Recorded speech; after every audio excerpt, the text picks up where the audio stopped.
I hope you guys can hear me.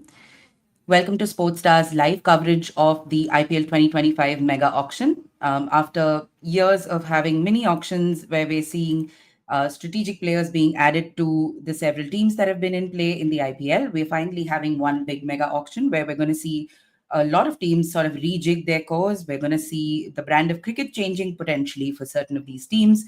A lot of teams have retained their core couple of players, but then are looking to sort of fine tune some of the chinks that they've had in the previous editions that have gone by.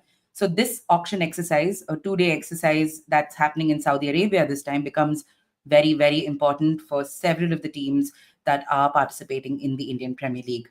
So, the purpose of this live watch along is to bring you not just updates from the IPL mega auction, but it's also to bring you some of the fine nuances of the coverage that Sportstar's got running throughout the course of these 2 days.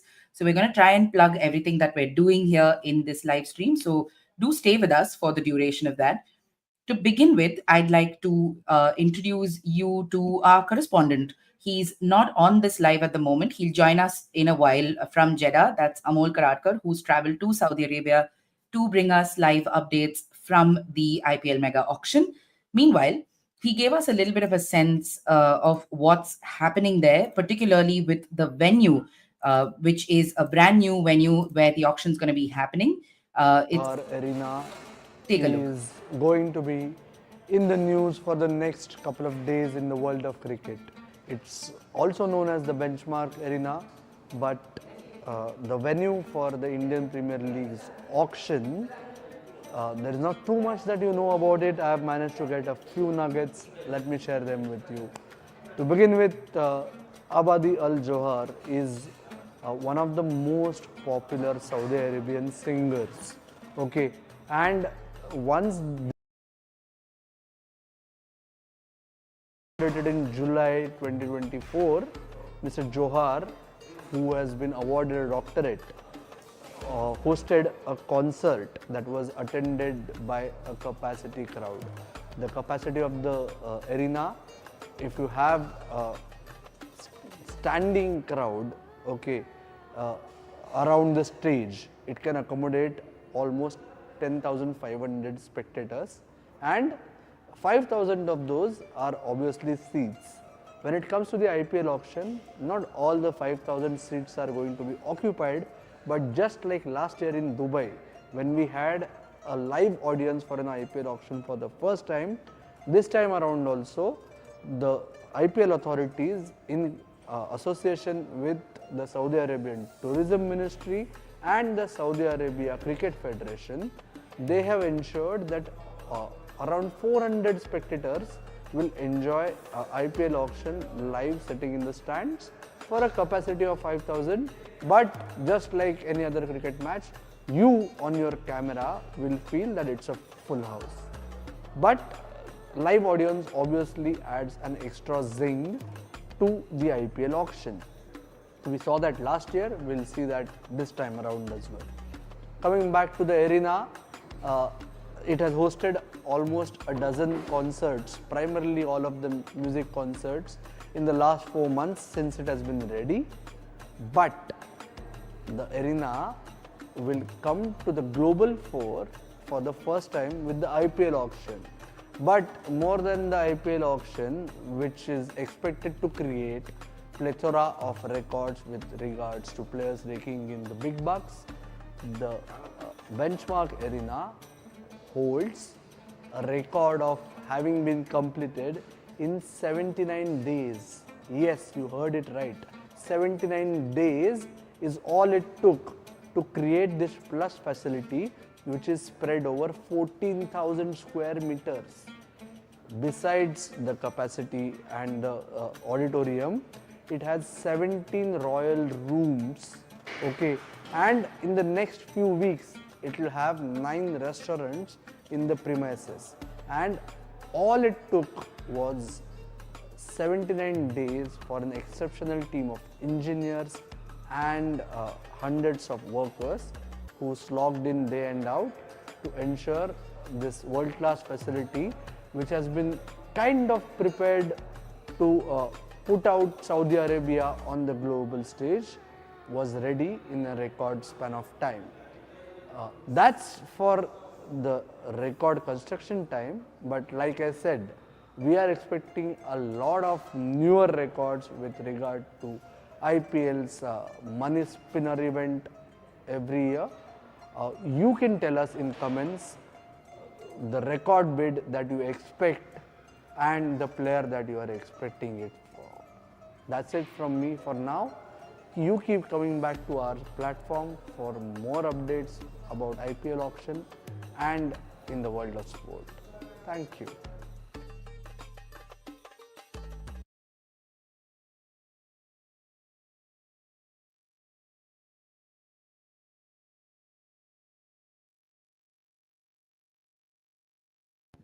That was Amol bringing us a little bit of information about the venue where this mega auction is going to be held in Riyadh. Now, there is just basic information that you guys need before we start our coverage of the auction. Bidding wars, last minute purse checks, surprise picks, bank breaking deals. We're all set for a very exciting Indian Premier League.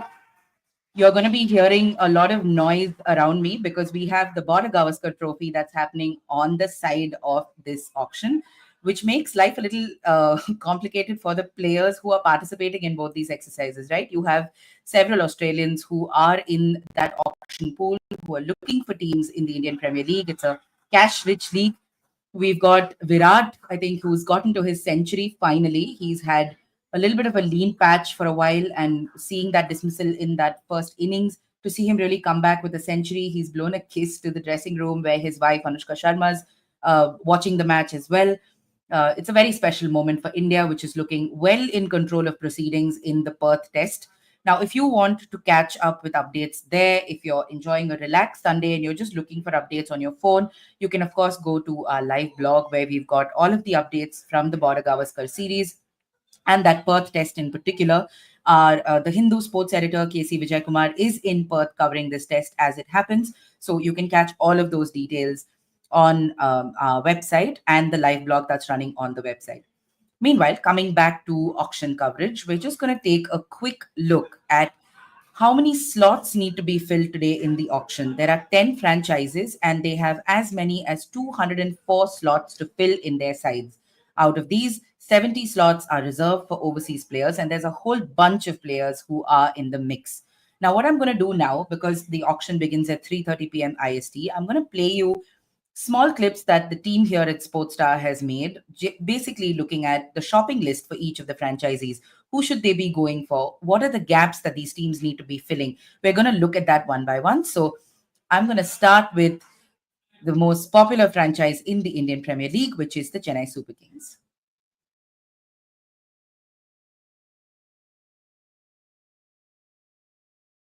On November 24 and 25. Here are my picks for the Chennai Super Kings in under 2 minutes. Chennai Super Kings, they've retained 5 players and all 5 are guaranteed starters. And their priority will be an opening partner to pair up with Rutraj Gaikwad, and that could well be Devon Conway. They can use their right to match card. Apart from that, there are good options like Faf du Plessis, who's already been part of the franchise, and Josh Butler.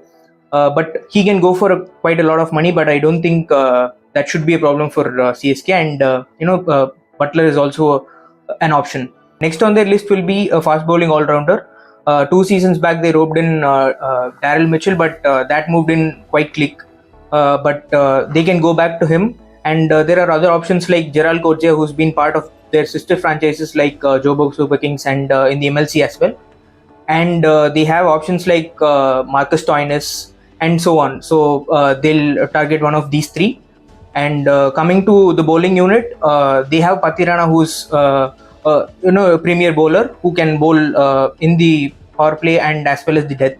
So they'll look to pair one fast bowler with Patirana, and that could be either Tushar Deshpande, who can be retained. Who can be used as a right to match option. And they have options like Bhuvneshwar Kumar, who's who can perform in the slower tracks like Chepauk.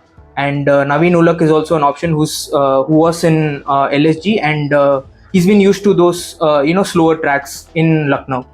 Coming to spinning options, they don't really have an option in the squad apart from Jadeja, and they might go for options, Indian spinners like Yuzvendra Chahal or Ashwin for that matter, who has already been part of the franchise. They also have overseas options like Noor Ahmed and Tikshana, who both can be handy, right after the power play ends. So these are my options. Who will be your picks for the Chennai Super Kings? Comment below.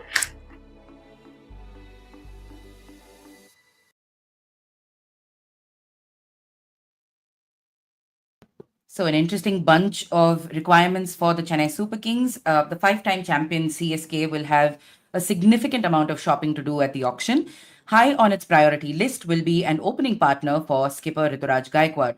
With only one right to match option available, it could look to bring back Devon Conway or Rachin Ravindra to fill that slot. Moreover, a couple of power hitters in that middle order could really set the stage for MS Dhoni, who is, of course, retained as an uncapped player this time, and Shivam Dubey to give those finishing touches to that batting order. CSK could also eye Glenn Maxwell, Rishabh Pant, or Liam Livingston for that little bit of spunk later down the order for that perfect finish for their batting innings. Having retained their death over specialists, Matisha Patirana, CSK will need a new ball bowler. Mohammad Siraj, Trent Bolt, Jofra Archer, Avesh Khan. These are some of the names that will definitely be on CSK's mind when they figure out who they want to rope in that slot.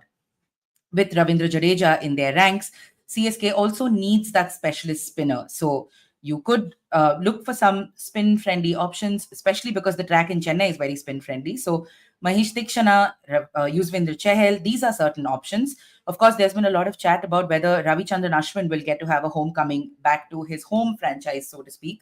Whether that will happen or not is something that we will have to see when the auction gets going.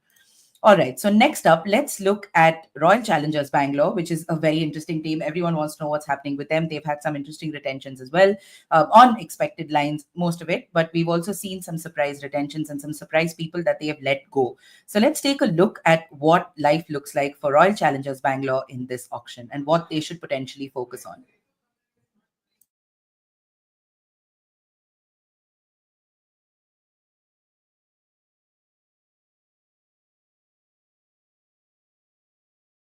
2025 auction around the corner. Here are my picks for the Royal Challengers Bengaluru in under 2 minutes.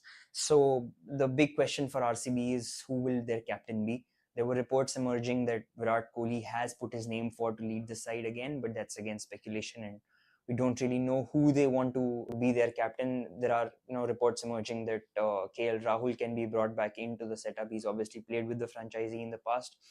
RCB goes into the auction with a pool of 83 crores, which is on the higher side. It is more than what most teams have, and it has up to three right to match options, and they can use all three of them on capped players, and they can also go for one uncapped player. Given the existing setup for RCB, not retaining Glenn Maxwell, Will Jacks, and Mohammad Siraj was a bit of a surprise. They instead opted for Yash Dayal, Rajat Patidar, and Virat Kohli. That sort of signifies that they have a batting core around the Indians, which will be Rajat Patidar and Virat Kohli, and they want the foreign explosive batter, which they can get in someone like a Phil Salt or a Quinton de Kock at the top. They can even go for an Indian batter in Ishan Kishan, who was not retained by Mumbai Indians, and he could be finding a new home for the upcoming editions. Apart from that, not retaining Mohammad Siraj was a bit of a surprise, but I think there are plenty of options. If they do not go for an RTM on Mohammad Siraj, they can opt for someone like an Arshdeep Singh, who will be a huge attraction in this auction. They can even go after someone like a Stark or a Trent Bolt and center their bowling around a foreign around an overseas superstar. Um, Other than that, I think if you go for all rounders, they might want someone like a Gerald Coetzee, or they might even go for an RTM with Glenn Maxwell. So it remains to be seen. Again, this is one of the teams which sort of has a clean slate and will start from scratch when it comes to this year's auction.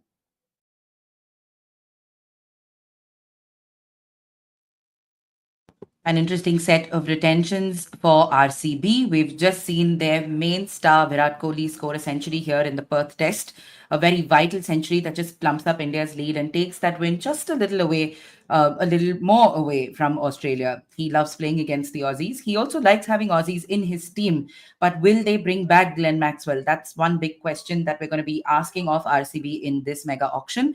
RCB has retained just three players. All three happen to be Indian: Virat Kohli, Rajat Patidar, and Yash Dayal, ahead of this auction. And they'll really need to build their squad from scratch when it comes to the 2025 IPL season. It will first look to find a captaincy candidate. I know there were a lot of conversations about Virat potentially taking on captaincy again, but that looks a little unlikely given that he was well and truly done with that role, no matter where he has been looking in terms of every place that he's playing, right? We've seen him sort of step away from that responsibility. Faf du Plessis, who was with the team for a while, is in the twilight of his career. And I don't think that this team will go for him in this auction. They would want to look at younger options who they can have and build a squad around for multiple seasons to come. RCB could target KL Rahul, who has played for the franchisee before, and he can double up as a wicketkeeper as well for the team. We also have, while Patidar will be that anchor for the side, in the middle order, RCB will need power hitters. They, of course, are based in the Chinnaswamy Stadium, which is extremely batter friendly. It loves those big scores, and RCB will want to pack its batting order with people who can really get those sixes flying around at the M. Chinnaswamy Stadium. Liam Livingston could be one option that they could target, or they could use their right to match option to bring back Glenn Maxwell or Will Jacks. In the bowling department, I was a little surprised that they did not retain Mohammad Siraj, given the kind of chemistry that he's had with the squad and some of the players here, including Virat. But he could be roped in back again using that right to match card. It could just be a price correction mechanism as well for a lot of these franchisees. RCB will want to get its auction strategy right because season after season, given that they are such a high profile squad but have never won the IPL before, there is all this mocking about how they sometimes lose their season in the auction table as well. So they'll really want to get this auction right. And there's a lot at stake for them come the 2025 season, with Virat too sort of stepping into the last few legs of his T20 career. So next up, let's take a look at the defending champions, Kolkata Knight Riders, who also had some interesting retentions and releases. So let's take a look at what they need to be bringing in for their auction strategies.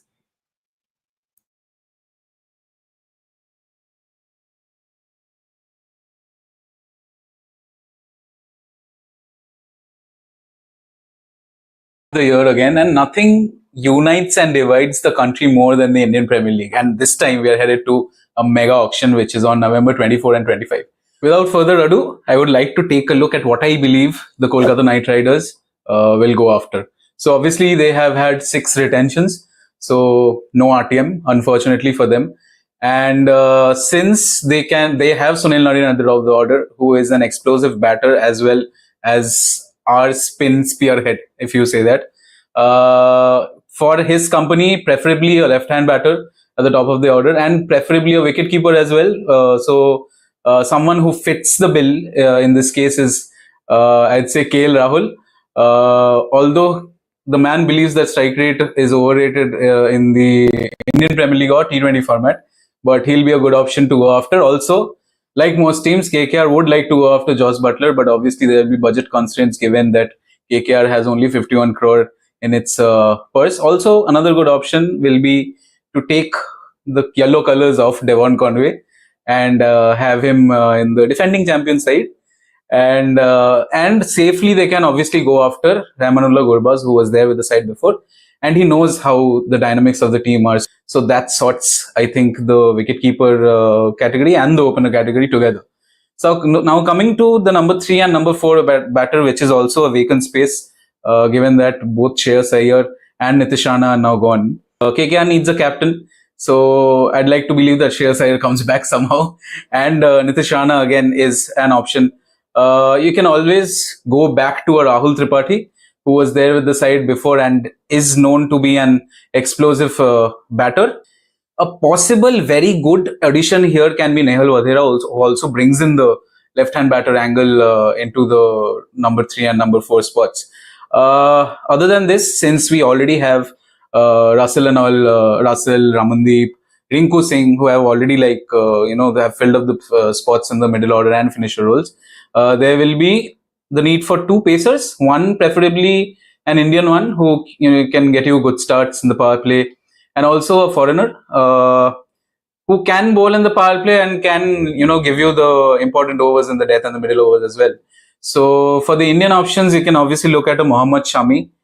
Price, yeah, might be an issue, but since he has had an injury, and I would like to believe the auction dynamics are pretty weird when you head into the auction table. So if teams are not interested, then might just pick up Shami at a steal.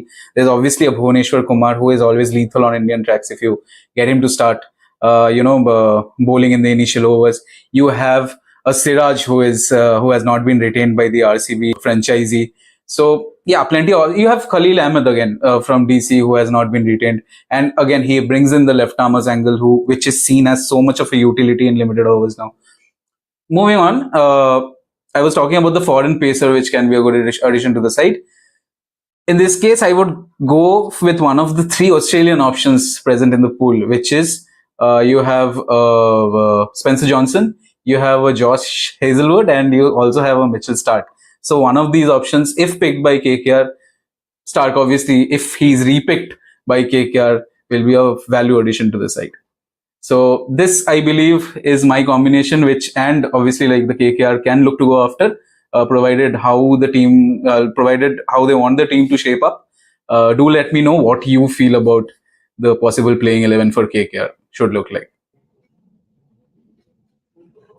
That was a very interesting compilation for KKR. A lot of money has been spent by the Kolkata Knight Riders in the last couple of years, and they've really tried to get that combination right. It sort of paid off. Last year, we saw how there was a lot of chat about whether Mitchell Stark was really worth that price tag that he commanded, but he managed to get through that season quite remarkably, and he did really well for them in that knockout part of the tournament as well.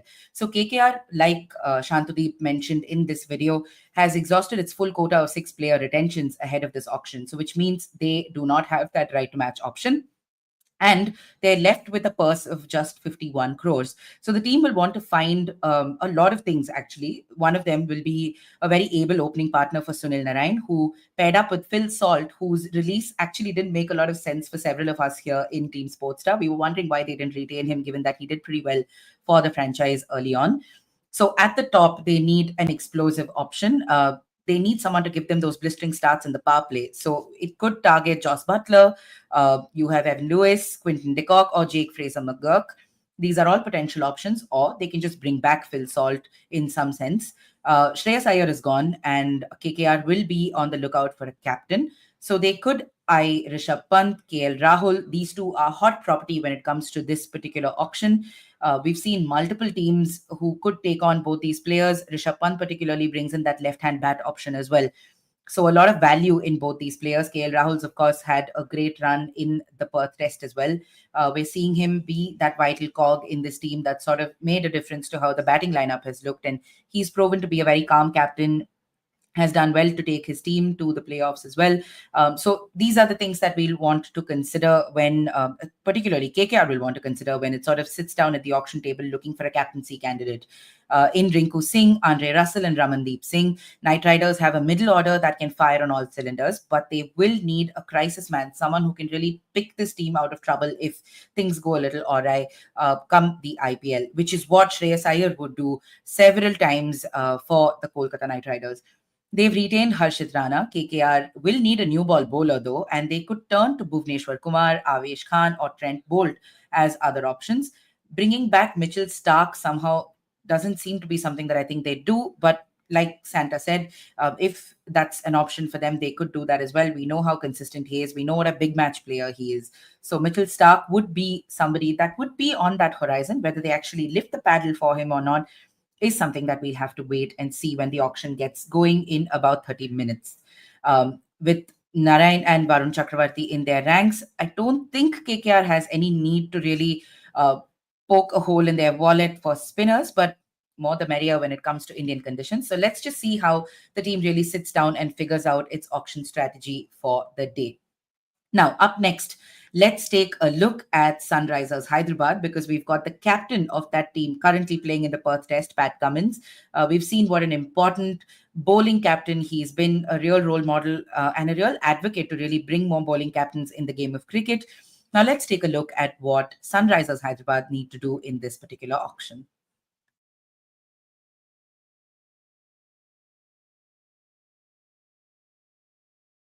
2025 auctions. Here are my top picks for the Sunrisers Hyderabad, who made it to the final last time around. So Sunrisers Hyderabad were pretty clear of their strengths, which is the batting, especially in the power play. We all saw the kind of record-breaking batting they did. And looking at that, they have retained openers Abhishek Sharma and Travis Head, along with Heinrich Klaasen, skipper Pat Cummins, and all-rounder Nitish Kumar Reddy. But what this really does is that you have three overseas spots that are basically blocked. So Sunrisers won't really want to splurge a lot on the overseas options, but they'll definitely have to build on its bowling attack because you only have Pat Cummins at the moment and a bit of Nitish Kumar Reddy. So they may actually look at maybe somebody like a Kagiso Rabada with the ball, or maybe Gerald Kurtzia. Amongst Indians, you have options such as Avesh Khan.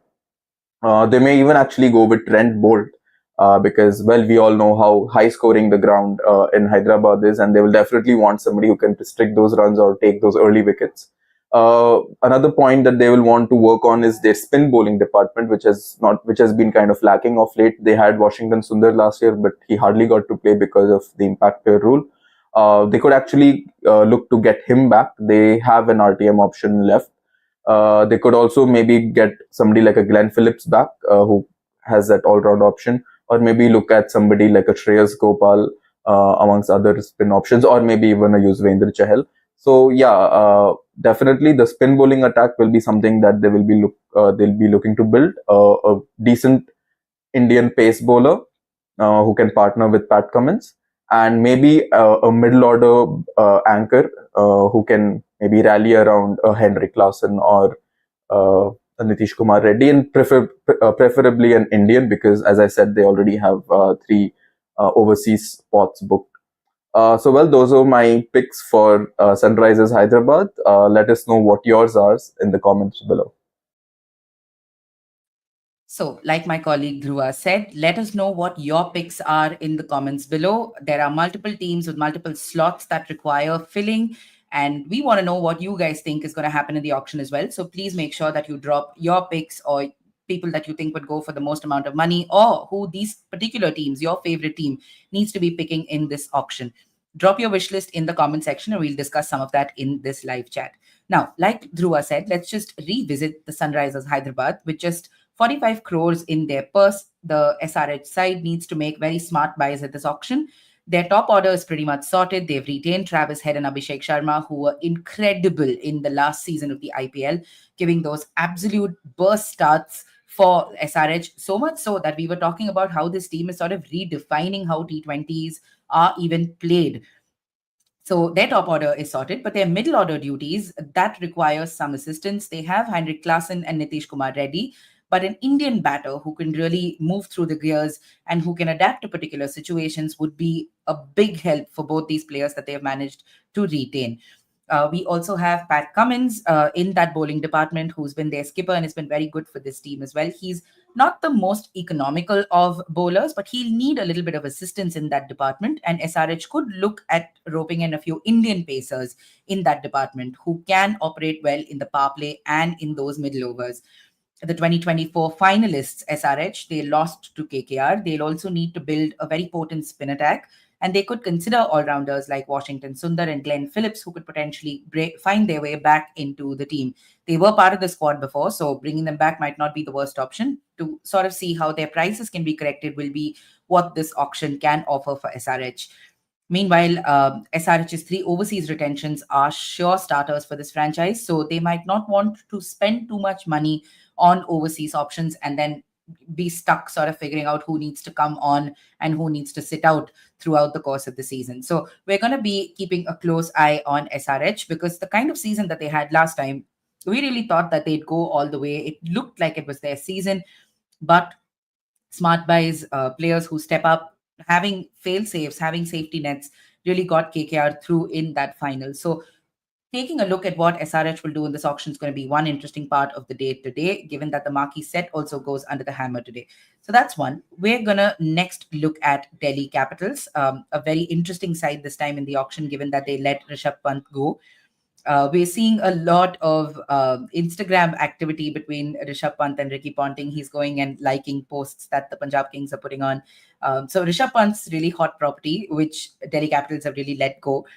It was an interesting release given that Delhi really stuck by Rishabh Pant when he had that accident, that gruesome accident a little over a year ago, where he had a long layoff away from the game. He really had to build his fitness back and get back to the game. He's done a remarkable job for India. He's still continuing to do a remarkable job. We'll see him stepping in with the gloves now, given that the Australian second innings has begun. So let's take a look at what Delhi Capitals need to be doing in this auction and what their shopping list really needs to look like in this mega auction.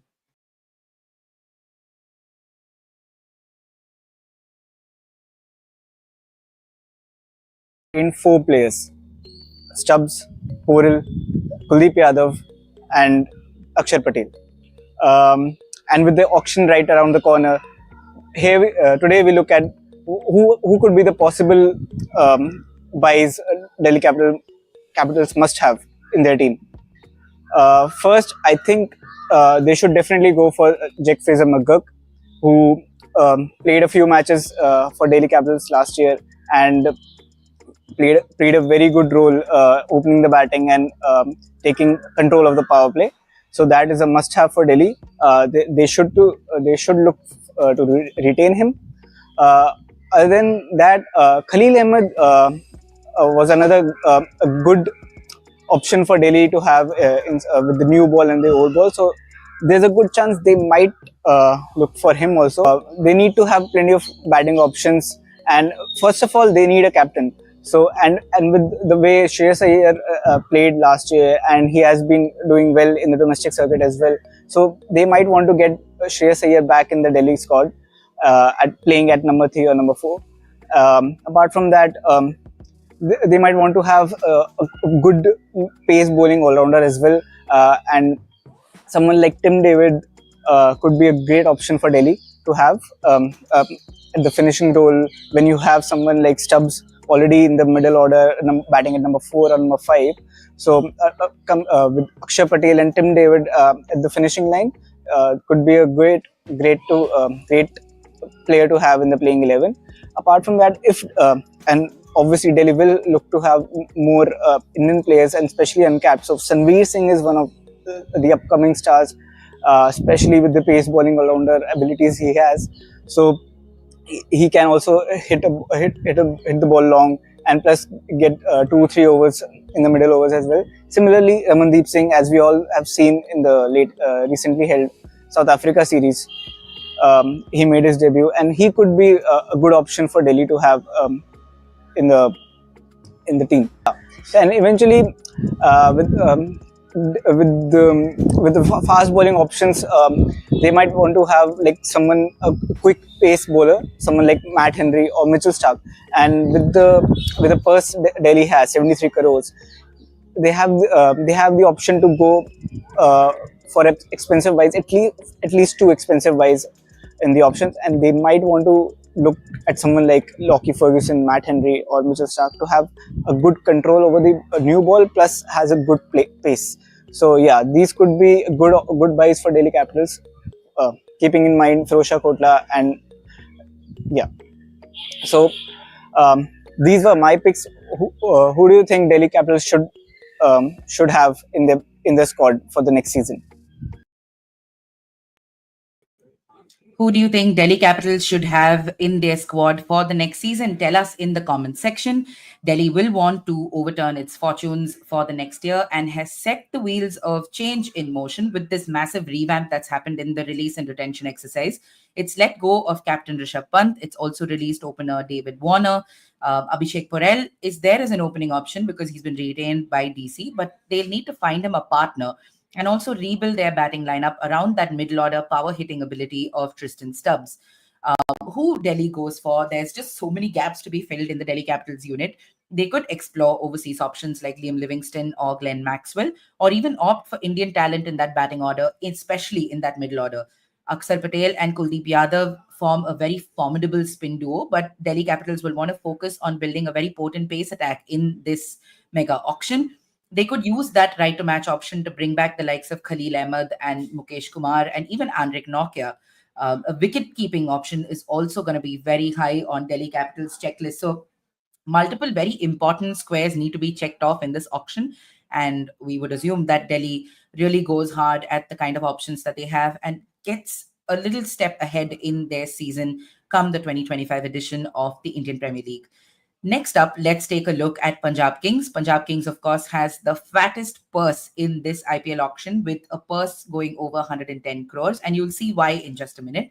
Let's take a look at what Punjab needs to do as far as this auction is concerned.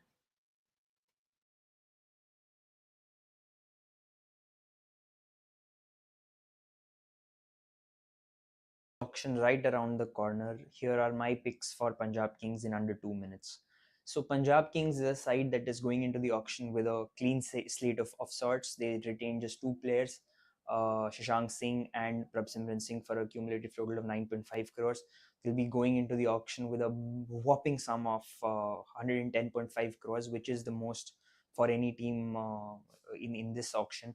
And I think it's the choices for them are there on the platter. I think the first priority will be given to someone like an Arshdeep Singh.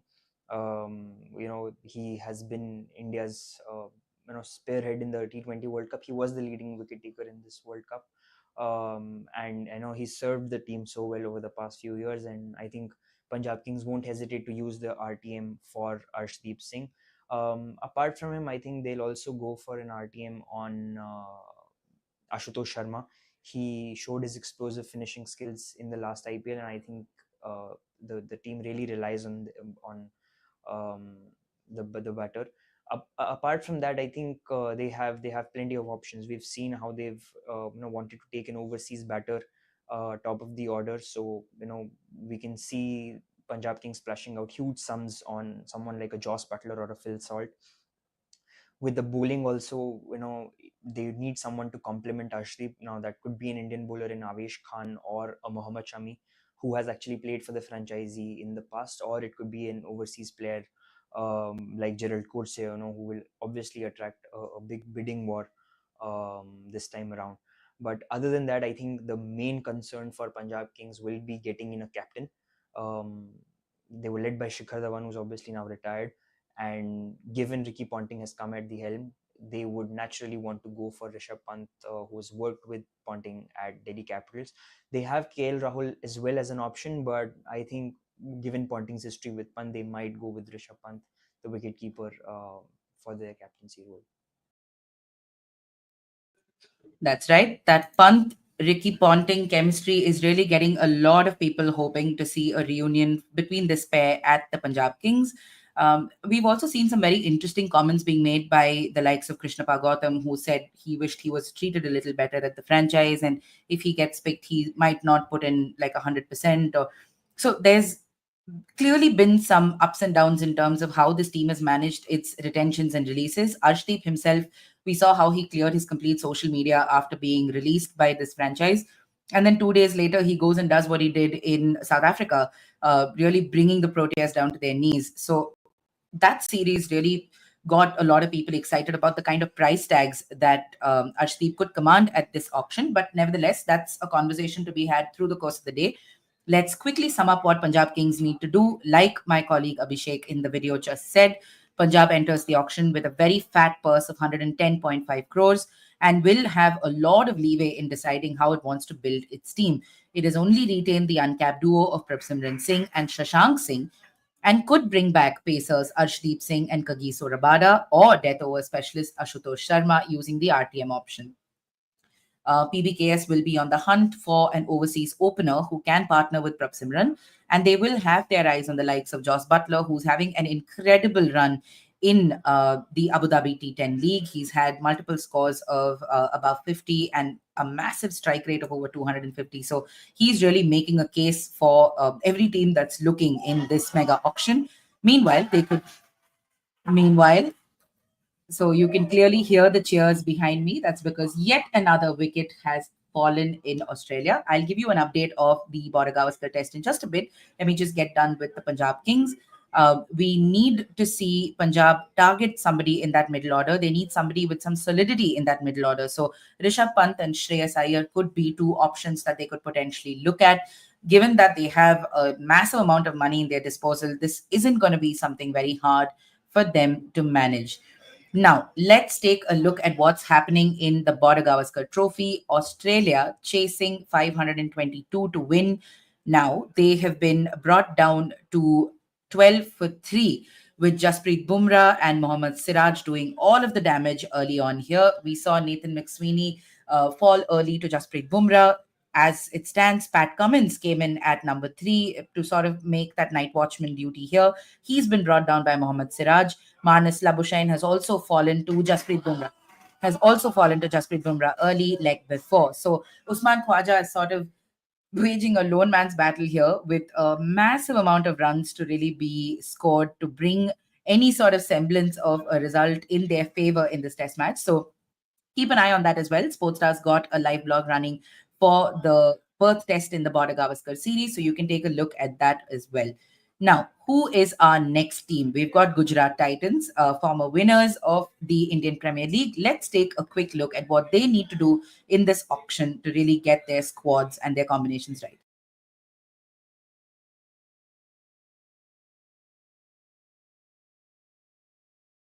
Coming up. Let's look at who are the players that Gujarat Titans will be looking to target in Jeddah. Gujarat Titans went up with 5 retentions ahead of the latest season of the Indian Premier League. Captain Shubman Gill, who took over the reins from Hardik Pandya last year, is their top retention, followed by Sai Sudarshan. They went for 2 uncapped retentions in Rahul Tewatia and Shah Rukh Khan, and they have the entire bowling attack to build when the auction comes up. Looking at their opening combinations, there is an opener slot available for GT, which could most likely go to a foreign opener. And since the team is also looking for a wicketkeeper, somebody like a Quinton de Kock is a serious possibility. Would cover 2 bases for them. The strong point of the franchise is their finishing power that they have already, with Shah Rukh Khan at number 5 and Rahul Tewatia at number 6. And with Rashid Khan being almost the best T20 bowler going on currently, they will look to build a bowling attack around him. Noor Ahmed did very well for the franchise in the last 2 seasons where he played. So with one RTM option left, it will be good to see whether they are going after Noor or will they go after warhorse like Shami, who has done well for them since their inception. If they opt to go for Noor, that will mean that they will lose one more overseas slot in the 11 and they'll have to build a fully Indian pace attack. But there is enough of Indian pacers going around. They had the likes of Umesh Yadav, Karthik Tyagi, warming the benches for most parts of last season. So it'll be interesting to see who are those Indian quicks they'll be going for. And they will also be looking for a middle order replacement for David Miller. He's not really in the best of form, and with age catching up, they might look to go for a younger overseas option.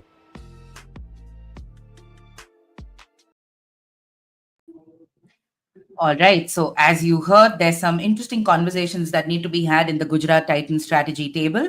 Having retained Shubman Gill and Sai Sudarshan, GT has its top order in some sort of space and will instead focus on bolstering that middle order for themselves. They could target a host of international players for that middle order role and even consider the likes of Ishan Kishan to replace David Miller, who's sort of seen a wane in his T20 skills in the last couple of years. Consistency is just not there for David Miller, be it in international colours or for franchisees. Gujarat will also want to rebuild its pace attack, and they could look to bring back Mohammad Shami using the right to match option. They could also do with a seam bowling all-rounder who can fill in the shoes of Hardik Pandya, who had a very high-profile transfer to Mumbai Indians last season.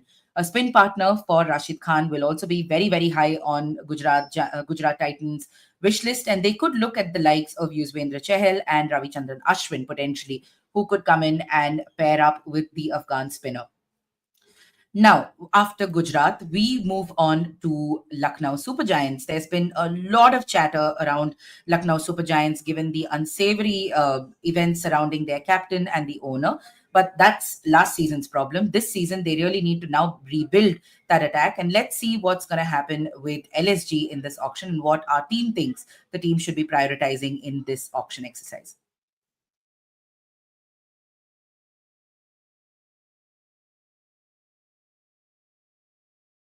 Giants has retained 5 players. And with the Nicholas Puran right at the top of the order, and knowing that Lucknow has a historically slow pitch, so spin hitters are must for a team like Lucknow to have, who is going to play at least 7 matches there.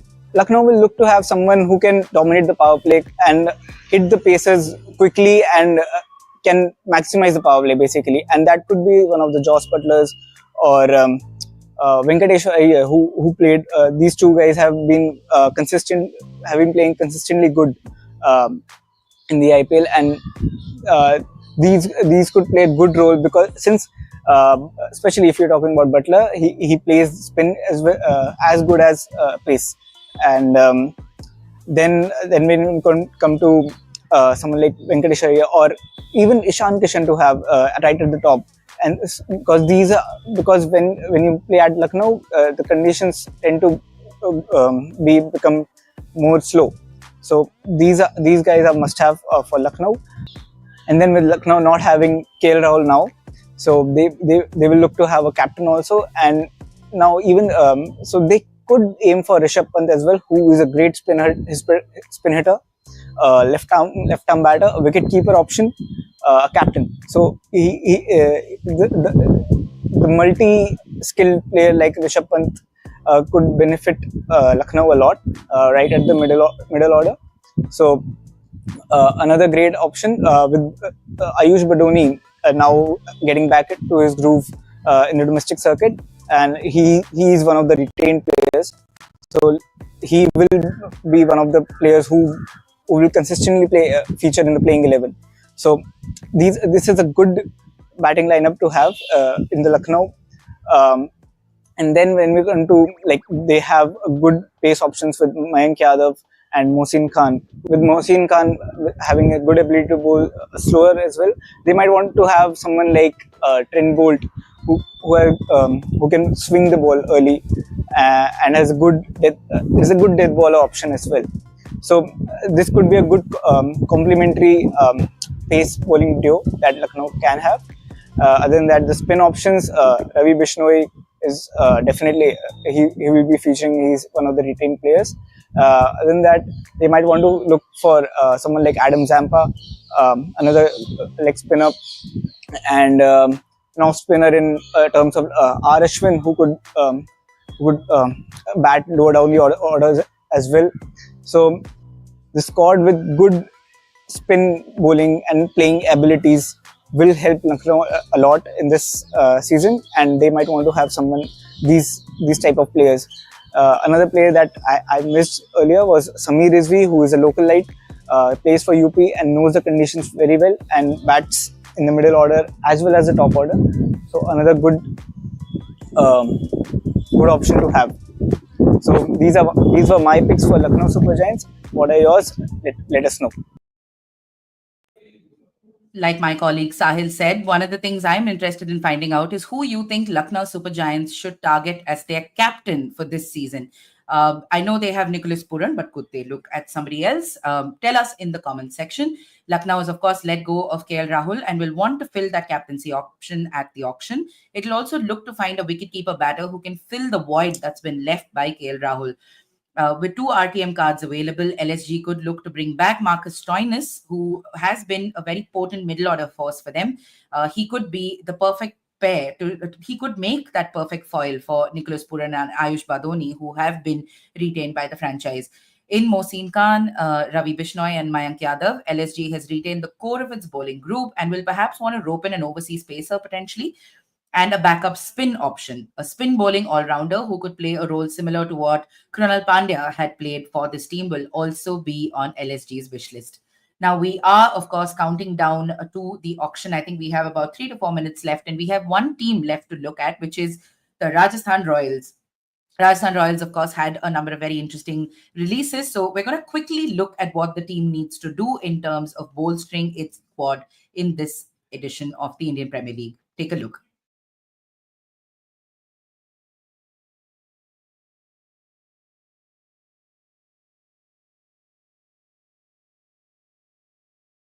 Auctions set to take place in Jeddah on November 24 and 25. Here are my picks for the Rajasthan Royals. They have retained all the 6 players that they could, leaving them with just 41 crores in their purse. That doesn't leave them a lot of that doesn't give them a lot of leeway in the auctions, but I think they should be able to make good use of it. The opening combination is sorted, even though they have not retained Joss Butler, because I think Sanju Samson and Yashasvi Jaiswal will definitely form a good opening partnership. In the middle order, they have Dhruv Jorel, who they have retained, Shimron Hetmyer, and Riyan Parag. So they'll probably need a power hitter in the middle order somewhere, who could also give them a few overs with the ball. So maybe you could have somebody like a Glenn Phillips who could fit in, or a Liam Livingston, or maybe even a Mitchell Santner or a Rachin Ravindra.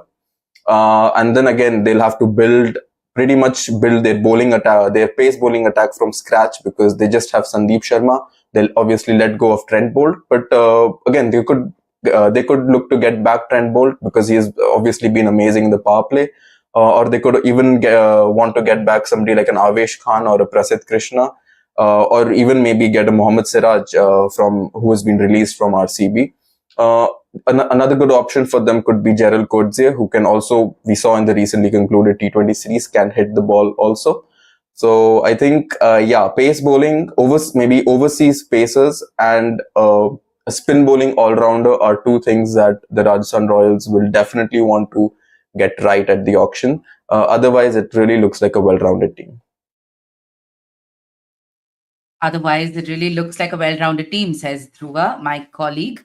Just to wrap up what he said, in skipper Sanju Samson and Yashasvi Jaiswal, RR may have found a solution for Joss Butler's absence up top, but they could look at bringing back New Zealand pacer Trent Bolt, who it's actually a little weird to see him leave this outfit. He's been a very key wicket taker for them, particularly in the power play. That first over wickets that he manages to do has been scintillating to watch season after season in the Indian Premier League, and Rajasthan Royals will not deny the opportunity to have that advantage again in their lineup. We've also seen, in fact, overseas fast bowlers will be a very high selling commodity in the auction, and they have always been a high priority on the Rajasthan Royals auction strategy list. So to see them actually go back for him might not be that much of a surprise. In Riyan Parag, Shimron Hetmyer and Dhruv Jurel, Rajasthan Royals has a very stable middle order, and they will eye an all-rounder in the auction who can lend a little more depth to that battling lineup and also double up with the ball. In the absence of Ravichandran Ashwin and Yuzvendra Chahal, a spin bowling all-rounder could also help Rajasthan Royals really paper over the cracks that it may have going into the season. So plenty of options available for all of these teams to really exploit. A lot of players going under the hammer. You should remember that just before the auction exercise, which is I think about 24 to 30 hours before the auction, 3 names were added to the player pool, pumping up that player list to 577. Let's take a quick look at who those 3 players are and what they bring to the table.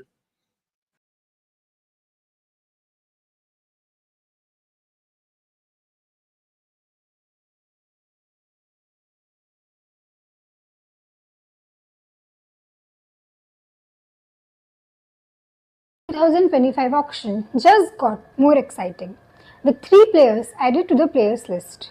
First is Saurabh Netravalkar, the USA pacer who made a splash in the T20 World Cup with 6 wickets, is listed as player 576 in the Uncapped all-rounder category. Second is Hardik Tamure, a consistent performer in the domestic circuit, is the second name added. He joins the Uncapped wicketkeeper list at a base price of 30 lakhs. But the biggest name in this addition has to be England pacer Jofra Archer.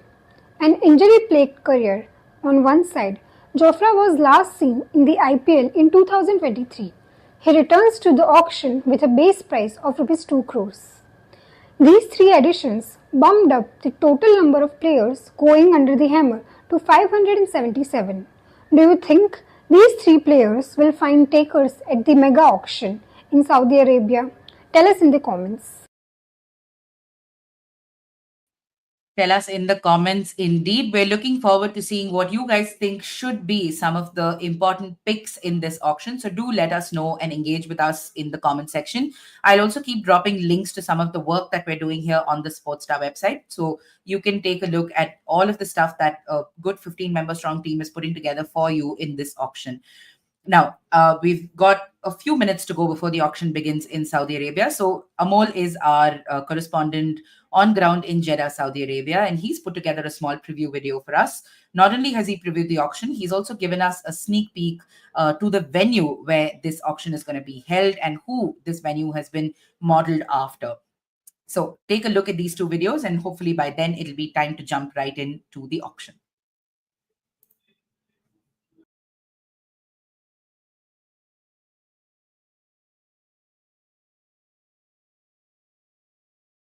To the Abadi Al Johar Arena, that is the benchmark arena. I am in Jeddah, the second largest city in Saudi Arabia. If you're wondering, what am I doing here? You guessed it right. I'm here for the 18th player auction of the Indian Premier League. Like I said, it's the 18th, but it could well be the largest, the grandest IPL player auction so far, and I'm using and choosing my words carefully. You would think wasn't 2008 the biggest? It wasn't, because there were 5 icon players who were never a part of the auction. Wasn't 2011 the biggest? There was Gambhir, there was Sehwag, there was AB de Villiers, yes, but neither IPL nor all these icons were as huge figures for an IPL audience. Cut to November 24 and 25, you will have 5 captains who led their respective teams last year who will be a part of the IPL auction. 3 of them are Indian iconic figures: KL Rahul, Rishabh Pant, and last year's IPL champion. Kolkata Knight Riders have released Shreyas Iyer, and he'll be a part of the IPL auction after 10 long years. I was in Bangalore when Delhi Daredevils back then had signed Shreyas Iyer for I think 2.6 crores, or was it 2.4? You can tell me in comments.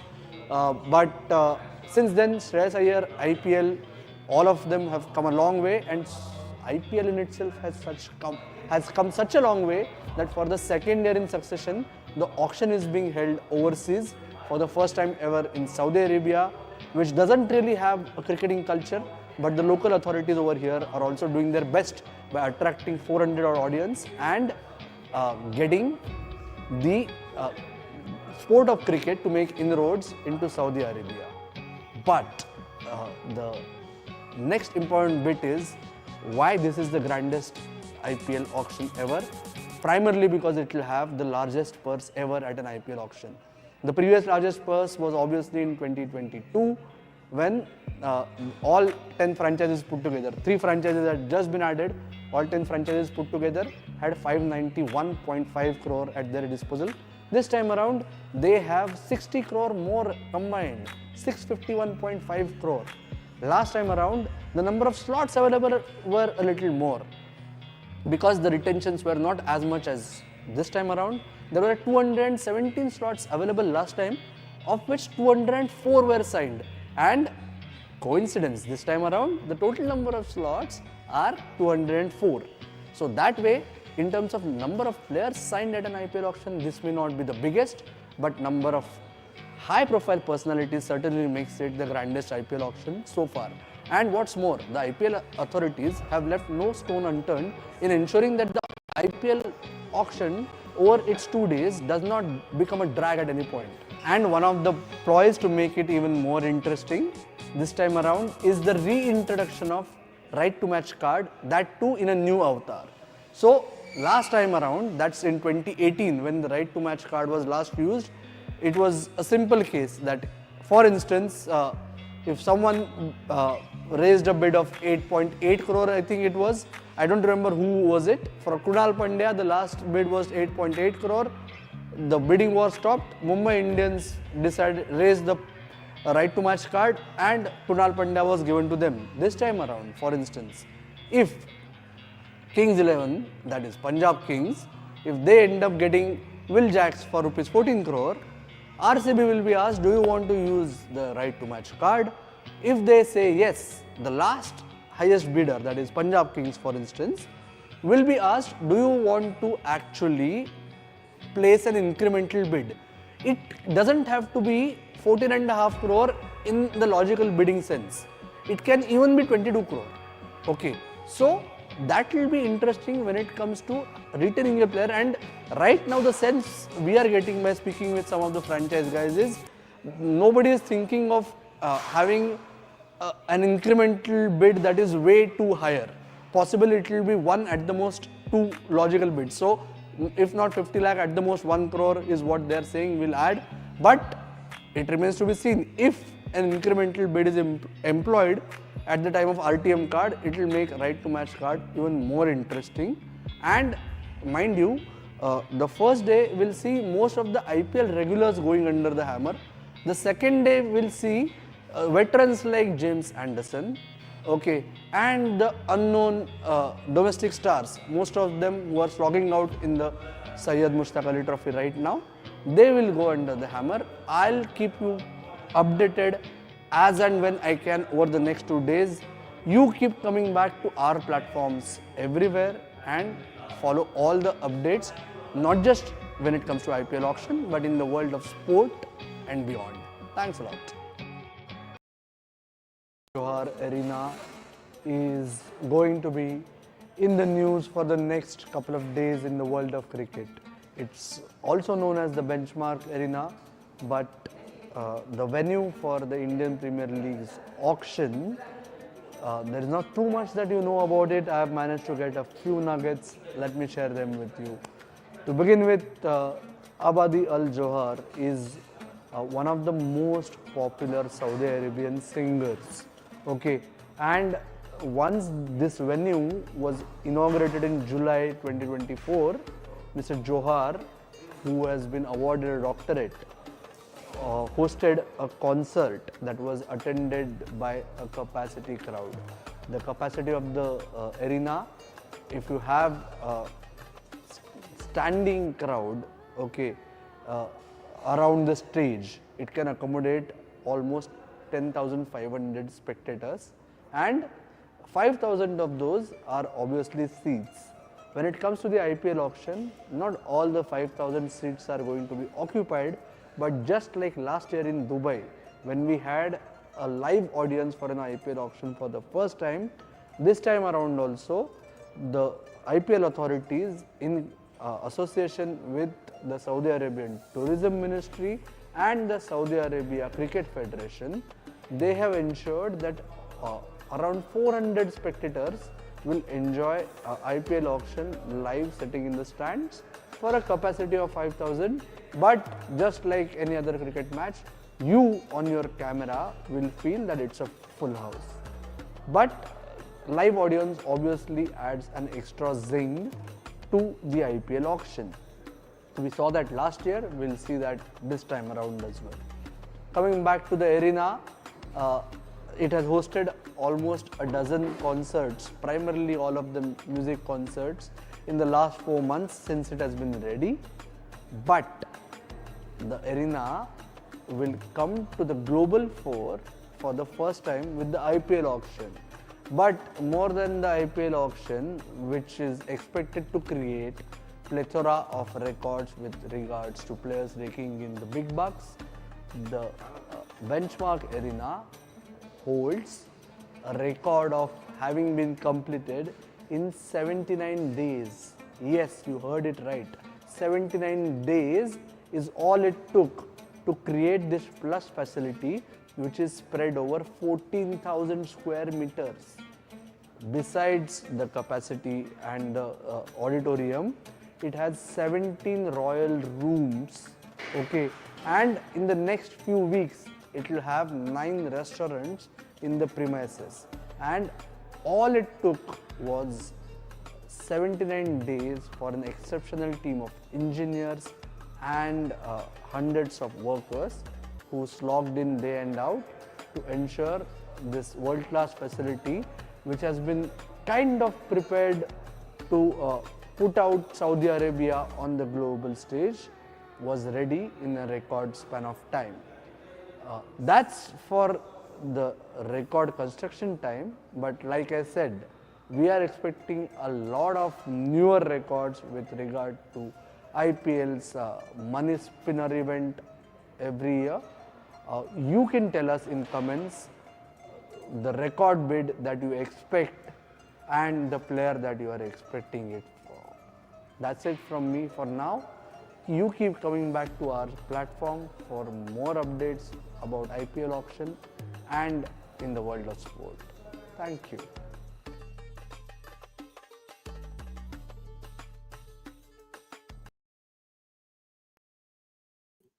So, welcome back, guys. We had Amol giving us a sense of what to expect from the auction and the venue where the auction is being held. Now, I'm going to be watching the auction along with you, which is what a watch along really is. The address by the IPL treasurer, Arun Singh Dumal, is already on. We're just getting a first glimpse of the teams that are really sitting around. Saurav Ganguly is in attendance, Rahul Dravid's in attendance. We're seeing Stephen Fleming, Kyron Pollard, a lot of interesting faces around the arena here. That big shiny IPL trophy with the purple of the Kolkata Knight Riders is, of course, there, right there next to Mr. Dumal. We're going to begin with the marquee set of players, of course. There's plenty of interesting things up in store. Apart from the marquee players, only one set of each specialist department, batters, spinners, pacers, all-rounders, wicket keepers, will go under the hammer today, with a bulk of action, of course, happening tomorrow as well.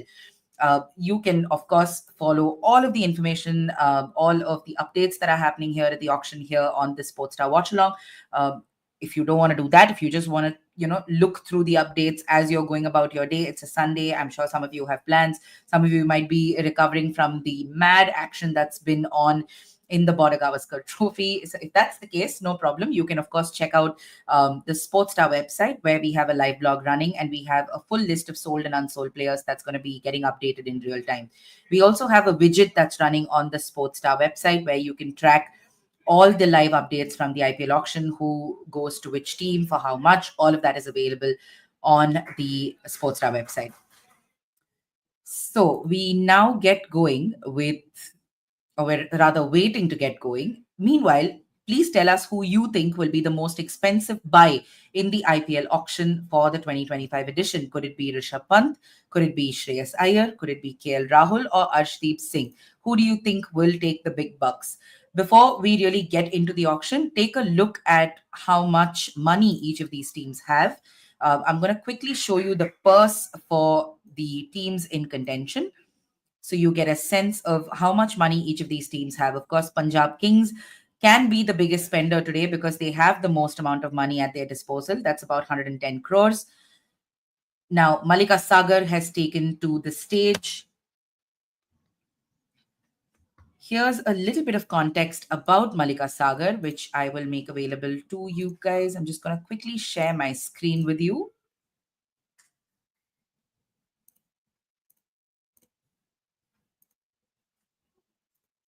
All right, we've got, I hope you guys can see my screen. I'm just going to quickly show this to you guys. So yes, we've got Malika Sagar, who's sort of begun proceedings here in this auction. We know Malika, she's coming back for the IPL auction now. She, of course, was the auctioneer a few seasons ago as well. She's done auctions for the Pro Kabaddi League as well, which made her the first woman to really come over here and take charge of the auction. So a very interesting person who's very renowned in the auctioneering world. And she's coming in here for the IPL auction. Arshdeep Singh is the first player to go under the hammer. His base price is 2 crores, of course. We're going to be taking a look at whether anyone comes up to bid for him. There is stoic silence across the room. Chennai Super Kings seem to have raised their paddle for Arshdeep. There seems to be some excitement from the CSK group. Delhi Capitals has come into the fray for Arshdeep, and Stephen Fleming very promptly puts up his paddle as well. Delhi is happy to take it up to 2 crores 60 lakh.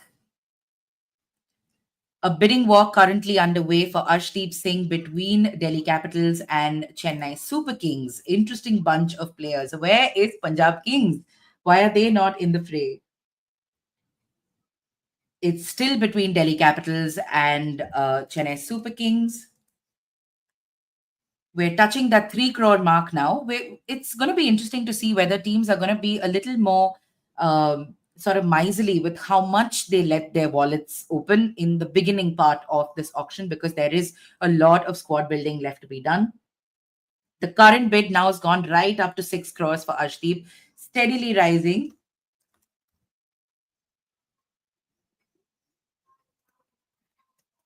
Let's see. Now, the player is currently in the hands of Delhi Capitals. 7 crores the Delhi Capitals have bid for him. 725 now, 750 with the Delhi Capitals. Again, it's between the Super Kings and the Delhi Capitals. Where is this going to go? 7 crore 50 with the Delhi Capitals at the moment. Arshdeep Singh, who's had an incredible run for Punjab Kings in the IPL. And suddenly, Gujarat Titans decide to make an inroad into this bidding war. 825 now with Gujarat Titans. There is a little bit of discussion in the Delhi Capitals table whether it's worth going forward or not, and they decide it is. 850 is the bid now. 875 with GT. 9 crores with Delhi Capitals. That is incredible. We're seeing the price rise steadily for Arshdeep Singh. It's up to 925 now with the Gujarat Titans. Ashish Nehra's got a wide smile on his face. Is this the end of it? 9.25 crores at the moment with Gujarat Titans, but no, Delhi Capitals decide to come in. Gujarat is happy to play ball. 975 now with them. 9 crore 75 is where things seem to have stopped. Is this where... Oh no, RCB, Royal Challengers Bangalore, have come into the fray, and Gujarat is happy to take them on as well. 1050 now for RCB. 1075 going back to Gujarat Titans. CSK and Delhi Capitals have fallen off the race here. Plenty of discussions happening in the RCB camp. Is it worth it? Is it worth spending that much? 10 crore 75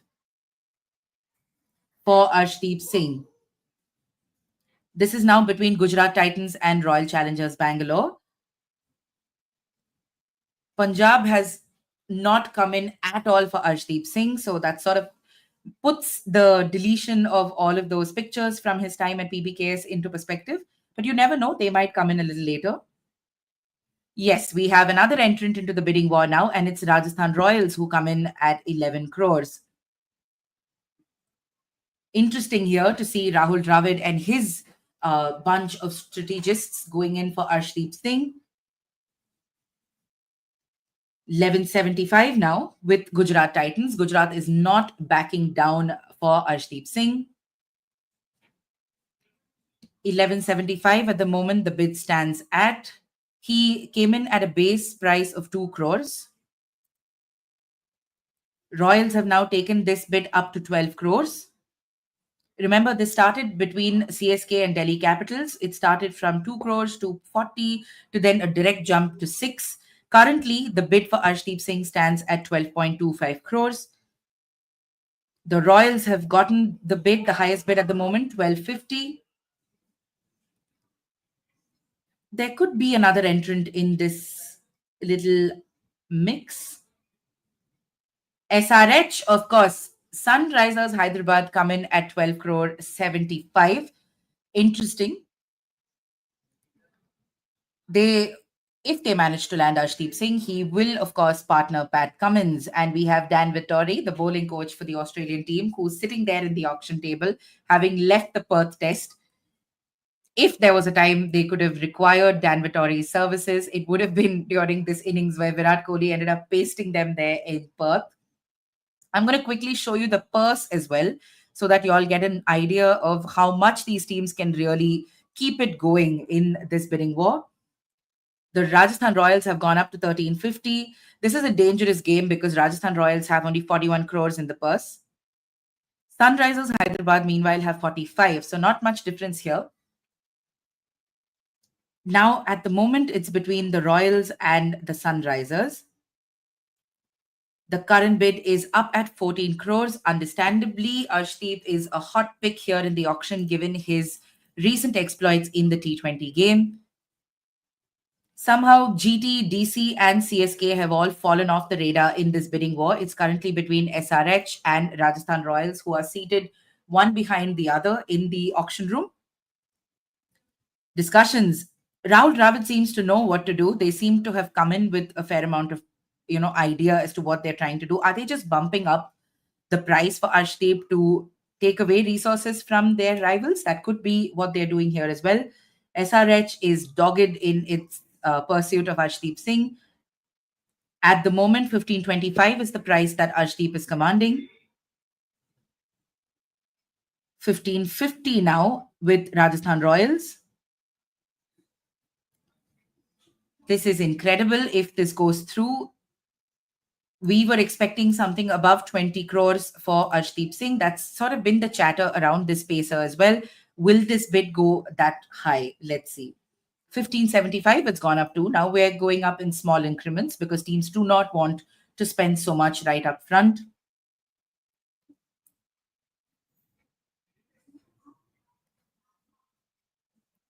There's a conversation happening between Kavya Maran and Dan Vittori. 1575.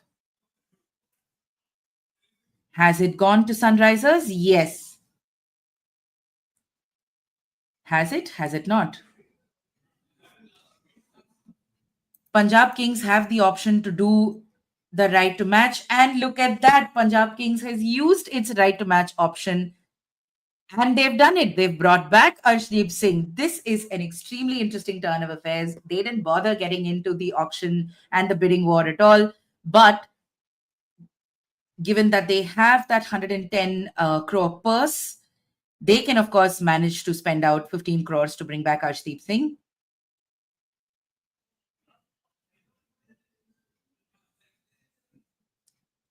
So now, Sunrisers have the option of contesting that as well. And Kavya Maran is looking for a mic to really explain what she wants to get along with that bid for Arshdeep Singh. At the moment, 15.75 crores, which the Sunrisers registered as the highest bid. Punjab Kings used its RTM. Currently, there's a little bit of chatter between these two franchises. Let's see what happens. SRH has raised the price to 18 crores and Kavya Maran's got a very smug look on her face. Let's see if Punjab Kings are happy to match that. Smart work here between these two franchises. Ricky Ponting and Ness Wadia are in the middle of all the discussions. Punjab is happy to match 18 crores for Arshdeep Singh. Right to match option used by the Punjab Kings and Arshdeep Singh heads back to the Punjab Kings for 18 crores. An incredible amount for an incredible pacer, an Indian talent who's really earned his stripes at the Punjab Kings, and he will head back to that franchise this season yet again for 18 crores.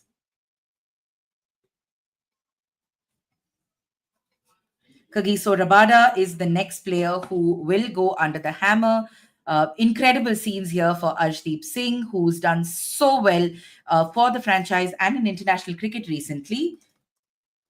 And he will head to Punjab Kings for 18 crores. Kagiso Rabada is the next player we have in the auction exercise. 2 crores is his base price. Let's see who he heads to here. South African pacer. Very important. When he gets going, he can be lethal and unplayable. Let's see who begins the bid for Kagiso Rabada. Royal Challengers Bangalore have opened the bidding for Kagiso Rabada, 2 crores. Gujarat also enters the bidding war for Kagiso Rabada, the South African. It's steadily increasing. There's a little bit of a bidding spree now between RCB and the Gujarat Titans for Kagiso Rabada. Remember, the last player who was the first player to go under the hammer was Arshdeep Singh, who's gone to Punjab for 18 crores.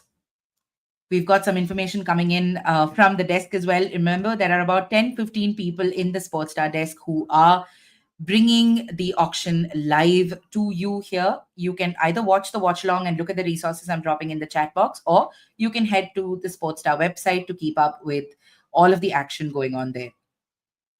Currently, for Kagiso Rabada, we've got RCB and the Gujarat Titans bidding. Mumbai Indians suddenly looks like they're interested, but are they coming in? Yes, Mumbai is back. Mumbai is in this bidding war.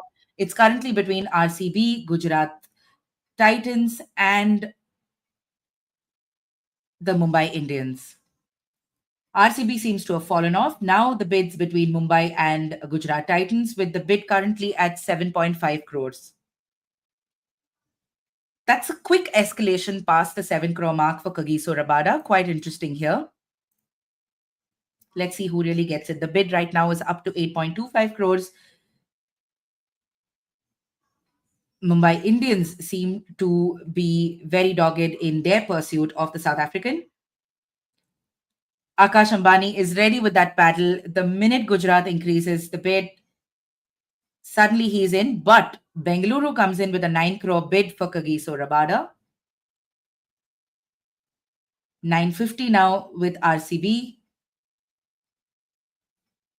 In his T20I career, he's played 65 games, taken 71 wickets at an economy rate of 8.3, and his best is a figure of 3 for 18. So Kagiso Rabada really brings a lot of experience, most importantly, to whichever team is going to be taking him, particularly in that power play. The current bid for him stands at 10.25 crores, a massive amount for the South African. Gujarat Titans now with the winning bid as it stands, 10.25 crores. Let's see who will take Kagiso Rabada in this auction. Gujarat Titans currently hold the highest bid, but RCB takes it up to 1050. Gujarat Titans takes it up to 1075. Discussions now between Malol and Rangarajan. RCB is out of the bidding war. Gujarat Titans currently has Kagiso Rabada at 10.75 crores. Mumbai doesn't seem to be interested.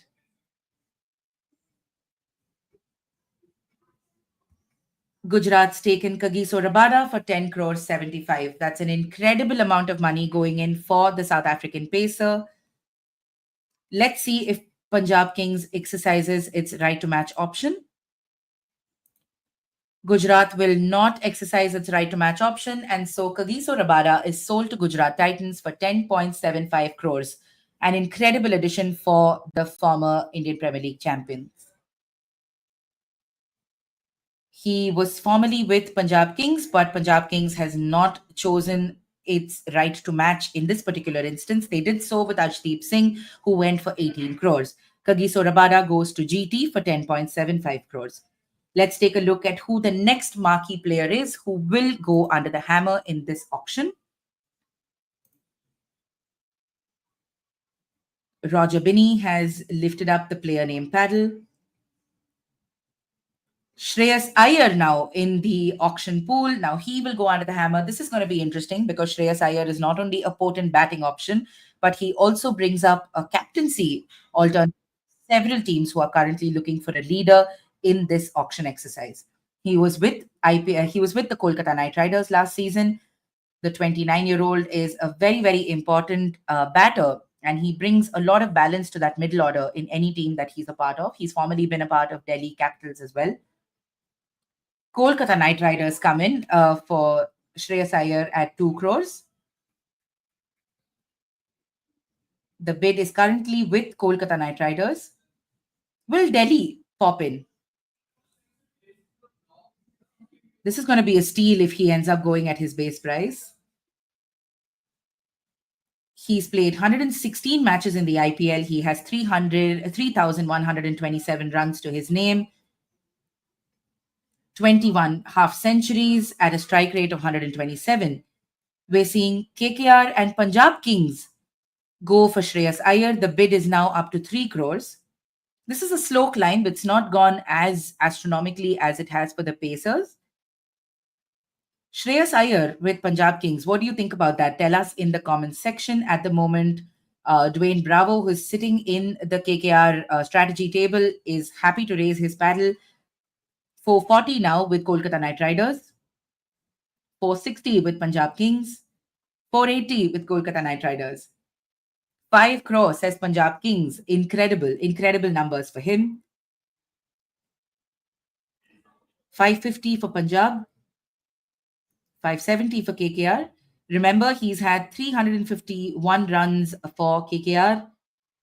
In his T20 career, he has 5,759 runs to his name, 36 50s, 3 centuries. So this is a solid batter that these teams will be bringing in to their folds. 7 crores, says Punjab Kings. Hot pursuit now, a proper bidding war between Kolkata Knight Riders, who had Shreyas Iyer and chose not to retain him, and Punjab Kings. 7 crore 25 is the highest bid at the moment, and it stands with Kolkata Knight Riders with Dwayne Bravo and Venki Mysore. Quiet, there's no discussion here in the table. 7 crore 50, and the Delhi Capitals, Shreyas Iyer's former franchise, comes in and KKR matches that. 8 crores now the bid with Delhi Capitals. 850, it goes to Delhi now again. Now there's some discussion in that KKR, but the paddle is raised again. Incredible scenes here with the bidding war happening between the Knight Riders and the Delhi Capitals. The bids are now getting close to that 10 crore mark, 950 at the moment with the Delhi Capitals. 10 crores with the Delhi Capitals. Shreyas Iyer currently in that Kagiso Rabada price range, but will he get to that 18 crore mark that Arshdeep commanded is what we'll have to see. 10 crore right now. Will Kolkata get into the mix? Will they spend money? Kolkata Knight Riders at the moment have 51 crores at their disposal. Kolkata is out. They say no. At the moment, 10 crores with Delhi Capitals. Punjab comes back at 1025.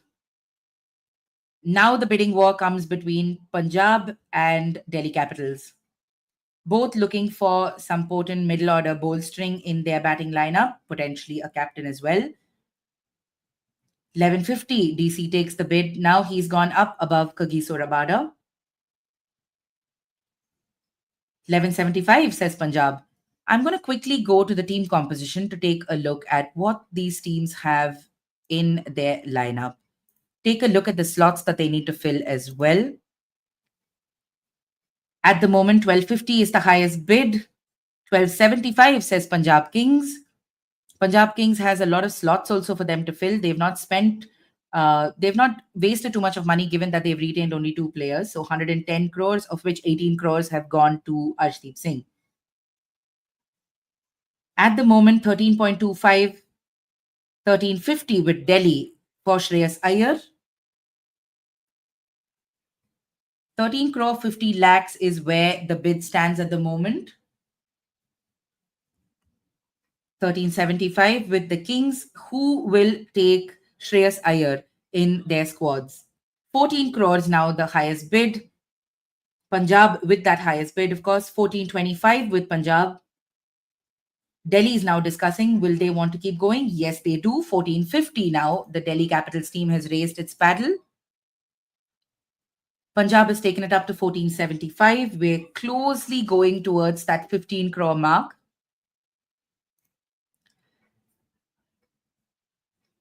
1525, Punjab is happy to take it up to. Shreyas Iyer has a steady bidding war ensuing between Punjab Kings and Delhi Capitals. 1550 is now the highest bid that's come for him, courtesy the Delhi Capitals. Remember, he's got 215 matches in his T20 career with 5,759 runs to his name, striking at a rate of over 132. 1575 is the current bid for Shreyas Iyer. Both the teams in the fray, Punjab Kings and Delhi Capitals, require not just a batter but also a captain. So interesting to see who really lands Shreyas Iyer in this mix. 16 crores is where the bid is at the moment. Arshdeep Singh's top bid slot in this auction is a little bit at threat now. 1625 is the highest bid right now. 1650 is what Delhi says. Will Punjab raise the paddle again? Ricky Ponting, Neswadia. Oh, there are smiles, but they will raise that paddle. 1675, Punjab says they're willing to spend for Shreyas Iyer. 17 crores, Delhi says it's willing to spend. Do they have that much money at their disposal? Let's add the purses consideration yet again. Delhi's bid at the moment at 17 crores. That's a lot of money. 1725 with Punjab Kings now for Shreyas Iyer. This is an incredible amount of money for Shreyas Iyer, who was not retained by KKR, who was involved in this bidding war initially, but then they bowed out when the price got a bit high for them. Let's see, 1775 with Punjab Kings. DC has made it 18 crores now.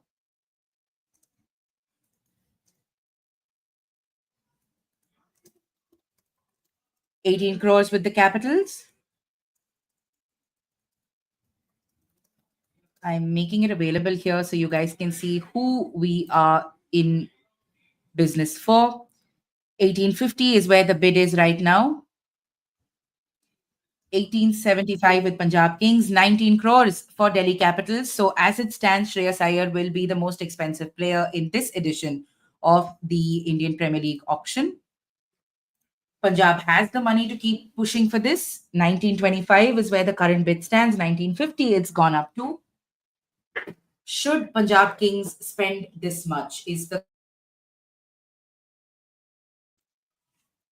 20 crores at the moment with Delhi Capitals. That's a huge sum. We expected some of these players, especially Rishabh Pant and Shreyas Iyer, to go for this amount of money.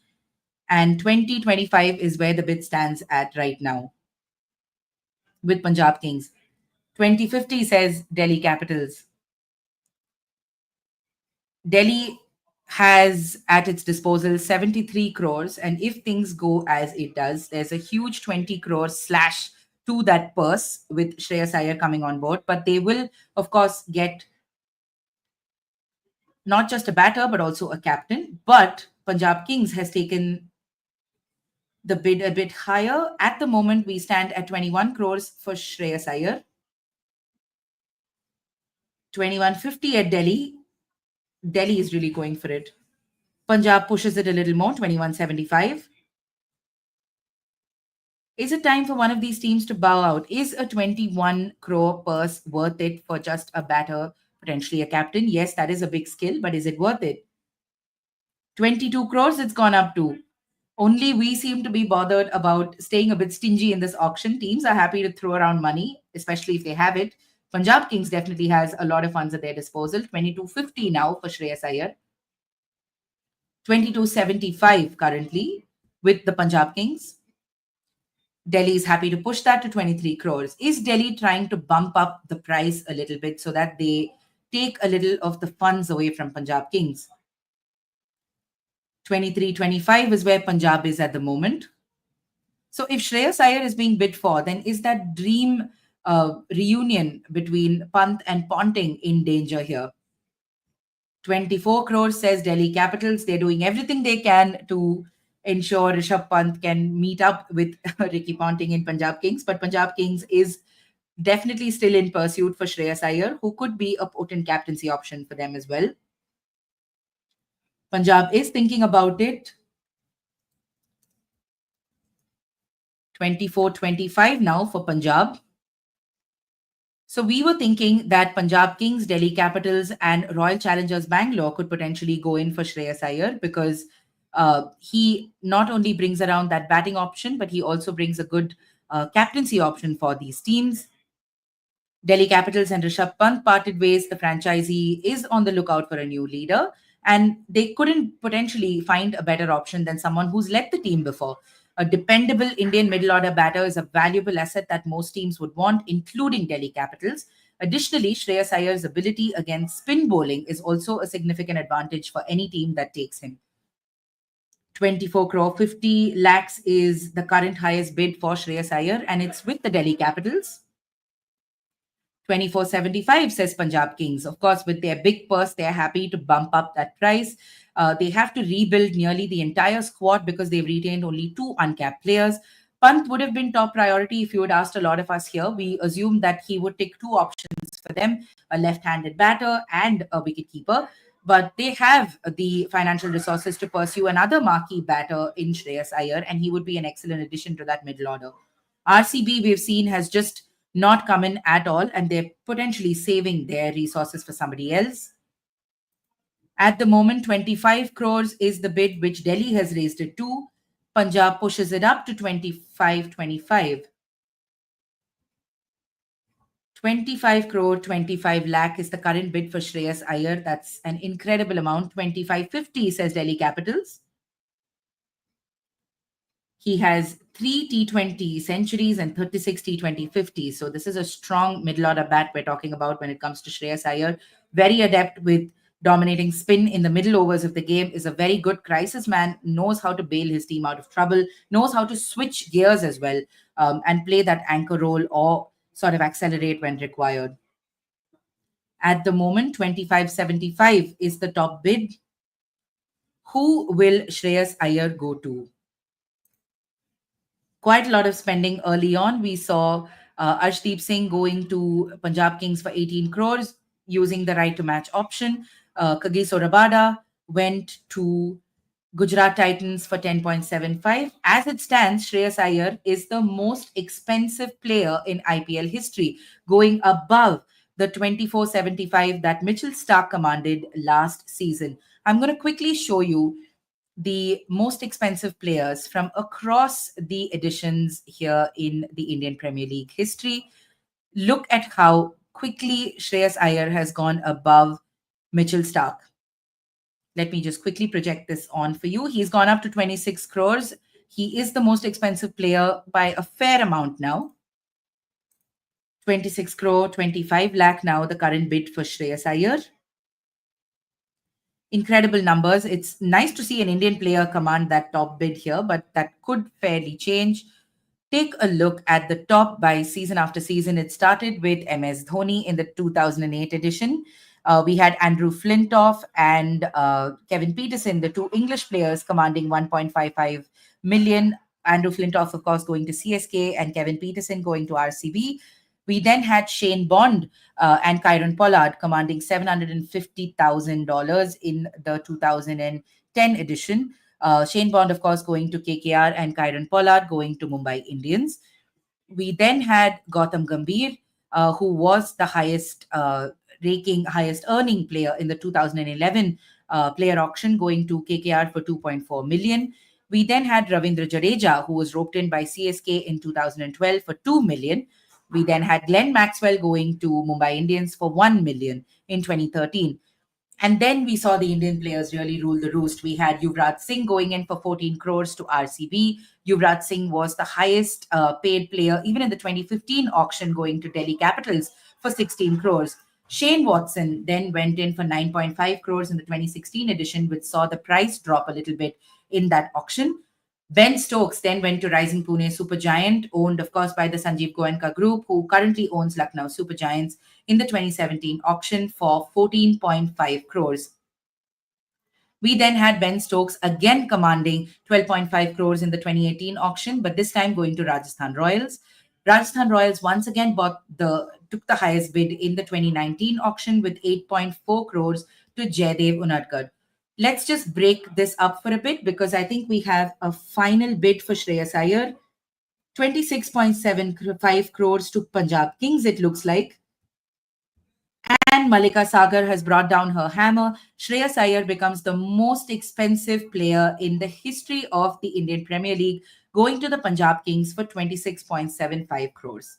Incredible amount of money for this Indian batter, right-handed batter, a solid middle order option. Delhi Capitals looks a bit smug. They might rue missing him out here, but they have also hashed out 26 crores from Punjab's purse. Next up is Jos Buttler, another incredible player. We saw how well he's been playing in the Abu Dhabi T10. He scored a 60-run innings, I think, of just 20 or 30 odd balls. 2 crores is his base price. Rajasthan Royals comes in at 2 crores. Rajasthan Royals and Gujarat Titans currently going in for Jos Butler. Let's revisit that highest bid per season slide we had. Jaydev Unadkat. Now, Rajasthan Royals are in the fray for Jos Butler, and we expect them to keep going for him. They went in for Jaydev Unadkat, an Indian pacer who raked up 8.4 crores in the 2019 auction. Pat Cummins then took in 15.5 crores, which was a massive amount in the 2020 auction. Of course, that was a COVID ridden year as well, and we saw how important Pat Cummins was for the league on and off the field. We then saw Chris Morris taking in 16.25 crores, which made him the most expensive overseas player ever in IPL history in the 2021 auction. Ishan Kishan then took 15.25 crores going into the Mumbai Indians. He didn't have too great a season after that. Call it the curse of the price tag, but 2022 was Ishan Kishan's year in terms of the money that was raked in the auction. We then saw Sam Curran going to Punjab Kings for 18.5 crores. Sam Curran, in fact, went on to captain the team as well eventually.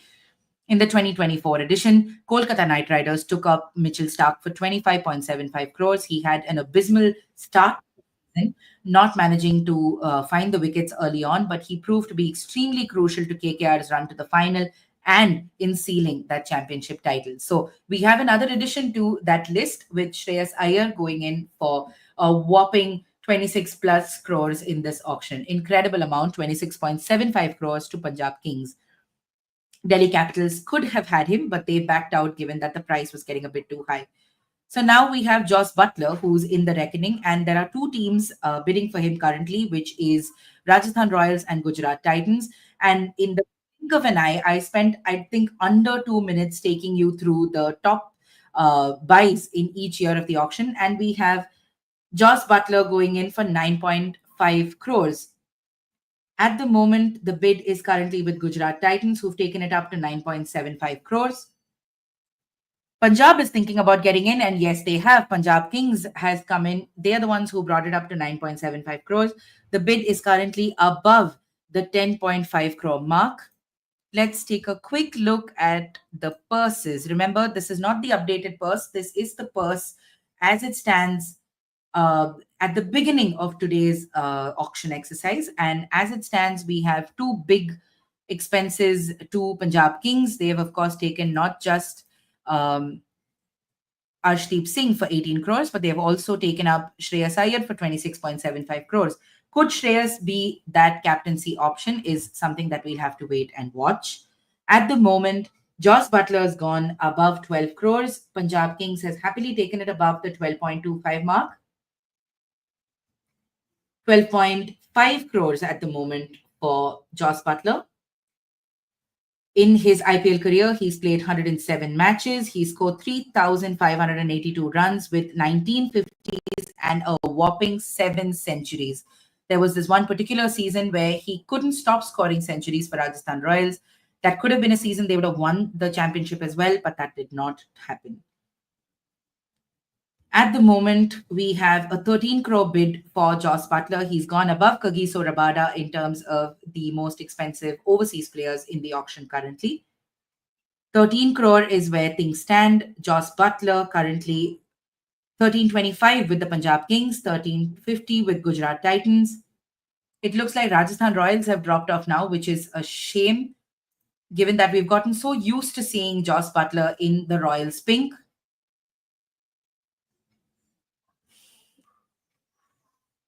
At the moment, 1350 with Gujarat Titans. Will Jos Butler end up going to the Gujarat Titans?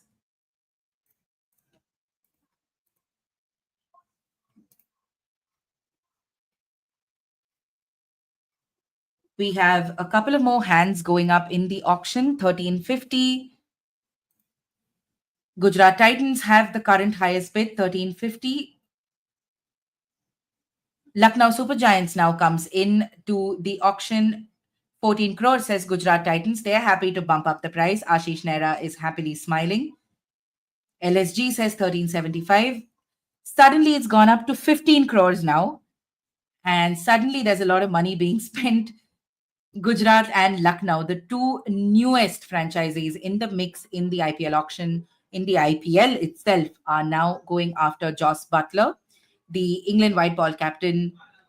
Interesting to see who really the English opener goes to. Gujarat's bid is at 1575 at the moment. 1575. LSG isn't coming in. 1575 to Gujarat Titans, and Malika Sagar's hammer comes down. 1575 is what Joss Butler gets from Gujarat Titans. A solid batter. Given the kind of form he's in, he'll fit in quite nicely there with Shubman Gill.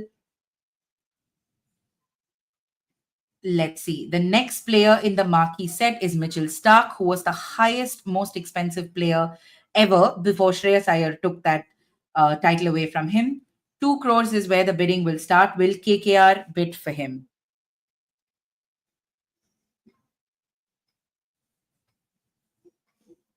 Let's take a look. Mumbai Indians comes in with the first bid for Mitchell Starc, 2 crores. Can you imagine Mumbai Indians taking Mitchell Starc and Jasprit Bumrah together? That would be a dream combination. Kolkata Knight Riders and Mumbai Indians are currently bidding for Mitchell Starc. Starc, of course, is a 34-year-old. He's played in the IPL for RCB and KKR. His IPL career comprises of 41 matches. He's got 51 wickets to his name, an economy rate of 8.2. Not the most economical. We saw him going for buttloads of runs in the 2024 IPL season, but he has a best of 4 for 15. So when he does come to the party, there's nothing stopping Mitchell Starc and his test like line and length. 550 now. We've gone, the price has gone up for Mitchell Starc. Again, the bidding war continues to remain between Mumbai and KKR. 6 crores now, the bid going up, this time with KKR coming in with that 6 crore bid. Nobody else seems to be interested at the moment because they have seen what Mitchell Starc comes along with. Kolkata Knight Riders are happy to sit with that 6 crore bid. Will Mumbai Indians pitch in with a higher amount? 6.25 crores now, says Kolkata Knight Riders. 650 now. Delhi Capitals comes into the fray for Mitchell Starc.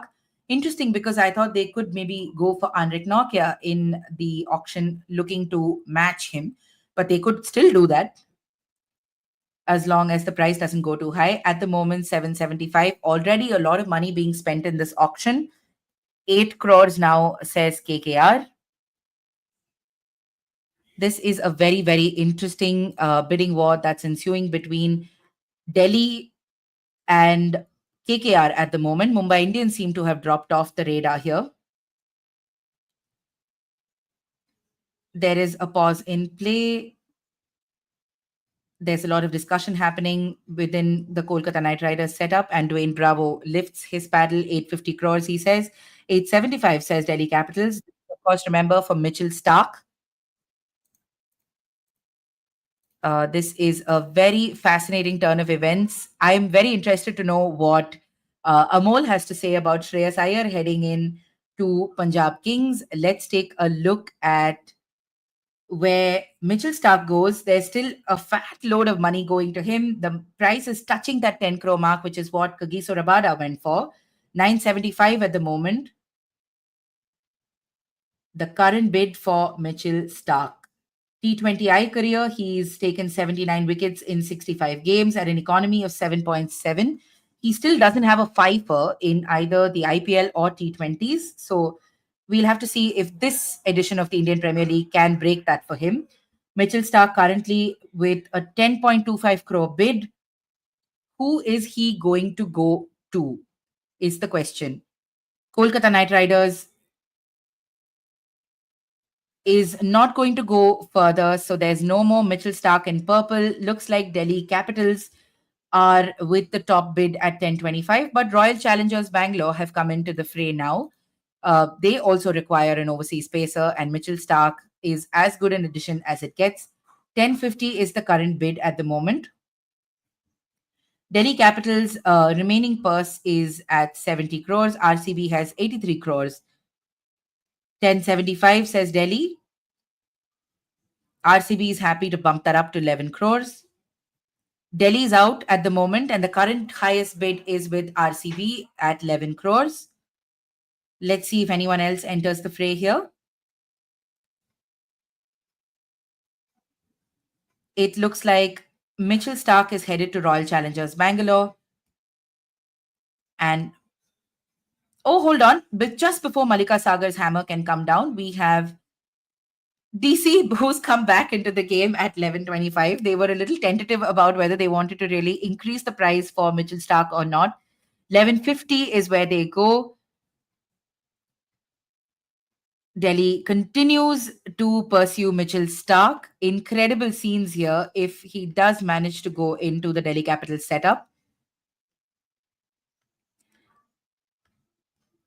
RCB is a little stumped now. They're sort of discussing whether they should continue to go. The two Saudi gentlemen, the representatives of the Saudi Arabian government who are watching along, are discussing where these players really need to go. Everyone's got their eyes and ears open. We can see Shubhangi Kulkarni as well, who's part of the BCCI Apex Council, sitting behind the gentleman.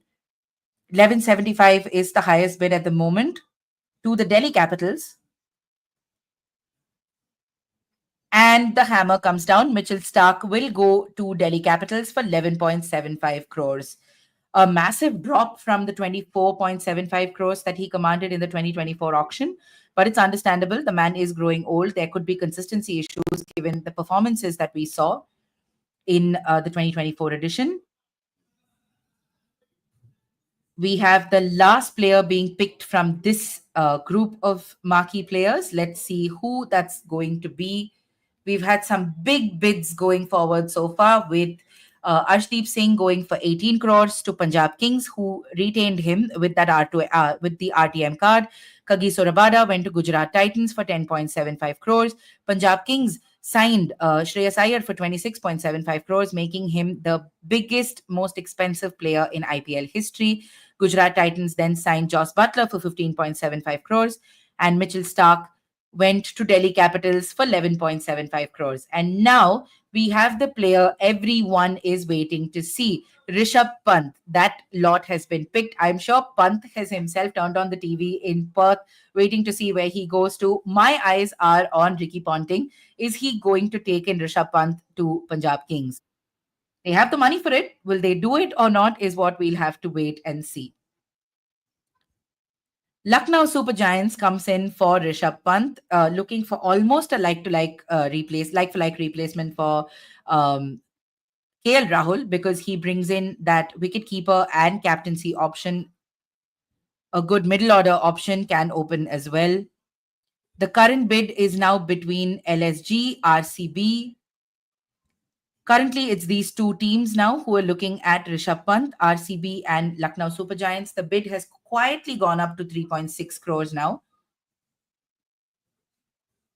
Is an impressive bidding war for Rishabh Pant. Rishabh Pant is a massive resource and could be very, very useful for both these teams that are currently bidding for him, which is Lucknow Super Giants and the Royal Challengers Bangalore.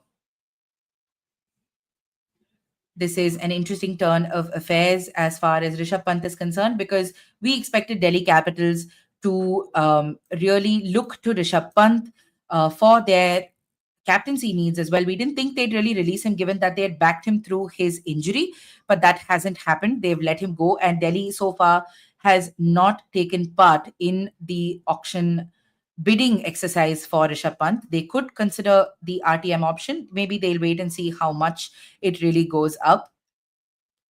9 crores now, with Lucknow being the top bid at the moment.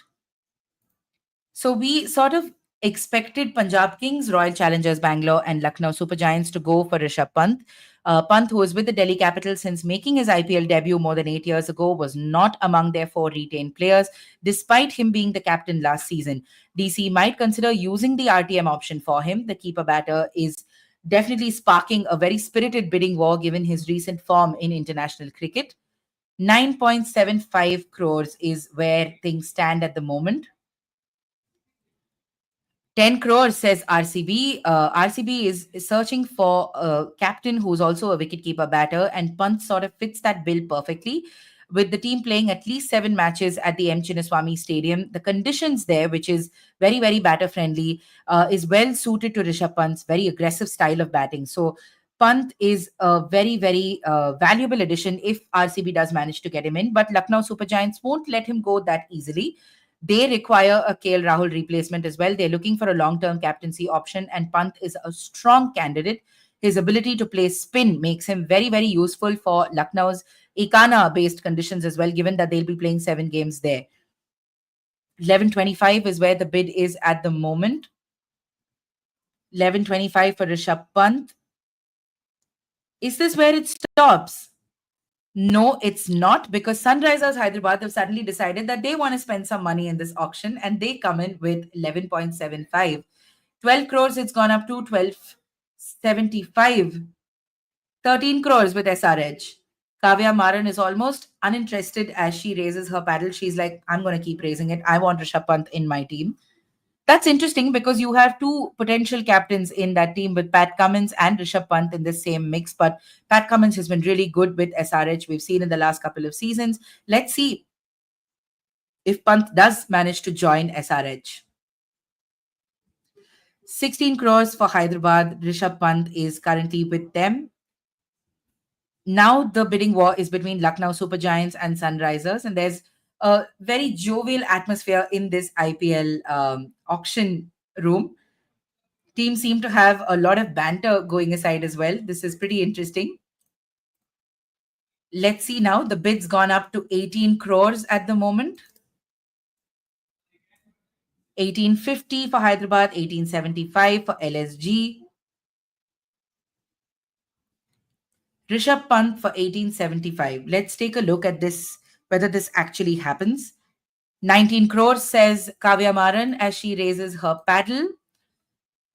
This is not surprising at all. We were expecting Shreyas Iyer and Rishabh Pant to be among the highest grossers at this auction. We, in fact, even thought Arshdeep might command a price of over 20 crores. But I think him going in a little early, being the first name, meant that teams were a little conservative. And I'm saying conservative even though he's gone for about 18 crores, with Punjab exercising its RTM.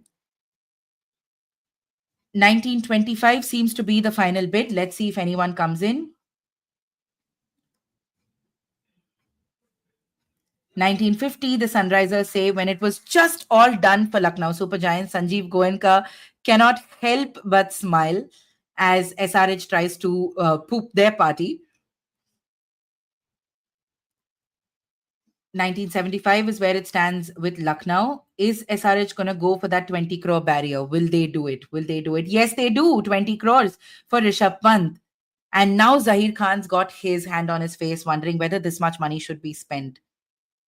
SRH has 45 crores left. LSG has 69 crores left. So interesting dynamics here at play.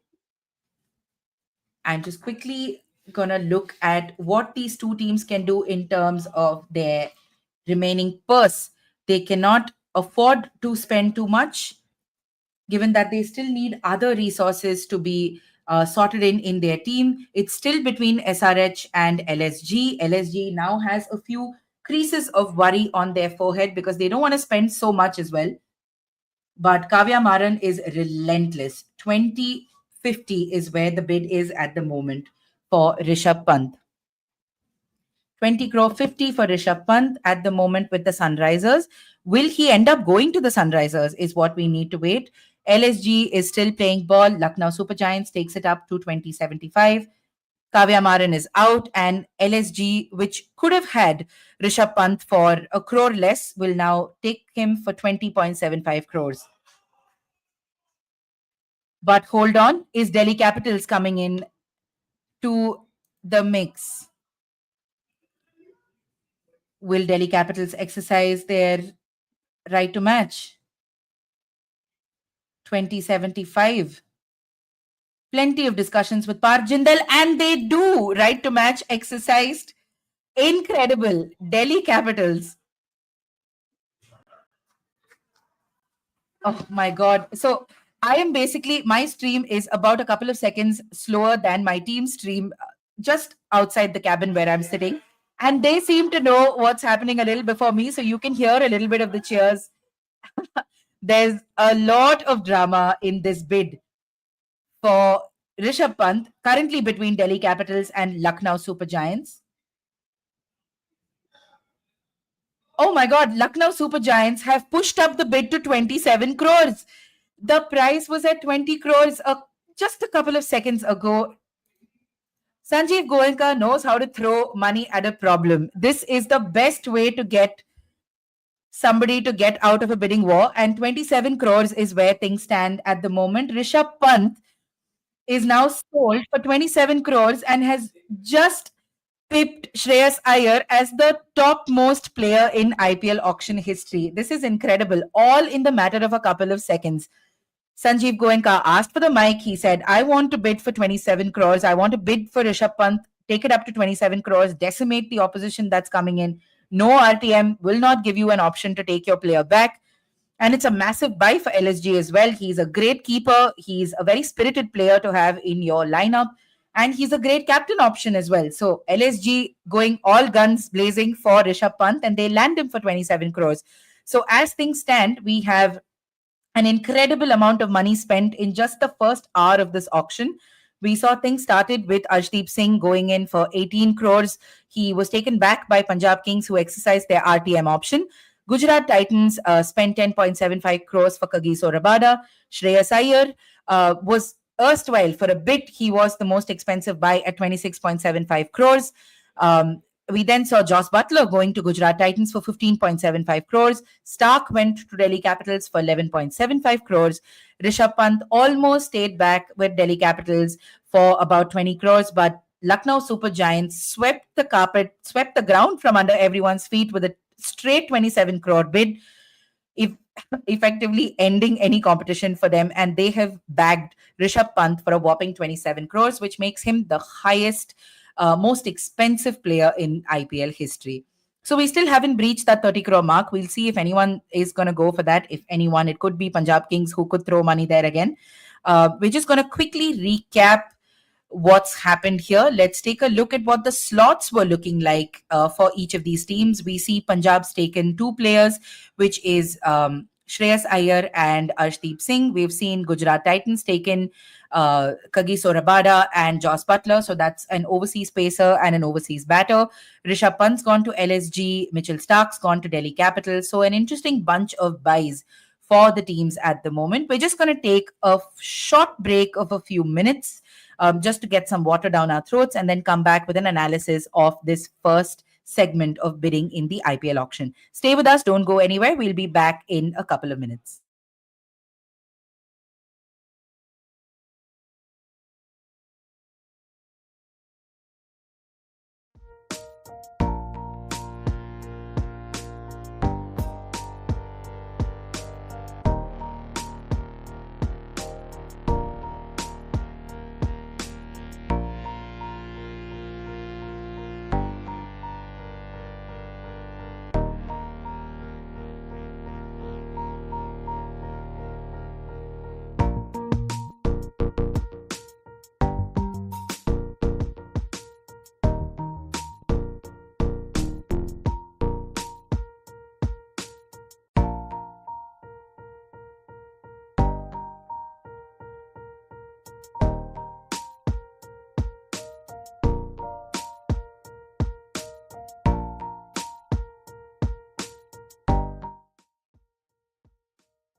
Hi, guys. Welcome back.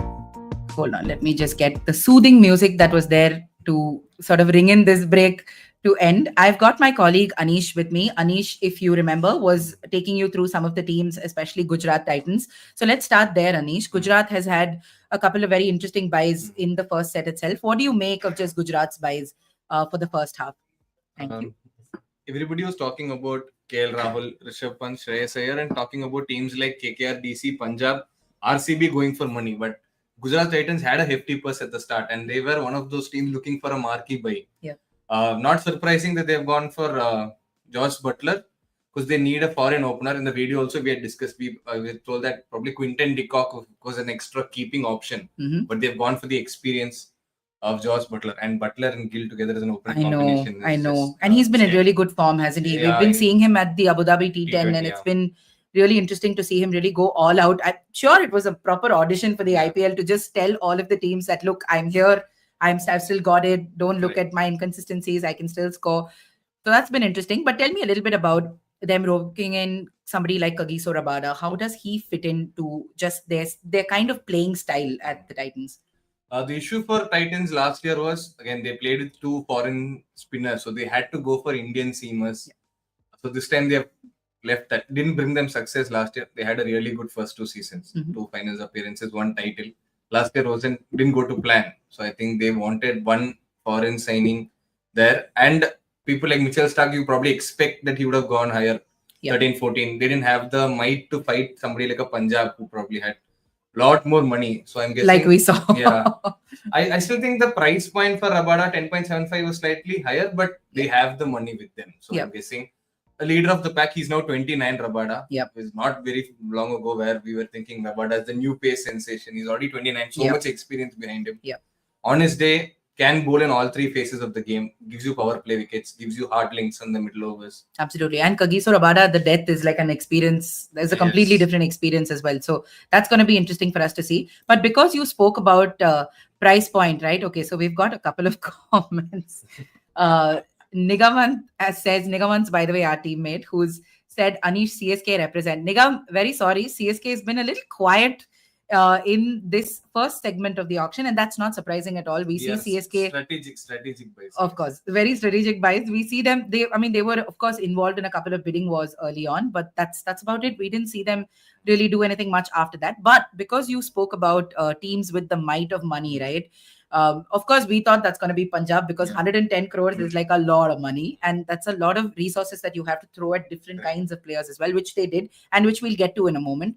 But tell me, that Rishabh Pant last minute 27 crore thing from Sanjeev Goenka was a proper power move, man. He obliterated Delhi out of just any consideration of taking him back, right? Correct. What do you make of just that purchase for LSG? From 20.75, so we were expecting, we knew this new RTM option is obviously a new rule. We are really not sure how the teams are looking at it.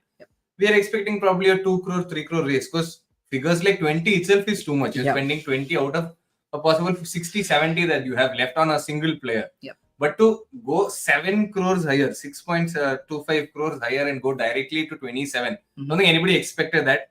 I think that caught DC off guard as well. Because I'm sure they're looking for an Indian captain. They went after Shreyas hard, didn't get him. Went after Pant hard, didn't get him. So now who is your captain? Who's your Indian? Who's that core around which you're going to build? Or now, or are they being forced to go off with Akshar Patel as captain now? They don't get. Because we have another Indian wicketkeeper batter and KL Rahul coming in the next set. But then there are teams with more money than Delhi. Exactly. RCB haven't picked anybody up. They have 83 crores. So they're still there. So it'll be interesting to see how Delhi has that hesitation to go for that one bid or hesitation to RTM at 27. Has it cost them in terms of having a solid Indian option? They should just retain him. It will probably cost them less. Yeah, but I don't think that 6.25 crore hike is what I'm sure they didn't expect that. Yeah, exactly. That was a proper power move from Sanjeev Goenka. Interesting to see what's happening. All right, so that's one. We are also going to take a look at Arshdeep going back to Punjab Kings because we saw a fair amount of interest about Arshdeep as well. So we'll do that and then we'll get back to action at the auction. Tell me a little bit about what you think of Arshdeep. I think this was Punjab's strategy from the beginning. I feel they did not retain anybody. If they had retained a single player, along with the uncapped Shashank and Prabh Simran, they would have had to spend 18 on Arshdeep. So strategically, they thought he probably might not go for 18 at the auction, and they've RTM'd him for a lesser price. All right. And we see Amol. Amol, can you hear us? You're on mute, Amol. You're on mute. Hey, hi guys. Hi. I'm just here to brag about myself, saying I told you so. You can just pull out a screenshot of my tweet just before we began the auction, wherein I had said I will not be surprised if Lucknow go big on Rishabh Pant. Yeah. So they came here for Rishabh Pant. They had enough first. 69. Their budget was around 30 crore for Rishabh Pant. Okay. To I don't know if any of our guys, I haven't been able to watch our shopping list. But if we Yeah. said CSK, that was just a facade that was created. Okay. So effectively, Lucknow came in for Rishabh Pant and they made no balls clear. They waited for almost the entire set. Only for the fifth player did they raise the paddle for the first time. And once Rishabh came in, they came in from start till end, and that was it. Yeah. Now, Lucknow, see, they already had almost the whole core. Now they have a captain. Okay, now they just have to build the squad around it, and they have more than enough money, time, resources, everything at their disposal. Right, right. Absolutely. Amol, before I actually ask you a little more about what happened in the beginning, I'm going to let Anish go because he needs to man the back end. Anish, good luck. Please join us back again when you're free. All right. It's just me and Amol now. Amol, I want to ask you, just did you expect so much money to be spent in this first sort of segment of bidding itself? Because we've seen a massive amount of money being spent for these first five, six players. What do you make of that? Just how Uh, easy the purse strings have opened up in the the beginning. only surprising factor for me was Josh Butler. Otherwise, weren't any surprises as such. Hmm. Perhaps Josh Butler, one of the teams, inflated the purse to cut down on Yeah. someone else's purse. That was the only surprising reason.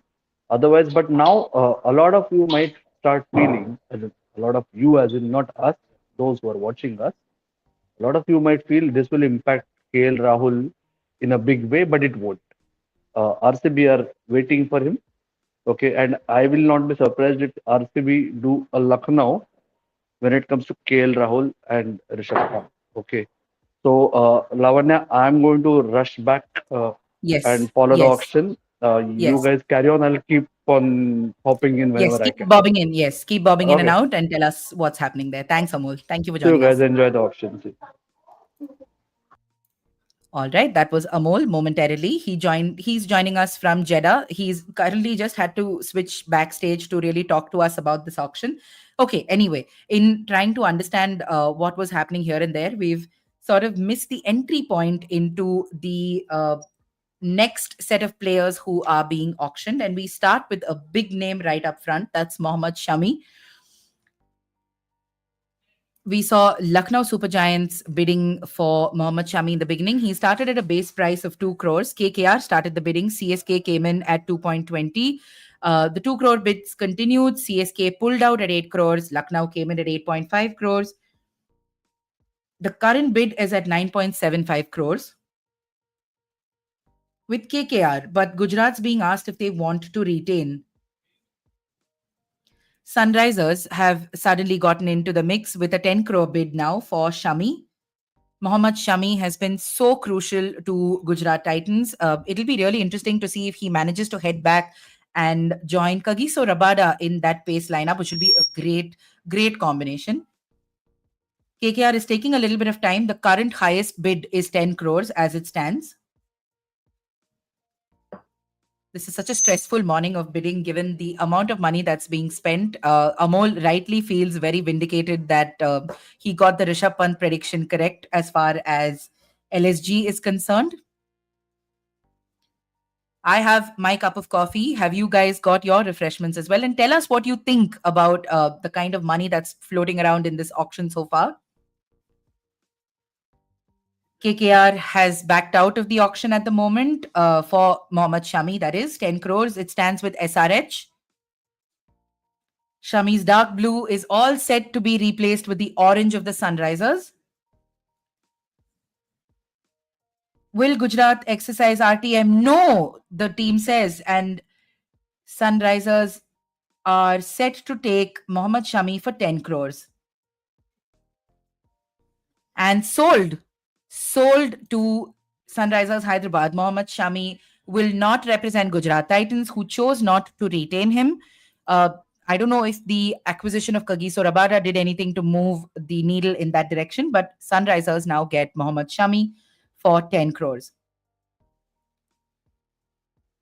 Next player is David Miller, another former Titans player. Will he head back to the Gujarat franchise is what we'll need to see. He comes in at a base price of 1.5 crores. Miller has been such an important personality in T20I cricket, T20 cricket, just the shortest format of the game world over. A very explosive batter in his day, but consistency has been a little bit of a problem for Miller of late. And we see GT is happy to get in right up front. RCB is in the mix for David Miller as well. RCB does love its South Africans. So currently the bidding war, and a very fervent bidding war at that, is between Gujarat Titans and the Royal Challengers Bangalore. Both need some bolstering, need an explosive batter who can also, dial it down a notch and sort of anchor the innings in that middle order. And these two teams have now bumped up the bid to 3.4 crores. His base price, remember, was 1.5, not 2 crores. The 35-year-old has played for Gujarat Titans before. The South African has been a very important cog in the Protean lineup and the Gujarat Titans lineup. Nigavant comes in with a very interesting comment, waiting for PBKS to sabotage the bidding war again. Will that happen is what I would like to see. That's what auctions are about, right? You need somebody to come and mess around a little bit, especially those with the power to do so. Currently, the bidding wars between RCB and the Titans. Ashish Nehra and Vikram Solanki are deep in conversation, but I think they've sort of stepped back at 5.25 crore. Is this a steal? Is 5.25 crore for David Miller a steal, or are they spending a little more than they perhaps should? 575. It's still with RCB, and now Delhi Capitals comes into the fray. Nigaman says Delhi Capitals is doing Punjab Kings job for them. Punjab Kings 2.0 DC, Nigaman says, about how they're now entering the bidding war. Is this a ploy to make RCB spend a little more money, because RCB also has 80 odd crores in at their disposal? Now the price goes up to 6.75. RCB still in the mix. Parth Jindal is still thinking whether to raise his paddle. Yes, they do. David Miller's price goes up to 7 crores now. 7.25 crores now. RCB would have hoped this would have finished at 5.25 crores, but DC had to go and bump it up.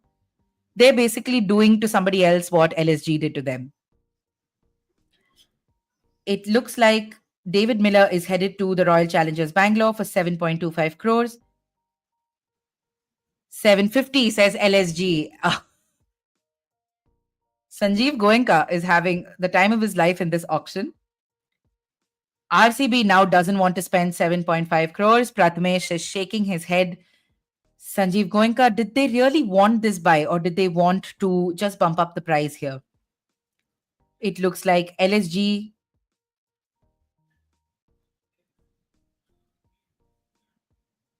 Oh, is LSG taking David Miller? Gujarat is asked if they want to exercise the right to match. Plenty of discussions here between Parthiv Patel, Vikram Solanki, and Ashish Nehra. They're taking a good hard minute to think about this, because it's 7.5 crores that they're going to lose from their wallet. And they will not. So Lucknow Super Giants, as it stands, will get David Miller for 7.5 crores. In 130 matches in the IPL, David Miller has 2,924 runs at a strike rate of 139. So it's an impressive buy in terms of reputation. Now, they'll just hope that David Miller's form follows him along with his bag and baggages when he comes down for the IPL. The next player, Yuzi Chahal, this is a player that we've all been looking very fervently to see who is really going to take him into their teams.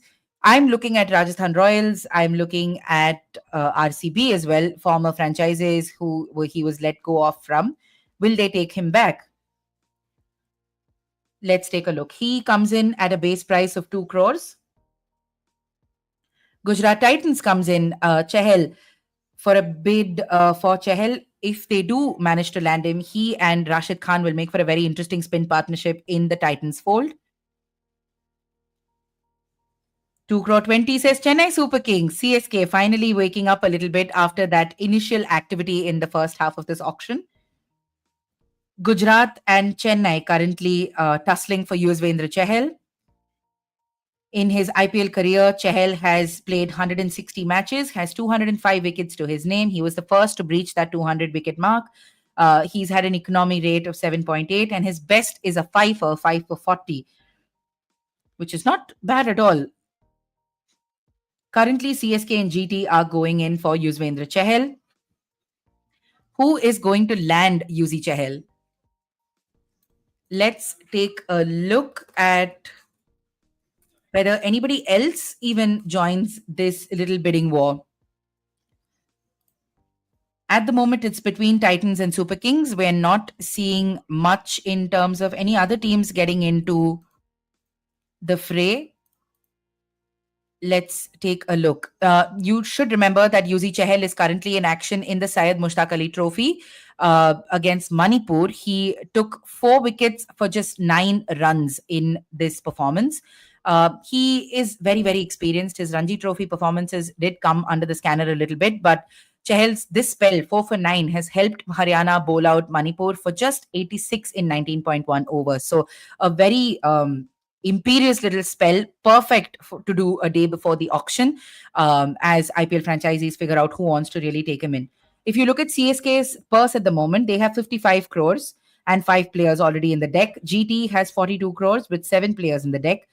Punjab Kings has come into the fray now. They have 65 crores at their disposal, and the current bid for Yuzi Chahal is at 7 crores, with Lucknow now coming into the fray.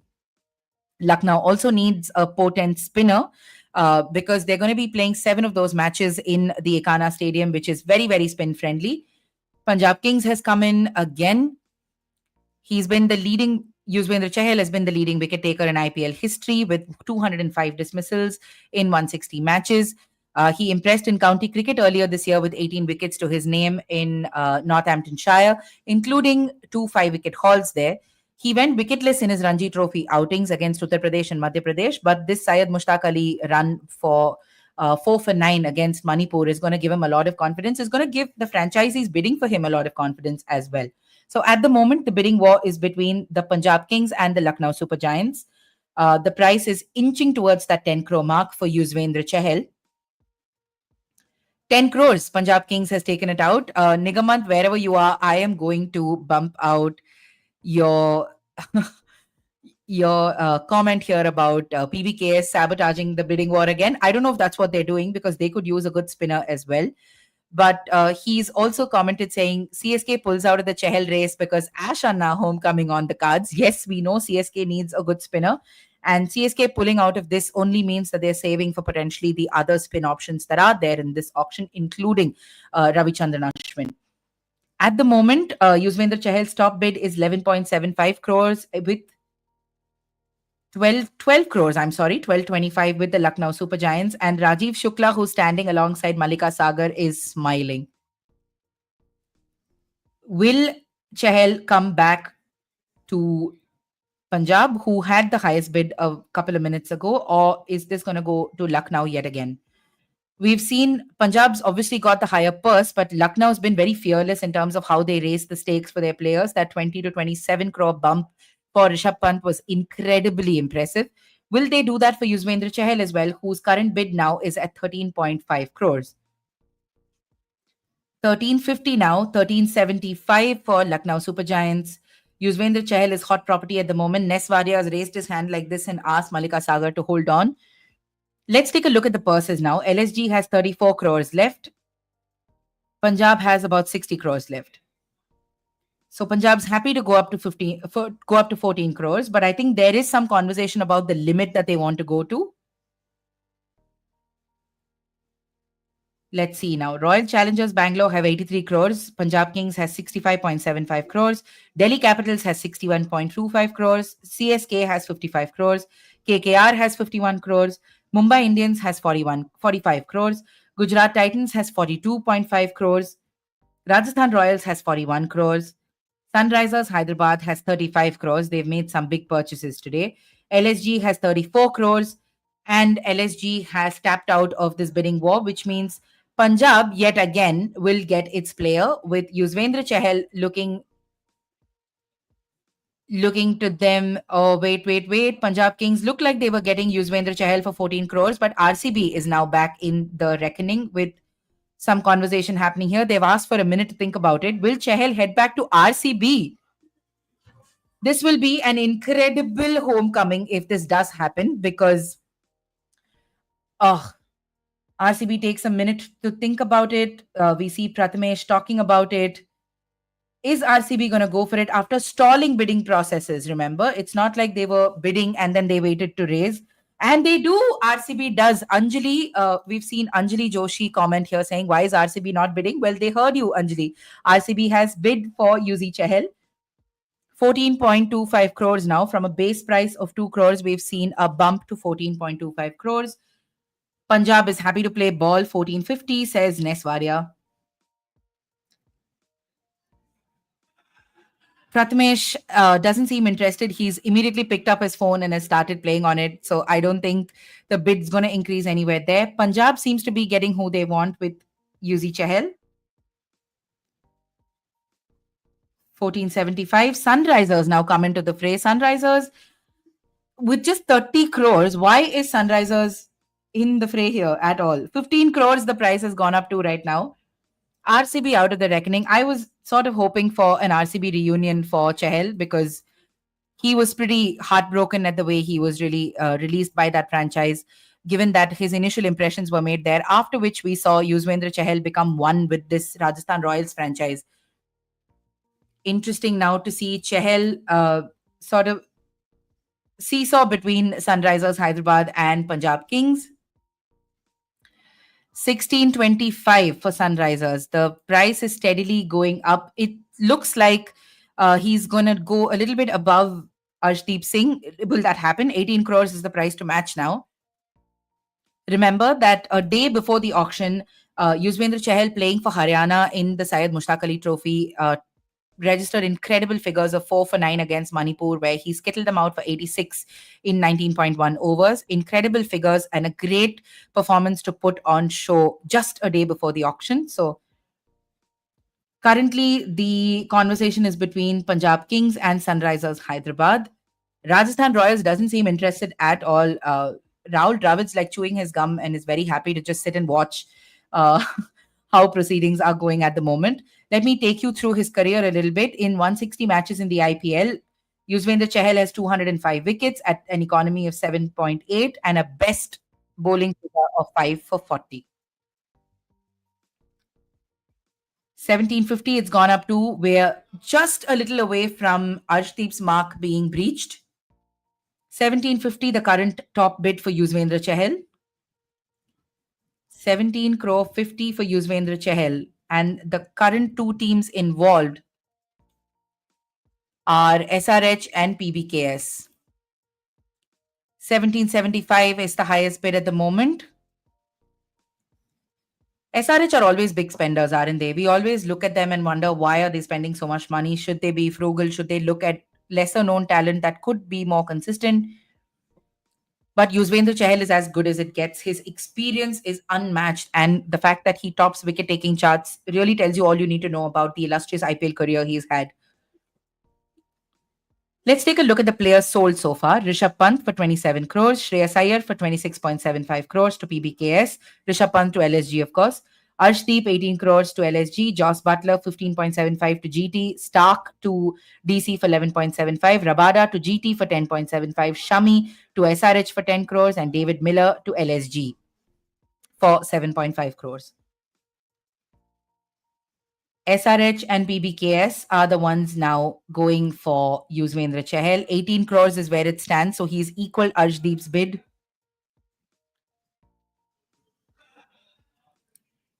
I'm very happy that I'm not at that auction table, because can you imagine what it would be like to really sort out the money required for these auctions?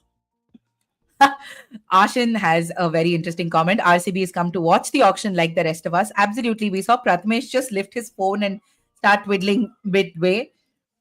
And we see Punjab finally has Yuzvendra Chahal also for 18 crores. He's managed to, Punjab has managed to get Arshdeep and Yuzi Chahal, both very, very interesting players, very potent spinner, a potent pacer, both Indians for 18 crores. But now is the box office pick of Mohammad Siraj. Mohammad Siraj became unanimous with the RCB brand with Virat Kohli over the last couple of seasons. Is he going to go back to Virat Kohli? Dinesh Karthik is scratching his beard as he figures out if they should bid. Mohammad Siraj starts at a 2 crore base price. Gujarat Titans gets in with a 2 crore bid. Let's see, is anyone else going to enter this auction bid? 2 crore for Mohammad Siraj. 2 crores to Gujarat Titans. Chennai Super Kings gets involved for Mohammad Siraj. Can you imagine Mohammad Siraj in CSK yellow after being in RCB red for so long? Love seeing these arch rival swaps. It makes the rivalry that much more interesting. Fascinating now. A lot of comments we're seeing from the people watching this live. Mumbai sleeping. DSP here. DSP sir is here.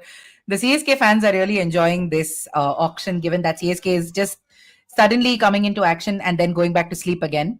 Mumbai Indians has been conspicuously quiet for the last couple of players who have come and gone in the auction pool. At the moment for Mohammad Siraj, we're seeing the tussle between Gujarat Titans and the Chennai Super Kings. Ashish Nehra will take the call here. Will they continue? Gujarat looks like they're done. 825. Oh, no, they're not done. 850, they say, as they bump up the asking rate for Mohammad Siraj. In 93 matches in the IPL, Siraj has 93 wickets to his name at an economy rate of 8.7 and a best bowling figure of 4 for 21. At the moment, the Gujarat Titans have one pacer in their ranks, but the Royals do not have any. So suddenly we see the Rajasthan Royals come into the fray. Jake Lashmakram and Rahul Dravid are seriously sitting down and discussing what they can do and what their limits could be for this bidding war. Gujarat Titans now have the bid at 10.25 crores, but Royals are happy to take that up to 10.50. 1075 says Gujarat Titans. This is for Mohammad Siraj, remember. Mohammad Siraj, who was with Royal Challengers Bangalore all along, is at the moment with either the Titans or the Royals as things stand. 1125 says Gujarat Titans. 1150 says Rajasthan Royals. 2 crores is Mohammad Siraj's base price, and we see that coming up to 11.75 now. Massive bump in price. 12 crores is his asking rate at the moment. Fascinating numbers for all of these players. We should remember that these are all Indian players who have now started coming in and commanding these kind of prices. We do know that RCB could very well come in and use their RTM. So let's see how much these teams really bump it up to. At the moment, it's looking like RR is out of the race, so no Rajasthan in this race. GT currently has Mohammad Siraj for 12.25 crores. Will Royal Challengers use the RTM?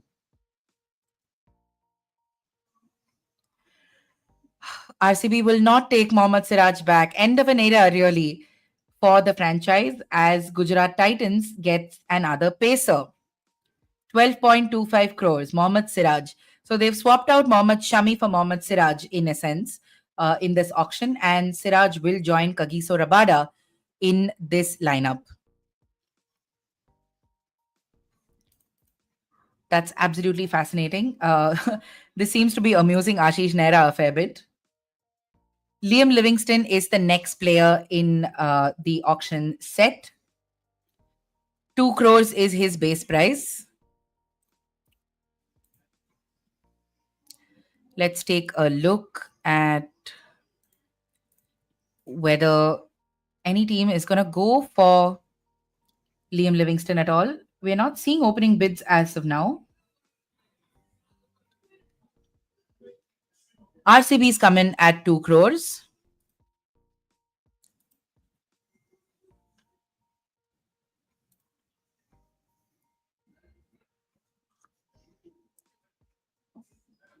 SRH comes in as well. The 31-year-old Liam Livingston is an English batter. He can be very explosive on his day. But again, we've come down to consistency being the problem when it comes to these players. SRH at the moment is haggling for Liam Livingston with RCB as things stand. RCB started the bidding at 2 crores. At the moment, it's come up to 3.2 crores now. In Liam Livingston's IPL career, he's played 7 matches, scored 111 runs at a strike rate of 142.3. So that's an incredible set of numbers for Liam Livingston. Although that runs column hasn't been as high as it should be because consistency really tends to suffer for Livingston. 3.6 crores at the moment, and it's going between the two southern neighbors, Sunrisers Hyderabad and Royal Challengers Bangalore.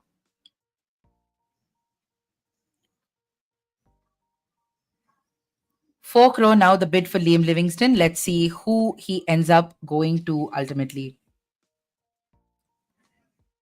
Hyderabad is looking for whether they should bump up their asking rate. Remember that Hyderabad's purse is not that high. They need to really be a bit frugal with their picks as far as this auction is concerned.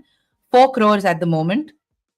4 crore 20 is fine, says RCB as they bump up the ask. Delhi Capitals enters the fray, making it 460. 480 says RCB. 5 crore says Delhi. Suddenly, SRH is nowhere to be seen. Now the bidding war comes between Delhi Capitals and Royal Challengers Bangalore. In his T20I career, Liam Livingston has played 55 games, scored 881 runs, and his strike rate is a whopping 151.1. He has 2 half centuries and 1 century to his name. So you have a solid batter that's entering your fray who can be that middle order accelerator as he has been for England and Punjab at several stages. 6.75 crores is where the bid stays at the moment. Meanwhile, I'd like to plug a little something for you guys. Sportstar is currently on Blue Sky, and we hope you guys will follow us over there. Much like Twitter, Facebook, X rather, much like X, Facebook, YouTube, Instagram, this is another portal where we are going to be dropping our information. So do make sure that you join us on Blue Sky. All of this auction information also is being posted over there. So make sure that you do follow us over there as well.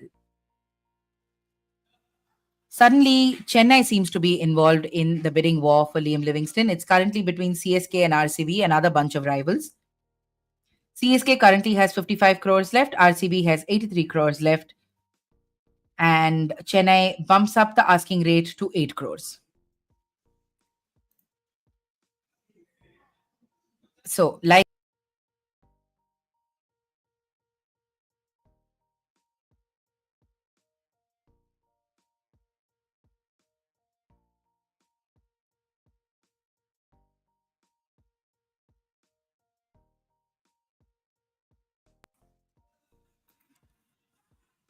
do remember that you can follow all of the auction information, anything that you need to know about the IPL 2025 season, the mega auction that's happening right now on all our social media channels. And one additional channel is Blue Sky. If you are watching this on your phones, please screenshot the screen that you see right now so that you can scan that QR code and find us on sportstar.bsky.social.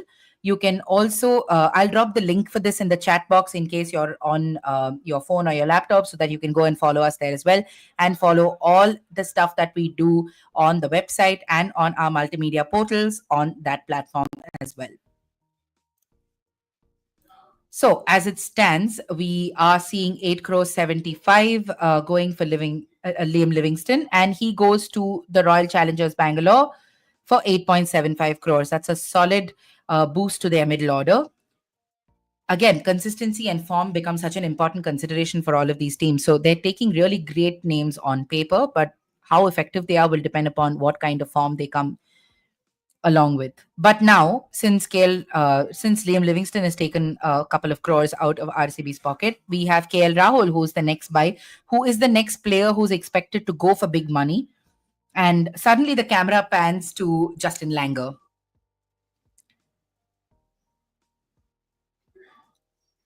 Let's see who opens the bidding for KL Rahul. KKR raises its panel for KL Rahul. That's an interesting choice. Santa had sort of predicted this in terms of them trying to take off a captain, a wicketkeeper batter, and a solid anchor in that batting innings all at once. Liam Livingston was RCB's first buy of the auction. They had a pretty slow start to the day, it looks like. Better late than never, though, and Royal Challengers Bangalore get into action for KL Rahul as well. From a base price of 2 crore, we're up to 3 crore already, with the Kolkata Knight Riders and Royal Challengers Bangalore being in the fray for this player. Let's take another look at the most expensive players, because KL Rahul was deemed to be one of them potentially. Let's take a look at what that entails for the others.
So, interesting bunch of action going on there. Remember that the two teams that are in the fray are KKR and RCB.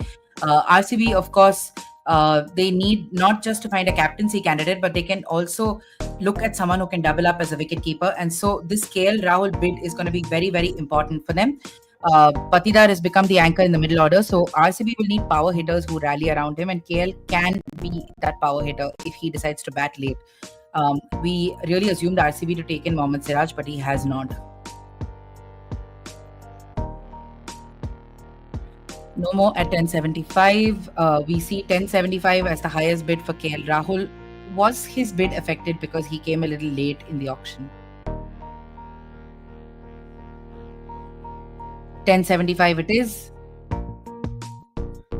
And now suddenly there's a conversation. 10 crores 75. There's a conversation about the kind of money that's being spent for these players, and 1075 could be a bit less for KL Rahul, given that we were assuming he'd also go in for that 18 or 19 crore bracket, but that's not to be. KL Rahul will go for 11.00 crore.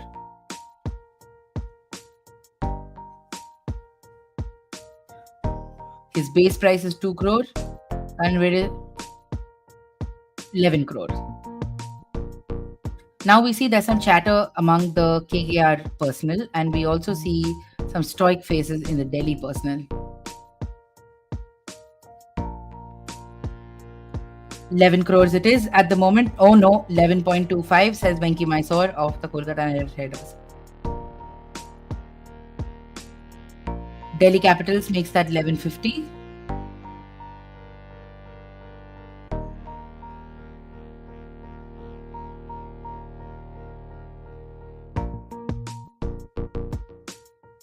$11.50. At the moment, oh, wait. It's not down to the Capitals. KKR is still very much in it, but Delhi is a little ruthless when it comes to auctions. They go big very hard and very early. So at the moment, this might be a great passage of play for them.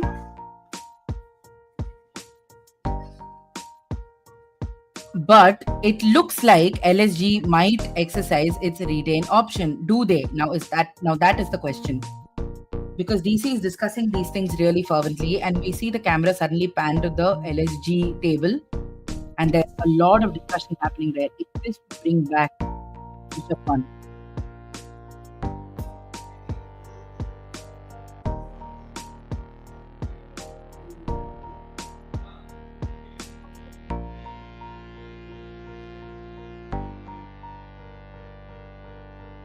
At 12.75. So we're going to just wait because CSK has entered the auction exercise now, and now suddenly there is a bump in the kind of bids. 13 crores it's gone up to. 13.25 it's gone up to. Now it's a three-way thing between CSK and KKR is in as well. They've not pulled out of the auction, the bidding exercise per se. DC is also well involved. So DC, CSK and KKR. But DC's bid of 14 crores forces CSK out because they don't want to spend that much money on a batter. 14 crores is where it stands. Will LSG think of taking him back? Or will this person stay with Delhi Capitals? This person being KL Rahul. KLR to the best team in South India is what Nigamant said, but CSK has been pushed out by the might of DC's money.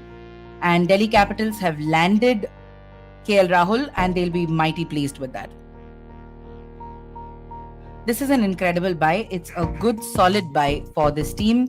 And if he stays fit and his form stays consistent, then he can be a handful for other teams when they face Delhi Capitals. That is the end of the second marquee set.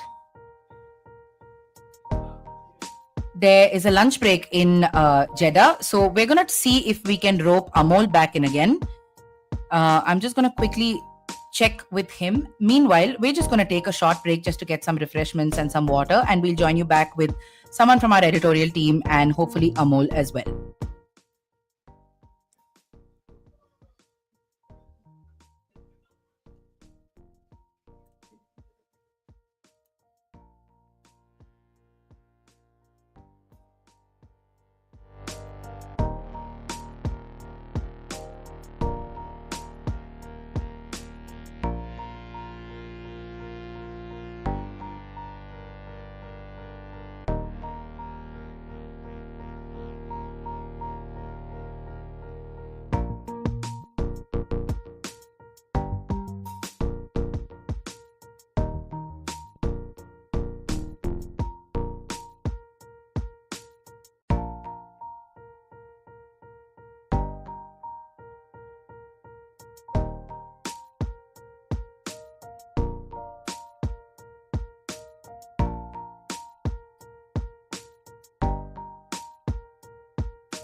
Hi guys. I needed that break. Needed to go get some water and some refreshments because towards the end it was becoming a little bit of a snooze fest in terms of how the bids were going. I have with me my colleague Mayank, who's been diligently getting all of these auction updates to you guys.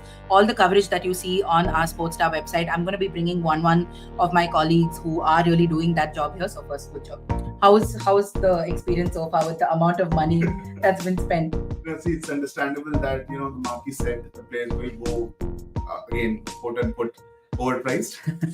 But yeah, I mean the talk of the town would be KL Rahul as of now. Yep. Again, 14 crore is a steal by Delhi Capitals. They needed captaincy material. They needed a wicket keeper batter who can bat up top, who can bat at the middle order. And since they had let go of Rishabh Pant, so they do now have a good option in KL Rahul. The surprising buy of the top 10 players was indeed Yuzvendra Chahal. Yeah. No one expected him to go for 18 crore. Yeah, in fact. yeah. So what? RR paid some 7 crores if I'm not wrong. I was expecting Nice little bump for him, no? I was actually expecting RCB to jump in because they needed those. Yeah. But 18 crores is too much. I mean, more than that, the drama that was there between these two when he was let go and then he felt so sad about being released by that franchise. Even when we saw Pratmesh raise the paddle, I thought, oh God, what homecoming coming for Chahal. But Steve, whenever you're going to speak about players being overpaid, you have to speak about Punjab Kings. Punjab Kings paid 26.75 crore for Shreyas Iyer, and then now they have usage hell for 18 crores as well. So overall, after Arshdeep, after paying 18 crores 18 for for Arshdeep, Arshdeep, yeah. so their purse looks like what 40, 44, 45 crores. Suddenly, right, from 110, suddenly it's come down. So now down. it's actually diluted. The purse has been diluted, and it's going to be very fun to see which team, like how they're going to proceed. Yeah. Since they had only two uncapped Indian players as their retention. Yeah. So yeah, I mean, apart from BBKs, I'm impressed with GT's picks today. Yeah. First of all, 15 crore for Butler. Steal. It was a really good price. So, worth it, return of investment. Yeah, we think steal, but Amol, he had just come in here and he thought that 15 crores was a little too much for Joss Butler. I mean, see, yeah, what do you think? Looking at his form and his age and all those things, but what he brings is his pedigree, his experience. He has led the team. He has been there in the ecosystem for at least over a decade. Yep. So he has those experience to be there, and 15 crore is value for money for the player like him is what I feel. See what he's doing in Abu Dhabi T10, right? T20, and then before that against West Indies, the T20 series, he scored 80 and then he scored 100 alongside Phil Salt. So but see, this is the problem. So they'll all, when they're coming into the IPL, they'll come in with this blistering form and then suddenly something will switch off. It works either way, right? So for all of these teams, but for the I'll come to that. Yeah. But for the quality of Joss Butler, was not in such a good form. Last season, he scored 2 centuries. Yeah. So you have to bring all those aspects. Plus the fact that GT were looking for a top order batter alongside Sudarshan and Shubman Gill in the long, huge boundary of Narendra Modi Stadium in Ahmedabad. So it's going to be for me, it was a really good pick from GT. And who else they got after that? Rabada is a really good pick. Yeah. Siraj. I found that very funny. Like, why he swapped Shami for Siraj? Again, I don't know why did they do that. Yeah. But since Shami was not, at its best as far as his fitness was concerned, plus the age factor, that was the sole reason why he was left out, is what I'm assuming. Yeah. So they got Siraj, who, again, we have to see how he bowls in the pitches of Narendra Modi Stadium. It's going to be very different from the pitches in Bangalore. Yeah. So in Ahmedabad, you have red soil as well as black soil. So you have both, and the pitches are long. I don't know.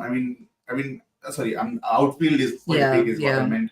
So it's going to be exciting to see how he proceeds at that. But having Rashid Khan, having Kagiso Rabada and Siraj, it's looking a solid bowling pack. Yeah. And most of the team, they actually have to build the bowling lineup.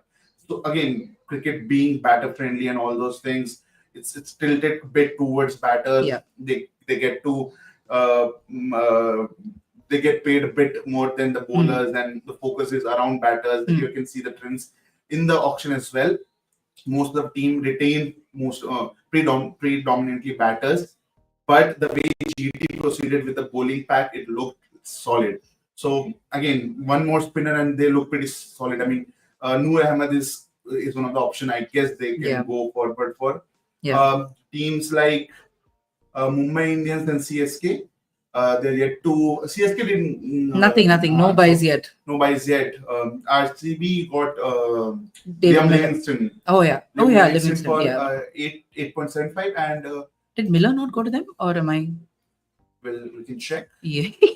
Yes, Liam Livingston went there. Yeah. And LSG. Oh yes, We'll speak about LSG later. We'll start with LSG. God. So RCB, they actually wanted KL Rahul for quite a while. They pulled out again, I guess 10.5 crore. So personally, I was thinking that they will stretch for him since they wanted a big name. And it's a team which has dominantly looked for big name across their franchisee. You see the Women's Premier League, you see big names like Smriti Mandana and Perry and all those big names. And then Virat, who has been there with the team for last 17 years and is going to be there for next 3 years, so 2 decades. So Virat could captain the team for this season, but they wanted someone who can take Virat's legacy forward. So, and the talks were there that KL Rahul can fill in. He has already played the same franchisee. He comes from the same city, local boy, and all those things. But he is not going there. Delhi has capitalized, and again, it's a steal. We have to be very honest. His recent form and all those things. Yes, he has not been at his peak. But he has all those. You say, right? They pay for the pedigree more than anything. Yeah, exactly. And the fact that Delhi got a KL Rahul for 14, Delhi pitches are fast after the World Cup. It's short. It will be perfectly suited for someone like KL Rahul. If KL Rahul gets in his zone, he is one of the best batters to watch. He looks so solid. He looks so good when he bats with the full flow. I can see him, doing the same thing with what he did for Punjab in 2018, 2019. He scored 15 ball 50 against Delhi. I'm not sure whether it was Delhi or Punjab now. But I want that version of KL Rahul to be seen this season. And he has a point to prove as well. The way he was sort of ousted from LSG and he's got a point to prove. And he loves having points to prove, right? With his celebration and everything else. So Mayank, one reason to bring you here particularly was because we were having a very interesting conversation yesterday about mock auctions and about how everyone's sort of elevating the prizes that these players would get, right? Everyone's happily saying, isko 30 crore mil jayega, isko 24 crore mil jayega, which ultimately did happen. But in terms of just these boosted up prices, right? Do you think teams have overspent on some of these players? They did. I mean, see, it's all about the dynamics of IPL auction. And since the demand is more than the supply, overpricing of the players are bound to happen. So the fact that who paid 27 crore for Rishabh Pant? Was it LSG? LSG management decided to shoot the price of Rishabh Pant from 20.75 crore directly to 27 crore. Shows that they were desperate for someone of a big name. Okay, they wanted the captain, they wanted a keeper, and they wanted a big Indian name. They got that, and the price they paid for him was 27 crore. Delhi actually played really smart there. They said, okay, I'm going to use the RTM. And the fact that you only have one chance to give your bid, it could be anything. Had it been 20, the next increment, that's so they had to, but they could have easily done 25, right? Why did he go to 27? Had they done 21, like one increment, that is 21 crore, I mean, then you would have said, okay, I don't want him. I mean, it could have gone either way. Either way, exactly. So that, again, we were talking about mock auction and the fact that mock auction is being done in a way to determine, okay, these players could go to these certain teams for certain amount. But that's what we were talking, that it can never happen. See, for example, KL Rahul, in almost all the big mock auction, he was going above 25 crore. In few auction, he even touched 30 crore. but in the real auction he went only for 14 crore. Yeah. So that's how the dynamics change. That's how, I mean, for example, we were thinking RCB might go for KL Rahul, but they didn't go. Yeah. And that's the sole reason he has only been, signed for only 14 crores. Yeah, exactly. So that's how the dynamics change, and it's really, that's why we love auction, although it's very helter-skelter for journalists and reporters. Seriously. We have so many things to take care of, but it's it comes only after 3 years, the mega auction. And the exciting fact is most of the team can look forward to make a strong base, to make a team that can do well for next cycle. And fans are also engaged in the same process because they want this few of the special players to come in their team. Yeah. That's how, that's why we don't have the transfer system or draft system like BBL or English Premier League. Yeah. That exactly what makes IPL special. Right. But there is like a counter argument to that as well, where people say, because you have these auction exercises so often, you're not able to build legacies, right? Yeah. So there is a very interesting story that our colleague Shayan has done for our magazine from a couple of weeks ago. I'll just plug that maybe on the slide and for you in the comments, which you guys can check out. Mayank, thank you. Yeah. Yeah, I'll just, before I Please go, do, I'll just please. continue on the same Yes. thing. It's very valid point Please. that you brought it up. For teams like legacy teams like CSK, MI, KKR, which have done pretty well at the auction table, have gone on to win multiple titles, and that's the reason. I mean, there's a lobby of the teams which has done good in the recent past. They don't want these auctions to happen like so quickly. Yeah. And they have a fair argument to say as well. I mean, they want the team to be grown. Yeah. I mean, for example, Mumbai Indians. Again, we can agree. Again, we have differences on that, but we can agree it has one of the best scouting. No, I agree with that. System. That I agree with. So Yeah. they go to all the places and they pick certain players and they make them big. Yeah. We have the example of Krunal Pandya, Hardik Pandya, just pick Bumrah and all Yeah. those things. And they eventually sometimes leave because of the Yeah. auction Yeah. mandates. Yeah. So again, it's a two-way thing. But if you speak to teams like RCB, DC, Punjab, which SRH. The churn, they love the churn.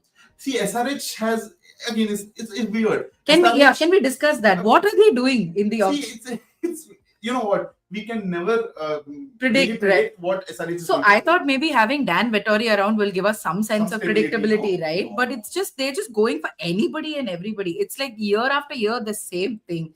Yeah, I mean, SRH used to be one of the team which can be really predictable during the 2018 time. They had led by the likes of either before it was David Warner and then Kane Williamson, and the bowling lineup again Rashid Khan, Siddharth Kaul, Sandeep Sharma, Bhuvneshwar Kumar, stable team. Didn't used to pay a lot of money to the big players and all those things.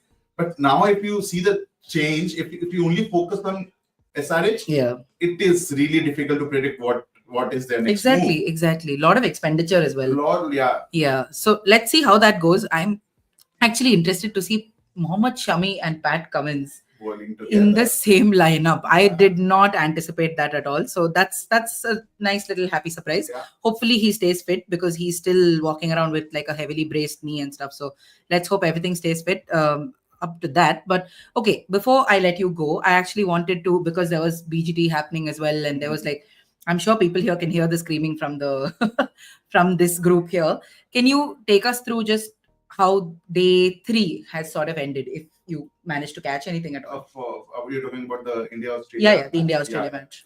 Yeah. How was that for you guys when you were sort of prepping your auction blogs on one side, and then this man is hitting his century? They've gone back. 3 wickets have fallen. It's very difficult to switch your attention from the BGT to the auction, seriously, and having the build-up for both things. Okay, you have your reporter instinct and journalist instinct to cover everything, but you have your personal thing as well. You have to wake up at 7:50 to follow the match and all those things. It's really lovely to see the way India has made a strong comeback, and it's almost certain that India is going to romp home with this victory against Australia. I mean, Virat Kohli was looking for his 81st century for quite a while now. What, 18 months, 16? His last century was last year. Against West Indies. So it was quite a while, and then his last international century came again in Perth 2018. So 5 years he had to wait so much, and then the way he played, the shots he played, he looked vintage Virat Kohli. Yeah. And Indian batting order needed those runs from Virat Kohli, because see again, if had India won the game after getting all out for, let's say, 200 in the second innings, and bundling out Australia for 200 runs, yes, it would have given us morale. But having those runs at the back is really important, because you will go to the very important day-night test in Adelaide, and you need those runs from your plate. So it was really lovely to see Virat Kohli scoring those runs. Yeah. Nitish Kumar Reddy looked tremendous. Yeah. The shots he was playing, oh God. I mean, yes, it's way too early to say anything about him. Yeah. And his bowling ability and all those things will also come into the play. But it's a debut test. Yeah. And the way It's he's nice. playing, What we're seeing so far is nice. Yeah. He has some spark. And if this is the rate in which he's improving, the future looks really good for the youngster. Absolutely. Particular again, first test outside India and all those things, he didn't look the way we were expecting. Jurel also got out cheaply in both innings, so we have to see, because the next test has a 10-day gap. Yeah. And Rohit Sharma has already landed in Perth. Yeah. We have to see how, if Gill recovers, whether he plays or not. If he plays, who will he replaces? Again, Padikal and Jurel could be the guys who can see the exit in the next game. Mm-hmm. So we have to see the team balance as well. KL Rahul did tremendously well as the opener. Yeah. So he'll have to come down. Poor guy has gone through so He's many the things. fall guy for everything. Yeah. Fix it but or it's lovely to see that guy can bat anywhere, everywhere. Yeah. And when he, again, as I'm repeating my sentence, when he is in his element, when he is in his flow, he looks so good when he bats. Absolutely. And then first century for Yashasvi Jaiswal today. Oh, 160. that boy! I mean, when Australian media calls him the next in line, the heir to Virat Kohli, That's something, isn't it? They mean it, and the guy, he has proven it today. 170 or something. 160. 160. Yeah. So again, he could have easily scored the double century had it been there for next 10 overs. Yeah. 160 is as good as any 200 for me. In those conditions, it was lovely to see him getting those runs, and again the lead of 500. Then while defending that, already you have 3 big wickets, and your pacers when you're starting to talk about cracks on the pitch and like spinners coming into play. So we were talking about how Indian batters would love these conditions, because the ball comes to the bat and all those things, because we were struggling here in the Indian conditions, and New Zealand came and beat us 3-0 with their spinners. So we actually needed those conditions for our batters to get those sort of confidence, but not to forget about the bowlers. Exactly. I mean, the way they use the pitch and the condition, be it Siraj, be it Harshit Rana, and be it the world's greatest bowler, Bumrah. Seriously. I mean, that man can just actually, just preserve this guy, because we need that Jasprit Bumrah for at least for next 10 years. I don't know how. How is that going to happen? Yeah. But we need him. We need him. Yeah. Actually, I was going to ask you, so because there were these visuals of Rohit sort of coming back and getting into the car and getting off the airport and stuff like that, in my mind, I'm like, look, Bumrah's done a good job. I think he should continue. Where do you stand? How conflicting is this for you? It is conflicting, because when you see Jasprit Bumrah, you see the eagerness in his eyes to be the leader. Not to be the captain. He don't have that thing, okay, I want to be the captain. He has this spark that I want to lead the pack. And he has that. When he bowls, when he set the fielding, the use of DRS and everything, you can see Bumrah wants to lead and he enjoys the burden of leadership. Right. He thrives under pressure just like Virat Kohli. And he's tactically very sound. So his best play comes when he has those, like when he's under pressure, he'll deliver you almost certainly every time. So it's nice to see that. But the fact that Rohit has been your captain, was named the captain for the series itself, I don't see him, sitting behind. Again, it's not a conflict. Rather, okay, Bumrah will say ki, I It's did just my natural job progression. Yeah. in his absence. Yeah. And if Rohit is there, Rohit is going to lead. But yeah, leadership is not about individuality, I feel. I mean, Kohli will give his input, Rohit, Jasprit Bumrah will give his input, but ultimately Rohit will be the one we will see during the toss in Adelaide for the day-night test. Yep, got it. And that day-night test is going to be 100 times more difficult than the Perth one It's going to because, India has had its struggles in pink ball cricket. But anyway, that's a conversation for us to have later.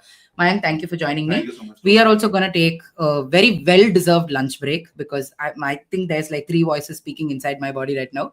So I'm going to go grab some lunch. Please make sure you all also get your refreshments and join us when action begins again in the IPL auction. Meanwhile, I'll see if I can get Amol to speak to you guys from Jeddah as well.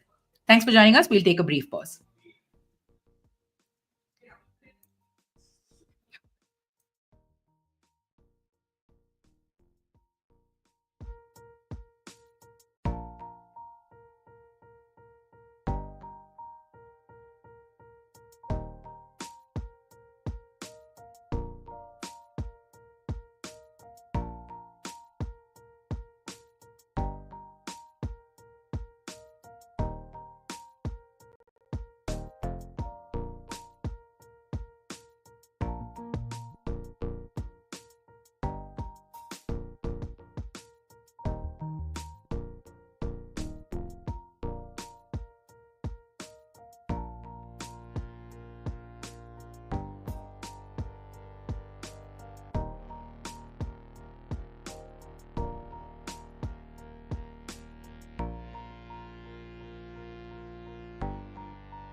Hi guys, we're back.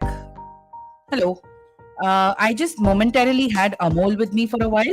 I think there is a lunch break now, right? So he's managed to get backstage and join us for a little bit of an update. So I'm just going to wait to see him pop back on the screen again. Meanwhile, this is just a call to all of you as well. If there's anyone here who's been following the auction the entire day, please tell us what you thought of some of the buys that we've seen in the auction so far. There's been plenty of marquee players who've really gone under the hammer, and we're trying to make sense of all of these purchases, the kind of money that they've sort of amassed in this auction as well. If you see my face going all over here, it's just because I'm trying to figure out a way to add Amol onto the stream. But yes, if you have any thoughts about really how the auction has gone so far, please do let us know in the comment section, and we're really happy to discuss that along with you. I just want to give you a sense of how much money the teams have remaining in this auction. There's an interesting slash to Punjab Kings. It's sort of leveled the playing field a little bit, isn't it? If you take a look at how much money is remaining now for most of the teams, RCB still stands with the most amount, with 74 crores left in the purse.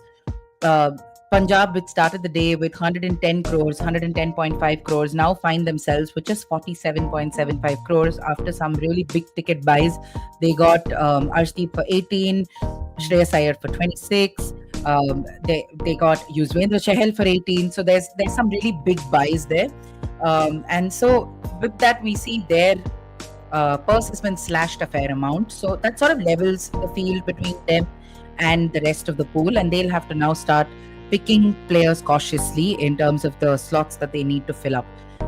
Chennai Super Kings, RCB I know has managed to rope in Liam Livingston, but CSK and MI have all had a very quiet auction so far. They've not really picked up anybody or not been too involved in the bidding procedures per se, so which sort of tells you that they've made their plans in terms of not really splurging too much money, but picking up proper value for money buys. Three of such buys could be the three players who've been added to the auction player list as late as yesterday. So we're just going to tell you who those three players are who were added to the pool, and we'll let you guys decide who these players are going to go to. The IPL 2025 auction just got more exciting, with three players added to the players list. First is Saurabh Netravalkar, the USA pacer who made a splash in the T20 World Cup with 6 wickets, is listed as player 576 in the Uncapped all-rounder category. Second is Hardik Tamure, a consistent performer in the domestic circuit, is the second name added. He joins the Uncapped wicketkeeper list at a base price of 30 lakhs. But the biggest name in this additions has to be England pacer Jofra Archer. An injury-plagued career on one side, Jofra was last seen in the IPL in 2023. He returns to the auction with a base price of Rs 2 crores. These three additions bumped up the total number of players going under the hammer to 577. Do you think these three players will find takers at the mega auction in Saudi Arabia? Tell us in the comments.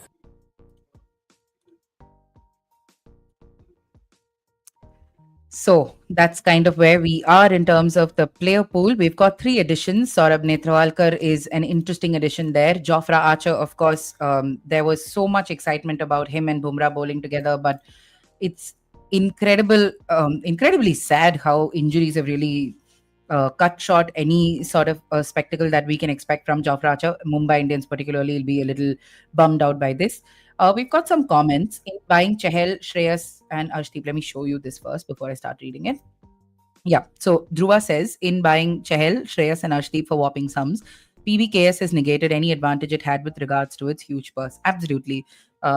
This is absolutely right. I'm just waiting on Amol. I'm so sorry for the distraction. Like we said, so I'm just going to show you that remaining purse again. Just take a look at how this has leveled the field, right? We saw PBKS start with 110 crores, and now they've suddenly come down to a really, really small purse in terms of just how much money they have at their disposal, right? So they could have really taken a look at this in a better manner. I thought some of their buys seemed to be a little exorbitant, but yeah, who are we to say anything? We're not the ones with the money. We're not the ones doing the spending. I still think LSG also was a little impulsive. Like we were talking to Mayank, you guys can scroll back and check that conversation with Mayank, where he also said like when this Rishabh Pant's 27 crore bump came, that bump could have been 21 or 22 or 25. I know they didn't want to take a chance and they really wanted to land Rishabh Pant, but even that 27 crores seems to be, I mean, I know 2 3 crores won't make much of a difference, but yeah, it seemed a little high on that sort of front. And we sort of saw how all the earlier high value bids ended up meaning KL Rahul went for an amount that was just an absolute steal. So if you look at just how auction dynamics are just frustrating, to be very honest, as players, you're either on the right side of it or the wrong side of it. So there's not really much we can do there. Dhruva also points out that RCB with a value buy in Livingston, quite a pleasant surprise. Rightly so. RCB also is known for some really shoddy auction activity over the years. But I think the focus for me in this first half has to be Sunrisers. They've been very interesting with their picks. I don't know if I should be excited or what. I don't know what to expect from Shami and Pat Cummins together in one team. I don't know what to expect from that. To make a little bit of sense of that is Amol. Amol, hi. How are you doing?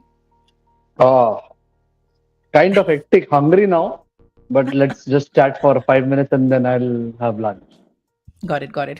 Why have you not eaten? We broke for lunch Where's like the 15 minutes, 15, 20 minutes back. Yeah, but we were doing the press conference, no? Oh, right. Yes. Right, right, right. So Yeah. tell us, give us some dope. What's happening? Who explained their buys at the press conference? Ricky Ponting, Parthiv Patel, who is now the Gujarat Titans support staff member, and Shashwat Goenka Jr. from Yeah. LSG. Yeah. So the interesting bit was Shashwat was asked about how they arrived at the magic figure. So he just said, we just wanted to ensure that it's not matched. Simple as that. Okay. And like at the cost of repetition, it was clear that they came for fun. They wanted to have a squad around fun, and they have managed to do that. Punjab Kings have been smart so far, extremely smart, because I'm sure a lot of our viewers may feel that they're down to as much as Mumbai Indians uh, in terms of the overs remaining. Yes, but they have got their captain who they can revolve their batting around. They have got their lead spinner, they have got their lead pacer. Okay. So now they just have to fit in the remaining jigsaws in the puzzle. Okay, that's where, and Ricky Ponting, having been around for more than a decade as part of support staff, he is as good as Fleming by now. So you can't really match him in terms of tactical brilliance. Four teams have been quiet so far. And once I go back, I think what we were saying about Punjab Kings at the start of the auction, that they can get whosoever they want, that is the sort of situation RCB find themselves in now, because their purse is more than 30% than the next highest, or Yeah, almost yeah, 30%. Yeah. easily, So, easily. Yeah. so that way they are in a win-win position. Unless or until RCB doesn't RCB, now the onus is on them to come up with the the ideal squad itself. I was Right. very happy. I was delighted with the fact that they went for Livingston.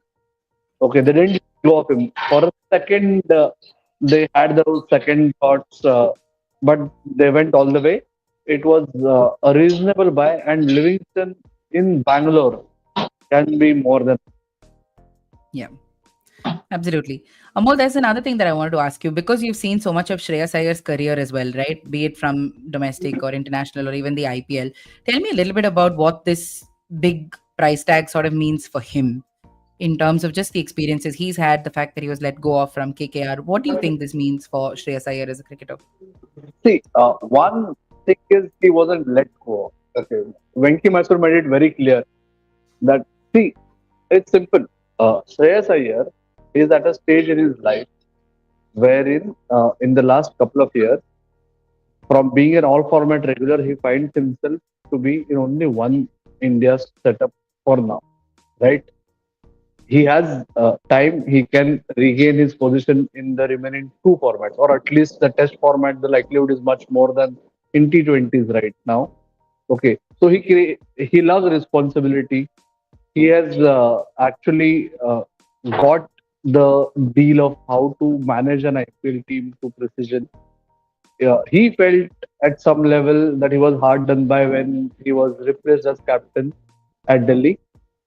Okay, and he delivered for KKR.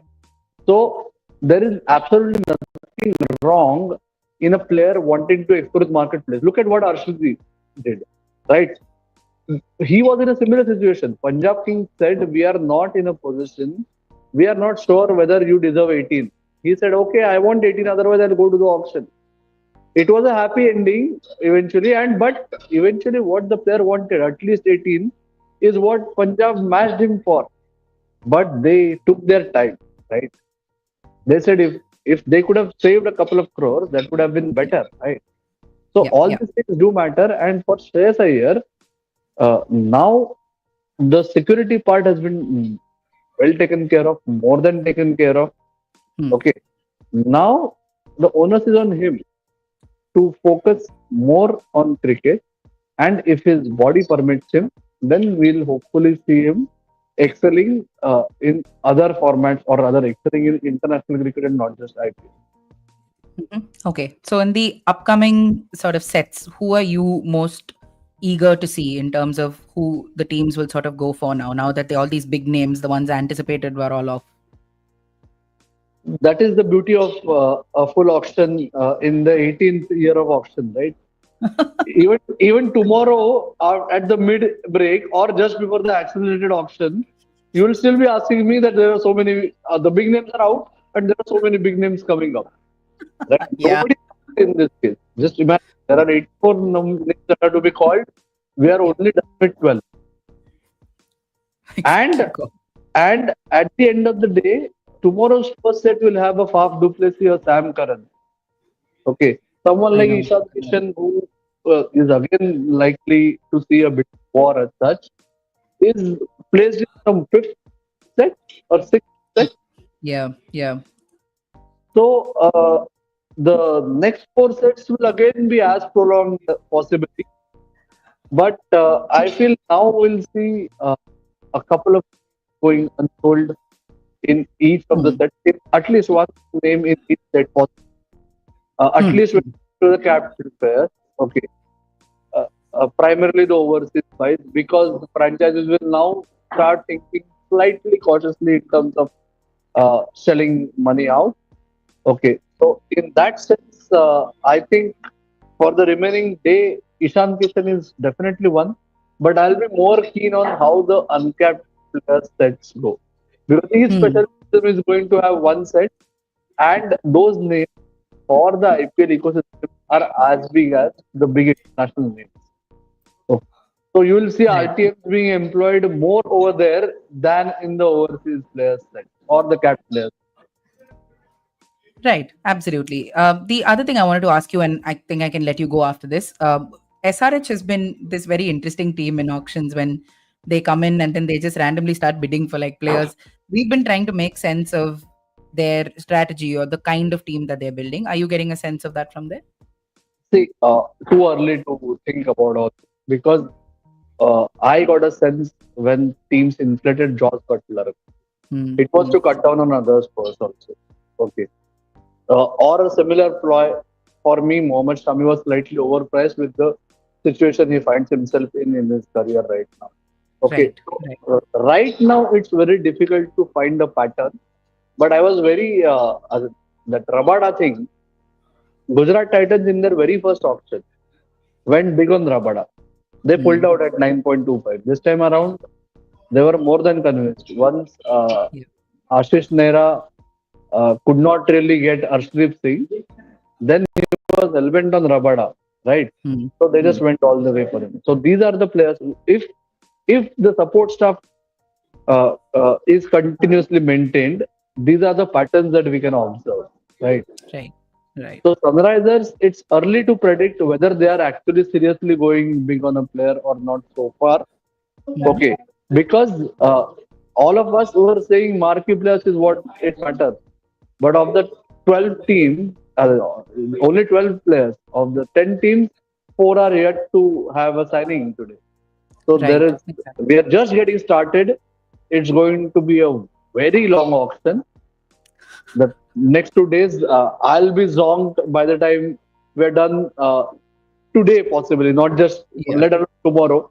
Same will be the situation with all of you in office also. So, Yeah, exactly. So but I was let's just see. Let's I was just gonna say, please go grab some lunch quickly because there's a long, long day to go, and we'll be nagging you on the side also a little bit like this here and there. So save some energy cool. for Happy us to as hop well. in anytime you want, Lavanya. See you. Absolutely. Thank you, Amol. Thank you. We'll talk to you in a bit. Yeah. Thank you.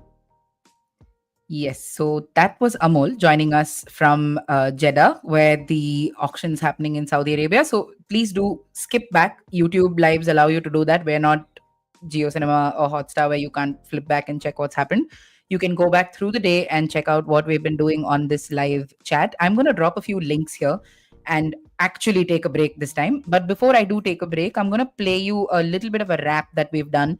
Anish, my colleague who had joined us on this stream a while ago, has put this small wrap of set one and set two together for you. So, in case you missed anything in the auction in the past couple of hours, then you can catch up with all of that here. We'll keep giving you updates from everything that's happened so far in the auction and all of the action that is to come. Do stay with us. We will be joined by Amol and several members of the Sportstar team, but we also need to take a little bit of a break, much like you. So please stay with us on this chat. Take a look at the chat for this links of the stories that I'm going to be dropping, and I will see you in a couple of minutes. Until then, please do check out our wrap of set one and set two.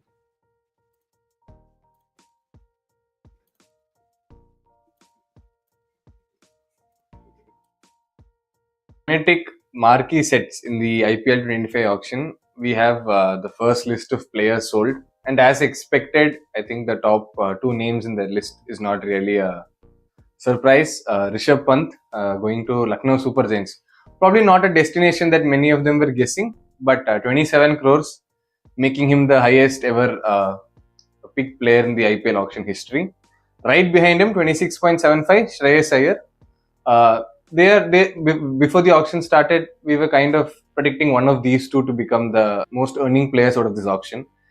Another player that was added in this list was KL Rahul because of that. He's a captaincy material, a wicket-keeper batter in the top order who has scored bucket load of runs in the IPL before. But considering the price points at which Pant and Shreyas Iyer have gone, Delhi will consider KL Rahul for 14 crores as a steal. The other steal, according to me, in this auction is probably Mohammad Shami. Might be coming after an injury, but on his day, he's one of the best bowlers going on in the country, and Sunrisers have picked him up for just 10 crore rupees. Apart from that, we must say the first two marquee sets, a surprise team that did really well was Gujarat Titans. Sure, they had the third biggest purse coming into the auction, but they were really smart going into the first two sets. They picked up Kagiso Rabada for around 10.75 crores. So if you remember last year, they had an all-Indian bowling attack with only Rashid and Noor being the foreign spinners.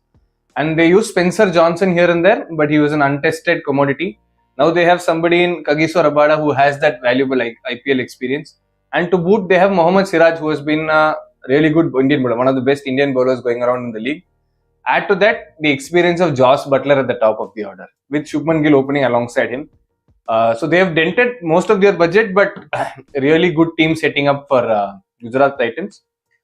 RCB had the second biggest purse. According to how it's going, they went all in for Liam Livingston. CSK were in it for a while, but eventually RCB went up to 8.75 for Liam Livingston. Decent buy considering that he has two skills. He gives you an over of leg spin or off spin based on who's batting, and his death hitting is obviously revered around the world. So could be seen as a Maxwell replacement, maybe. Much younger profile, of course, compared to Maxwell. So I think RCB will be happy with that buy. Punjab Kings came into the auction with 110.5. They've brought back Arshdeep Singh. using their RTM card. The bidding went up to somewhere around 16, I'm guessing, and Punjab exercised the RTM and stayed with the RTM despite the extra bid that was put based on the new auction rule. So I think if they had retained Arshdeep as the first player ahead of the auctions during the retentions, they would have paid 18 crores for him anyway. So it worked out well for them, I'm guessing. Another player they picked was Shreyas Iyer. We were all expecting Punjab to go all in for Rishabh Pant, considering that Ponting is now at the helm there. He has worked with Pant before in DC, but they've gone for the middle order batter, that is Shreyas Iyer, for 26.75. Another really good pick for Punjab. Again, 18 crores, which would have been a first retention price. Yuzvendra Chahal. In the 2022 auction, we all remember in every list of steals at the in IPL 2022 auction, Yuzvendra Chahal was top of the list. Because RR got him for almost 6 crore rupees. But now he's gone for 18, and although he's not in the Indian limited over setup anymore, he still remains one of the best spinners going around in the country. So all in all, a really entertaining first two marquee sets. Some teams have really gone for it. Gujarat, Punjab have bought 3 players, and they have a solid core around which now they look to build a team. Some teams haven't picked anybody. CSK went for 3-4 players. They went slightly higher, 12-13 crores for Rahul, but then decided against it. They went for Livingston, decided against it. So I think those teams will be looking at the upcoming batters set to see who they can get for slightly cheap. A lot more entertaining sets coming up in the IPL auction. Stay tuned for more videos and catch our live blog where we take you to all the live action. The link will be in the description below.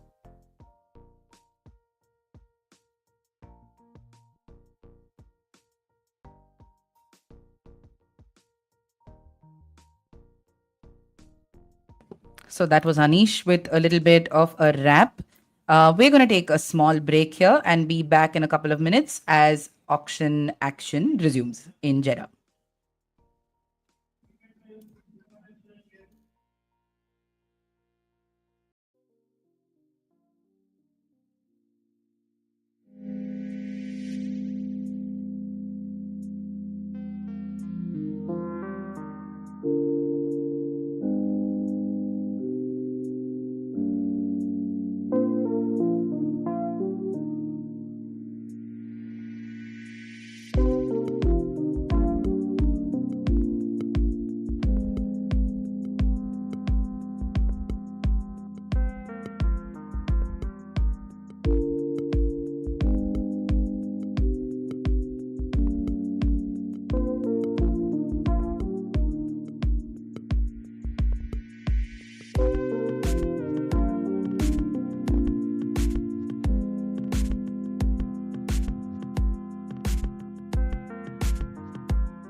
Hello, everyone. Welcome back to our IPL 2025 Mega Auction live stream. I've had some time to really just take a break and step out and see other human beings. So now it's time to dive back into the live stream and figure out what's happening in Jeddah. And we see that the action for the next set of players has begun. And we begin with Harry Brook.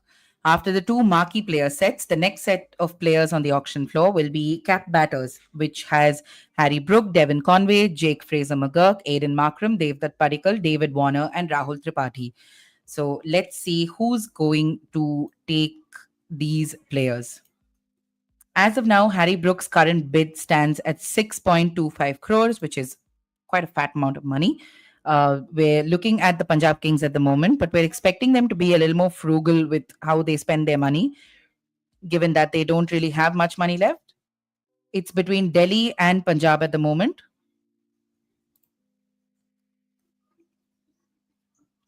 Delhi Capitals get Harry Brook, and Parth Jindal is very happy about that. There's some aggressive fist pumping and handshakes going around in the Delhi Capitals outfit. That's a good buy. Harry Brook is an explosive player on his day. For most people, it's been about consistency, which is a conversation for us to have at the end of this live stream. Our next player in this set, the third one, is Devdutt Padikkal, and his base price is 2 crores. He's a 24-year-old. The Indian has played for LSG in IPL 2024. Let's see if LSG wants to take him back. His IPL career comprises of 64 games. He has 1,559 runs at a strike rate of 123. He has 9 half centuries and 1 century to his name. As of now, it looks like there are no takers. Devdutt Padikkal is our first unsold player of the day.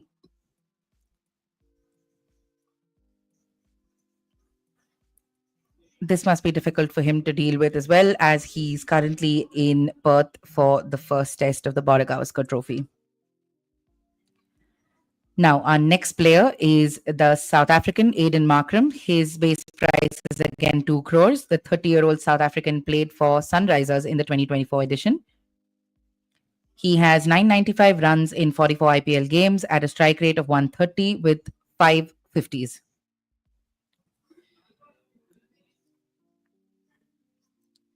After looking like no one in the room was going to be picking Aiden Markram, suddenly we see that Lucknow Super Giants has raised their paddles for the South African. 2 crores. This is a perfect example of a steal. Lucknow Super Giants manages Aiden Markram for 2 crores. That was a very quick buy, given the kind of elongated bids we've had all through the day. This is quite an incredible buy on pedigree. Next, we see number 14, Devin Conway, the former CSK player. CSK would like to have him back. We see several other teams vying for an opening overseas bat. The 33-year-old Kiwi, of course, gets Chennai Super Kings to raise the paddle for the first time. Will he finish in the same silks as he was in before? At the moment, Chennai Super Kings seems to be the only one interested in Devin Conway. Punjab seems to be murmuring a little to itself. Is the side interested? Yes, they are. 2 crores 20 is the bid that comes in from Punjab Kings. There's some discussion between Stephen Fleming and the team in Chennai. Frugality is something Chennai knows all too well. They're happy to manage with the rest of the players that come, but will they go in for Devin Conway? CSK puts in a 240 crore bid. Not 240 crore, 2 crore 40 lakhs. And Punjab Kings raises that to 260. I want to bring back a comment I saw at some point about Punjab being, like there to sabotage a bidding war yet again. I'm going to bring that up. Stephen Fleming takes it up to 2 crore 80 now.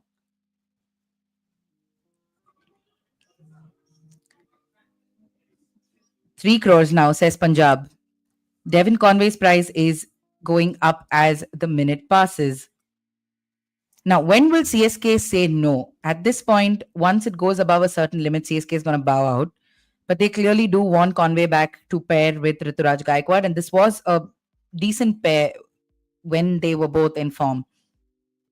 If you look at CSK and Punjab Kings, CSK actually has a higher purse at the moment with 55 crores, while Punjab Kings have only 47.75. It is still with Punjab.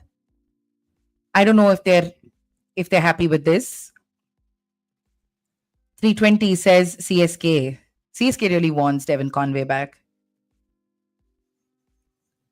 For all the talk we have about mega auctions breaking momentum, I think CSK has found a really nice way of bringing the band together each time, and somehow the team succeeds in the cricket as well. So that's incredible for a franchise with the kind of names that they do have.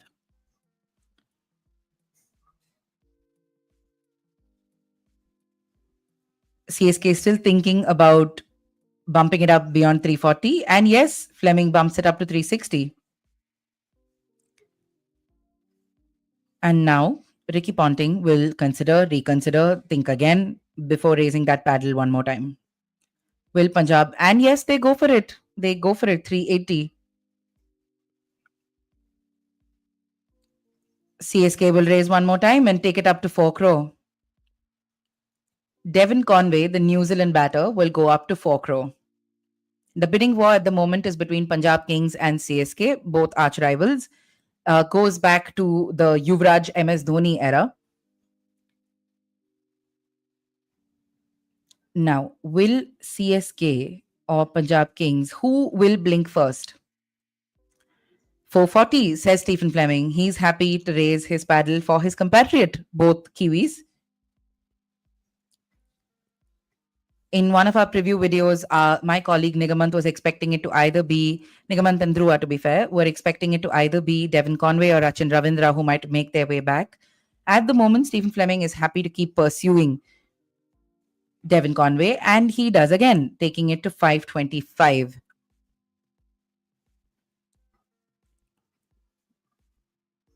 $550, says Punjab Kings. 575, says Stephen Fleming. What's changed their mind in the middle there? They were thinking about raising the stakes to that 4 crore mark, but they seem to be going for it. 625, no hesitation from Stephen Fleming at all. And Punjab bows out. 625, Punjab seems to have just amped up the price here a little bit. I don't know if they were seriously considering Conway at all. And one of the CSK strategists has his hand on his head. Maybe they realized that the price has been bumped. Devon Conway heads back to Chennai Super Kings for 6 crore 25 lakhs. And there's some CSK cheering in the background. There are CSK fans everywhere. Next up, we have Rahul Tripathi. There's a huge number of Indian fans who are sitting and watching this auction at the venue in Jeddah. Our next player who will go under the hammer is Rahul Tripathi. But we have to celebrate. CSK's first pick of the auction is a former CSK man, Devon Conway. Rahul Tripathi and Chennai suddenly woken up in the auction. They bid at the 75 lakh base price. At the moment, it's just Chennai bidding. Rahul Tripathi's base price is at 75 lakhs. 80 lakhs comes in from KKR. And now there'll be a bidding war between KKR and CSK for Rahul Tripathi. Rahul Tripathi has spent some fruitful years at the Kolkata Knight Riders. And it's not surprising that the team wants to rope him in again. This is some incredible bidding wars involving CSK at the moment. It's fun to see Chennai Super Kings finally getting involved in the auction after having a pretty quiet first half of the day. Mumbai is still being pretty passive. They're not involving themselves as much. At the moment, the bid has gone up to 2 crores now, which is the base price for several other marquee players. Chennai and Kolkata are going for it as far as Rahul Tripathi is concerned. He is a solid middle-order bat. A good anchor as well in situations that demand it. So it's understandable why both these teams want a player like Rahul Tripathi. Stephen Fleming is now wondering, both these teams are now wondering if it's worth the bump in price.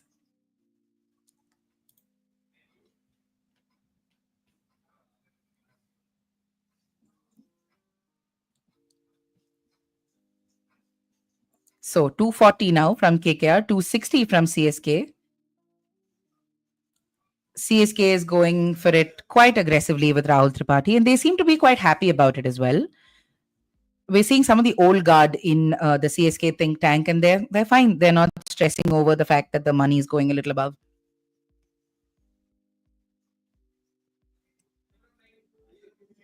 Now, 340 is the current bid for Rahul Tripathi. Is this going to increase? Is this going to stop? Who is going to blink first is what we need to be seeing. Suddenly now we're looking. Oh, Kolkata has backed out from this bid, and CSK has signed Rahul Tripathi for rupees 3.4 crores. 3.4 crores. Rahul Tripathi is a CSK man now, and he joins the likes of MS Dhoni and Devon Conway in this lineup for the 2025 edition.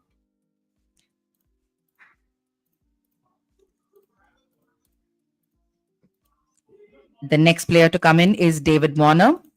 Warner has spent some fruitful years with SRH. He went on to Delhi, where he didn't have that great a run with the bat. We now have David Warner looking for another team, but it's going to be heartbreak for the Australian, at least for the moment, because he goes unsold at 2 crores. Warner has retired from international cricket, so that is going to be a factor that plays in his pick here in the auction, and he goes for not, as a team has not picked him yet. But do remember that players who go unsold do have the option of coming back around in the auction later on when the accelerated portion of it begins. So, Warner, if you're watching, don't lose hope. Next, we have yet another Australian, Jake Fraser-McGurk, and he is hot property at the moment with a 2 crore base price. Let's see where we begin. Delhi Capitals promptly raise their paddle for Jake Fraser-McGurk. And Punjab Kings enters the fray, making it 220.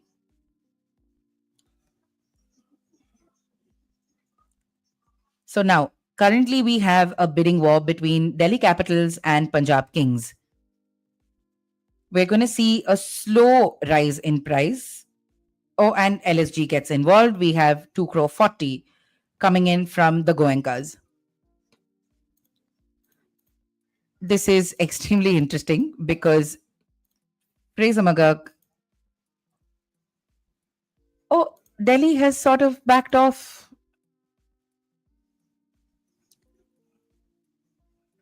Let's see. Now it looks like Delhi's sort of backed off because they will still have the RTM option. Punjab and LSG will now keep bidding. Neswaria is happy to increase that to 240, 260. It's now a two-way battle between Punjab Kings and Lucknow Super Giants. Lucknow Super Giants is really stacking its big hitters section, it feels like. Interesting bunch of picks here. All right, as it stands between Lucknow Super Giants and Punjab Kings is where the bidding war is for Jake Fraser-McGurk. Jake Fraser-McGurk had a great season he had a breakout season with Delhi, in fact, given that he was capable of those tiny bursts kind of innings.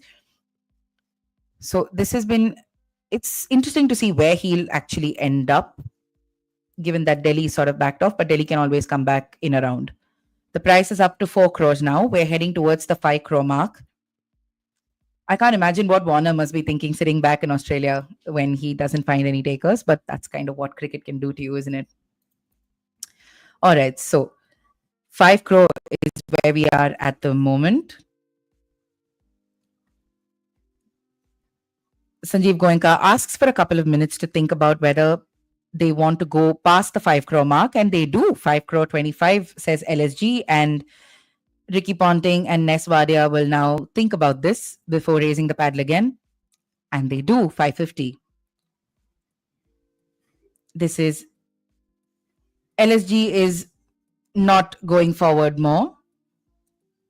And it looks like Jake Fraser McGurk will head to Punjab as things stand right now.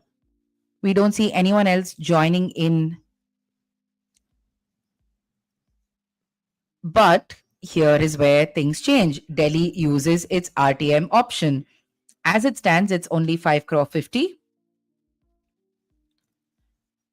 And Ponting knows that there's the RTM option because while the crowd is celebrating, Delhi exercises its RTM option. So Punjab now has the opportunity to go up above that 5 crore 50, and they'll have to ace this the way LSG aced it, because LSG just threw everyone out of the pecking order with that 27 crore bid for Pant. So what are they going to do for Fraser McGurk? There's a lot of thinking happening. Neswadia asks for a minute constantly. There's some calculations happening involving Ponting and the owners. The time's running out, so they'll have to give in their bid very, very quickly, but they're not able to decide on a particular... What is their bid? Preeti Zinta is sort of hitting her head. Okay. So, this is a bit interesting because Punjab Kings rises Jake Fraser McGurk's price to 9 crores from that 5.5 crore mark, which they use the RTM for. And Delhi Capitals are happy to match it. So, Delhi sort of saved Punjab from another big expense. And they're happy to get back Jake Fraser McGurk, who's been pretty good for them in the previous season as well. So, nothing changes. Jake Fraser McGurk goes to Delhi Capitals for 9 crores. That's a solid paycheck for the Australian, for the young Australian. This will give him a lot of confidence to see how much the team really has faith in him now. Our next set is going to be all-rounders. And we have the first player. We begin with Harshal Patel is the first player in this category. He's jumped around so much. He's gone to Punjab. He's gone to RCB. Where is he going to go this season? And already the camera pans to Punjab as if almost preempting a bid from them. But as it stands, with 106 matches under his belt and 135 wickets to his name, Harshal Patel almost goes unsold, but SRH comes in with a first bid at 2 crores. Gujarat Titans then get encouraged by Sunrisers bid, and then they come in with 220 as well. Will Hyderabad indulge GT? Is the question. And they will. 240, says Kavya. 260, says Vikram Solanki. Currently, the bidding war is between Sunrisers, Hyderabad, and GT. We get to the 3 crore mark thanks to Gujarat Titans. I think it's worth noting that between Sunrisers and Gujarat Titans is the Rajasthan Royals stable, and they've also been extremely inactive in the auction so far. So it's going to be interesting to see what are the players that Rajasthan Royals are even going to go for eventually. 3 crore 40, 3 crore 60, 3 crore 80 goes the price for Harshal Patel. 420 now directly to Gujarat. SRH and GT are in a battle to sign up the Purple Cap winner of the 2024 edition. So Harshal Patel has earned his stripes to really get this kind of an asking rate in the auction. But how much, where will this stop is what we'll need to see. 440 Sunrisers is happy to bump it to 4 crore 60, says Vikram Solanki. 5 crore Gujarat Titans. Sunrisers has 1 pacer. Titans have 1 pacer. Overseas pacer, that is. They have 2 pacers each already. So this is going to just bolster that pace lineup in both these teams. Currently, Harshal Patel's bid goes up to 6 crores. Is Daniel Vettori it kind of feels like they're weighing their options about whether they should be spending this amount of money. It's between Vittori and Kavya Maran right now. Are they going to go for it? Are they going to pull the trigger and increase that bid from that 6 crore mark it is at the moment? It's currently with the Gujarat Titans at 6 crores. They are going to go for it. 625 says Hyderabad. 650 says Gujarat. 675 says Hyderabad. 675. I mean, it's funny to see all of these price increases, and then we see somebody like David Warner, rightly so for his age and the fact that he's a retired player now, not finding any takers. Warner has featured in 15 of the 17 seasons of the IPL and has become almost synonymous with the Hyderabad franchise in the Indian Premier League. At the moment, the bid is with SRH for Harshal Patel, 6.75 crores. It looks like he's heading to Hyderabad. I'm not sure how happy Daniel Vittori is with this. 675 to SRH. RTM option is there for Punjab Kings.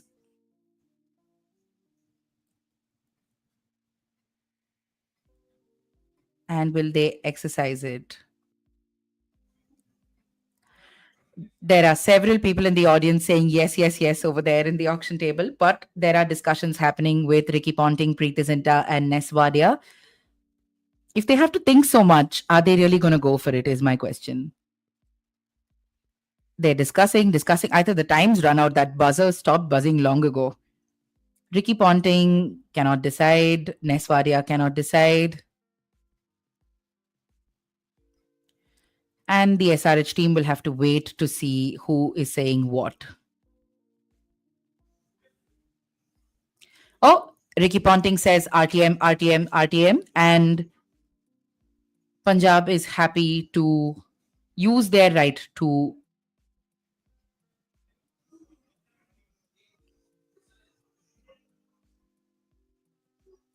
they've used their right to match. So now Sunrisers will need to give a better bid. How much are they going to go for in retaining Harshal Patel? I think they're going for 8. 8 crore is what Vettori signs for Harshal Patel. Now, Punjab needs to decide whether they want to accept it or they want to, if they want to sign off. Punjab Kings back out of the sale and Harshal Patel goes to Sunrisers Hyderabad for 8 crores. Daniel Vittori almost said wow at the end of that. So I'm going to plug Nigam's comment yet again. It seems like that price was bumped up just a little bit. Anyway, we'll discuss whether Harshal Patel was worth 8 crores or not. Meanwhile, we have another Kiwi in the reckoning, Rachin Ravindra, who comes in at a base price of 1 crore 50. I'm looking at RCB quite honestly because he was angling to go to RCB for so long. Let's see if he actually makes it back there. CSK comes in for their former player, Rachin Ravindra, at 1.5. So it's between Punjab Kings and CSK now. And the bids are increasing in 10 lakh increments at the moment.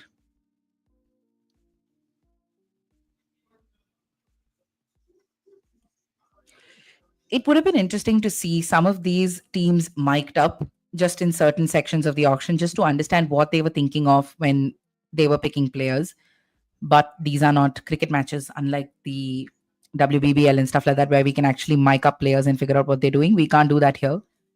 So as it stands, we have a bid nearing the 2 crore mark for Rachin Ravindra, CSK and Punjab Kings being the two teams in the fray for this New Zealand opener. A very gifted player, not someone the Indians want to look at quite fondly given what he did against them in the recently concluded Test series.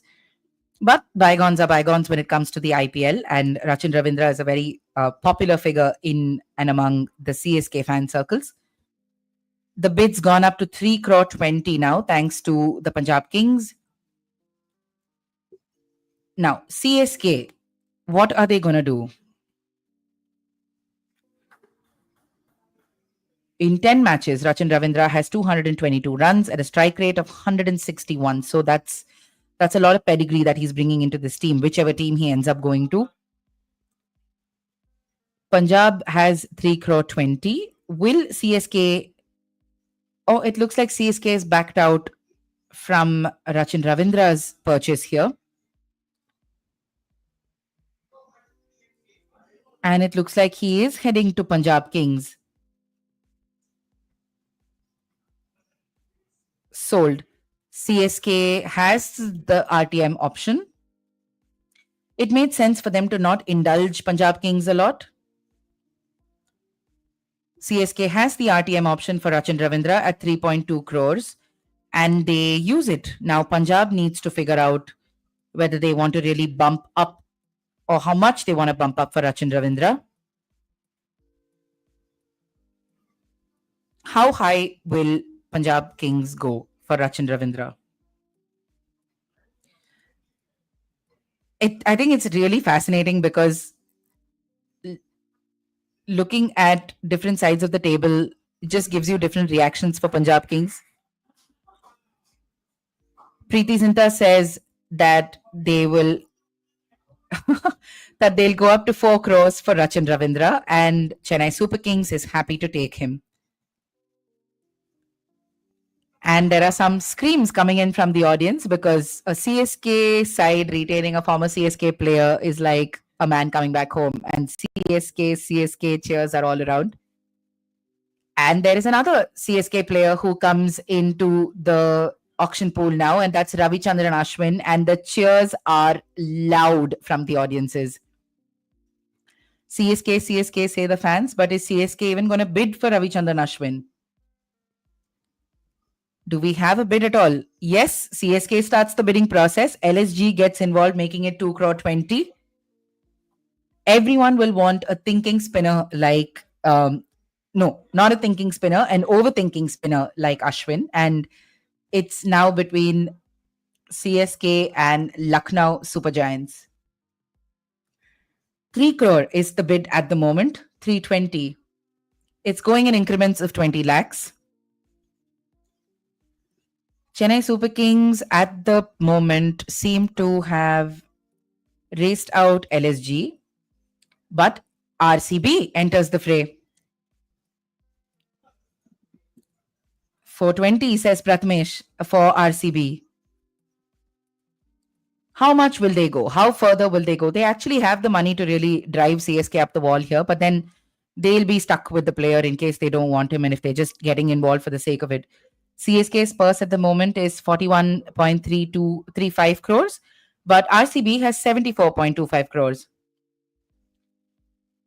4 crore 40 and the highest bid for 480 make that. The highest bid for Ravichandran Ashwin is still with CSK. Will this be the sweet homecoming the off-spinner wants? Oh, hold on. It's not just between RCB and CSK. Now Rajasthan Royals get involved. 5 crores, say RR. Oh, there's multiple homecomings happening here besides the RCB bid. Between CSK and Rajasthan Royals now.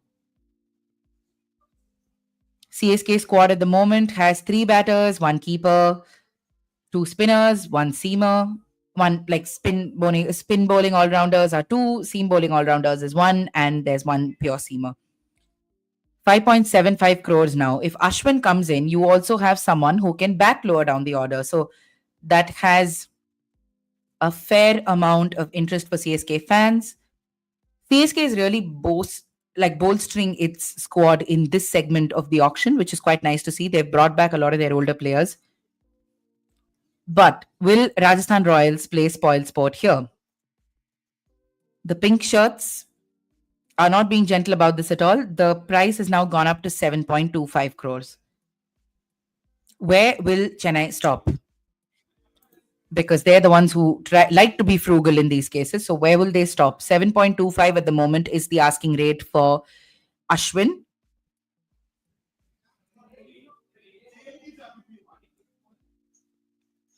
What happens now? 750, 775, CSK takes it out too, and Stephen Fleming doesn't hesitate at all. They seem to know that they want him. It's interesting, right? Like how we've seen Rishabh Pant come to the auction table. I wish we could see someone like Dhoni or someone like Virat. I mean, Virat obviously cannot be part of this because he's scored a century today somewhere, I think like 8,000, 10,000 miles away on the other side of the world. But it would be really nice to see these players really sit at the auction table and figure out what their motivations are when players come about, right? At the moment, our top bid for Ravichandran Ashwin is 850, 870. The minute I give you a top bid, we have another top bid from the other team. 875 is the top bid right now for Ravichandran Ashwin, and it stands with CSK. Will Rajasthan Royals bother with this now? Rajasthan Royals have only 41 crores.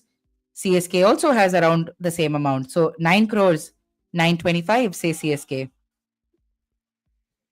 Okay, now the question is Ashwin a 10 crore player? His brains, all of that aside, is Ashwin a 10 crore player? What do you think? Do you think this is a tad high? Do you think this is a tad high for Chennai or for Ravichandran Ashwin itself? Okay, so we see 9.75 crores. Ravichandran Ashwin really getting a proper bidding war between CSK and Rajasthan Royals going. Rajasthan Royals have only 41 crores left, remember?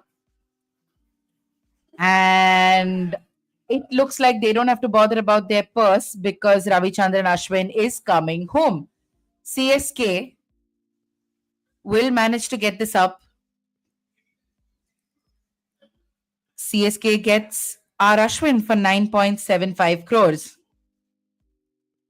A lovely homecoming this for the off spinner. He spent so much of his career in the Chepauk Stadium, and he will be a key part of that lineup for the 2025 edition of the Indian Premier League. Ravichandran Ashwin for 9.75 crores. Is this a good deal? Or is Ashwin a bit overpriced? This is the question I'm posing to you guys on the stream. Do let me know what your thoughts are in the comment section. We'd definitely like to hear from all of you who are logging in to this stream. I know Nigamant, who's been joining us throughout the day on this stream, is going to be very happy about this because he says brilliant business from CSK so far, top buys, especially Tripathi. I kind of agree with the Tripathi sale as well, but the Jadeja Ashwin reunion in Chepauk is going to be quite fun, like you said. Yes, absolutely. But do tell us, what do you think about just Ashwin getting this much in the auction? Do you think he was a tad overpriced, perhaps? Do tell us what you think here. Next player is Venkatesh Iyer, and Venkatesh Iyer was a very, very important part of the Kolkata Knight Riders outfit that really won the IPL last time. So how is he going to fare in this auction? Let's see. Let's take a look at what happens here. At the moment, it's between LSG and Kolkata Knight Riders, and the bid for Venkatesh Iyer has gone up to 6.25 crores. So a pretty fast plumping of his price tag. In 51 IPL matches, I beg your pardon, he has scored 1,326 runs at a strike rate of 137 with 11 50s and 1 century. It was quite a memorable century, that. So let's see where Venkatesh Iyer is headed. KKR is well and truly in the running for them, but LSG is involved as well. LSG bows out at the 7.75 crore mark, but KKR has him at this price point. So will anyone else get in? RCB enters the bid. We have an 8.5 crore bid from RCB. So currently the tussle for Venkatesh Iyer is between RCB and KKR, and RCB plumps it up to 9 crores now. Okay, so this is where we're going to just wait for it to go up in 1 crore increments now. 10 crores now for Venkatesh Iyer.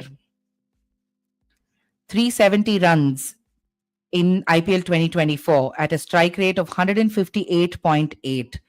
Those are some imperious numbers for Venkatesh Iyer.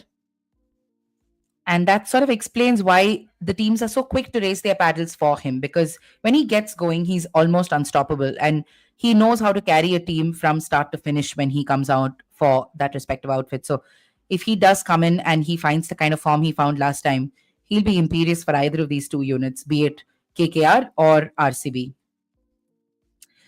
Venkatesh Iyer has gone up to 14 crores now. This is incredible. Incredible numbers for these players. He has 1450, 1650s and one century in his T20 career. And for that, his price tag's up to 15 crores. 15 crores for Venkatesh Iyer. 1525 says Venki Mysore. Now, will RCB bother? Oh, we have 1575 for RCB.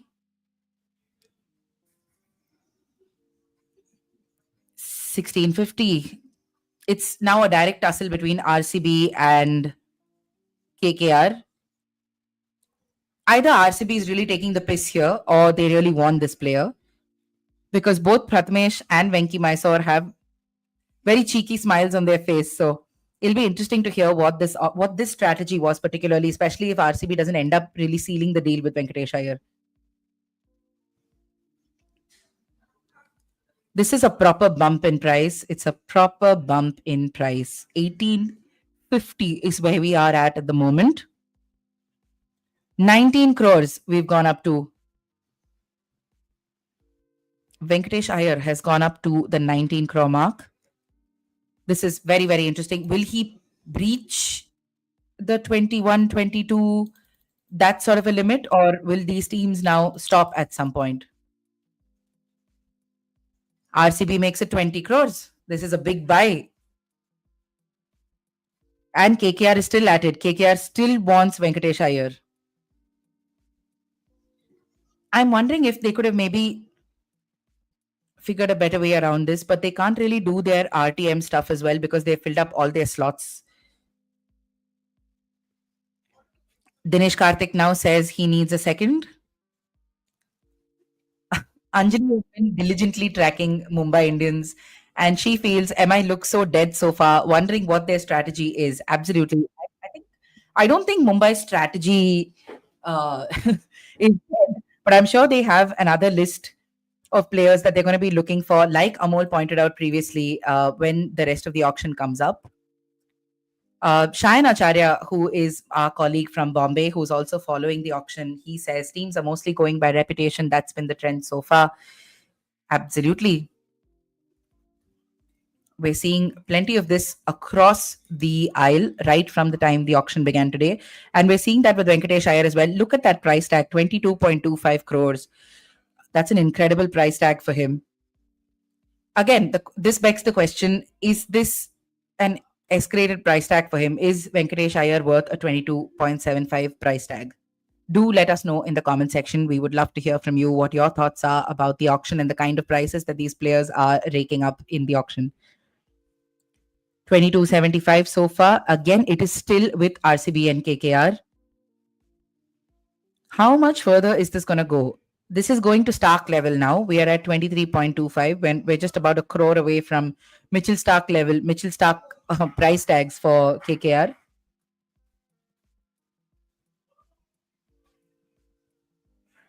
The rest of the teams are just happy to stay out of this. RCB and KKR are just doing their own thing. But I wonder if anyone will swoop in and try to do anything. It's not like anyone else has the budget for it.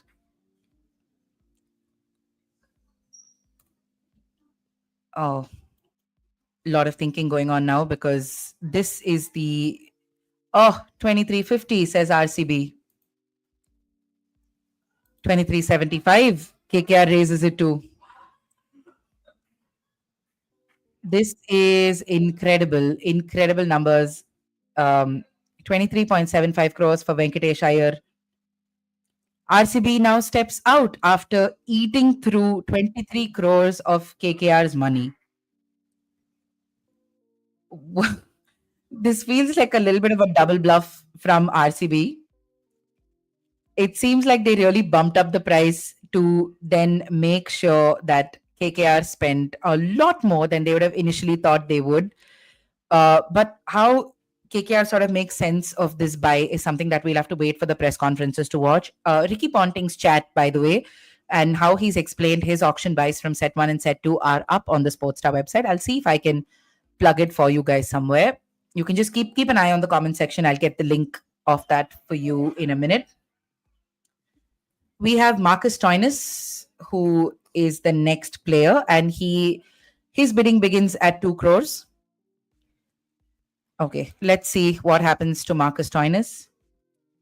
RCB comes in for Marcus Stoinis. For that 23 crores that they got KKR to waste, think of the number of players that RCB can now purchase in this auction. 2 crores for Marcus Stoinis. If they manage Marcus Stoinis at 2 crores, CSK comes in to elevate the prices a little bit. 2 crore.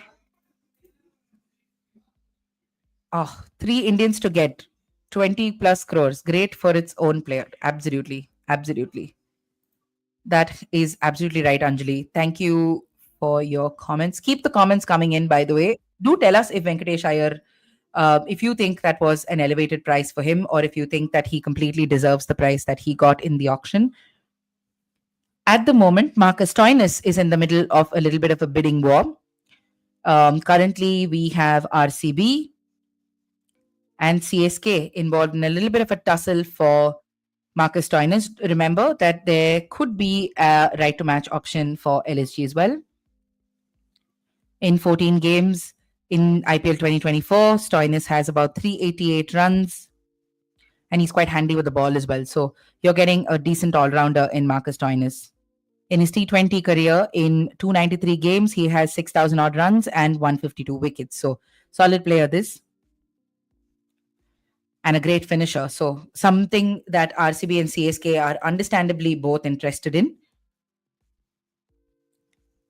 It's so when they have picks like this that I try to understand what role, barring the wicketkeeper's role, that Dhoni is really going to occupy, given that he's well past his prime. So what is that going to look like for them when they sit and figure out player rotations? If you're just going to go with that impact player rule, it kind of feels like a little bit of a dampener if you look at just the IPL scheme of things. But as things stand, we'll discuss Dhoni and all later. Super Kings and Royal Challengers seem to be tussling for Marcus Stoinis. No one else is getting in. Where is a Rajasthan Royals? Where is Mumbai Indians? No one. Neither of them is there. Stoinis is... Anjali, Stoinis is 35 plus. Perfect fit for CSK. All right. Actually, in a bit, we'll actually get Anjali to join us on the stream so that you can hear her thoughts as well. She's just waiting for Mumbai Indians to come on. I think we're just going to bring her on when Mumbai Indians starts getting a little more active in the auction. Chennai backs out of Marcus Stoinis' bid here, with Royal Challengers holding the bid at 8.25 crores. No one else is pitching in. At the moment. Oh, but wait, Chennai Super Kings decide to come back in for Marcus Stoinis. And of course, Punjab Kings has to come in and, sort of enter the little mud pool with a 9 crore bid now. 9 crores. Punjab will never learn. Merchants of chaos. And Nigam says PBK strikes again. Exactly what I was saying. I think even they know what they're doing at this point. 9.75 crores for Marcus Stoinis. How much did Marcus Stoinis go for last time? Let's see.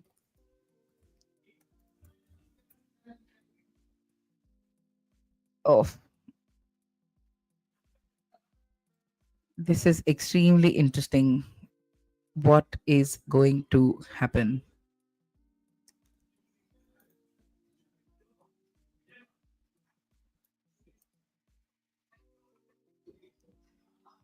Let's see. 11 crores. The price has gone up to.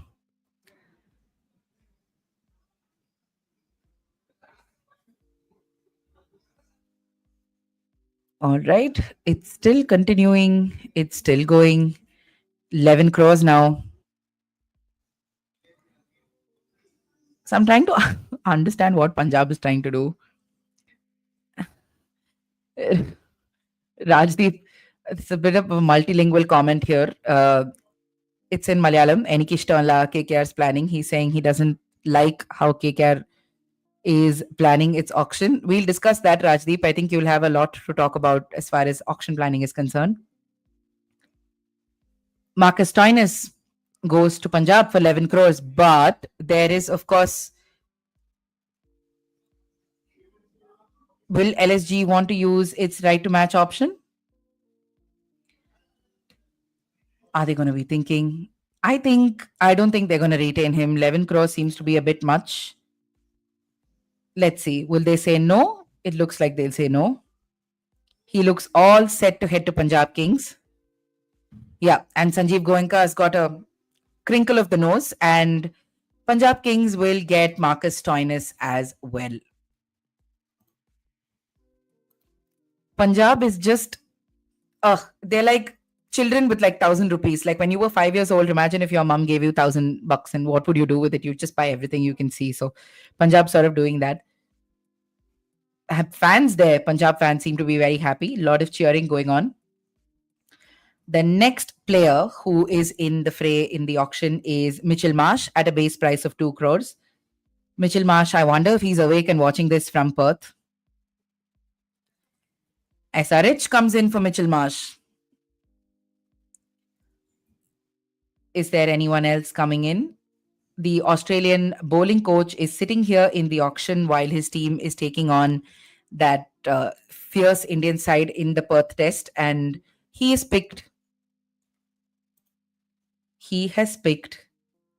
Mitchell Marsh at the moment. Let's see. Now it's between Punjab Kings and SRH. Oh, hold on. It's between, I'm sorry, I beg your pardon. It's between LSG and SRH. How much will they go for this? It's 260 at the moment. The top bid, 280, 3 crore.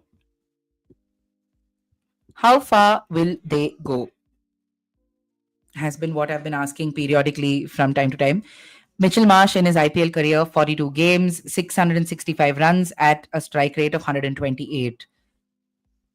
Again, consistency is where we falter with even a player of Mitchell Marsh's pedigree. So how this is going to work out, we'll have to wait and watch.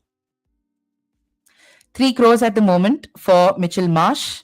And the top bid or the bidding war is currently between Super Giants and Sunrisers. SRH is not going to let Mitchell Marsh go that soon. And that's what we're seeing. They're continuing to bid for the man. Oh. I'm just like, I'm taking a cursory look at Twitter each time SRH bids for somebody. And it's just hilarious to see how Sunrisers Hyderabad fans are having mini meltdowns in terms of how much the team is willing to, shell out on a number of players. Interestingly, Mitchell Marsh's IPL journey began with Deccan Chargers, which is what the previous entity in the Hyderabad franchise was. He's obviously gone on to play for Pune Warriors, Rising Pune Supergiant, Sunrisers Hyderabad as well, and even Delhi Capitals. So he's a player who's traveled around the IPL a fair amount. He's had some injury issues here and there, but Mitchell Marsh is a quality player. So just to have him in your side, and if he really hits his rhythm with the bat, I think he's a very, very interesting player to have in the mix. The teams involved CSK, DC, GT, LSG, MI. Not involved per se, because we've not seen MI do anything of note here, but 340 crores is triggering a lot of thought for LSG and SRH. Sunrisers says no. Lucknow Super Giants are all set to take Mitchell Marsh. It looks like Mitchell Marsh is headed to Lucknow Super Giants. Will Delhi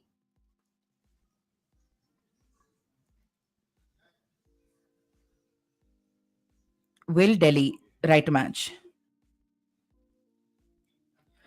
There is a lot of thought. 3.4 crores. It's not too bad of a sum for Mitchell Marsh, but will Delhi Capitals use their RTM? No, they do not. They do not use the RTM option. Mitchell Marsh heads to Lucknow Super Giants for 3.4 crores. so far. I think GT has been wise, and even LSG. Imagine having Puran, Pant, and Stain. Anjali, thank you for that comment. Yeah, that's Puran Pant particularly. I think I really like that combination there, and it's interesting to see what will happen. That's kind of what I expected from the KL Rahul Nicholas Puran pairing, but I think this will be a little more interesting given how explosive Pant is from the get go. All right, now Big Max, Glenn Maxwell, 2 crores base price. I am looking at RCB. The Australian all-rounder, his stocks have fallen a little over the last couple of years. So let's see who's going to be taking him. Is it going to be Punjab? Is it going to be MI? Oh, Gujarat is thinking whether to bid for Glenn Maxwell or not. Is he going to go unsold? Is Glenn Maxwell going unsold? There are no bids in the first 10-15 seconds. Oh my. Okay, no worries. Remember that if players do not get picked in the first round, there is always the accelerated auction. Gujarat does not bid. Gujarat does not bid for Glenn Maxwell. Glenn Maxwell, 2 crores. Oh, hold on. Punjab. Of course. Why fear when Punjab is here? Punjab Kings takes a minute. Oh, wait. The over-eagerness of Punjab Kings can only be beaten by the over-eagerness of Sunrisers Hyderabad. And SRH immediately raises their paddle at the back. 2 crores. It's a steal if no one's interested. If no one's interested, 2 crores for the Sunrisers is a massive steal. Punjab Kings, of course, 220. Now it's again going to come to Punjab Kings versus SRH. Now, when will SRH back off? The Australian bowling coach is there. 220, says Hyderabad. It's between Punjab and SRH. Maxwell was with the Punjab Kings before, remember? So, and I don't think he had a very good run there. 260. Oh gosh. Hyderabad has backed out of this bidding war, and it's with Punjab at the moment at 2 crores 60. CSK, look at that. There was this, Maxwell had spoken about being a little unhappy at the Punjab Kings, and CSK swoops in to save him from their arch rivals. 280. This is a steal if they manage to get him for under 3 crores. Just as I say that, Punjab gives in the 3 crore bid. From SRH versus Punjab Kings, it's CSK versus Punjab Kings now for Glenn Maxwell, the big Australian. How can you forget that incredible innings at Wankhede, even though it was an ODI World Cup? What an incredible knock against Afghanistan, fighting cramps, fighting so much physical discomfort. It was just like a mechanical wooden log hitting the ball everywhere. Why would you not want to see that again? And why would you not want to have that in your team, right? Again, these are all momentum monsters. They need form on their side if they have to perform like that consistently. But there are teams that are willing to take the gamble on pedigree and pedigree alone. And CSK looks like that kind of a team, as does PBKS. 3.4 crores is where the bid is at the moment. Will CSK go? Yes, 360, says CSK. Now, the bidding war has gone up to 4 crores with CSK taking it above the 4 crore mark. CSK has 31 crores left, 31.6. Punjab has 36.75 crores left. So more or less around the same number, same amount of money. CSK has 9 players, PBKS has 6 players. So that's what they'll have to keep in mind now. 4 crores at the moment, Glenn Maxwell. It's on pedigree alone. It's a proper steal. Punjab is giving this a thought now, whether they want to really go for it. Glenn Maxwell has 2,777 runs in 134 matches and 37 wickets. So a proper solid player in the IPL. Punjab has spiked the asking rate to 420. CSK has taken it to 440. CSK has not taken it to 420, has not taken it to 440, sorry. Stephen Fleming is still figuring out whether to bump up that asking rate. At the moment, the highest bid is with the Punjab Kings at 420. Will CSK go for it? Chennai is running some math here. There's really some mental math going on. I'm not lying. You can go check out the screen. There's people making mental calculations about how much money will be left for the rest. Kashi doesn't seem to think it's a good idea.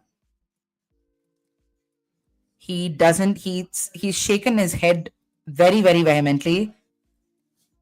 In all likelihood, it looks like Glenn Maxwell is heading back to Punjab Kings. No one else is coming in. Maxwell seems to be headed to 4 crore 20. Now, will RCB want to exercise its RTM option? RCB will not. There will be no Maxwell Virat Kohli reunion in the IPL this time. Glenn Maxwell heads to Punjab Kings for 4 crore 20. This is a bit anticlimactic given that the anticipation was to see whether he would go into the RCB fold. There will be a 5-minute quick break now, and we will just quickly recap because it's been a while since the earlier set. We're just going to quickly plug that video that Anish did for us from the earlier set to really see those purchases. So take a quick look at set 1 and set 2, and we'll be back with a small little roundup of set 3 and set 4 as well.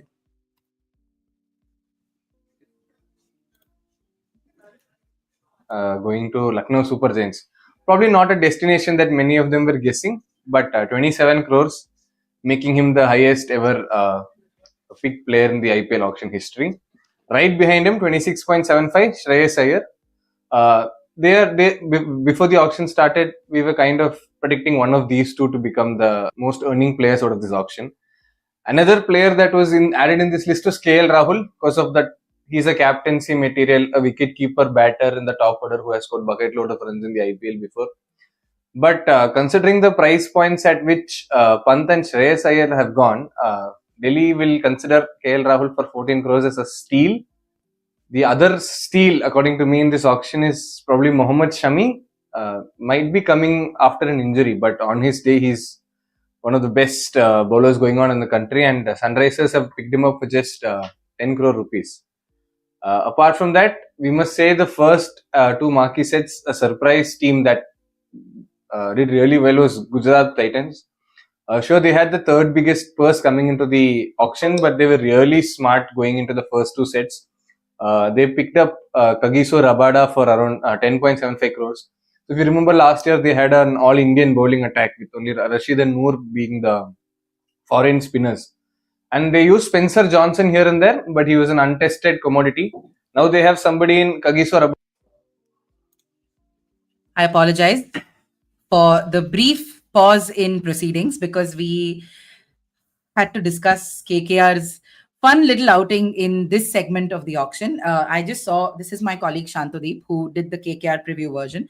And I just saw him storm out of the room like that when the set got done. So Santa, can you just take us through your thoughts about how KKR went through this phase of the auction, perhaps? You can be as brutal as you want. No, I don't want to be because ultimately I have to end up supporting the side when the season starts. But yeah, Venkatesh Iyer, I know what he has done for the side. He's an all-rounder, although he doesn't bowl much. So I don't know, 23 crores, I can't really, just to that figure in my mind that I think it stopped working now. Yeah. I don't have words because they still have they had started off with 51 crores itself, and now they have to buy a lot of other players because this is the 7th player for the set. But do you think at some point did they realize that they were being played?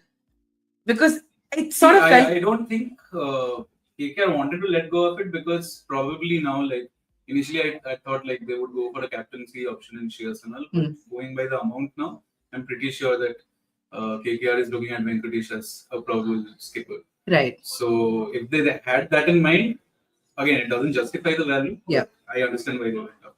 Right. And are you happy with the rest of the buys that KKR, the sort of the bids that they've done and then lost in the last minute? See, I thought KKR pretty much had Mohammad Shami, but I don't know what happened there because after the last bid, you are supposed to go to the RTM, and then I don't know how SRH placed a bid again.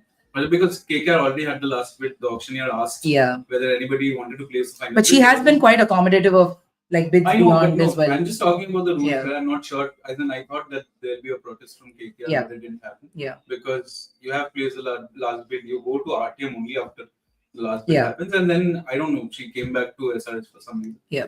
Yeah, so that was a bit disheartening because I thought Mohammad Shami finally is coming back to the side he started with. But Right. it didn't happen. Right. So, what are you most bummed out by? Was it the Shami not coming back or the Initially, Venkatesh Iyer? Venkatesh Iyer, I'm still like trying to wrap my head around what happens. It's not been even 5 minutes. Okay, got it. So, if any of you would like to drop in some support messages for Santa, be rest assured he's reading them. And we will catch up with you maybe when we have a little more detail about how KKR. Yeah, that depends. Maybe you'll have to play for them at this rate if they don't have any money left. Try to go with Pilsol, but I don't think. Yeah, if you want to crowdfund Santa playing for KKR, you can do that as well. We'll drop a link at some point here. Thanks, At this point, I think we'll go beyond 20. Right, fair enough. All right, thanks, Santa. He's basically updating our full list of sold and unsold players. So if you see a 5-minute pause in the updates over there, please give him some time to mentally recover from the auction, and then we'll figure out what happens over there. Thanks for joining us, Santa. Thank you, Lavanya. Yes, we'll see you. We'll see you. KKR is not done. Right. So there is a whole lot of fans who have a similar reaction to how KKR has sort of gone about its auction. If you are a KKR fan, biased or unbiased like Santa, and if you would want to drop your thoughts here, please do that. I am taking a close look at the comment section, and we will make sure we get more of our staff members to come and discuss this with you. Meanwhile, I cut Anish through in the beginning when his roundup was going on, so I'm going to head back there. Valuable like IPL experience, and to boot they have Mohammad Siraj, who has been a really good Indian bowler, one of the best Indian bowlers going around in the league. Add to that the experience of Joss Butler at the top of the order, with Shubman Gill opening alongside him. So they have dented most of their budget, but really good team setting up for Gujarat Titans. RCB had the second biggest purse according to how it's going. They went all in for Liam Livingston. CSK were in it for a while, but eventually RCB went up to 8.75 for Liam Livingston. Decent buy considering that he has two skills. He gives you an over of leg spin or off spin based on who's batting, and his death hitting is obviously revered around the world. So could be seen as a Maxwell replacement maybe. Much younger profile of course compared to Maxwell. So I think RCB will be happy with that buy. Punjab Kings came into the auction with 110.5. They've brought back Arshdeep Singh using their RTM card. The bidding went up to somewhere around 16, I'm guessing, and Punjab exercised the RTM and stayed with the RTM despite the extra bid that was put based on the new auction rules. So I think if they had retained Arshdeep as the first player ahead of the auctions during the retentions, they would have paid 18 crores for him anyway. So it worked out well for them, I'm guessing. Another player they picked was Shreyas Iyer. We were all expecting Punjab to go all in for Rishabh Pant, considering that Ponting is now at the helm there. He has worked with Pant before in DC, but they've gone for the middle order batter, that is Shreyas Iyer, for 26.75. Another really good pick for Punjab. Again, 18 crores, which would have been a first retention price. Yuzvendra Chahal.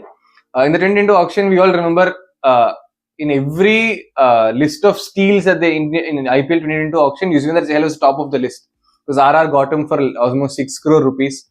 But now he's gone for 18, and although he's not in the Indian limited over setup anymore, he still remains one of the best spinners going around in the country.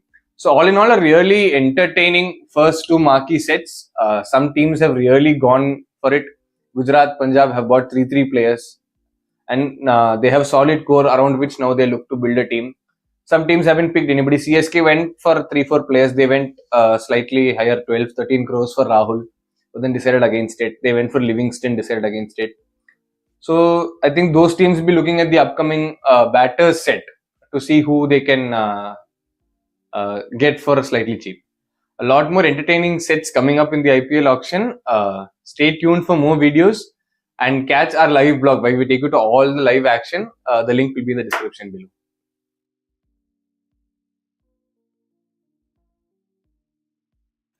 Hi guys, we've got a very special guest with us now, Ashin. Welcome to the live stream. Thank you, Lamia. Who do you want to discuss now from the second round of bids that we saw? I mean, you called me to discuss CSK, so I was going to give you choice. Clearly, Yeah. people are roaming around like they don't have any agency. We saw how emotionally battered Santa was just 5 minutes back on this stream. So tell me, what did you make of CSK's purchases? They were very, very active in this Yeah. section of the auction. I think they pretty much got what they wanted, like, because with CSK, you know that like over the years they try to retain their core. Yep. They got back Conway. Darshan Ravindra, I think, is an investment from. Yeah. Like, I think they want to like invest and see like what. He's a player with a lot of potential. So, and getting him for like a little over 4 crores, I guess it's not a bad buy. Yeah. And biggest surprise was Ravichandran Ashwin for 9.75 crores. Did you think that was a bit much? Yeah, it's a bit much, and I still can't understand what the logic was behind that. Even Rajasthan, I think they wanted to get back their player from last. But they quite smartly walked away when it was escalating at some point. Yeah, and some theories going around that Ashwin now being back as the CSK director of academy possibly is the reason why they're getting him back. It's part of Is this his salary? Is now? Yeah. So, but at 38, a player for 9.75 crores in the next 3-year window, IPL windows, I'm not sure. Probably another good 2 seasons. Not to say that he's a bad player. Yeah. Like you can see that he's also come improved with his batting. You can float around the order, and obviously as a spinner, you know that like he's still damn good. Yeah. But the money And he brings those brains as well, right? Like he comes in and And that's the fans obviously will love to see him back. Yeah. Ash and us back. gone now. CSK's YouTube channel, the hits are going to go up a little more this Yeah. season, perhaps. Yeah, there's going to be a lot more content coming out of there. But I think another thing was, they also did look for all-rounders. They went for Stoinis and Maxwell, but they obviously couldn't overpay. Stoinis went for 11 crore and Maxwell for around 4.6 or something like that. Yeah. So they will be back for us, some other all-rounder. But definitely not Venkatesh Iyer. Yeah. Oh my God. Yeah. That was crazy.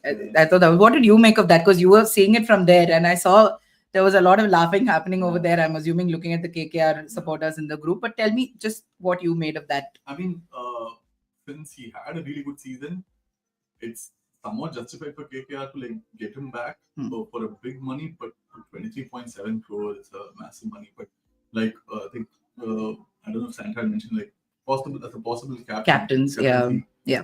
candidate, but still like a player with 11 internationals for 23.75 crores. He's just played 9 T20s, and I think You don't think the stripes have been earned just that much yet? possible, but that's the thing which we have seen over the years with IPL auctions, right? Like, you never know who can fetch the big money, like Spencer Johnson. We saw a few years back. Yeah, with yeah. 10 crores. Yeah. So, With GT, yeah. Fair. What did you make of just the overall auction so far? What's your, I think, most valuable value for money buy bin so far? I think Shami to SRH. SRH. Yeah. Tell me about that. What do you make of SRH's bidding patterns so far? Are you able to put any sort of like a vibe to their squad so far? Yeah. SRH, I mean, I've been like updating a lot of things. It's hard to like remember Track, what, I know. what has been happening, but Yeah. SRH was very active in the first part of the auction, then somewhere in the middle, here and there. I actually can't remember most of the bids other than Shami. And then there's some recent ones. Yeah, we can go down. I've been doing this and I can't remember. They've lost a fair amount to, see, they got Harshal, but they lost a fair amount to all these RTMs and to. I mean, they are,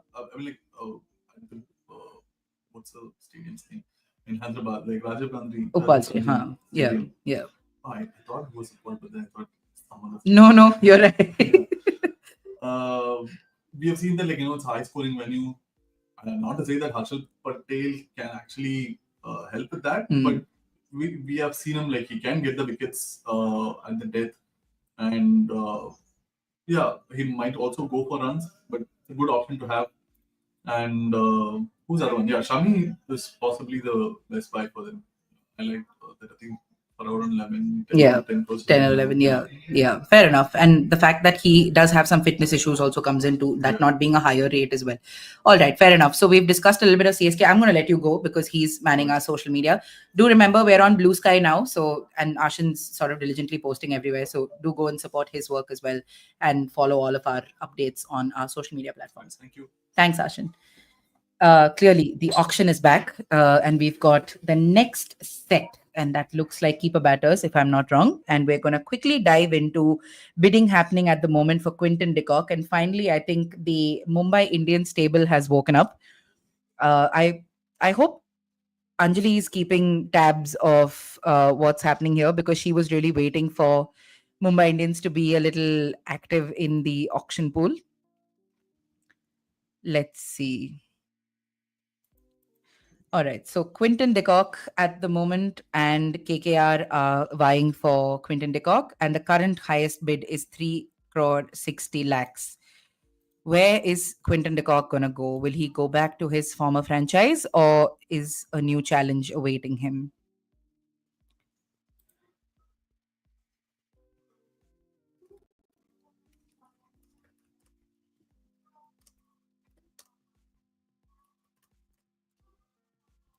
So, where do you think Quinton de Kock is heading?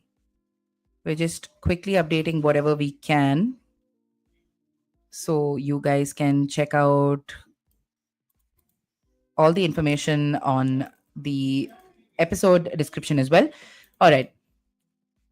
So, at the moment, Quinton de Kock is going to Kolkata Knight Riders for 3 crore 60 lakhs. Now, will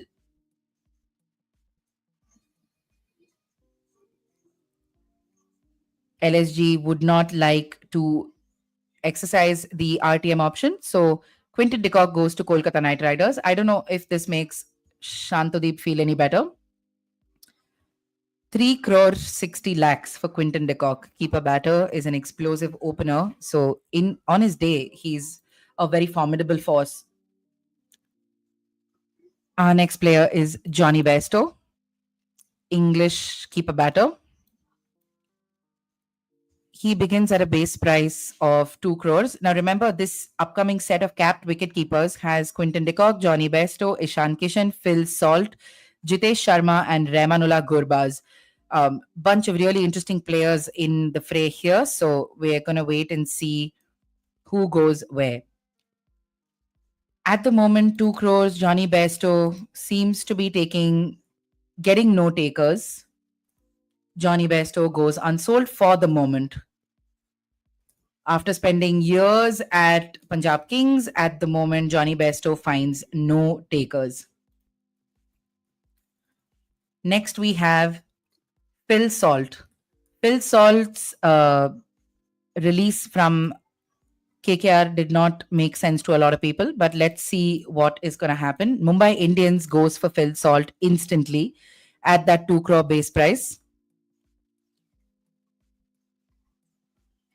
Okay, Mumbai Indians have come in with 2 crores, and now it'll be a tussle between Mumbai Indians and RCB. 240, 3 crores to RCB, 320 to Mumbai, 340 to RCB, 360 to Mumbai, 380 to RCB, 4 to Mumbai, 420 to RCB, and Mumbai says no. So RCB at the moment has Phil Salt for 4 crore 20. Solid player for what it's worth. 28-year-old. 28-year-old English keeper batter. RCB did require a wicket keeper, which is why we thought we'd go for KL Rahul, but we see that RCB is very much interested in keeping Phil Salt, and suddenly KKR wakes up and realizes they want a piece of the pie as well. Are they just hiking the price up now? 525 at the moment with KKR. 550 for RCB, 575 for KKR. Where will Phil Salt go? Where should Phil Salt go? RCB thinks it's with them. KKR has only 23.65 crores left. Please remember that massive Venkatesh Iyer purchase dented their purse like nothing else. If you really want to know what the impact of that is, just flip back about 6-7 minutes and you'll hear Shantadeep describe what an experience it was to watch KKR spend 23 crores on Venkatesh Iyer. At the moment, 650 crores, 6 crore 50, that is what Phil Salt is taking for the what Phil Salt is taking from RCB. Now, will KKR continue to pursue him is the question, or are they just better off figuring out somebody from the Indian pile who might come at a little cheaper rate? 7 crores, RCB is happy to shop. RCB has a lot of money. I like how RCB has really done their money saving. 725 at the moment.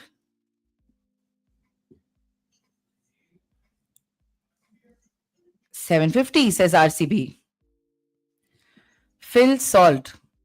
This is a very interesting bid now between RCB and KKR. Discussions between Venki Mysore and Dwayne Bravo, whether they will continue to persist for Phil Salt. RCB knows that they'd want one of Phil Salt or Ishan Kishan, so it would be good to see one of these landing out here. Even Phil Salt has been having a really good T10 league in Abu Dhabi because a couple of days ago, I think he had like a really good run with the bat. A couple of sixes against Gulbadan Naib in one particular over. So I thought that was really interesting. 5 sixes and a single boundary. 34 runs in his 5th over from Phil Salt of Gulbadan Naib. So interesting power hitting display here. The Abu Dhabi T10 League has come at like a perfect time for the auction as well. I feel a lot of auditioning happening for several teams. So by the time I said that, we've had the bids go up to 8.75 for Phil Salt. There is a lot of value that Phil Salt brings, especially with his power hitting game. Interesting to see where he ends up. RCB at the moment seems to be where Phil Salt is headed. 9 crore. 28-year-old Englishman. 9 crores is where he is at the moment. And RCB is the team that has him for the time being. But 9 crores will heavily dent KKR. So will KKR even bother now going for this? Or do you think they'd want to pump it up a bit more and then bow out? 925, says KKR. What are they going to do? They're just exhausting the money that they have. 9 crores will push them down to about 13, 14 crores left with a fair amount of buying still to do. Now we're heading to the 10 crore mark. RCB will have to pull the trigger now and get to that 10 crore mark. Now, are they going to do it? Are they going to do it? Is RCB going to bump up Phil Salt to 10 crore and then take him? Discussions in the RCB lineup. And Prathamesh's hand went to the paddle. It went to the paddle. Why isn't he raising it? There you go. Paddle goes up. 10 crores for Phil Salt. This is incredible for the Englishman. I think he's going to be very stoked about this. Is oh my God, Venki Mysore has raised his paddle again. So now that'll mean he will be left with 13 crores. 1050, says RCB. RCB is losing nothing here. They get a quality player for 10.50 crores. Now let's look at the purse, okay? RCB has 74 crores with 4 players. Mumbai Indians has 45 crores left with 5 players in the squad. Rajasthan Royals has 41 crores with 6 players. Punjab Kings has 32 crores remaining with 7 players. Delhi Capitals has 32 crores remaining with 8 players. CSK has 31 crores with 9 players. GT has 30 crores remaining with 8 players. LSG has 29 crores with 9 players. SRH has 27 crores with 7 players. KKR has 23 crores with 8 players. Phil Salt is going to dent that by 10 crores. Is this worth it, or should they just let RCB have Phil Salt? I know that's not how auctions work, but is that what they'll have to do to save some money for later purchases? RCB is happy to bump that up to 11 crores. That was a power move. Nice little power move from RCB. 11 crores. Phil Salt. Is it time for KKR to bow out from here? Will any other team now enter? Anyone else who can manage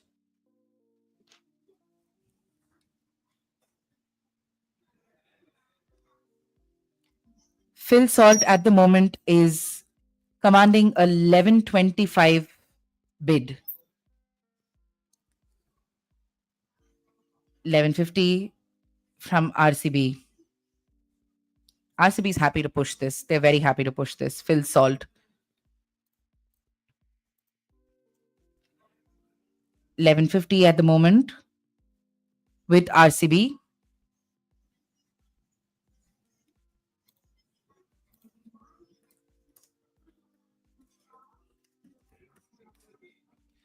₹11 crore 50 lakh.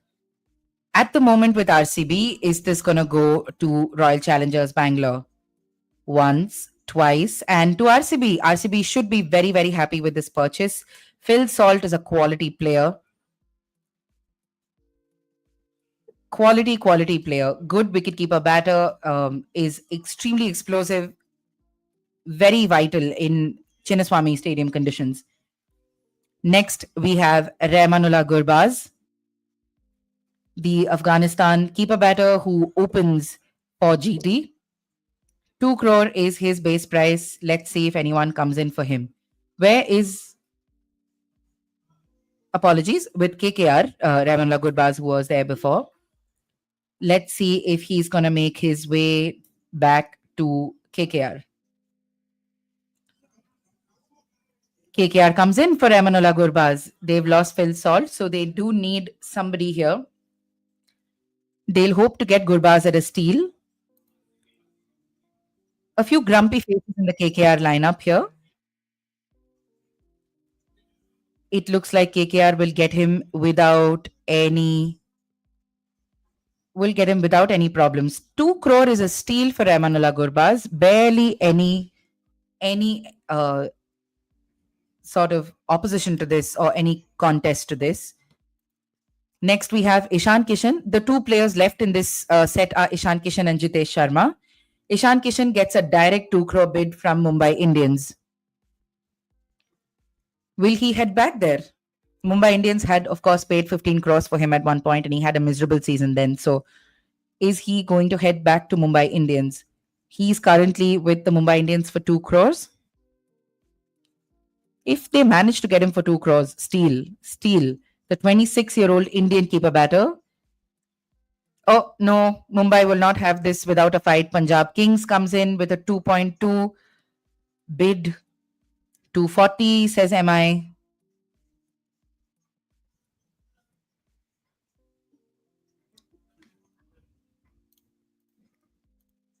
Punjab and Mumbai currently figuring out what they want to do with Ishan Kishan.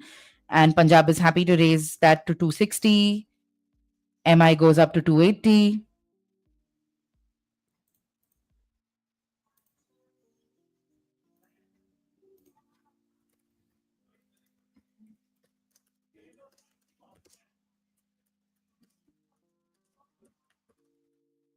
₹3 crore now for Ishan Kishan.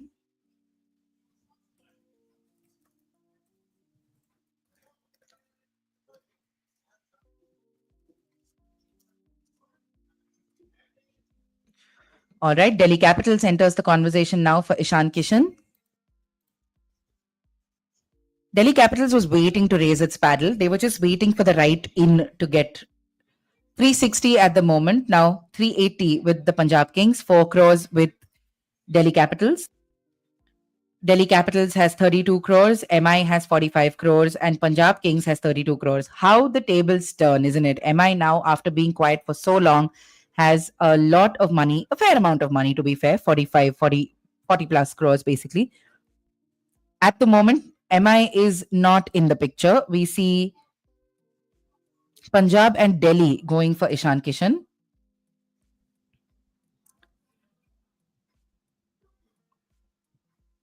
A lot of thinking happening in the Punjab squad with Ponting seriously considering his options here.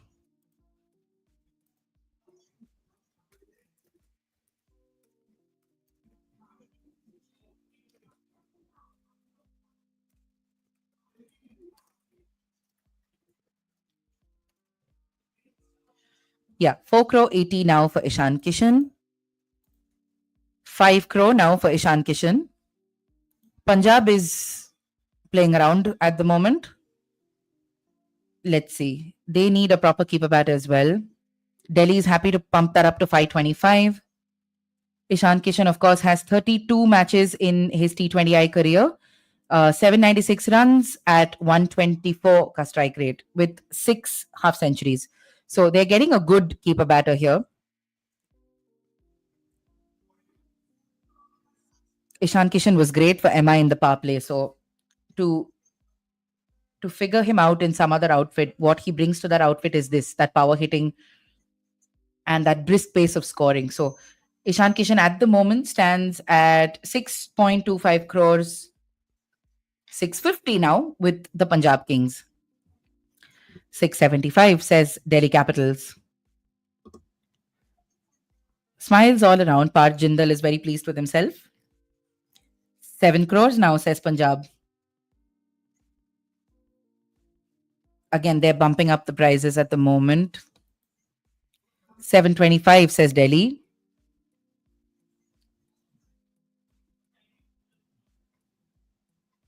Again, this is a closely contested 750 now for Ishan Kishan. 775 for DC.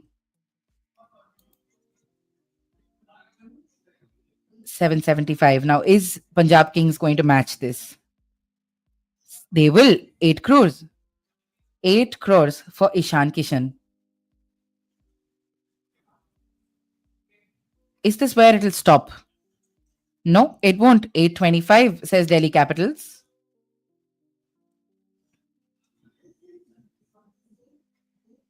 What happens next? Who comes in next? What does MI do? MI also wants a player of his caliber, wants him potentially if they could manage that. So they're just waiting to see who is going to do what in terms of raising the stakes for Ishan Kishan. 825 it is now for Ishan Kishan. Lot of discussions happening in the Punjab Kings outfit.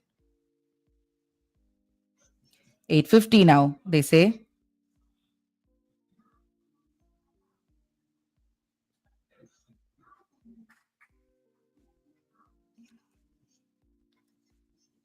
Okay, now Delhi Capitals is figuring whether they want to counter that 850 bid for Ishan Kishan. 8 crore 50 as it stands, and it goes to Punjab Kings. 875 says Delhi Capitals.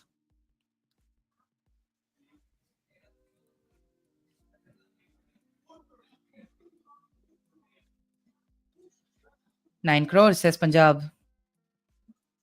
925 says Parth.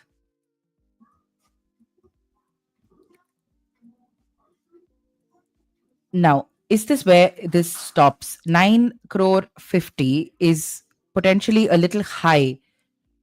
9 crore 50, will it stop there though? That's the question. 9 crore 50 for Ishan Kishan. Parth is out. Delhi is out. So now it's Punjab's bid, 9 crore 50.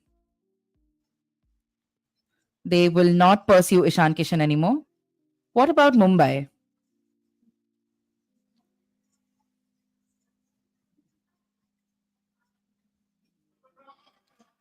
Oh, hold on. Delhi decides to not come in, and then they decide to come in at 975. That was a little bit of a late bulb switching on moment. We're heading to the 10 crore territory. Now, is this where it's going? PBKS goes to 10 crore, DC out, and guess who's in? Sunrisers at 10.25 crores. 10.25 crores. Sunrisers. And the paddle goes up. It's as if the camera person knows where this is going to go. Hyderabad raises it to 1025. Incredible scenes here in Jeddah. I can't wait to discuss this with Amol. Let's see. 1025 at the moment. Ishan Kishan going to Sunrisers Hyderabad. This is another thing I didn't see coming, much like Mohammad Shami going to Sunrisers Hyderabad. As it stands, okay, Ishan Kishan is not with Hyderabad yet, as it stands. From a base price of 2 crores, he's gone up to 10.25 crores at the moment. With that bid currently with Sunrisers Hyderabad, there is laughing in my department. So there's a lot, something's happening. 1075 now. SRH is going neck to neck with Punjab now. Punjab has 32 crores. SRH has 27 crores. Buying Ishan Kishan will bring them down to 17 crores. Is that worth it? They have about 7 players in their squad so far. They need to fill a lot of slots. So they need to be a little smart about this. 11.25 crores at the moment. 11.25 crores with Sunrisers at the moment.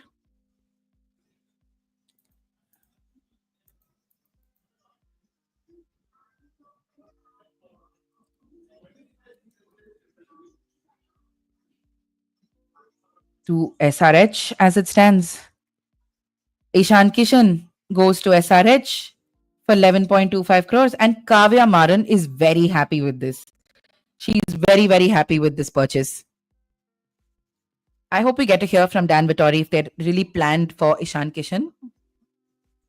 Jitesh Sharma is the next player in this set, and he starts at a base price of 1 crore. 1 crore is the base price for Jitesh Sharma, and CSK puts in the first bid here.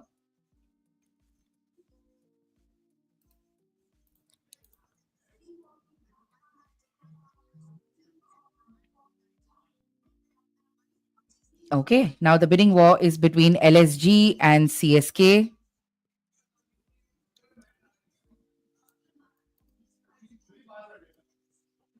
Between LSG and CSK at the moment. So while we figure out where Jitesh Sharma is going, I think I'm just taking a look at what the coaches or the owners have been saying from the auction. And I just realized that Ricky Ponting had this really sweet thing to say, sweet meaning like a slightly funny thing to say on roping in Shreyas Iyer. Punjab splurged 26.75 crores on Shreyas Iyer, making him the second highest paid player in IPL history. And Punjab Kings coach Ricky Ponting said, I haven't spoken to Shreyas about captaincy yet. I tried to call him before the auction, but he didn't pick up. He's been a successful captain in the IPL before. I worked with him 3 to 4 years in Delhi, and he was the championship winner last season. I'm delighted to work with him again. If he can do that for us in the IPL, I'll be pretty happy. I don't imagine there are very many people who do not pick up Ricky Ponting's call, but Shreyas Iyer is a little different like that. So let's see what this is going to do for Shreyas at the Punjab Kings outfit. In IPL 2024, Shreyas managed 351 runs across 14 matches with a strike rate of 146.86.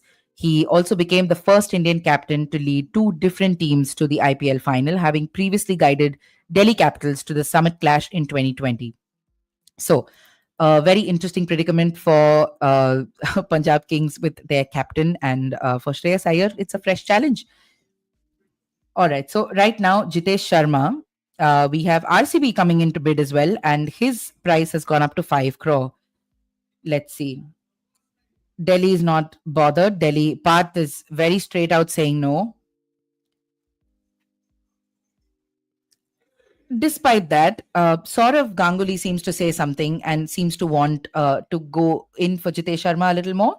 And they managed to keep the bids going. It's up to 550 now with DC RCB involved. CSK is involved as well with a 5.75 crore bid. So it's going 3 ways now between RCB, DC, and CSK. LSG went out at the 3 crore mark now. Oh, I'm sorry. LSG pulled out at the 4.4 crore mark now. It's between Chennai, Delhi, and Bangalore. 6 crore says RCB for Jitesh Sharma. They have the money. They can afford to splurge. They are not like the other teams at the end of the month with no salary to spend. Will the Super Kings bow out now, leaving this to DC and RCB? No, they won't. 625, says Stephen Fleming. They have 31.60 crores now with 9 players already in the squad. So RCB says 650, CSK says 675, RCB says 7 crores. All this for Jitesh Sharma. Jitesh Sharma gets a 7 crore bid from RCB. He leads Vidarbh in the Syed Mushtaq Ali Trophy. He's their new captain. As it stands, it looks like Jitesh Sharma is heading to Royal Challengers Bangalore for 7 crores. And he's sold. 7 crores it is to RCB. There is an RTM option for Punjab. Are they going to exercise that or not?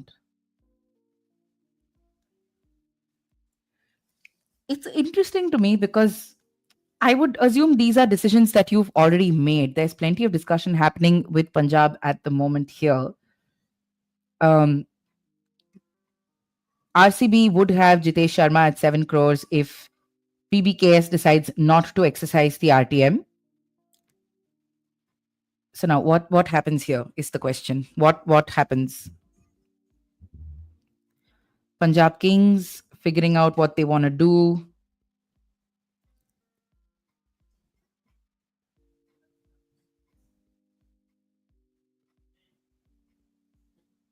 Neswadia says, give us a minute, and they're discussing this.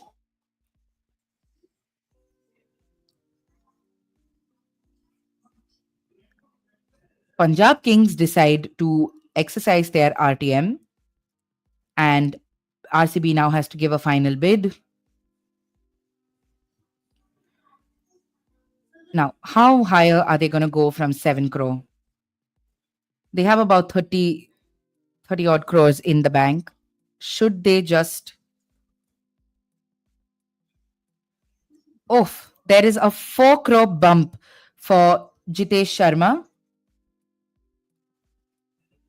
There's a 4 crore bump from 7 crores to 11 crores is RCB's final bid. And Punjab, somehow there's this nice little big smile on Ricky Ponting's face.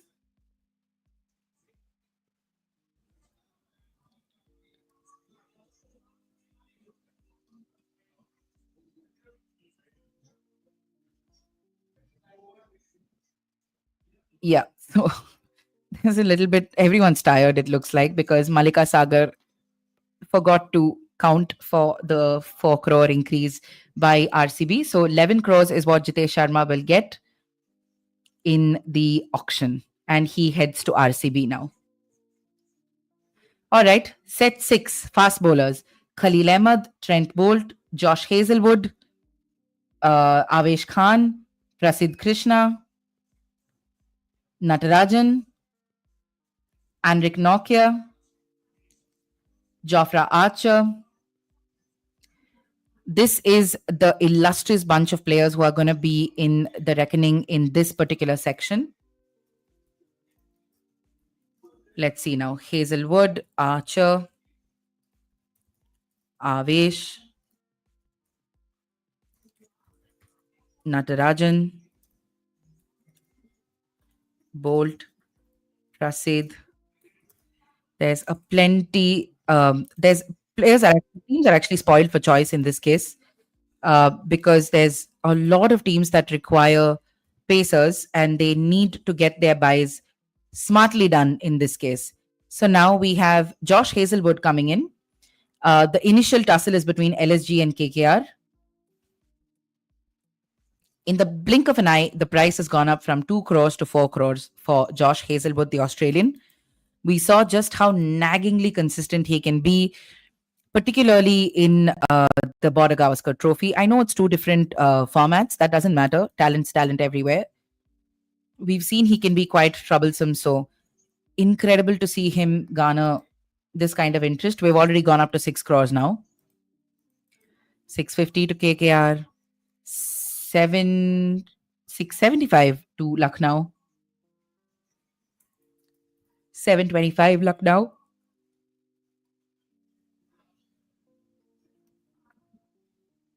Okay, Josh Hazelwood Big money coming his way at the moment. Kolkata Knight Riders need to tread very carefully when it comes to exhausting their money now. 7 crores 75 lakhs with LSG. Kolkata has only 21 crores, so they're out of the reckoning. RCB comes in now with an 8 crore bid for Josh Hazelwood. 825, Lucknow is happy to bump up to. 850 says RCB. 875 says Lucknow. 9 crore says RCB. 925 says Lucknow. 950 says RCB. 975 says LSG. 10 crores with the challengers. 10 crores with RCB for Josh Hazelwood. So at the moment, RCB's team looks like this: Virat Kohli, Rajat Patidar, Phil Salt, Jitesh Sharma, Liam Livingston, Yash Dayal. There's plenty of buying for RCB to do, particularly in the bowling department. Or Mumbai Indians gets involved in action proceedings for Josh Hazelwood with the price currently at 1075. 11 crore says RCB. 1125 says Mumbai. LSG has dropped out. 1150 says RCB. 1175 says MI. 12 crore says RCB. 1225 says Mumbai. 1250 says RCB. 1275. Will Mumbai say that? Will Mumbai say it? Will Mumbai pitch in for Josh Hazelwood? Mumbai backs out at 12 crore 50. It looks like Josh Hazelwood at the minute is heading to Royal Challengers Bangalore. There's a quick scan done around the room to see if any other hands are raising for Josh Hazelwood.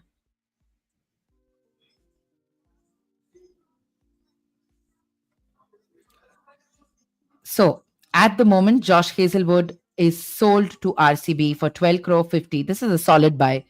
Josh Hazelwood is a solid buy. RCB seems to be pretty happy about this. There's some congratulatory shoulder shakes going around. And the fans are quite happy too, the RCB fans in. All right, next up we have Prasidh Krishna.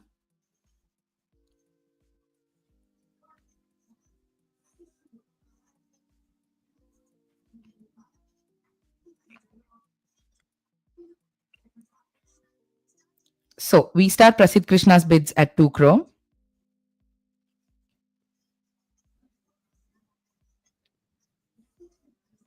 Rajasthan Royals comes in for Prasidh Krishna.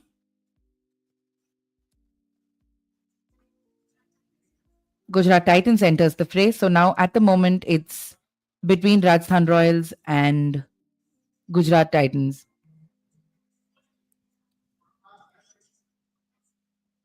Rahul Dravid looks bored out of his mind, but that's also because Royals have barely done anything so far in the auction. So now is when they're starting to get a little experimental. And the Indian pacer, the 28-year-old Indian pacers who they are looking at to start with, 3 crore 60 at the moment, with the tussle going on between Gujarat Titans and Rajasthan Royals. 3 crore 80. 4 crore 20. 440. Rajasthan Royals actually has had Prasidh Krishna before, so for them to figure him out again, I wonder what the ploy is. It could just be price correction for them, which is fair enough. 5 crore. Gujarat Titans also wants Prasidh Krishna at the moment.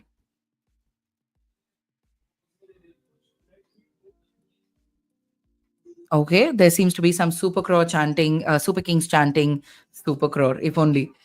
There seems to be some Super Kings chanting in the audience, and CSK is nowhere involved in this, okay, in this bid at all. It's between GT and RR. And as things stand, GT is taking this very seriously. RR is happy to go to 625. GT is happy to go to 650. How much more? How much further will they go?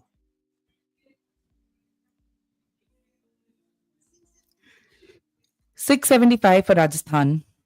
7 crore for Gujarat.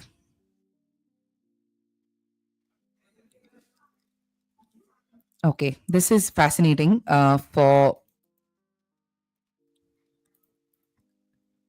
GT because it's another pacer being added there to pair up with Kagiso Rabada. 7 crore 50 now, the bid for Prasidh Krishna. His IPL team for 2024 was Rajasthan Royals, who are still in the fray. They're still trying to get him back. 8 crores for Gujarat Titans.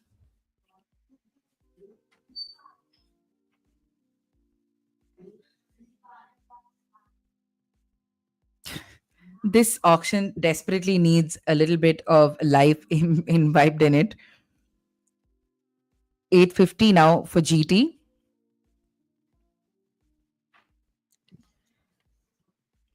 $850 says GT.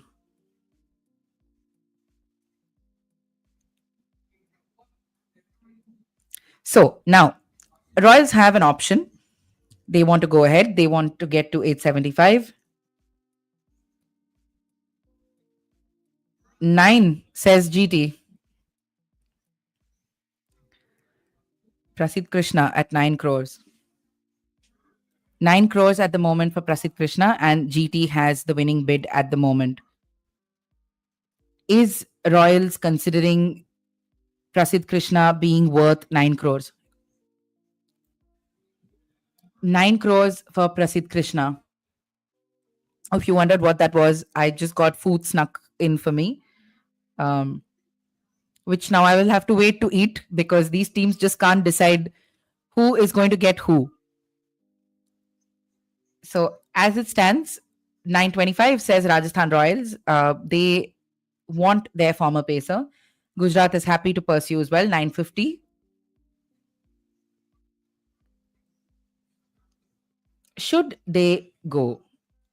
Should they go? No. Rajasthan will pull out.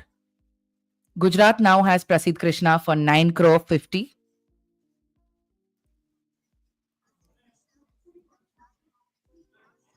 For 9 crore 50 with Gujarat Titans, there seems to be no other bidders for Prasidh Krishna.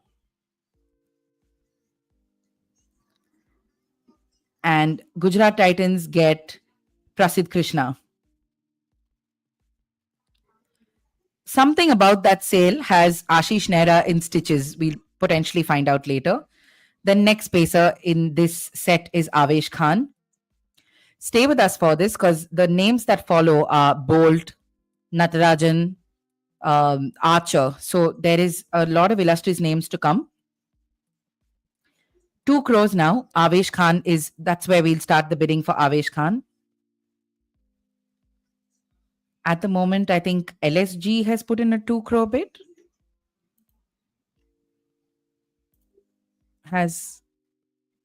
Oh, yes, Punjab wants to come in with 220. LSG. So it's between LSG and PBKS now.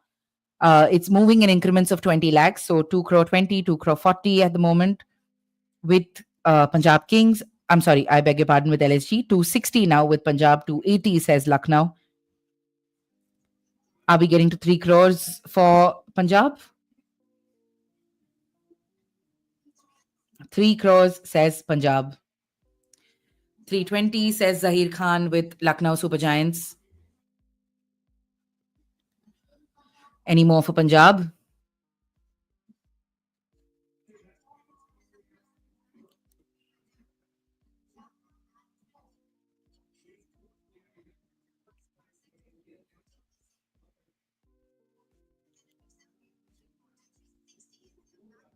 $360. It's back with Lucknow Super Giants for Avesh Khan. Punjab is considering this seriously. Will Punjab get ahead of that 3 crore 60 mark for Avesh? Yes. It's an instant response from LSG. At the moment, we're at 4 crores.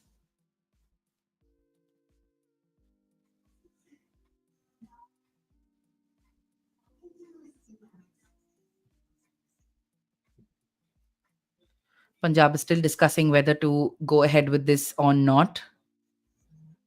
Plenty of conversations between Nes Wadia, Ricky Ponting, and his team with the analyst of the team. 440 says Lucknow.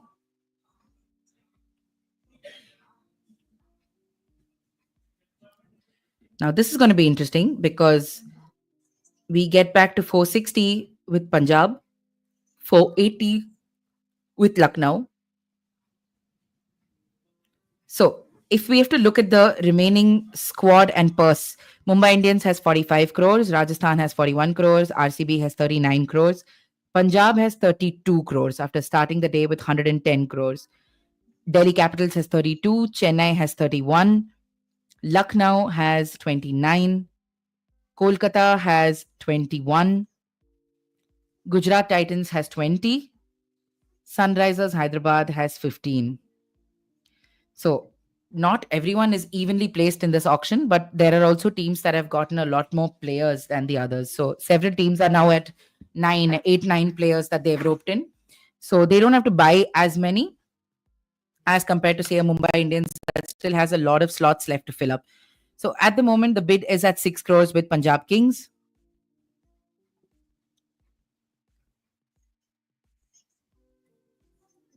Will Punjab Kings end up taking Avesh Khan? In his T20 career, in 119 matches, he has 143 wickets. With that, Punjab backs out of the bidding war. 6 crore 25. Lucknow is alone here, but then Rajasthan Royals joins them at 650. Now it's between Lucknow Super Giants and Rajasthan Royals. Lucknow is happy to pursue. 675, they say. 750, says Rajasthan Royals.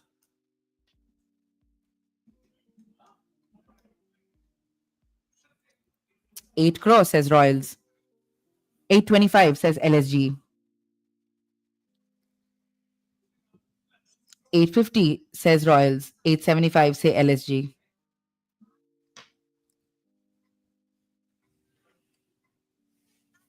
Rahul Dravid shakes his head and it is 9 crores from Rajasthan Royals for Avesh Khan. 925, say the Lucknow Super Giants. 925, say Rajasthan Royals. 950, sorry, say Rajasthan Royals. 975, say Lucknow Super Giants.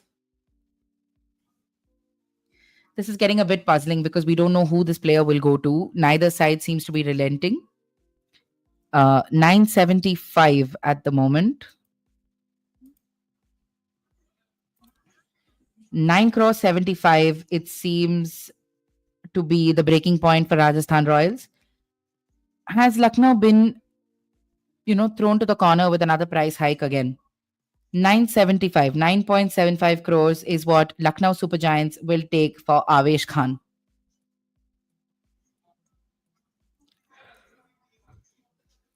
Absolutely stunning this. 9.75 crores to Lucknow Super Giants. Rajasthan Royals backed out in the last minute here.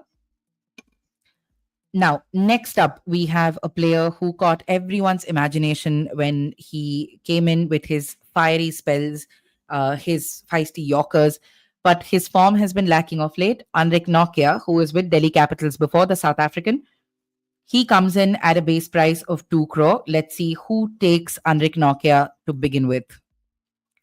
Yes, there is a base price. LSG will start the first bid. KKR raises it to 2.2 crores. Let's see. Trent Bolt, Avesh Khan. Avesh Khan just gone. There's plenty of other pacers as well. Don't worry. There's Natarajan, Trent Bolt, Jofra Archer. So there are options for teams, but they need to quickly figure out who it's going to be and nail these players down for a cheap rate. 3.40 crores is where it is right now on Rick Nokia. 4 crore for Anrik Nokia.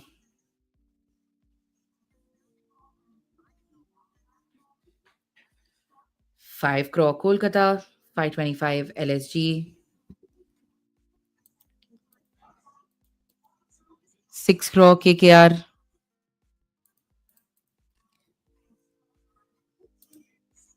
625 650. This is for Anrik Nokia, the express pacer from South Africa. Knight Riders have 1 pacer in total. The Super Giants have 3 pacers in total. So, who do you think needs Anrik Nokia more? 6 crore 50 lakhs. The bid is with Kolkata Knight Riders. And it looks sold to Kolkata Knight Riders for Anrik Nokia. They'll have to check if Delhi Capitals want to do the RTM. And Delhi Capitals will not exercise their RTM with Kolkata Knight Riders landing Anrik Nokia. And they seem to be quite pleased with that.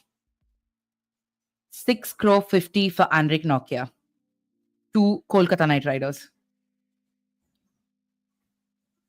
The next player who's up for auction is Jofra Archer. And this is a moment we've all been waiting for. Remember, Jofra Archer is one of the 3 people added to this list in the last minute. I'm just going to quickly show you who the others were.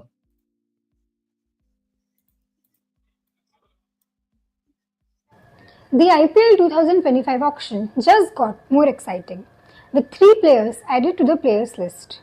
First is Saurabh Netravalkar, the USA pacer who made a splash in the T20 World Cup with 6 wickets, is listed as player 576 in the Uncapped all-rounder category.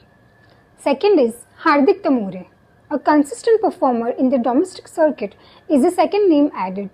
He joins the Uncapped wicketkeeper list at a base price of 30 lakhs. But the biggest name in this addition has to be England pacer Jofra Archer.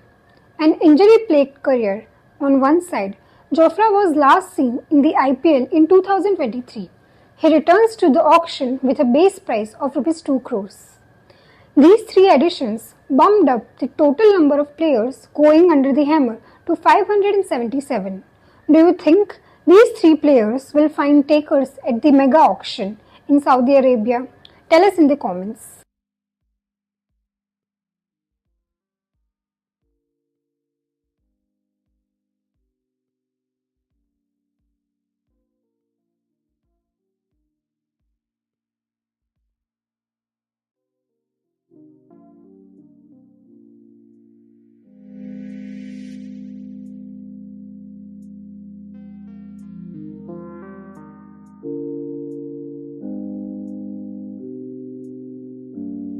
This is where the purse was a while ago, but much has changed in, I think, the 1.5 odd hours that have passed since this moment. At the moment, we see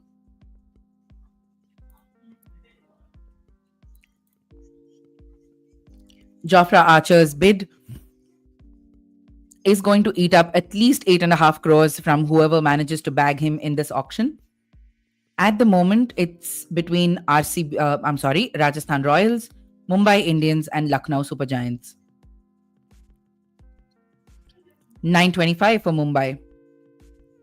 It's now directly between the Rajasthan Royals and the Mumbai Indians.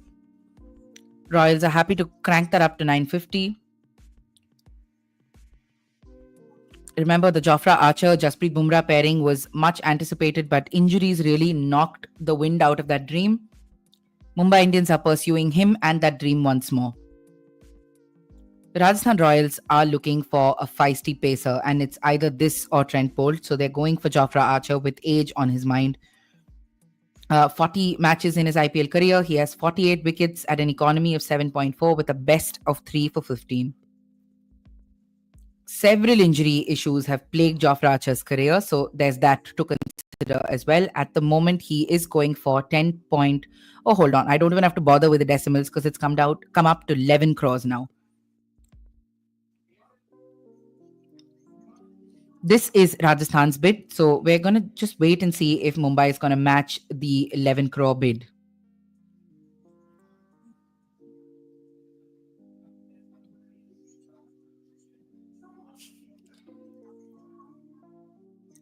Yes, Mumbai will make it 1125. Now, Rahul Dravid has an option here and he exercises it. It makes 1150. 1175 says Mumbai.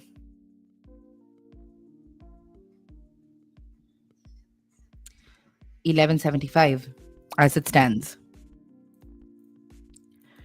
And the price is bumped up to 12 crores for Jofra Archer. This is fairly astronomical numbers for him. But his pedigree and what he's worth and what he's capable of doing on a good day cannot be dismissed at all. Incredible to see him back in the auction and incredible to see him going for this amount of money, 12 crores already.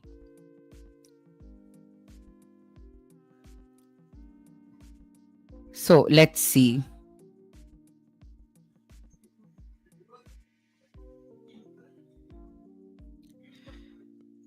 $12.25 for Jofra Archer now from Mumbai Indians.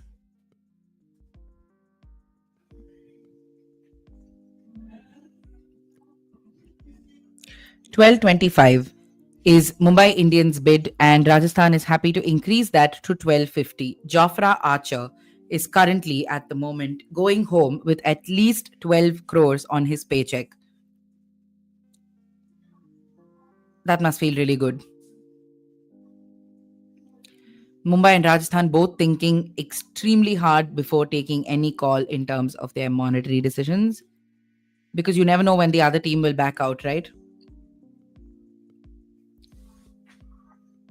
Will they give up here? Will Mumbai Indians give up here and allow Jofra Archer to move somewhere else?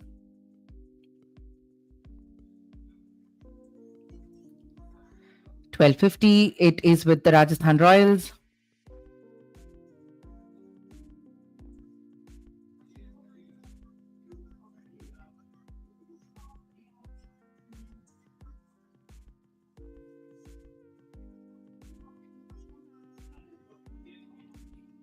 Gone. Rajasthan Royals have taken Jofra Archer. Incredible this is. It's a good addition for them. I think the last couple of buys have been pretty decent for Rajasthan Royals. They've really figured out who they want in terms of the lineup that they want to sort of construct in this squad. So from a base price of 2 crores, we've seen Jofra Archer go for 12.5 crore. Rajasthan, of course, did go for other players like Avesh Khan, but they didn't manage to get there with LSG outbidding them. We have another Indian player now, Khalil Ahmed. Now, where could Khalil go? According to the preview pod that we did a couple of days back, Sahil expected Khalil to head back to DC. Will he want to go back to DC? LSG is the team that comes in heavily with the bids. 260, 280, CSK is involved. LSG is involved.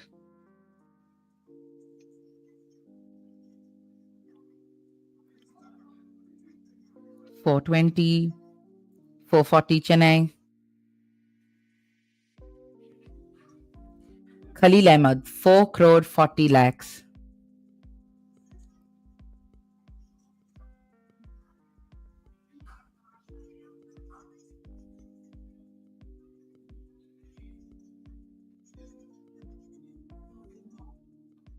$4 crore 80 now for Khalil Ahmed in the CSK camp.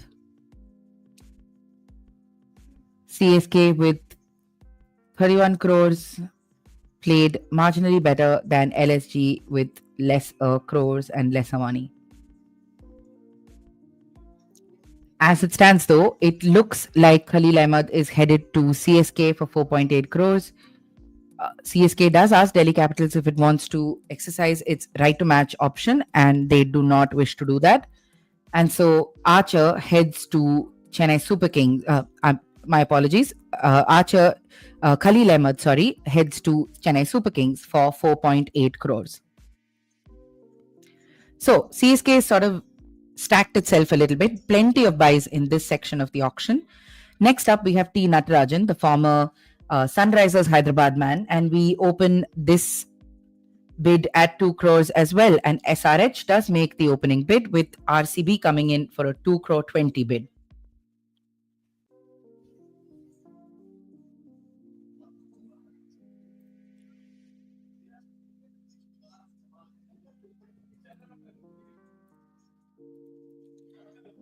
Now, SRH and RCB are involved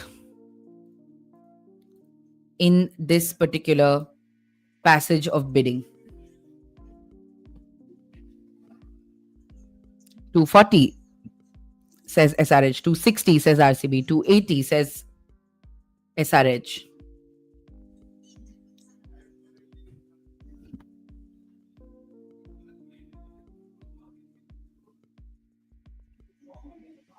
$280 at the moment with SRH. 3 crores for RCB.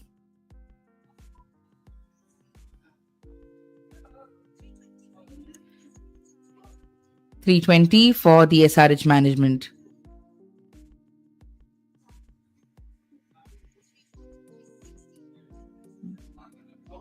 $350 for Sunrisers.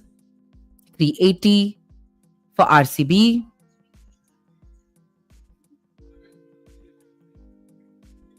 $380 with the Royal Challengers. Sunrisers are really going hard for Natarajan. He became known as the sort of Yorker king there. But of late, his efficacy hasn't been as high as it should be, which is why his stocks have fallen just a little bit. But here, he's not walking back home with anything less than 4 crores, with both Sunrisers and Royal Challengers invested in getting him on. 4 crore 20 now. 4 crore 20 for T. Natarajan.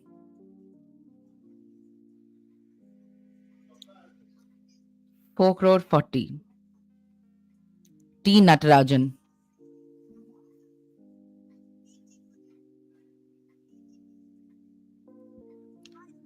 Now we've breached the 5 crore mark with RCB. New Delhi goes up to 525. 575 says Delhi.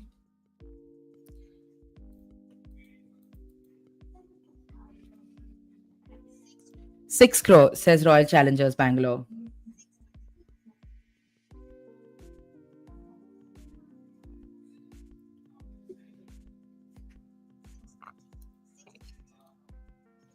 $650 back with the Royal Challengers.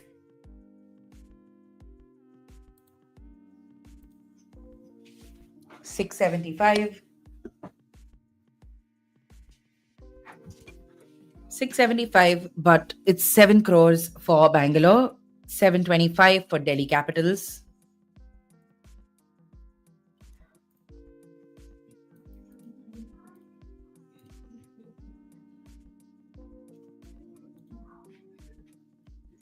$775, 8 crores for the Royal Challengers Bangalore. $825 Delhi. $825 for Delhi. Now, let's look at the purses remaining. KKR has 15 crores left. PBKS has 32.55 crores left. RR has 28.50 crores left. The RCB has 39.25 crores left, and SRH has 15.75 crores. Now, we are looking at an 8 crore 50 lakh purchase, which could go either to Delhi Capitals or to or to Royal Challengers Bangalore. I beg your pardon. So who is really going to get this? Don't mind the yawn. It's just there's so much time in deciding who's going to take which player. Delhi and Punjab particularly, they really take their time in deciding who is really going to go for a player. So it can get pretty exhausting to watch. I'm looking for some drama, the way Sanjeev Goenka swooped in and took away Rishabh Pant with a 27 crore bid. I'm looking for some more drama, like apparently the auctioneer ended up, and this is what we read from what people have posted, we need to go and check this footage again, that there was a certain bump in Joss Butler's price, which is something that we'll have to check. So I'm trying to get Amol if he can join us, because some interesting buys have happened here. But I'd like to see what happens to Trent Bolt as well,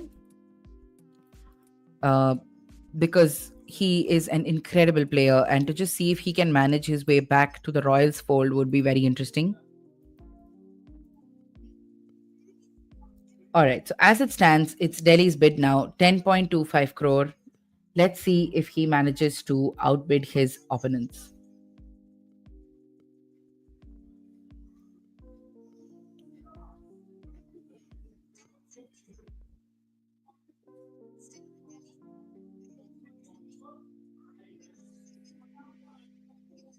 Okay.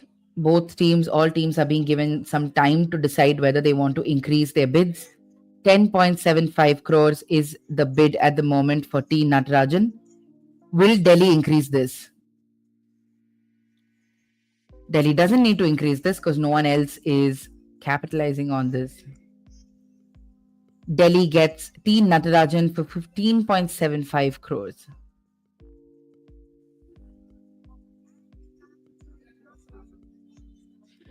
And in this set, we have Trent Bolt.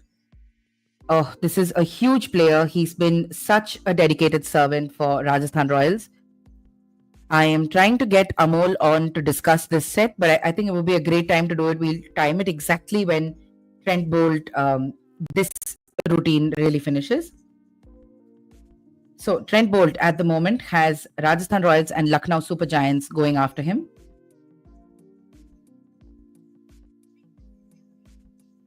And already there is a quick number of votes.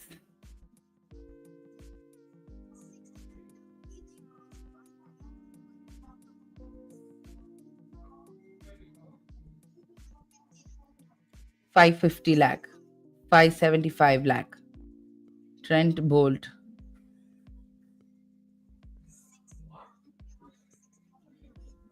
Lucknow now wants 625 for Trent Bolt. Wants to give. 625 is the current highest bid in Trent Bolt's.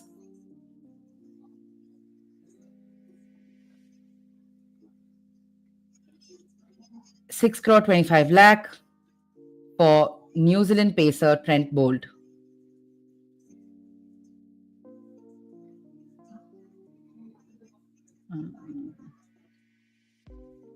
$6 6.75 crores now, 7 crores currently going up. Trent Bolt isn't the youngest. There is an age component here. But there's also an efficiency component here because the kind of wickets that he takes, particularly in the power play, really take the game away from the opponent. And that's kind of what you're looking for from your premier pacer, right? And he manages quite decently, particularly in the opening overs, but he can also hold his own in the death. So 9 crores at the moment. 9 crores.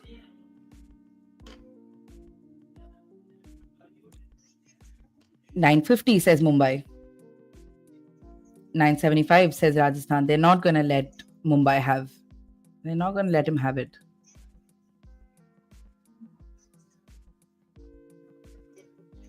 $10.25 is the maximum bid now. So see the purses remaining at the moment. Mumbai has 45 crores left. So with everyone languishing in that 2019 area, Mumbai suddenly has 45 crores where they can decide what they want to do with it.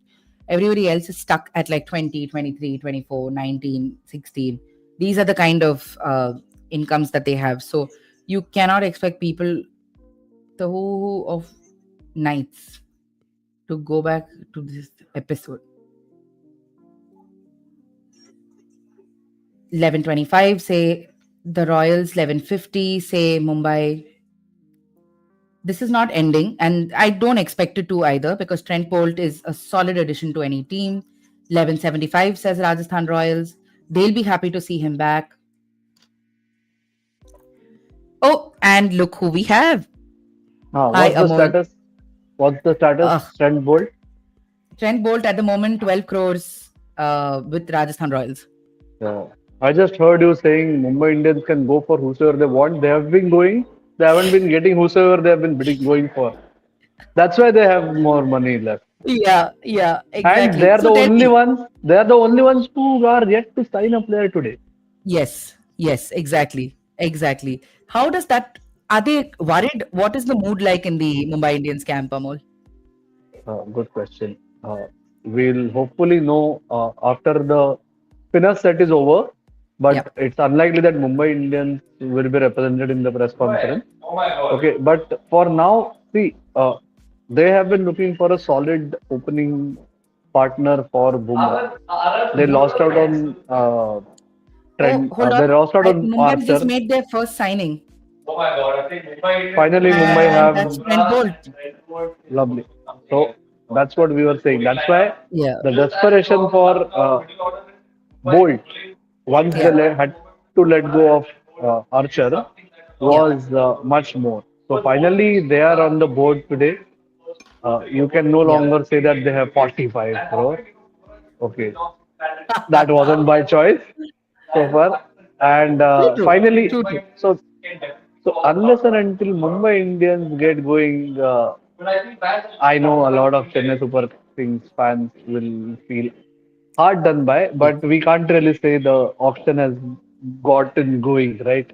So now Absolutely. finally the auction is in full swing. Everyone has uh, ticked Yeah, on the has board, registered so like a that buyer. way, yeah.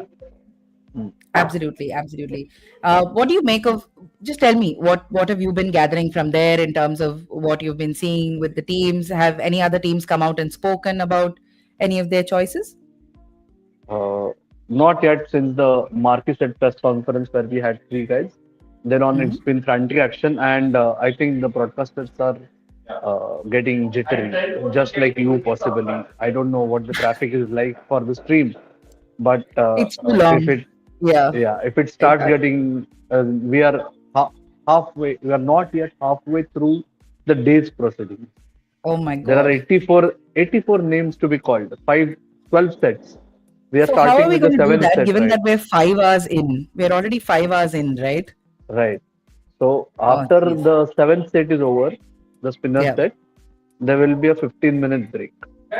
Okay. And then they'll try and wrap up the remaining five sets. Okay, that Okay. means Okay. you are not going home before 1 o'clock in the night like always. Okay. Like And I may end up working till 1 o'clock local time here, 2.5 hours behind. yeah, yeah, yeah, yeah. That's right. You should have just taken like a change of clothes and asked them to open one of those royal suites for you there. Oh yeah, That would of have the been fun. 17 Royal Swiss, I can see one of those. My God. Okay, Mm, got it. mm. All right. So, what can you tell us about what to expect now going forward? I know the spinners are on at the moment, but what happens after that? My Pehla Pyar, which is the uncapped guys, will come up next. Okay, the eighth set onward, Yeah. uh, the uncapped batters. And imagine who are the main uncapped batters. All our viewers uh, know about them. The likes of Karun Nair, Ankrish Raghuvanshi, they are the ones who are in the first set of uncapped batters.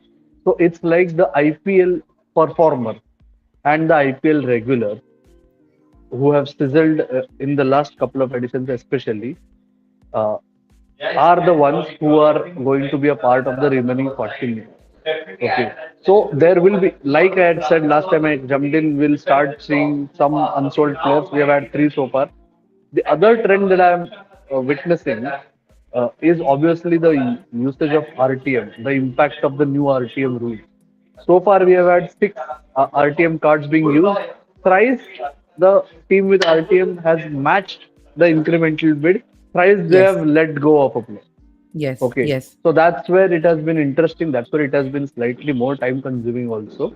Yeah. Okay, I was surprised with Glenn Maxwell not joining David Warner in the list of unsold players, honestly. Right. Okay. Uh, uh, Dan Vittori, possibly with the Australia support staff connection, just started off the bidding for a Surrey. Yeah. And once it Yeah. started, there had to be a few more bids. Okay, Right. Right. I'm not saying that Maxwell isn't a match winner any longer. It's just that from an IPL perspective, he seems to be past his prime. Okay, Right. so Right. that's another point.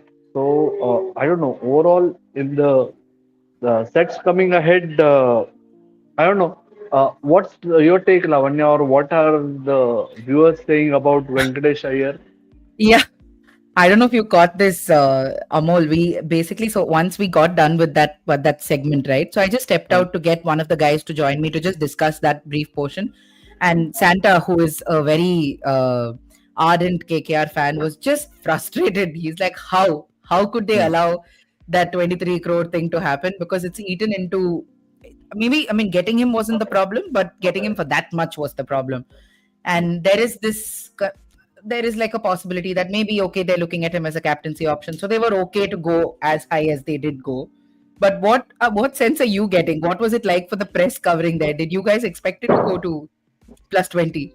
So there are like 4 journalists from India Mhm. who are here, and 2 or 3 local journalists Okay. who kind of, whose newspapers, whose publications do give cricket some recognition. Okay. Mhm. But forget about the sense. My simple point is, this was yet another example that a player auction value doesn't necessarily imply his worth. This is Right. not being harsh on Venkatesh Iyer, okay? But when 2 teams had him as the first choice, possible number 3, Hmm. okay, and both the teams were convinced that he can be their match winner. And when they have the money and when they go all out, this is what it boils down to. It's simple as that. Okay. Uh, some of as in, one of the 4 did happen to discuss, if they were so desperate, why not have him retained? That's Hmm. because Venki Mysore himself had said that it's okay if players want to explore their worth at the auction. Yeah. KKR actually tightened their purse when it comes to retention, right? Hmm. We all know that. So in that sense, if Venkatesh Iyer, and again I'm saying, a lot of people might say that Venkatesh Iyer isn't even anywhere close to playing international cricket. That has no bearing on his IPL performance, right? Right. Look at his consistency in the last 2 editions, especially the last edition. And the recency bias does play a part in Hmm. the overall IPL ecosystem. Moreover, KKR wanted to have its core intact, and Venkatesh Iyer was a part Yeah. of their core Yes. for the last Hmm. 3 years. You have a Dinesh Karthik who has just joined Royal Challengers Bangalore, who has vouched highly for Venkatesh Iyer. The others Hmm. are convinced. They also want to have him, and RCB had the biggest purse. So one of them had to budge, and when it that again the uh, facet of an IPL, that the when it boils down to desperation and or ego, we Hmm. see some inflated figure. It's like Natarajan, Hmm. R Ashwin. Okay, Yeah. I'm not saying that these players don't deserve the money. My simple Yeah. point is, are they supposed to be your top buys at this stage of their careers? But Hmm. it's the demand and supply equation of the IPL mechanism. Okay, Right. if Right. uh, to begin with, teams look at having their starting 11 in place, right? So Mm-hmm. once they are sorted, then they start looking for a backup for each of the positions. KKR possibly did not really want QDK, but Yeah. they got him. They still went big on Phil Salt, right? That's Then right. they Yeah. got Gurbaz also. How many wicket keepers are they going to have? But it Hmm. happens sometimes. Either to block a quality keeper, okay, and deprive another team of a immediate starting 11 option, Hmm. okay, or due to the auction mechanism, when you are trying to inflate the bid and everyone else drops out, Pulls out. Right. then you have to put up with the player, Yeah. right? Yeah. I'm actually wondering, what did you make of Ashwin before we move on from there? Just Ashwin getting 9.75, right? What did you make of Honestly, that? honestly, I was surprised. I wasn't surprised that Chennai Super Kings went for him, because we have been seeing last couple of years. You know it better. You can explain it better, that how Yeah. the reassociation with the whole India Cements and Chennai Super Kings ecosystem Yeah. Yeah. We has discussed that. worked Yeah. out. We Yeah, discussed that earlier. Hmm. but so obviously R Ashwin offers so much value beyond his skills on the field, right? Yep. Yep. He is at a stage wherein he is more than keen on grooming players, Mm-hmm. the next batch of players. Okay, and I don't know whether they are looking at him as a possible support staff member in the years to come. But see, considering all that, the value is not too much. But if you purely look at whether he deserves almost 10 crore for Hmm. IPL 2025. But that's where the teams also have to think long term and from a wider perspective. Right? Right. It's not just about what R. Ashwin can do in those 17 games. Whether he plays all those 17 games, R. Ashwin will be Hmm. more than handy in Chennai. No one needs to actually delve deeper into it, right? That's right. So, Yeah. all said and done, but still at some level, I was sort of surprised considering it was the full auction and the dynamics at play with the purses that teams had. I Hmm. was slightly surprised. I would have been okay if R. Ashwin would have got anywhere between 6 to 8 crore mark. Beyond Hmm. that was kind of surprising for me. Right. Absolutely. SRH has now started stacking players in its lineup. Are you getting a sense of what's happening there as a squad now? No, just I was filing a story. Okay, so give me some time to decipher to go in detail into that. And by the time I'll try and come in. No, now I won't be able to join before I file Yeah. the print story, right? Got it. We Got have a it. No deadline. problem. So after this set is a press conference. So I'll Mhm. rush back in. And after that press conference, I have to file something for the Hindu Daily. first Yes. edition. We Yes. all know that, right? Yes. So Yes. by the time I file that and come back, if you all are still around, then we can try and get uh, a little bit in detail or in depth about the team makeup. Okay, that we can do. That we can do for sure. I think at that point, what we'll do is we'll just freshen the stream again so that we can just have you on it and it'll help people come back and sort of figure out what's happened on day one. It'll be like a proper wrap for them as well. So we'll probably Cool. do that because at All this right. point, broadcast and us, everyone's sapped out of energy, to be very honest, given that Yeah. it's been going on for a fair amount of time and it's snail paced Done. at best. Yeah. All right, Done. Amol, thank you for joining us. Good All luck with all right. the daily copies. We'll leave you be till the deadlines are met and then we'll nag you again. See you. Bye bye. Yeah, see you. Bye bye. All right. So that was Amol. He briefly stepped in so he could tell us what was happening there. There is going to be a press conference soon. So we'll probably have some more information about how teams have really gotten through their combinations. We might hear from some other team owners as well, potentially DC, MI, RCB. We might hear from them. So please stick around. Meanwhile, in catching up with Amol, we've missed out on a couple of pacers and spinners getting sold. One of that is we saw Khalil Ahmed, of course, going to CSK for 4.8 crores. T. Natarajan going to DC for 10.75 crores. Trent Bolt to Mumbai Indians for 12.5 crores.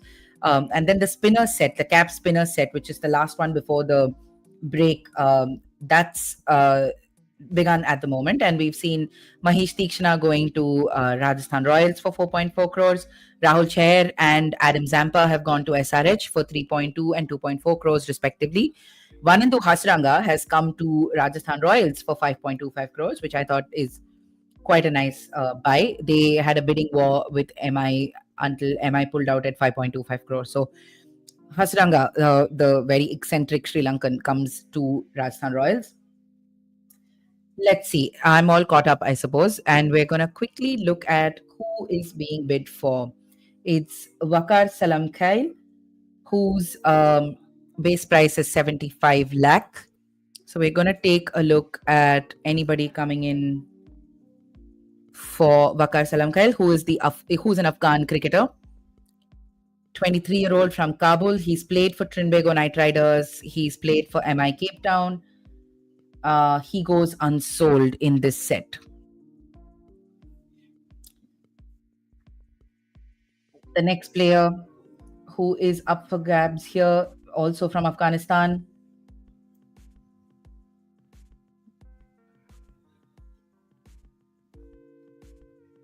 Let's see. Mumbai Indians comes in for Noor Ahmed. Noor Ahmed, of course, was a potent partner to Rashid Khan in Gujarat Titans, and we saw just how good he was in that first season.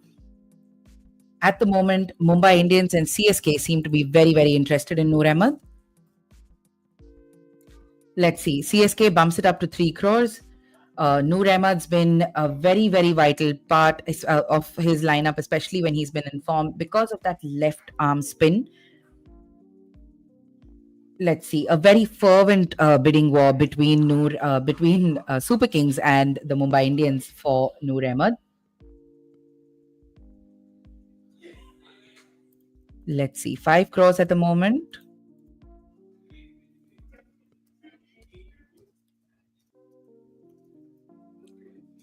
So we've got our correspondent Shayan Acharya sort of tracking how the Afghan players are going, because he's really kept tabs on them quite closely. And depending upon how this auction goes for them, we'll get him to join when we break for that brief pause in the auction after the spinners set. So Noor Ahmed, at the moment, the current bid is 5 crores. CSK sort of locks in Noor Ahmed at 5 crores. Gujarat decides to use its RTM, and now CSK has to figure out a bid amount which will pip Gujarat Titans. So CSK is deciding now, and Stephen Fleming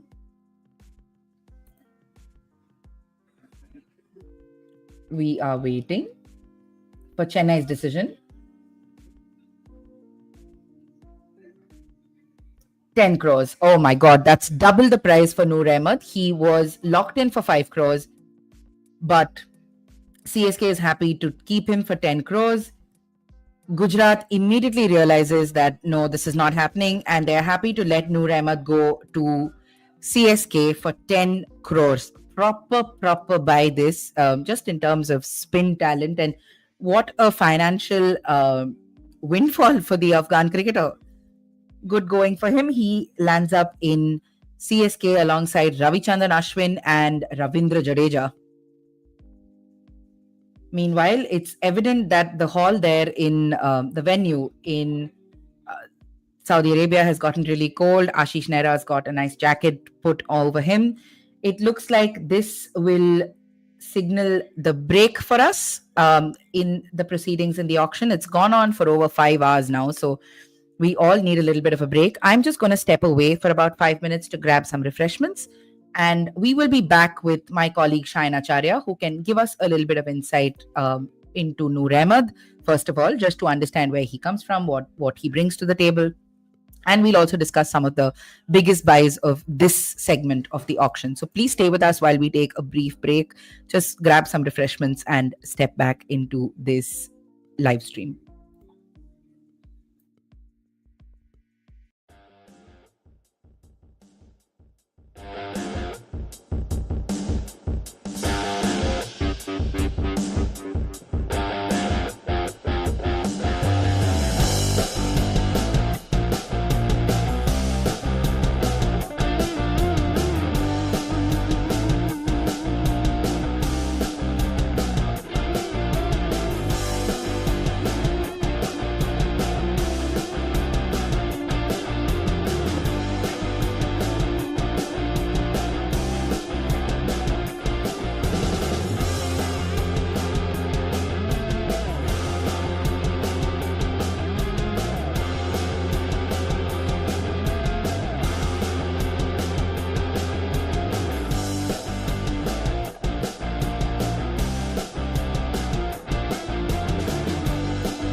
Hi, guys. I have with me my colleague Pranay Rajiv, who's been following the auction as long as it is now and as long as it's going to go on for the rest of the evening.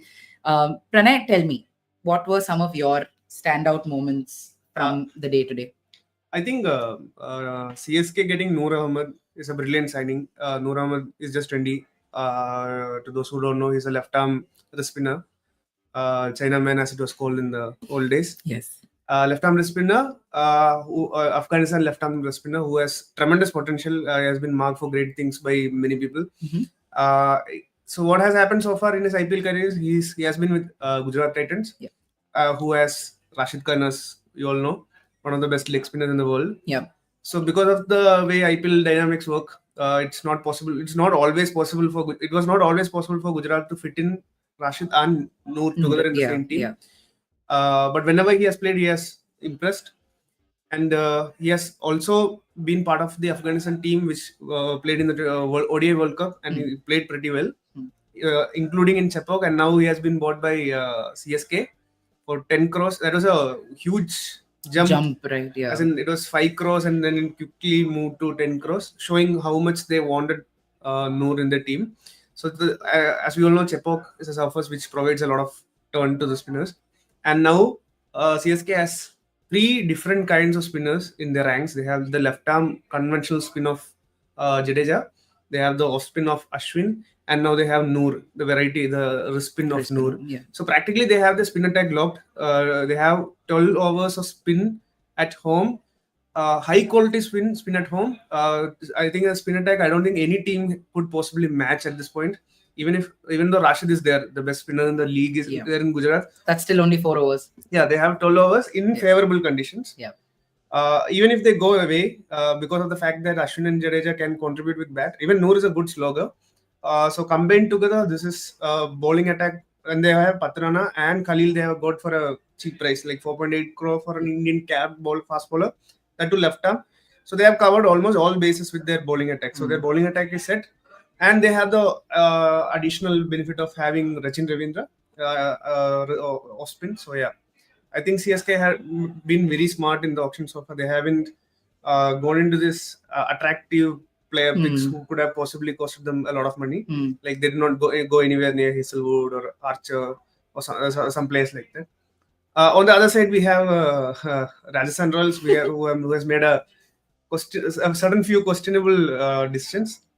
Like for example, they went for Tikshana, which is okay considering the fact that they needed someone to replace Chahal. So they have gone for Tikshana, and immediately next they went for Hasaranga, which doesn't make logical sense, particularly considering the fact that the Jaipur ground is not one which favors spin overtly.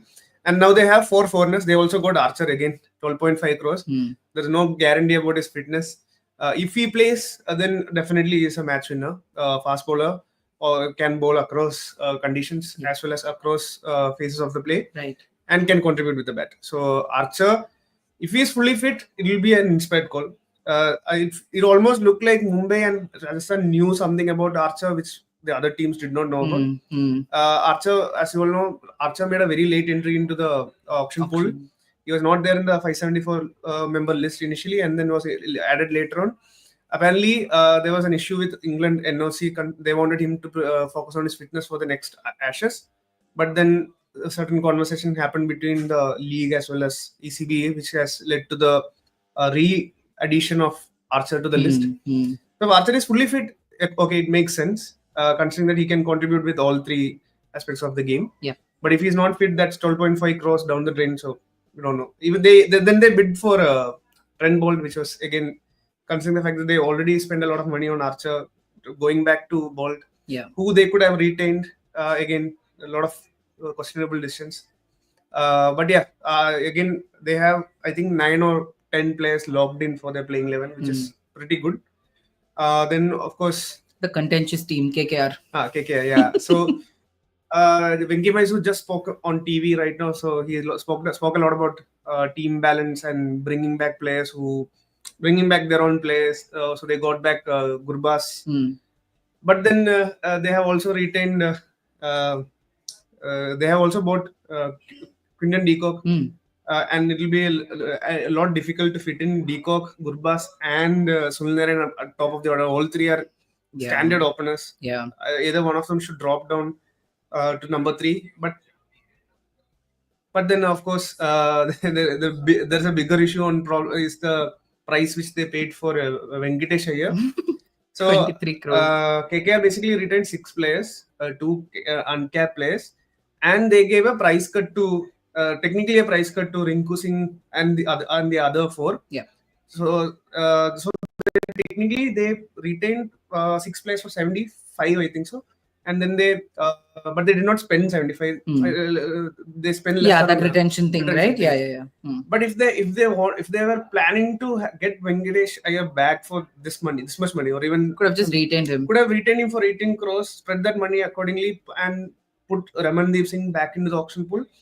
They would have had the 7 people they have right now, the 7 people they wanted to have back right now for 83 crores. Maybe if Ramandeep's price. If they had been smart about it as well, right? So so in 69 plus 23, that goes up to 92, and so that didn't sound logical.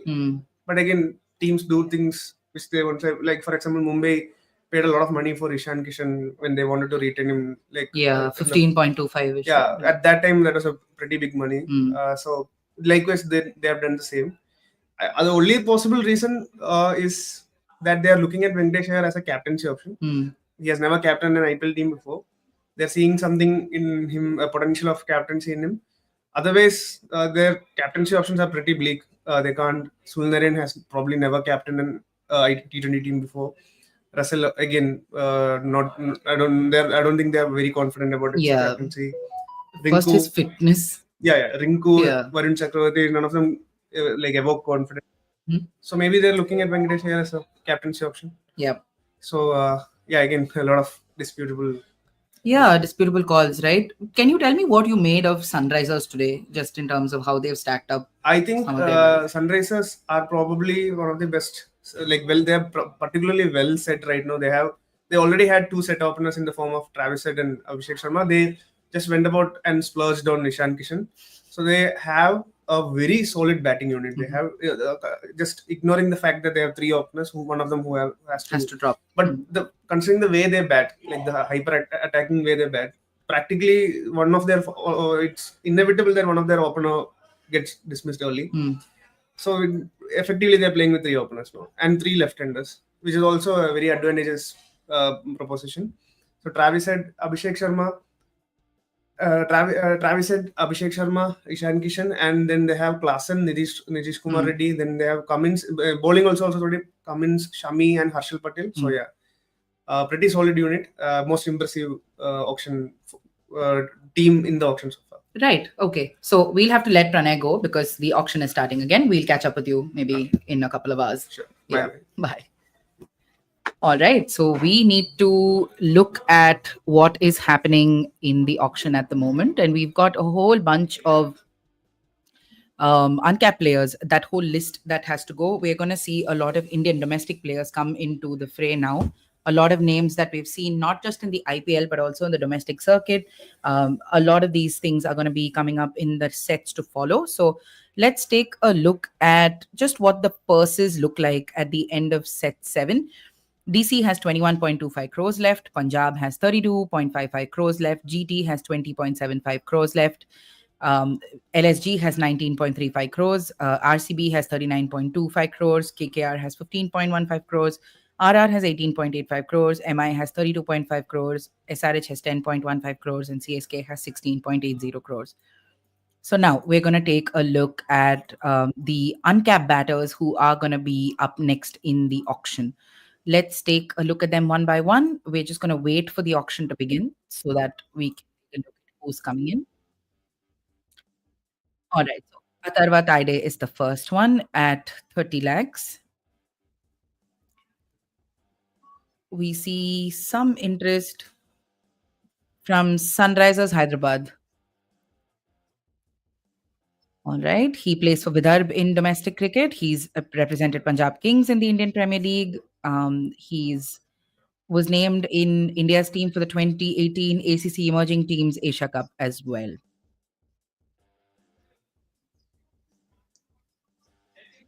And he heads to SRH for 30 lakhs.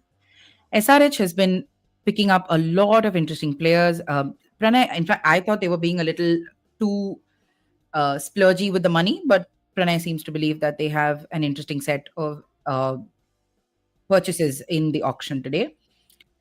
We'll see just how much they solidify their squad. All these little signings of 30 lakhs, under 1 crore are going to make a lot of difference to SRH. Now, next we have Anmol Singh, who's available for his base price of 30 lakhs.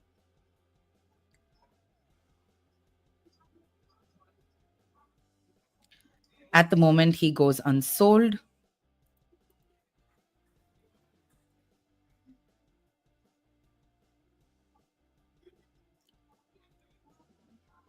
Anmol Singh has, of course, represented Punjab.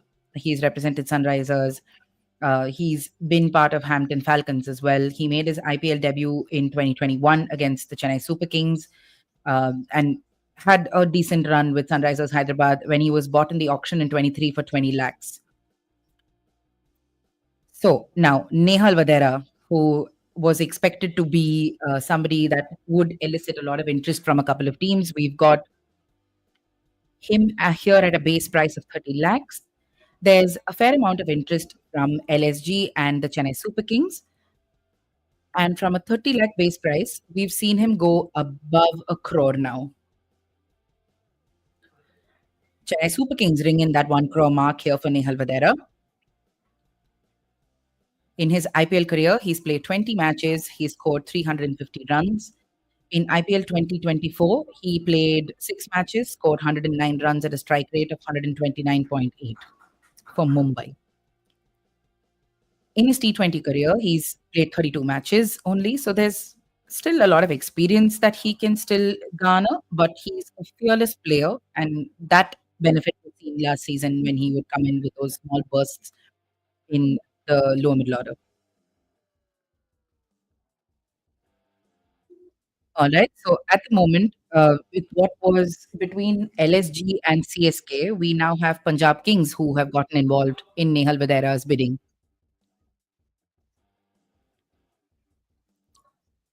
We're seeing the price go to about 2 crores at the moment, with Punjab and CSK now being the two active bidders in this for this player, particularly for Nehal Vadera. All right, we have 2 crores 60 to Punjab at the moment. Suddenly, Gujarat Titans decides to get involved.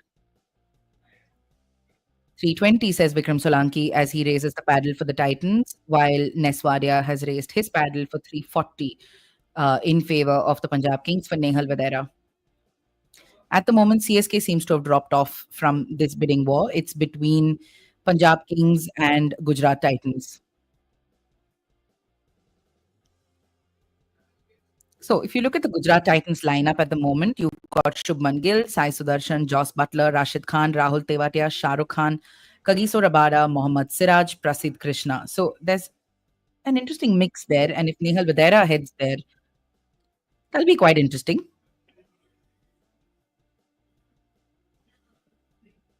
There's a lot of discussion happening with the Gujarat Titans outfit, with Vikram Solanki discussing the potential of going higher with Partha Patel and Ashish Nehra.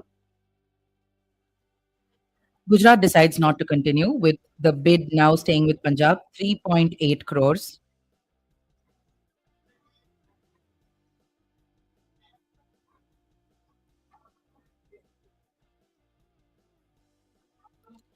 And Delhi Capitals decide to get involved. Punjab and Delhi keep going for Nehal Vadera, but Delhi decides that 420 is a bit too high.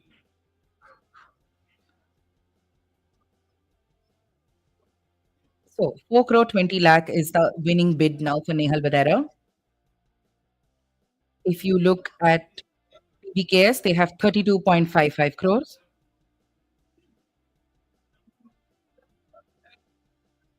Four crore and 20 lakh. Nehal Vadera is headed to Punjab Kings.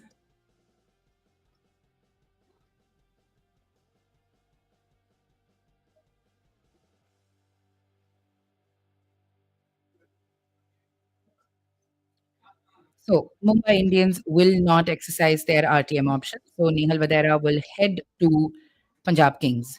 And they seem to be pretty stoked about that sale. There's something about this handshake ritual in the middle of every sale that I do not understand, but we'll discuss that later. The next player is an interesting prospect, a young batter, Ankrish Raghuvanshi, the 20-year-old Indian batter. He will enter the auction at 30 lakhs. And Kolkata Knight Riders begins the bidding for Ankrish Raghuvanshi at 30 lakhs.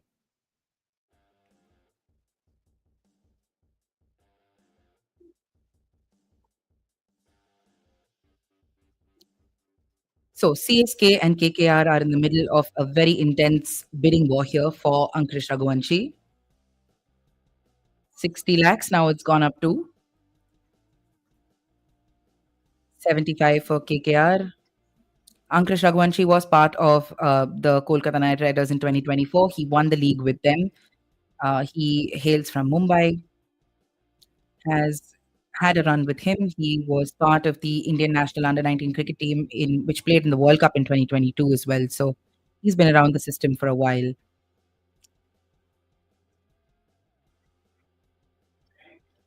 So as it stands, there's 1 crore 70. That is the price tag for Ankrish Raghuvanshi.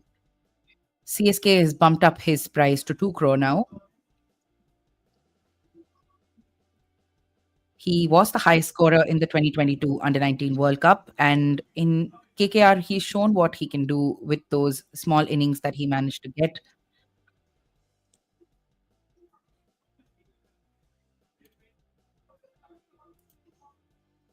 There is an interesting bidding war ensuing now between KKR and CSK, who both seem to want Ankrish Raghuvanshi.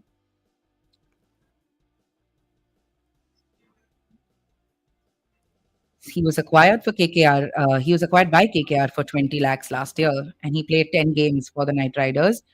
He scored 163 runs in that series, in that tournament, basically, which included 150 as well. So at the moment, Ankrish Raghuvanshi goes back to Kolkata Knight Riders for 3 crores. So he's a talent that they can continue to groom now this season, the defending champions.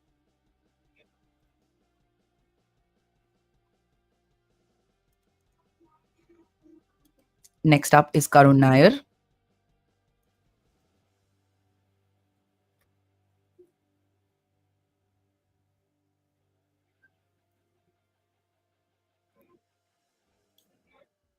Karun Nair has really been around the system at 32 years and 354 days. He is a top order batter and can pitch in with some right arm off break here and there. In 2016, he made his ODI debut against Zimbabwe. He's played the IPL itself with Delhi Daredevils back then, with Kings 11 Punjab, Kolkata Knight Riders, RCB, Rajasthan Royals. So he's really been around the scene.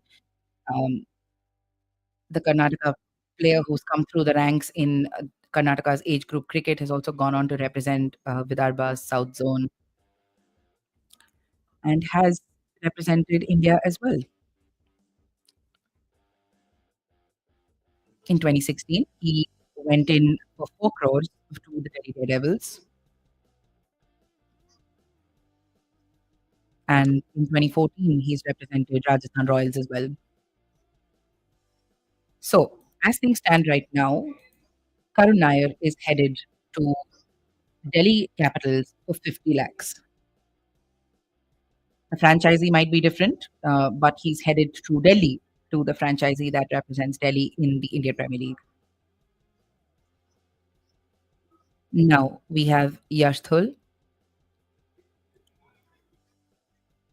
at a base price of 30 lakhs.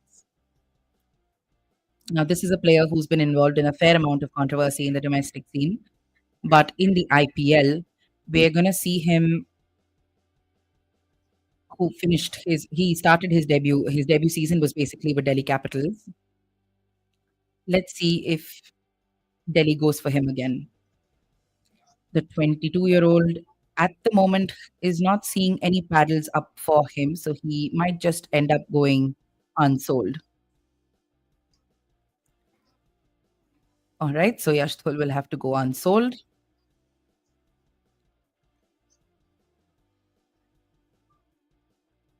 The next player we have is Abhinav Manohar.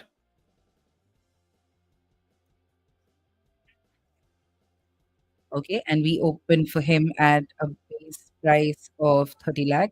The 30-year-old from Bangalore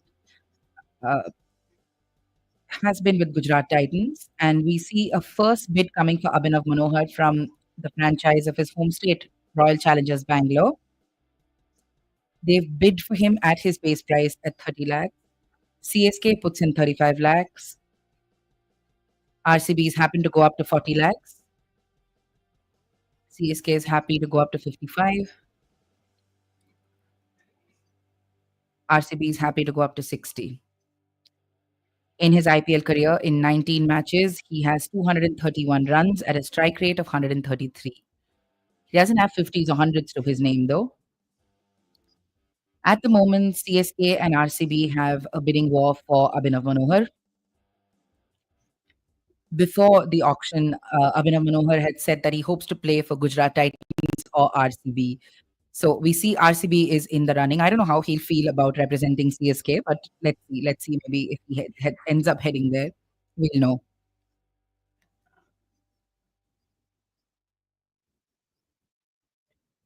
All right. So it's gone up to 95 lakhs now for Abhinav Manohar.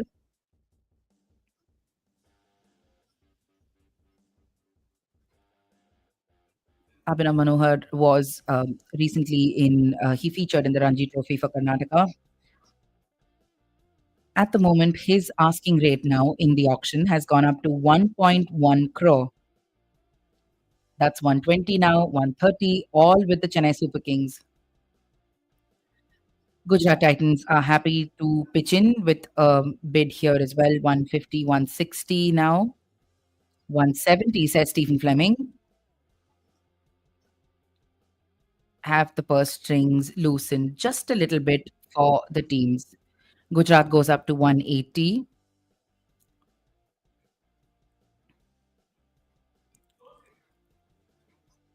190 for CSK. This is touching the 2 crore mark now for Abhinav Manohar in this auction.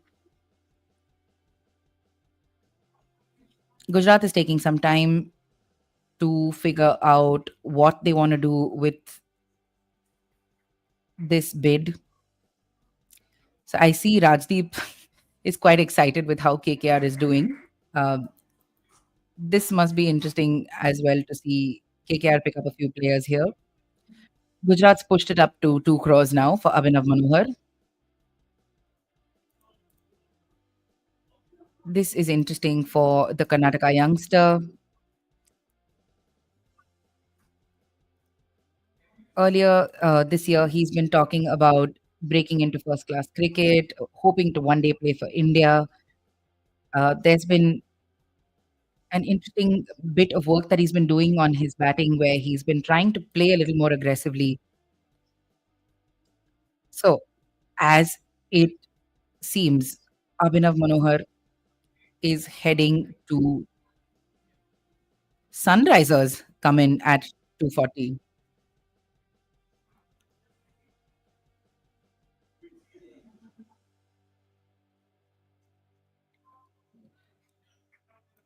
Chennai is figuring out its resources. Gujarat, the table is quiet.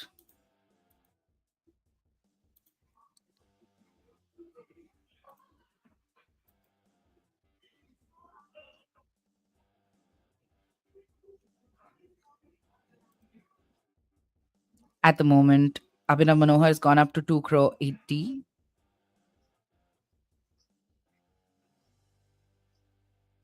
It looks like he's headed to Sunrisers Hyderabad.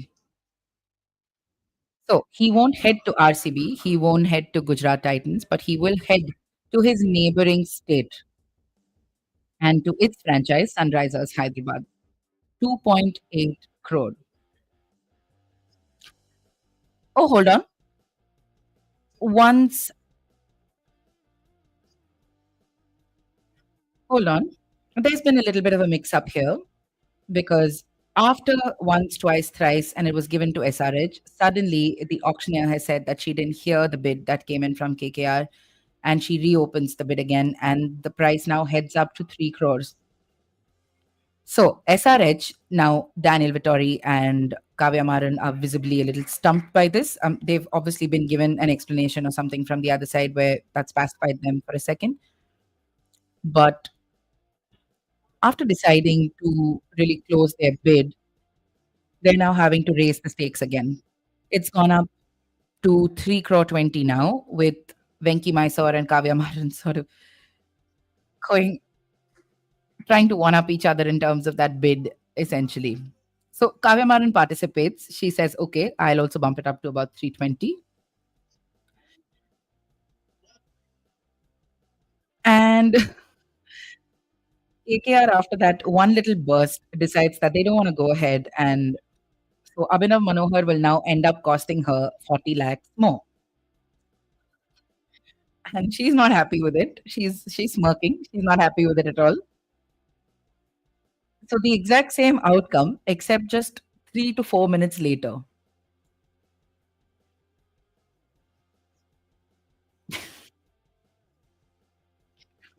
So set 8 comes to an end.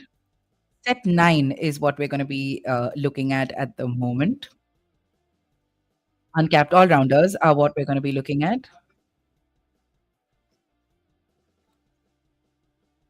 This was a little hilarious to see how SRH just got a bit ticked off by that a little bit. That late bid was a bit sketchy, so to speak, but yeah, it is what it is. All right, so we have all-rounders now.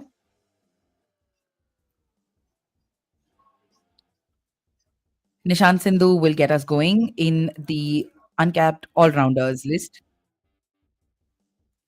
So there's fairly quick movement here in terms of how the players are getting picked up. Nishant Sindhu, son of a state-level boxer, he wanted to follow his father's footsteps, but then joining an academy to play cricket ended up really changing his life, and he represents Haryana.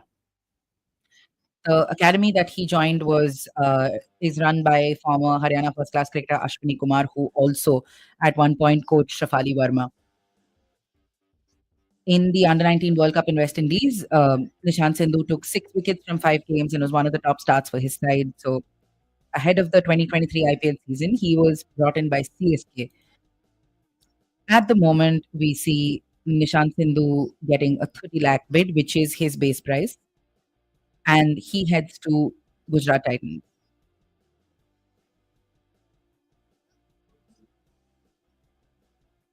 So it seemed like Vikram Solanki was a bit surprised that no one else bid, I'm assuming, but that's what I can see from here, perhaps. Yeah, but they seem to be happy with this buy. All right, next up, Samir Rizvi. Samir Rizvi is somebody we assumed to see go to Lucknow Super Giants potentially. Somebody that the Lucknow franchise might want to rope in, given that he is someone from that state, knows the conditions, has been doing well domestically. Now, let's see if he has any takers. At the moment, CSK comes in for Samir Rizvi, not LSG as expected. We look for whether anyone else is interested. He's, of course, represented Chennai Super Kings before. Delhi Capitals have come in now for Samir Rizvi, and that price has now suddenly gone up from 30 to 45 lakh to 50 lakh to 60 lakh, steadily rising this price for Samir Rizvi. Incredible. He's sort of grown up in the local, like the grounds in Meerut, and he took the cricketing world by storm. Despite being an uncapped player, he caught the attention of Chennai Super Kings, who got him for about 8-ish crores in the IPL 24 auction. It's been an incredible journey for him,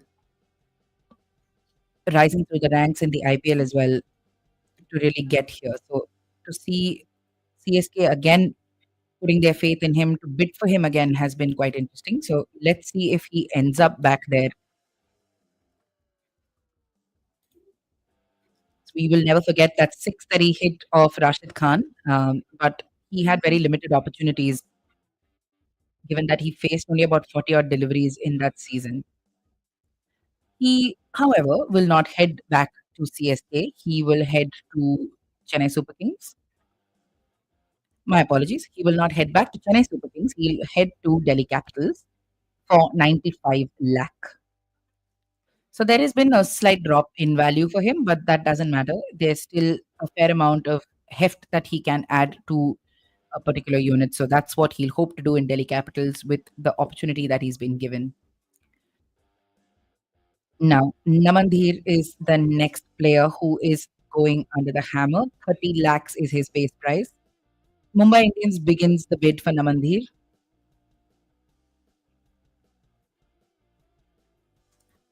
With CSK and MI, it really feels like they've been just accumulating players that they know work, right? And that's been interesting to see just how they've been bringing people back. Namandir, of course, walked out at number 3 for Mumbai Indians last year. He was bought at 20 lakh in the last auction and was fairly like an unknown entity who was scouted by Mumbai Indians. So Mumbai Indians really places a lot of importance in the kind of people that they go about and scout. So it's been an interesting journey for him with this side as well. And to see Mumbai give him that kind of backing is incredible. All right. So we're seeing RCB and Mumbai struggle for Namandir, and Mumbai is not letting go. So incredible. Mumbai is going for him. He had a half century in IPL 2024. He's capable of several roles in that batting order. That the batter from Punjab is a very versatile T20 batter and is a decent off spinner also. So the fact that they've shown faith in him. In fact, last time they picked him over Nehal Vadera sometimes. So that could be somebody that Mumbai really would want to lock down in terms of the kind of effort they've invested in him as well, given that he's a scouting product. So Namandir, 1.5 crores as it stands. And Akash Ambani is very clear about raising the paddle. Um, there's no doubts here. They've already discussed. It's between MI and DC now. Delhi Capitals is also going hard for Namandir, and from the base price of 30 lakhs, he's come up to 1.6 crores now. Nice to see that kind of faith in not an academy product per se, but like a scouting product, right? Good to see how they're backing the guy. So Mumbai has the winning bid at the moment. At the moment, that is the point to be noted. Delhi has hiked that ask to 170. All right. So after RCB came in and stepped out, DC and Mumbai are not backing down. Remember that DC has 19.8 crores left. Mumbai has about 32 crores left. So Mumbai has clearly saved its money to accumulate players like this that they have their eyes on. They've done their homework on. 2 crore, Mumbai pushes it up to 2 crores. Delhi taps out of the bidding war, and Namandir is in all likelihood heading to Mumbai Indians for 2 crores. But Rajasthan Royals decides that they want a share of the pie, and 220 is the current bid at the moment. Conversations for Mumbai, who want to discuss this. 240, they say.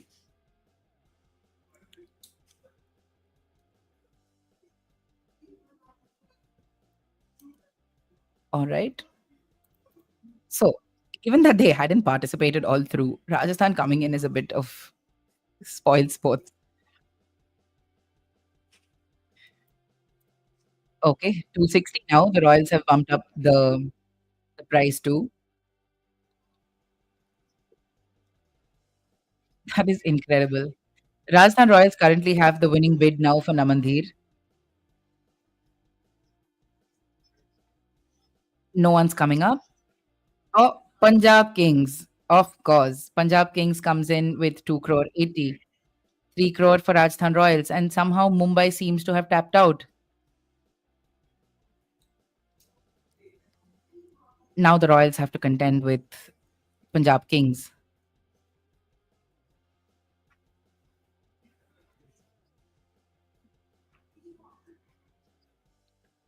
So at the moment, it seems like Punjab has lost interest. Oh, hold on. Nest has raised his paddle. 3 crore 20 it is. 340 says Royals.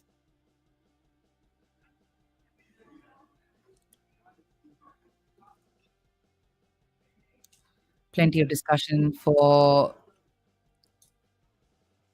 Neswadia with Ricky Ponting.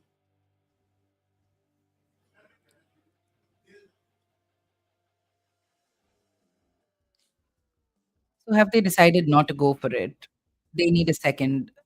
Honestly, the amount of time Punjab has spent thinking their choices, we could save a cumulative hour, I feel, in terms of just saving some time and heading home earlier after this hectic day of auction following. But it is what it is. We have to wait for Punjab to make a call on whether they want to submit another bid for Namandir. They're still discussing it. Ricky Ponting seemed to have a steady discussion. Like he seems to have made up his mind. 3 crore 40, it's with the Rajasthan Royals as it stands.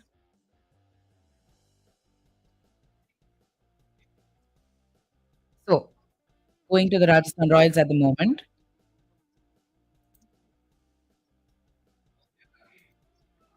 There's a right to match option for Mumbai Indians. And they take it.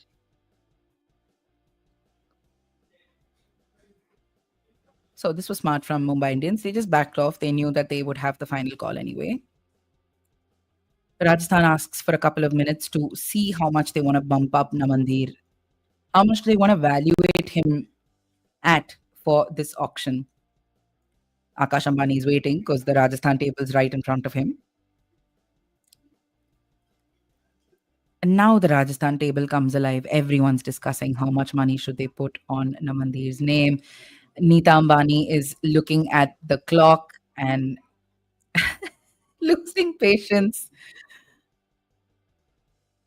Okay, and 5.25 is what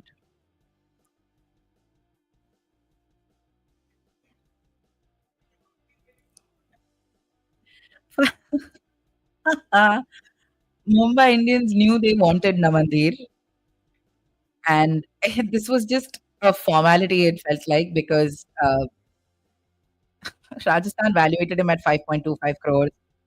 And Akash Ambani, even before 5.25 was said, had the paddle up. Neeta Ambani is done. There's a lot of laughing between Mahila Jayawardene and Akash Ambani, but Neeta Ambani is done. She's like, move on, let's get this done.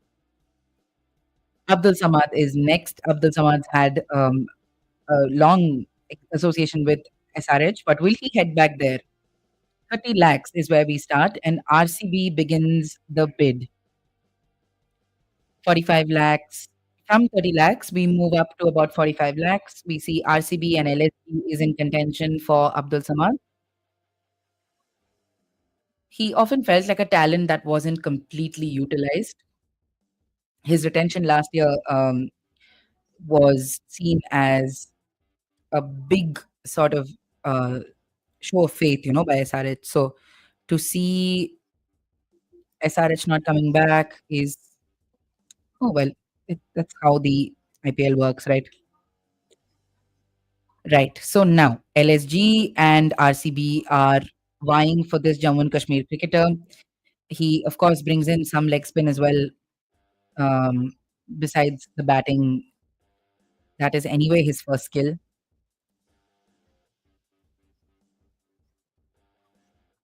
So as it stands, from 30 lakhs, 1 crore 50 is where we go up.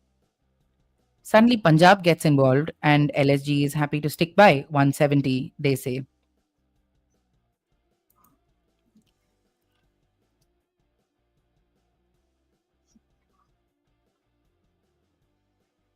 Right. So as things stand, I think we should take stock. Punjab has 8 out of the 25 players that they need. Their overseas buys are 2 out of the 8 maximum that they can get. They've got Shreyas Iyer, Arshdeep Singh, who was kept back with that right to match, Yuzvendra Chahal, Marcus Stoinis, Shashank Singh, Nehal Vadera, Glenn Maxwell, and Prabh Simran Singh. Meanwhile, LSG has Rishabh Pant, Nicholas Puran, Mayank Yadav, Ravi Bishnoi, Avesh Khan, David Miller, Mitchell Marsh, Aiden Markram, Ayush Badoni, Mohsin Khan. They have 10 of the 25 players they need and 4 out of the 8 maximum foreign players that they can have as well. So we've seen Abdul Samad go from 30 lakh to 3 crores. So that's a 10-time increase here in his valuation. In 84 matches in T20s, he has scored 1,400 runs, little more than 1,400 runs at a strike rate of just about 150. And he has 5 half centuries to his name as well. So solid talent who needs better guidance perhaps and some more game time in challenging situations. He needs to step up for his team. And there is an opportunity to do that with his valuation going up to 4 crores almost. We're at 380 now. SRH has 6.65 crores left because they can RTM this. So they're going to look at whether they want to do that or not. They need to have a minimum of 18. All teams need to have a minimum of 18 players and a maximum of 25 players. So that 18 minimum is what most teams are looking at, particularly the ones whose purse is looking a bit on the flimsy side, a little on the anemic side. So we're going to have to take stock of who can actually go for Abdul Samad. 4 crore 20 is the current bid now, and it's with LSG. Punjab is thinking about it. Still thinking about it. It's going to the Lucknow Super Giants for 4.2 crores.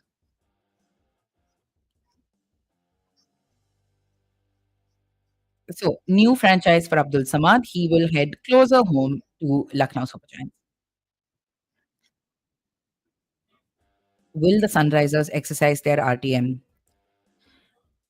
Why are they discussing this? They have, yes. So I thought they were going to discuss that, but thank God they weren't, because they have only 6.65 crores left. They cannot afford to spend 4 crores of that on one player, given that they still have only 12 players out of the 25 that they need to be having. So Lucknow Super Giants gets Abdul Samad.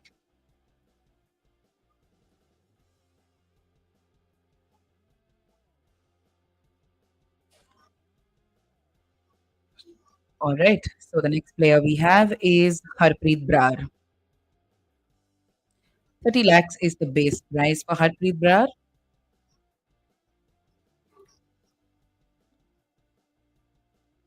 He was with Punjab Kings, plays for Punjab, proper Punjab boy, left arm spinner.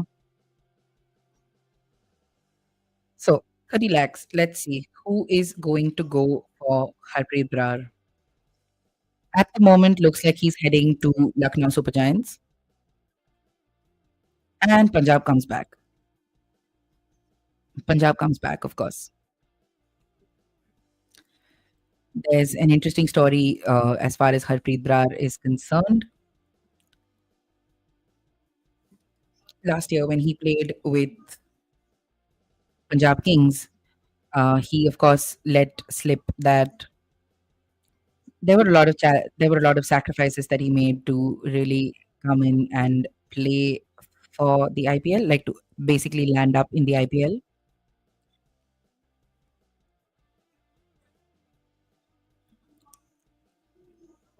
So when he was ignored constantly by junior selectors in 2017, Harpreet Brar decided to move to Canada. There's an Indian Express story about this. So he says, "Paji, pura Punjab he Canada जाना चाहता है." बहुत frustration था. I was hopeless, but I think destiny had something else for me. Um, he left that opportunity, sort of let that behind, and made a name for himself in the IPL. So at the moment, from a 30 lakh base price, he goes up to 1.1 crore, which is a great evaluation. There is now a bidding war between Mumbai Indians and Punjab Kings for Harpreet Brar. His left arm spin will be very, very valuable across conditions here. So there is his valuation now goes up to 1.5 crores. 1 crore 50 lakhs, I beg your pardon. And Mumbai checks out at 1 crore 50 lakhs. So Punjab Kings will take their ball back, Harpreet Brar.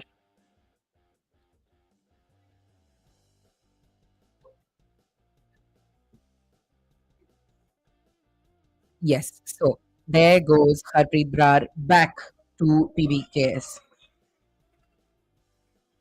That seems to be a fairly popular buy, not just in the audience, I'm assuming, but also in the newsroom. Next, we see Vijay Shankar, who is again has traveled the length and breadth of this country playing cricket. So we remember that incredible comeback which saw him make the 2019 World Cup squad. He's played for Gujarat Titans, Sunrisers Hyderabad. He's played for Chennai Super Kings and, of course, Tamil Nadu regular. He's played for the Indian national team as well. Very unsurprisingly, we're seeing Gujarat and Chennai Super Kings bid for Vijay Shankar.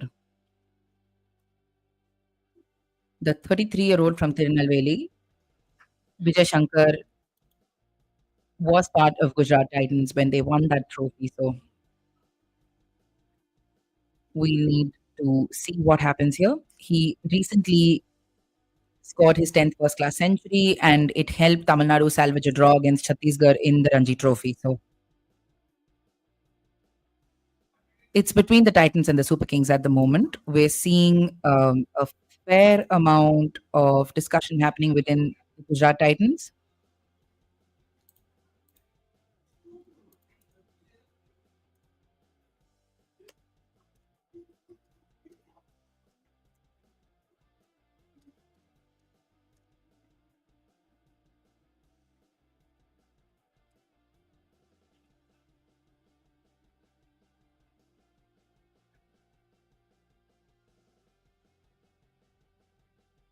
So Chennai Super Kings has the bid at the moment, 1.2 crores. There's an interesting bunch of players who are already in that CSK player pile, including the likes of Devin Conway, Ravichandran Ashwin, Sachin Ravindra. It looks like Vijay Shankar is headed here as well. Chennai Super Kings get Vijay Shankar for 1.2 crores. Is this a steal? The tendency to back homegrown players is quite incredible. Next up, we have Mahipal Lomror.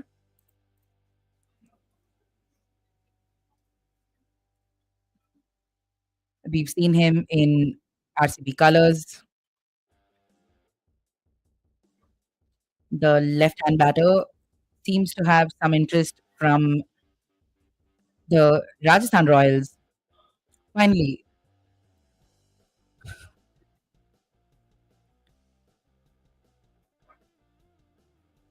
incredible. So, Mahipal Lomror is from Nagaur in Rajasthan. He plays for Rajasthan State and is finally get some interest from Rajasthan Royals. Can they take him away? Can they bring back a homegrown player to the franchise? At the moment, they have Gujarat Titans standing in the way. Oh, this is going to take some doing because from a 50 lakh base price, now we see the bump up to 85 lakhs. 90 lakhs now.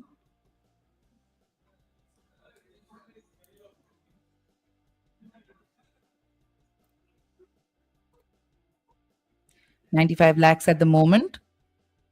1 crore. The Royals bump his price up to 1 crore for Mahipal Lomror, the Rajasthan-based cricketer. 1 crore 10 now. Again, it's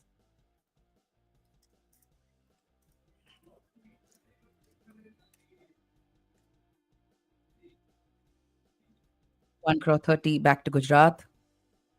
So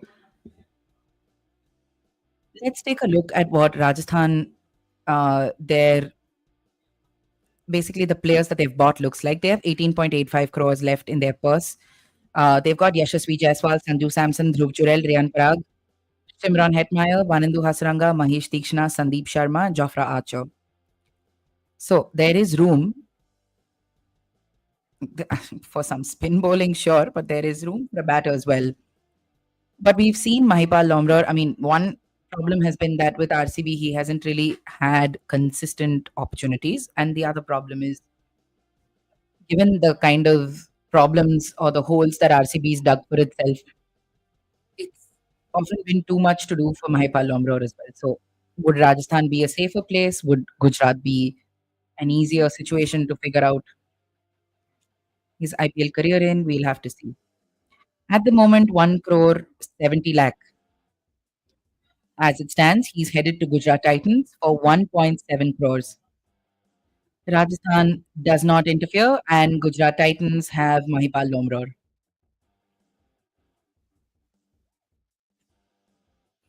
RCB has an option to retain him, but they do not want to do that. So Mahipal Lomror's RCB journey ends, and a new innings with Gujarat Titans will begin in the 2025 edition of the Indian Premier League.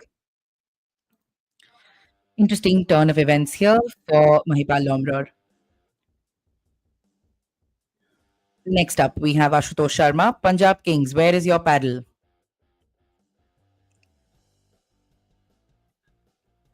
$30 lakhs base price. What is going to happen to Ashutosh Sharma? RCB comes in for Ashutosh Sharma with a 30 lakh bid.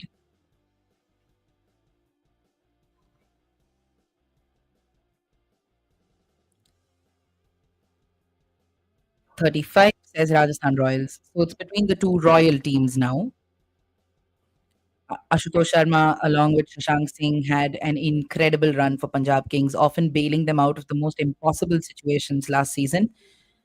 And Royal Challengers and Rajasthan Royals see the value in roping in a player of that caliber. So incredible scenes here for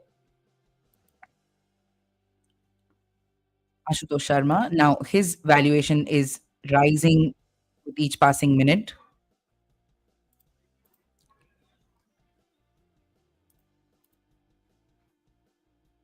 Okay, 70 lakh it is now. We've gone up from 30 to 70, with Rajasthan Royals going up to 75 lakhs. 50 lakhs, say the Royal Challengers.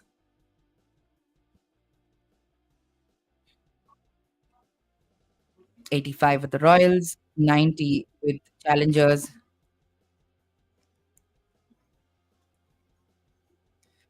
And Rajasthan Royals are out. So with a 90 lakh evaluation, Ashutosh Sharma seems to be with RCB, but Delhi Capitals come in now. And RCB is happy to indulge. 95, they say, and the valuation goes up to 1 crore now. Let's take a look at RCB. RCB has bought 7 of its 25 players. They still have 39 crores left. Virat Kohli, Phil Salt, Liam Livingston, Josh Hazelwood, Rajat Patidar, Jitesh Sharma, Yash Dayal. So plenty of purchases left for RCB. So they can really close their eyes and buy if they want to. They and Mumbai have been quite restricted in what they're doing. Okay, so let's see. Delhi Capitals currently have the highest bid at 1 crore 50. Now, what happens? Will RCB entertain this? They're like, no, they're happy to have Delhi Capitals take him. Pratmesh seems to be very clear that they can't fall for the price hikes. So Delhi Capitals looks like they're going to take Ashutosh Sharma. And they go up to 170. Punjab Kings gets involved, 180. 190, says Delhi. 2 crore. Will a 2 crore bid come for Ashutosh Sharma from Punjab Kings? Will we see that being breached? What is the delay? 2 crores, says Punjab. 220, says Delhi Capitals. So now, where do we go from here? Does Punjab decide to entertain? Yes, they do. 2 crore 40.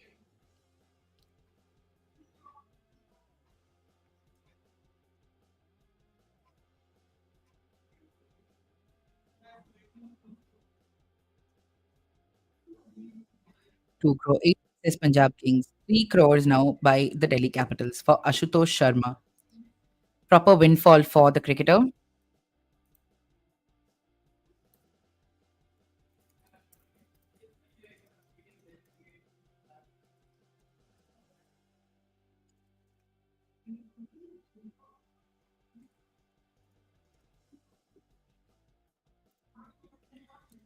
Three crore 20 at the moment for Ashutosh Sharma.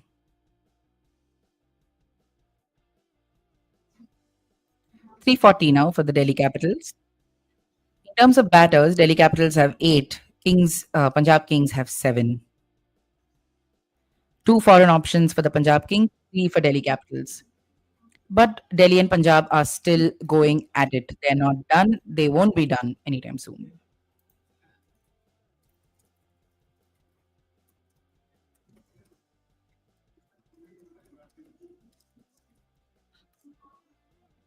All right. Is Delhi going to entertain this? Is the question. We've come at least 10 times more than what the original price was. 3.6 crores. Delhi has 19.8 crores. Punjab has 26.85 crores. Delhi has 11 players in the squad. Punjab has 9. So this has to be a very carefully taken call because Delhi still has some stuff to do, as does Punjab, to be fair.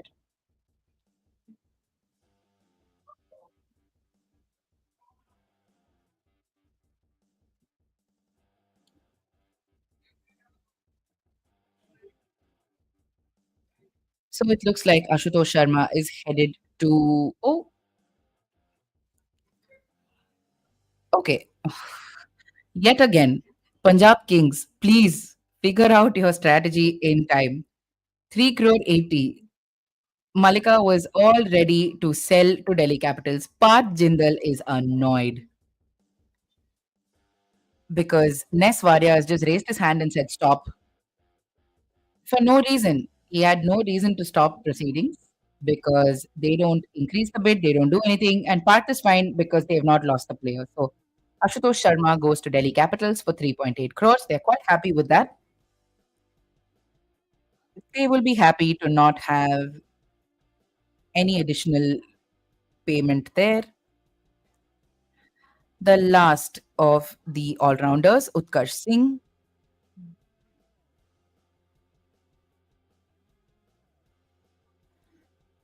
So we start at 30 lakhs for Utkarsh Singh as well.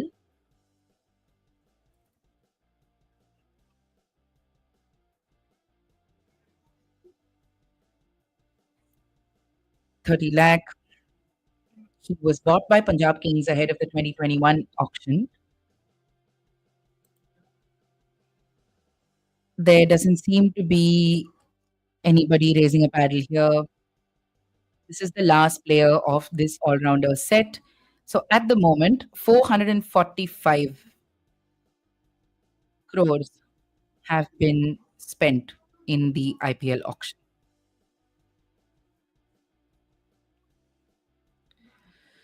All right, how much more are we going to be adding here?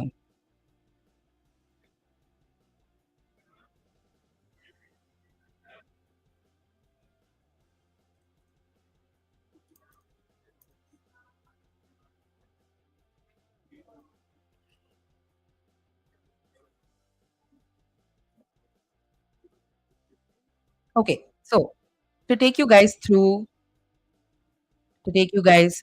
this set, I'm going to be handing over the reins to my colleague Anjali. So she will take you through the rest of this set, which is uncapped wicket keepers. So just stay with us for a brief moment.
So we have a bid going on for Kumar Kushagra.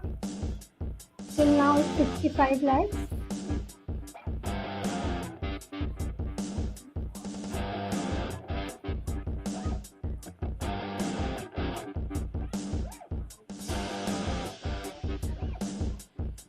Amol Karhadkar sold for 65 lakhs to Gujarat Titans.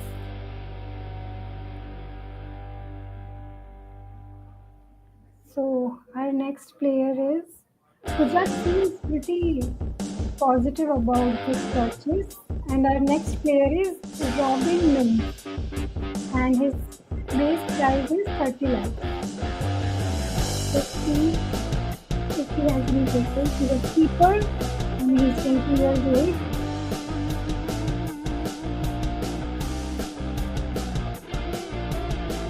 $40 lakhs from Mumbai Indians.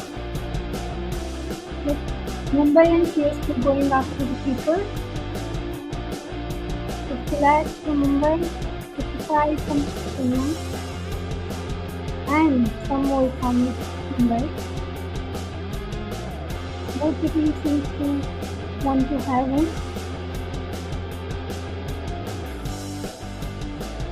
Right now his bid stands at 65 lakhs. Thus CSK wants him.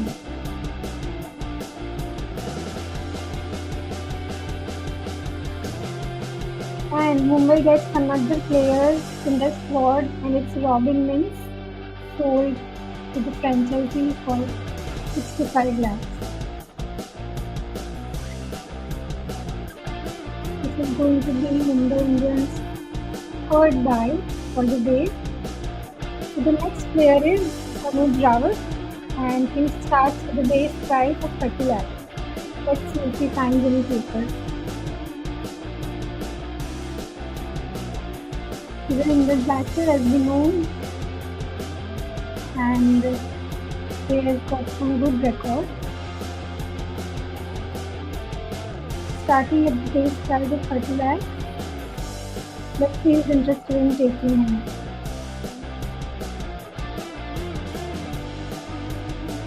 Anybody?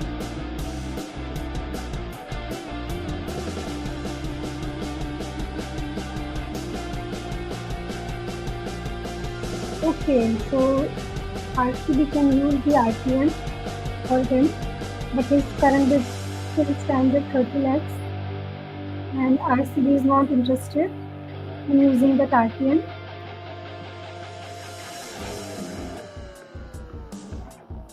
And he's sold to Gujarat Titans for 30 lakhs since RCB has not used any IPL. And Ashish Nehra looks pretty chill, as he always is.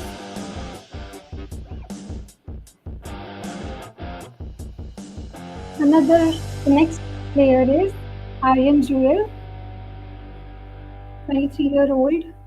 His base price is also 30 lakhs. He's played 15 matches, scored 299 runs. Let's see which team is interested in him.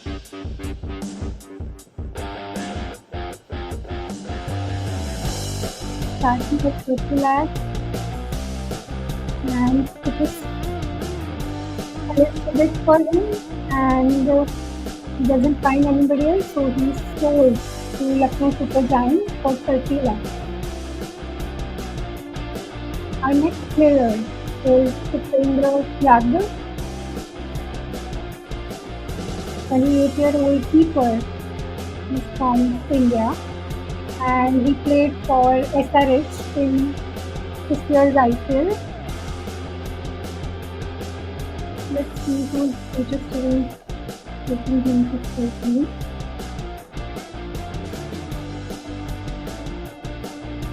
Anyone interested for Putendra? So he goes unsold since no team bid for him.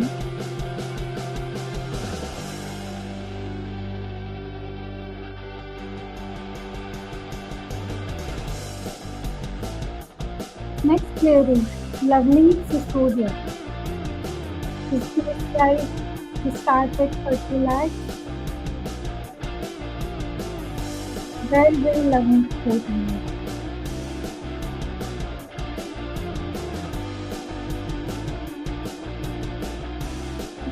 By far, no team has shown any interest.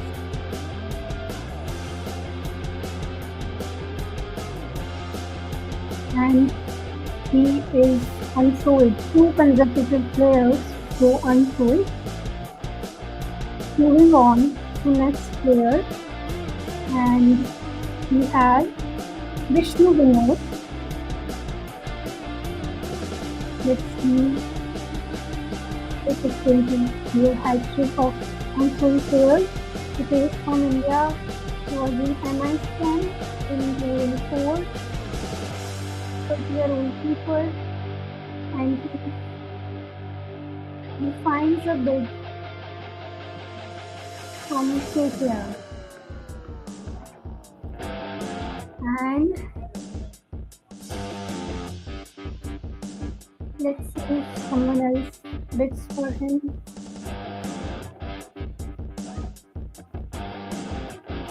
Okay, so Punjab has shown interest, 35. Punjab.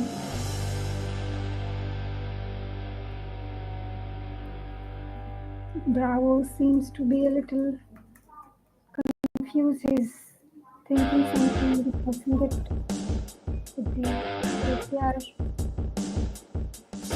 people on the table. Currently, Vishnu Vinod's bid stands at 35 lakhs. Okay, so KKR has decided to go ahead with him. 50 lakhs is their bid. Let's see if SRH wants to match it.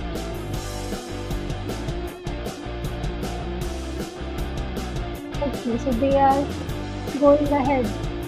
45 lakhs for Vishnu Vinod. Still thinking KKR, from KKR table seems to be discussing something. Okay, we have a new bidder. MI is interested in him for 50 lakhs. Let's see if we find. Okay, new player, Punjab for 55 lakhs. And Akash Ambani is more interested, 60 lakhs from him. 55. 70. 70.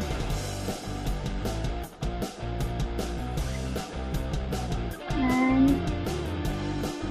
pointing table and MI table, they are showing interest. Now it's to 90 lakhs, 95 lakhs. Pointing, discussing something. And no further seems to be thinking for flex. Let's see if he goes beyond 95 lakhs, very close to 1 crore. We started with the base price of 30 lakhs. Now we are at 95 lakhs with Mumbai and Punjab Kings both interested.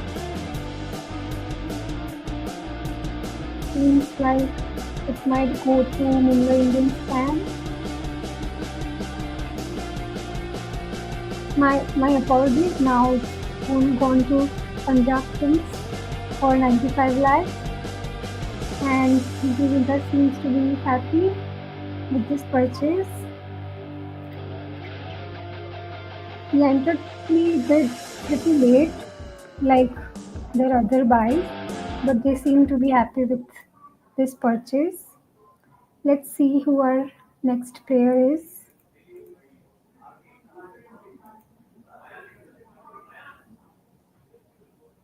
So another set is starting.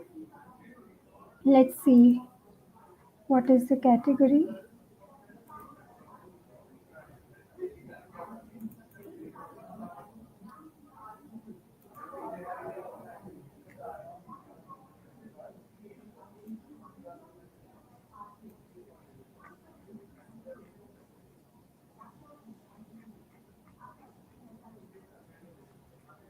So we are beginning with the next set. So the first player is, let's see,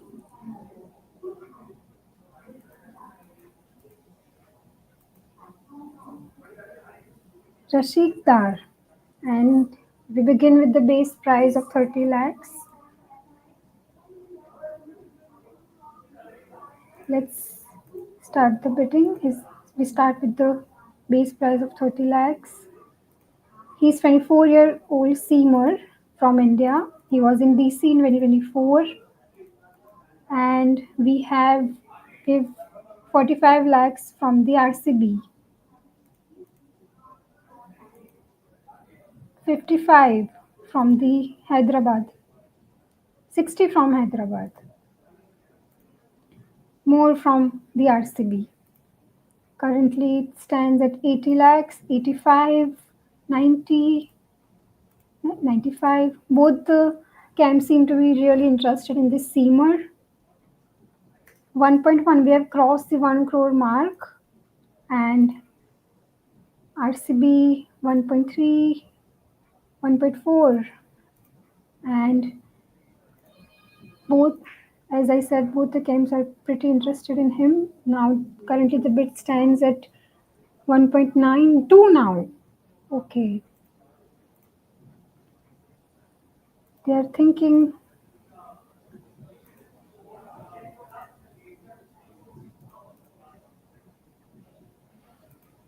RCB's bid at 2 CR.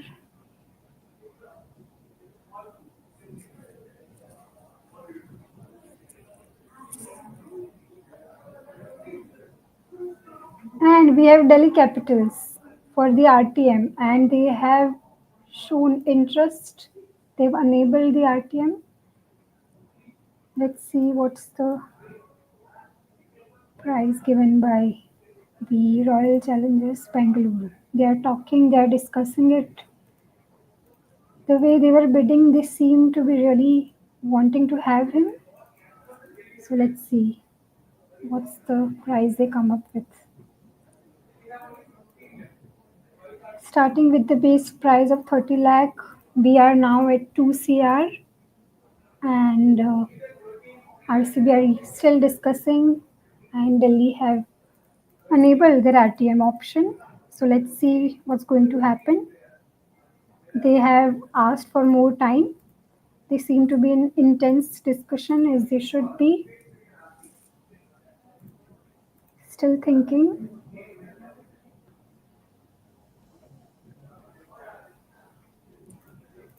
Rasid Dar is a seamer. Let us remind you again. And they have given the price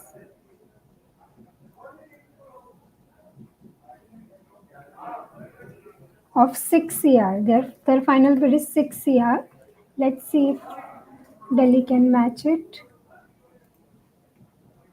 Intense discussion going on their table as well. They are thinking.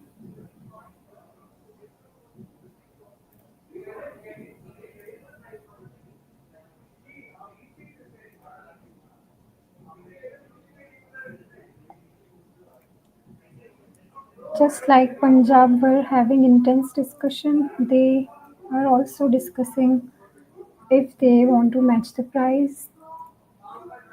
Since a lot of players are already done going under the hammer, franchisee now have lesser purse, so they will think more before spending. And Delhi, they're still thinking for Rasid Dar. RCB stable seems very curious what's Delhi gonna do, and they're still thinking, still discussing. Everyone sitting on the table seems to be very rooted in this discussion. They haven't still given the answer. And Saurav Ganguly has asked for more time.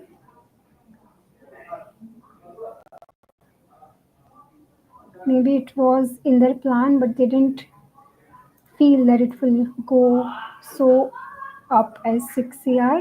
Let me remind you, we started with the base price of 30 lakhs. And do we have the answer? They seem to have come to a conclusion. Let's see what it is.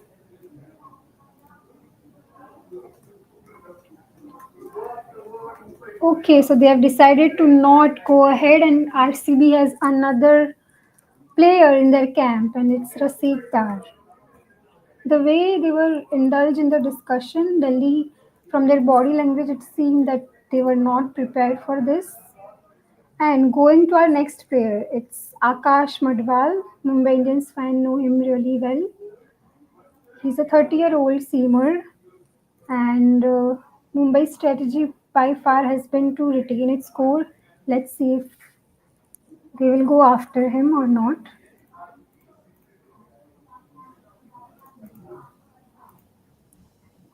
Akash Madhwal will start with the base price of 30 lakhs, 35 to RR. Rajasthan is interested, and so is Punjab, 40 lakhs.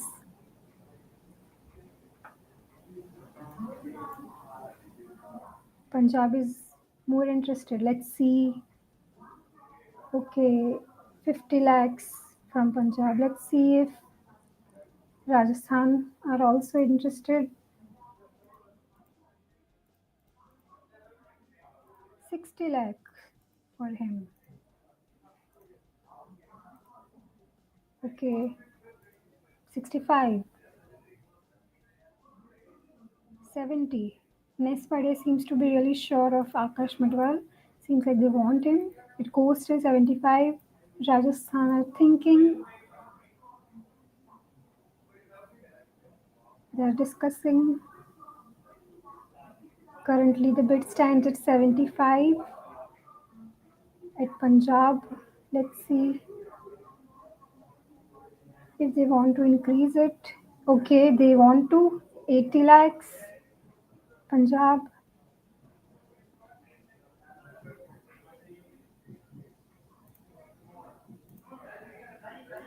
It seems like Akash Madhwal was in their list they wanted to buy, but Rajasthan also seems to be wanting him.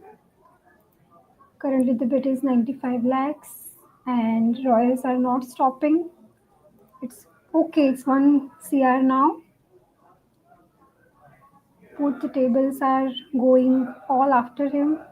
1.10.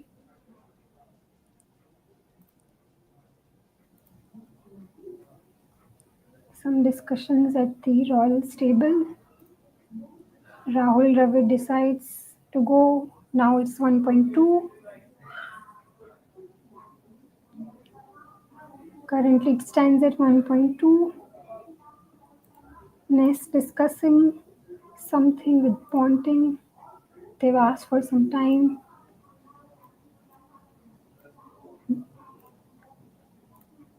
And seems like they won't go with it. And 1.2 with Punjab, Akash Madhwal. Let me remind you, we started with the base price of 30 lakhs. And seems like he's not getting any further bid than 1.2. Rajasthan.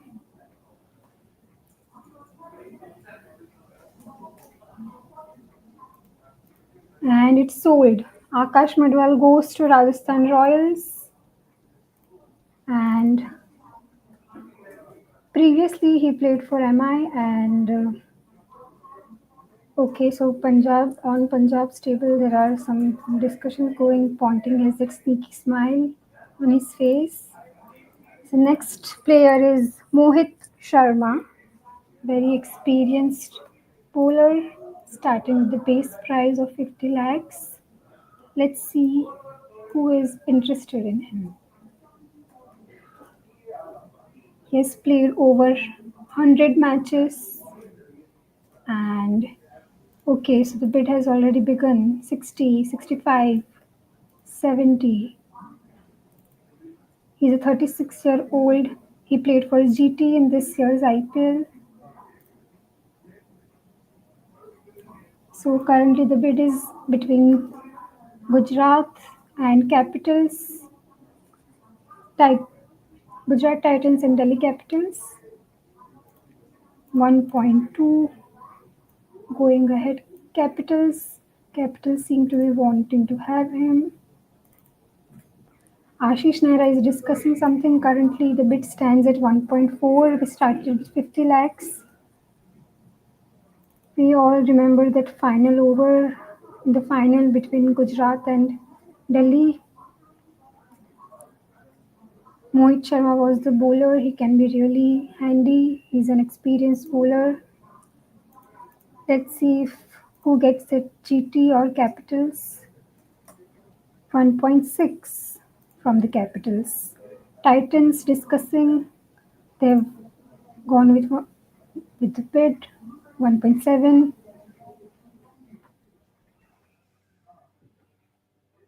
Ashish Nehra, the coach, is having some talks. Okay, so they have gone with 1.8. They're still interested. Let's see if Capitals want to bank on him. Currently nothing.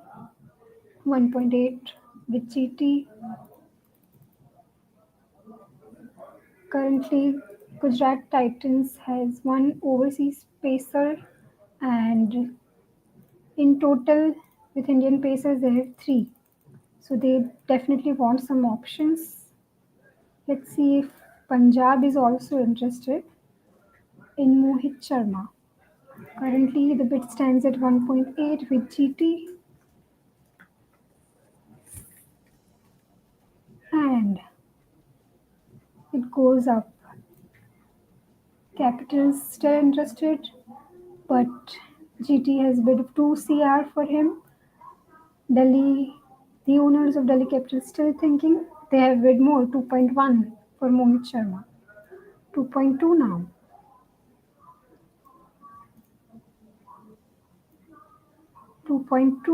Let's see if he finds any more increase in the price. Discussions going on at the tables of GT and Delhi Capitals. And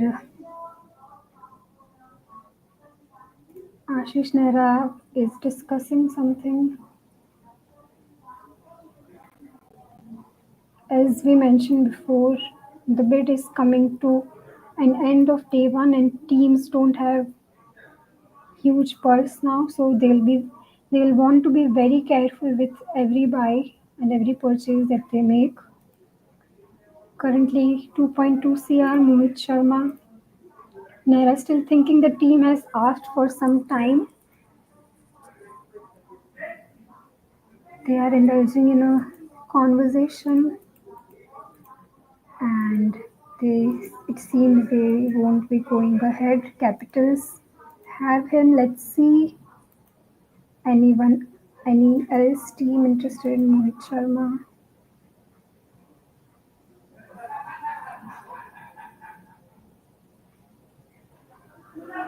And it goes. Mohit Sharma for 2.2 CR sold to Delhi Capitals. And Capitals have bought really nice players today. Mitchell Starc, KL Rahul, and now Mohit Sharma. Very experienced buys.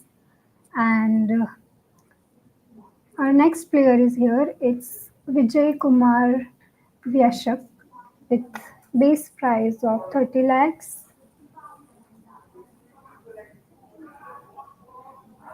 Let's see if SRH, RCB. Okay, the bid starts at 35 lakhs. SRH.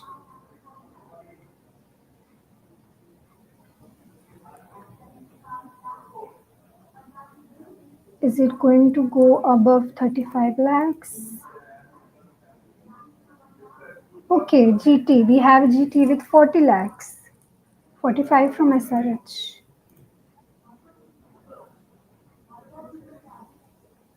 Anyone else? Punjab's owners are looking at the list.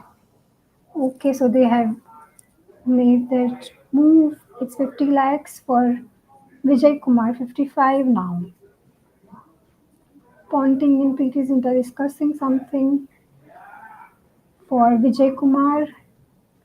He's 27-year-old. played for RCB in IPL 24. It's between Titans and the Kings now.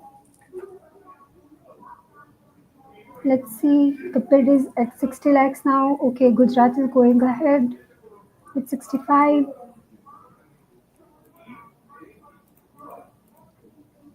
Punjab is interested 70 now. Gujarat is more interested 75. Discussions going on. Punjab is more interested 80 lakhs. GT2 85. GT has 17 crores in their purse to remind our viewers. 1 CR, we have crossed the 1 CR for Vijay Kumar, and Punjab and Gujarat are at it yet again. 1.5 CR now, 1.6, 1.7 with GT. Let's see. Okay, Punjab is going ahead. 1.7, 1.8.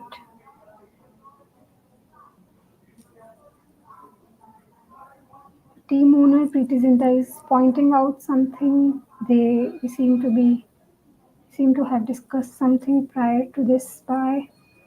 We started with the base price of 30 lakhs. Now it's at 1.8 CR. Punjab stable. Let's see what they want.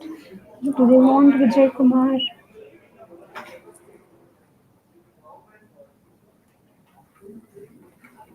Currently the bid is at 1.8 and it is sold to Punjab. Yet another player goes at Punjab's can, and it is Vijay Kumar Yashak. Our next player to go under the hammer is Vaibhav Arora, starting at 30 lakhs. Let's see if any team is interested.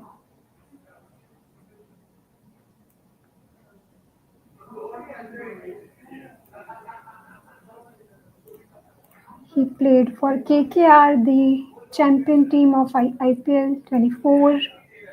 He's a seamer, 26-year-old seamer. Okay, so KKR is interested, in fact. And so is Rajasthan, 45. 50 from KKR. 55. 60. Rajasthan and KKR. Rajasthan goes with 70 lakhs and KKR 75. 80 from the RR.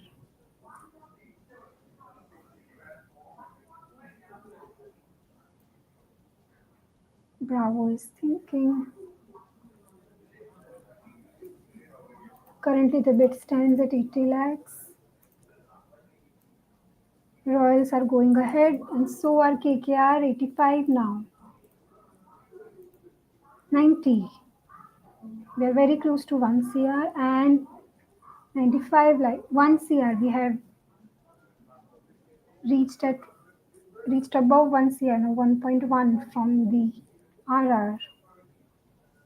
Does KKR want him? Yes, they do. 1.2 from them.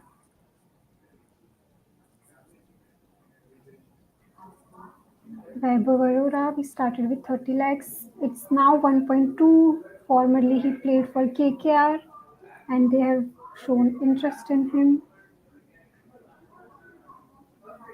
Many teams try to strategize to retain their core, and KKR started with that thought. Rajasthan are thinking.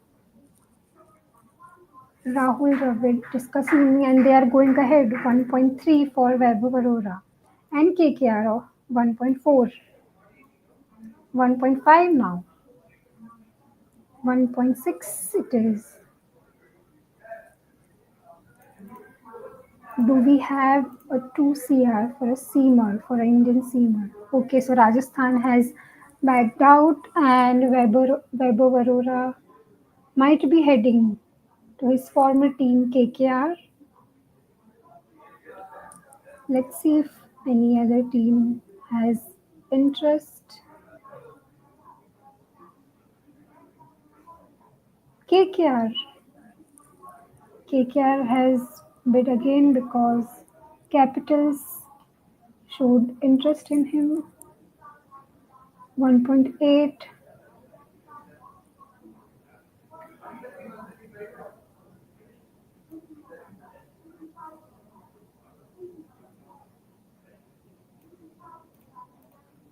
Some discussions.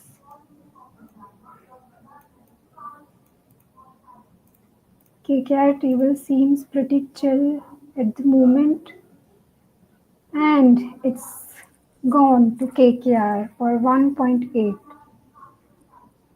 Weber will play for the same team he played for in 2024.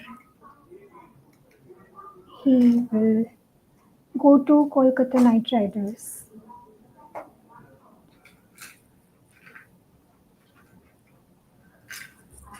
Teams will have to be really careful now, as the purse is not, every team's purse is not, they don't have so much money now.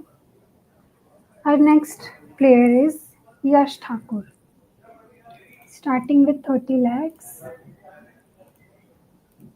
Let's see if Punjab is interested. Some discussions at GT table. We have bid from Punjab 35. He's a 25-year-old. In IPL 2024, he played for LSG. From bids between Titans and Punjab, the 70 lakhs. Let's see, Punjab or GT. Kings have made their move, 80 lakhs now. Some discussions at GT, 85. It's 90 from Punjab.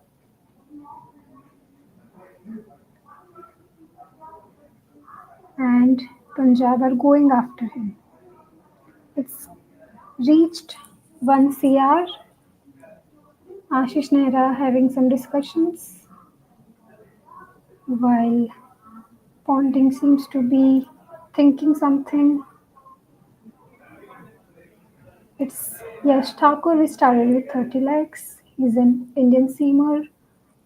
He played for LSG in last season of IPL. Currently, the bid has reached 1 CR. Let's see what are Titans thinking.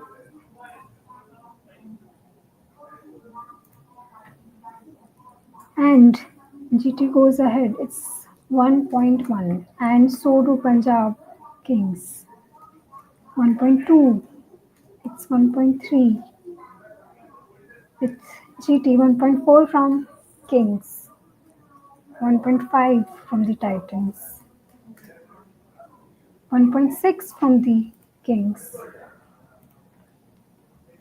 And GT seems to have, they don't seem as interested now from the point the bid started. Do we have Yash Thakur going to the Kings? It seems so. Punjabs have got him for 1.6. Yash Thakur goes to Punjab Kings for 1.6 CR. And the Punjab table seems really elated. Our next spy is Kartik Tyagi, and his base price is 40 lakhs.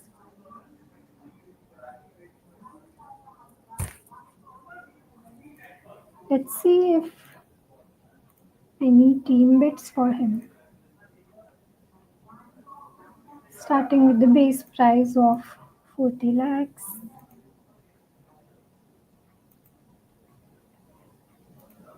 "24-year-old, played for GT.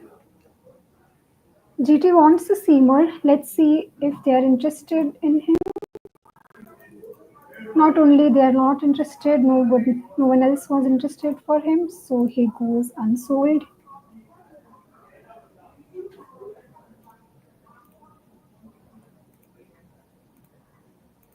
Simarjit Singh, our next player, played for CSK in the last year's IPL. 26-year-old, starting with the base price of 30 lakhs. Let's see if, okay, 35 lakhs. We have 45 from CSK, 65, and SRH, 75, 80 from CSK, 85 from 90 lakhs, 95. One, we've touched 1 CR. He didn't play many matches in last year's IPL, but two teams are still interested. One is his home team, second is Sunrisers. 1.3, we have reached 1.3. Let's see if CSK are interested.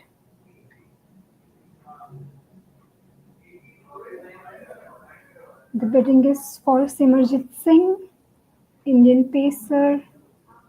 Sunrisers are very interested in him, and CSK backs out.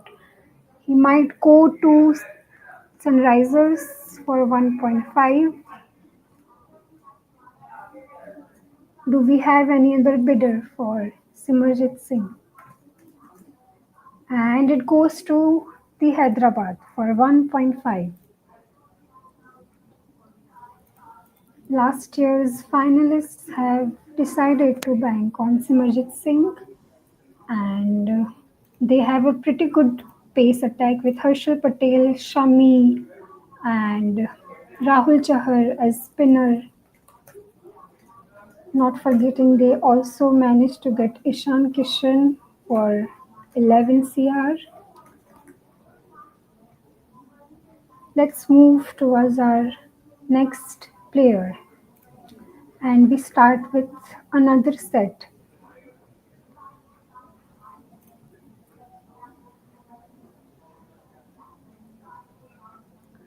Do tell us in the comments if this set of players, if the purchase, if the players who got unsold, you were surprised or you were really impressed with your favorite team strategy.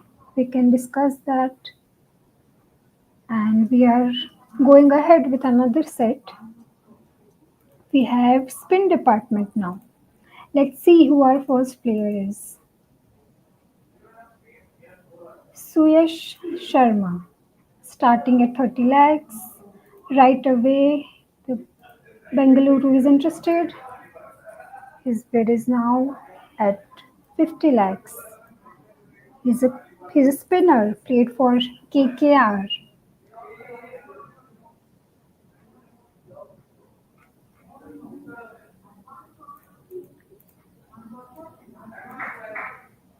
Let's see if the KKR will decide to use the RTM.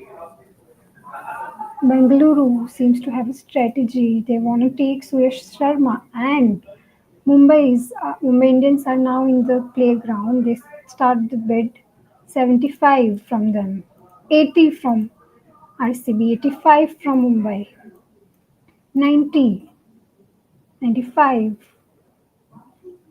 We do touch 1 CR in the set of spinners, and it's only the first player. And RCB bids more. It's 1.1.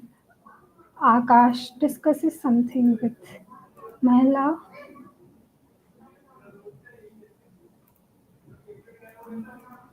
Mumbai Indians would want to have some spinners, and they go ahead with 1.2.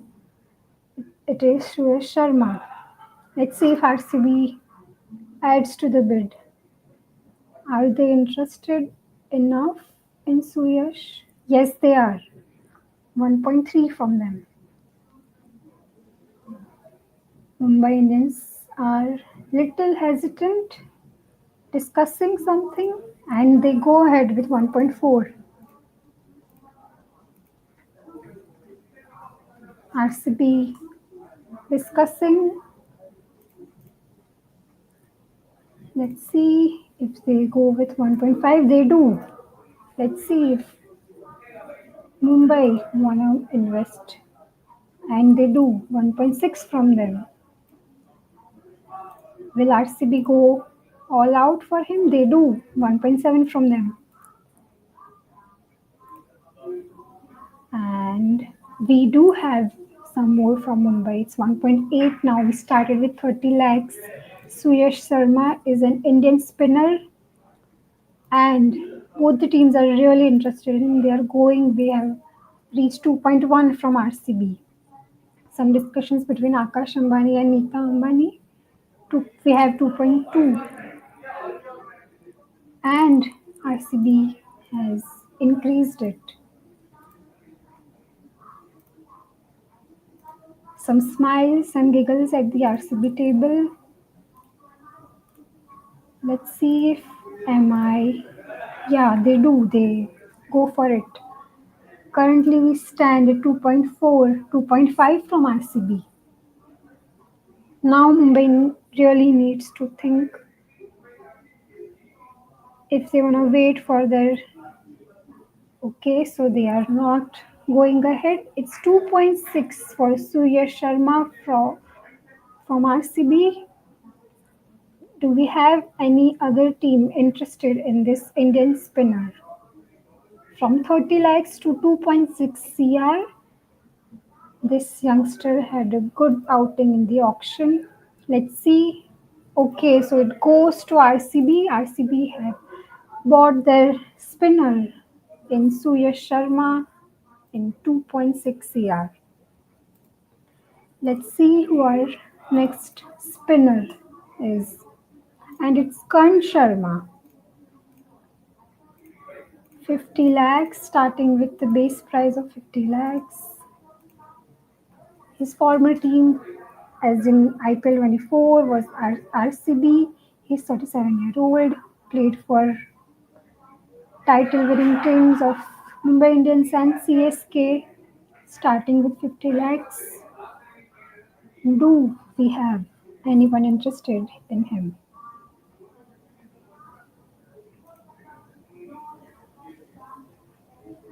Starting with 50 lakhs, he has played close to 175 matches. MI have bid for 50 lakhs. And RCB do have the option of RTM. Are they going to use it? Or will Mumbai have it? Okay, so Karn Sharma will be having a little of homecoming to MI. And he goes to MI for 50 lakhs. Another player is Mayank Markande, starting with the base price of 30 lakhs. Young Indian spinner. He has played for Mumbai Indians, Sunrisers Hyderabad in IPL 2024. Let's see if his base price is 30 lakhs. Do we have any takers for him? He's played close to 40 matches in the IPL, and KKR have bid for 30 lakhs. Let's see if SRH is going to use the RTM, and they do not.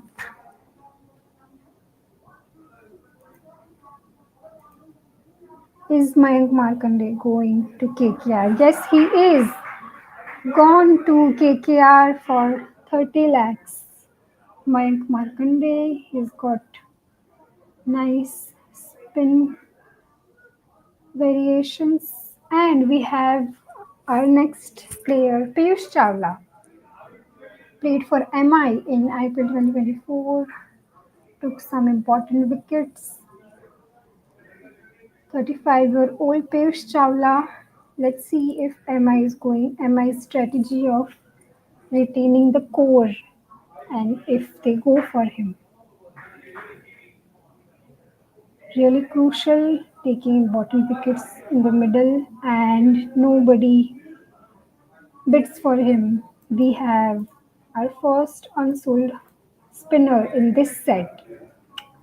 Moving on, we have Karthikeya Singh, another MI player, played for them in IPL 2024. 26-year-old spinner, played 12 matches. Let's see if we have anyone interested. MI currently have 26 CR, Punjab have 22 CR left. Rajasthan seem to be interested in Karthikeya.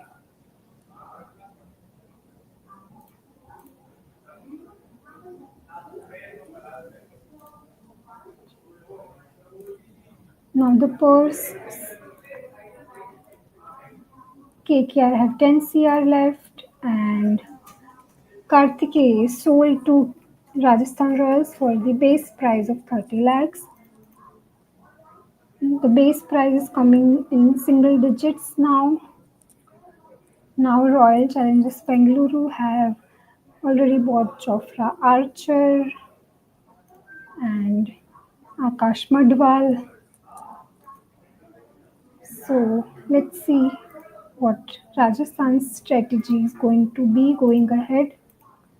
Next player we have is Manav Suthar, starting with a base price of 30 lakhs.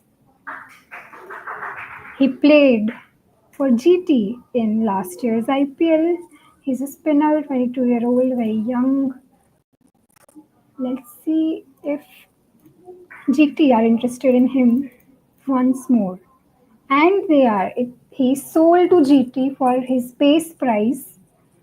He will be continuing to play for the same team even in IPL 25.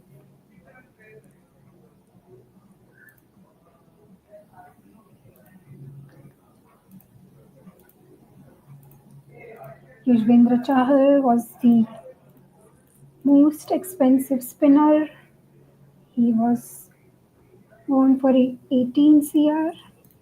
We have another spinner, Shreyas Gopal, and we start with the base price of 30 lakhs. Let's see if we have any takers for him. We don't seem to be having anyone interested in him, and he goes unsold. Shreyas Gopal is unsold. Moving on to our next spinner.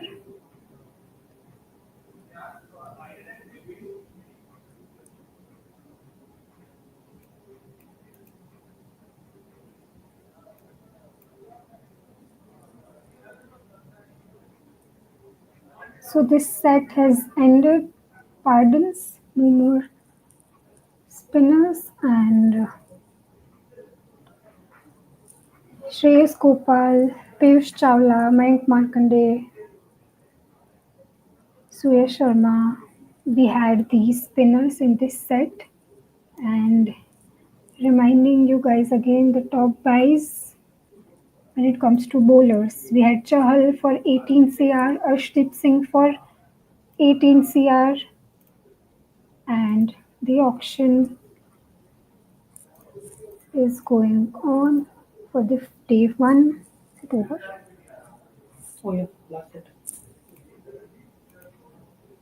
Should be done. I see.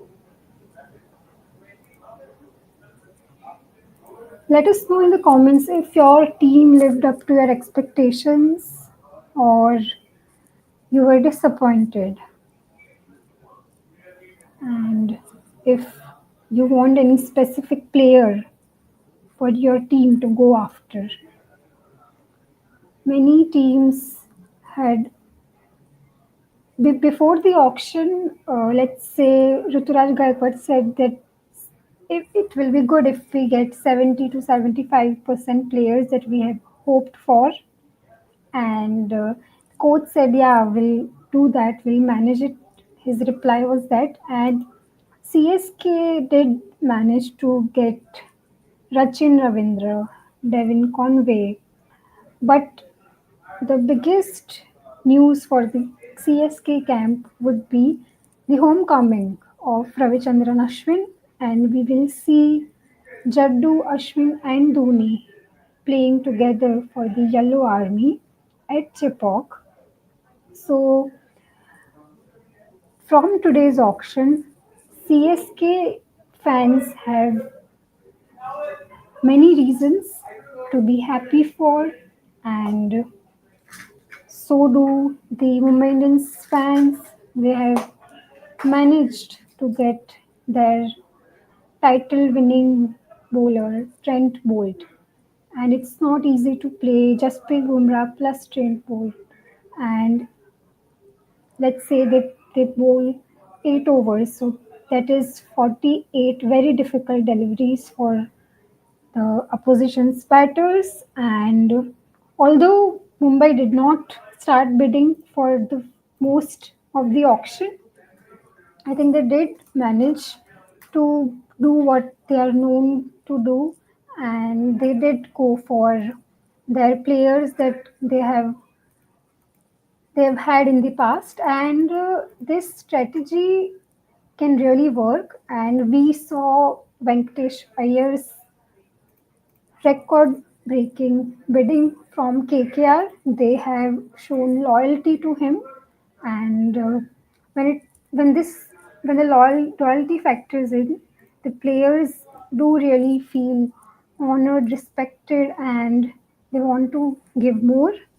So this strategy, I guess, KKR might have taken from Mumbai and CSK, the joint successful winners of IPL, and they always try to get their players, and they show trust in him, especially CSK. Unlike, regardless of their age, they bank on their players. They show faith in them, and if let's see if other teams are also following their footsteps, and if your team had any strategic buys, if you think, let us know in the comments. We can discuss that. And yeah, let us know in the comments.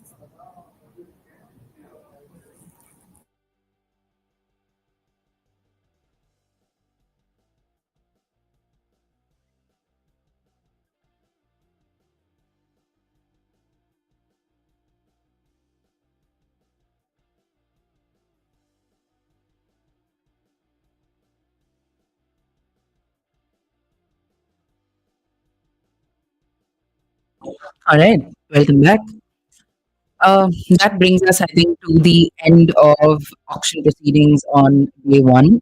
To say that it was a long day, I don't think that's it at all in terms of just how long things really were, right? So I think that will be a conversation we will continue to have.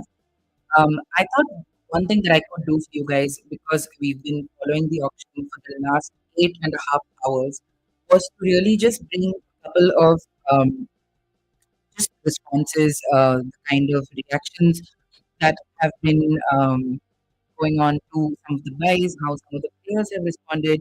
We've managed to just track a few reactions. I'm just going to quickly play some of these to you guys. And yeah, let's begin there before we wind up. I think I'm just trying to wait for Amol if he can join us, or just get some of just to round up what's happened today. But before that, I just want to play you guys some of these reactions that we've seen from some of the players who have gone for a lot of money. Punjab Punjabi ਪੰਜਾਬੀਅਤ ਬਹੁਤ ਬਹੁਤ ਖੁਸ਼ੀ ਹੈ ਮੈਂ ਵਾਪਸ ਪੰਜਾਬ ਆਇਆ ਤੇ I hope ਕਿ ਅਸੀਂ ਇਸ ਵਾਰੀ ਟਰੋਫੀ ਚੱਕੀਏ ਮੈਂ ਹੂੰ Punjab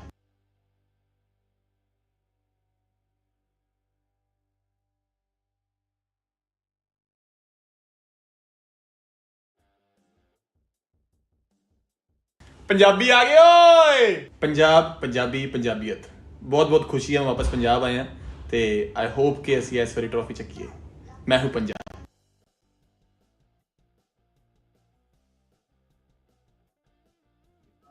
So this was a very sweet message from Ash, and we saw how just there was a lot of conversation about whether he would come back, whether they would pick him. whether this would really be a homecoming that we think it was going to be.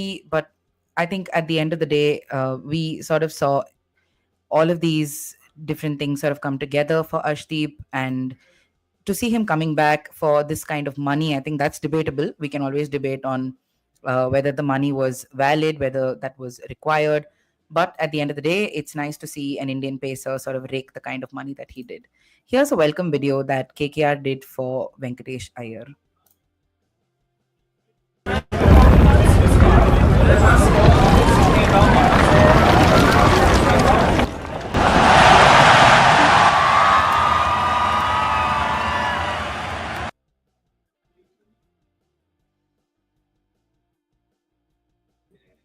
All right, so that was Venkatesh Iyer's welcome video that was done by KKR. We've also got some funny, you'd expect anything Rishabh Pant to be a little tongue-in-cheek. There you go.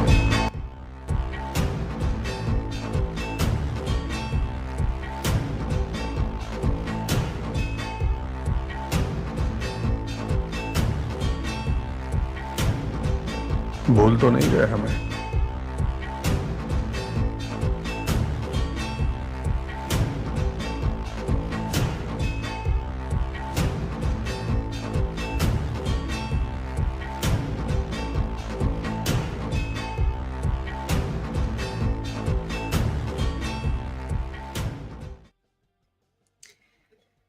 And there was a very heartwarming, sort of very personal acceptance message from Shreyas Iyer and Ravichandran Ashwin. Let's start with Ashwin.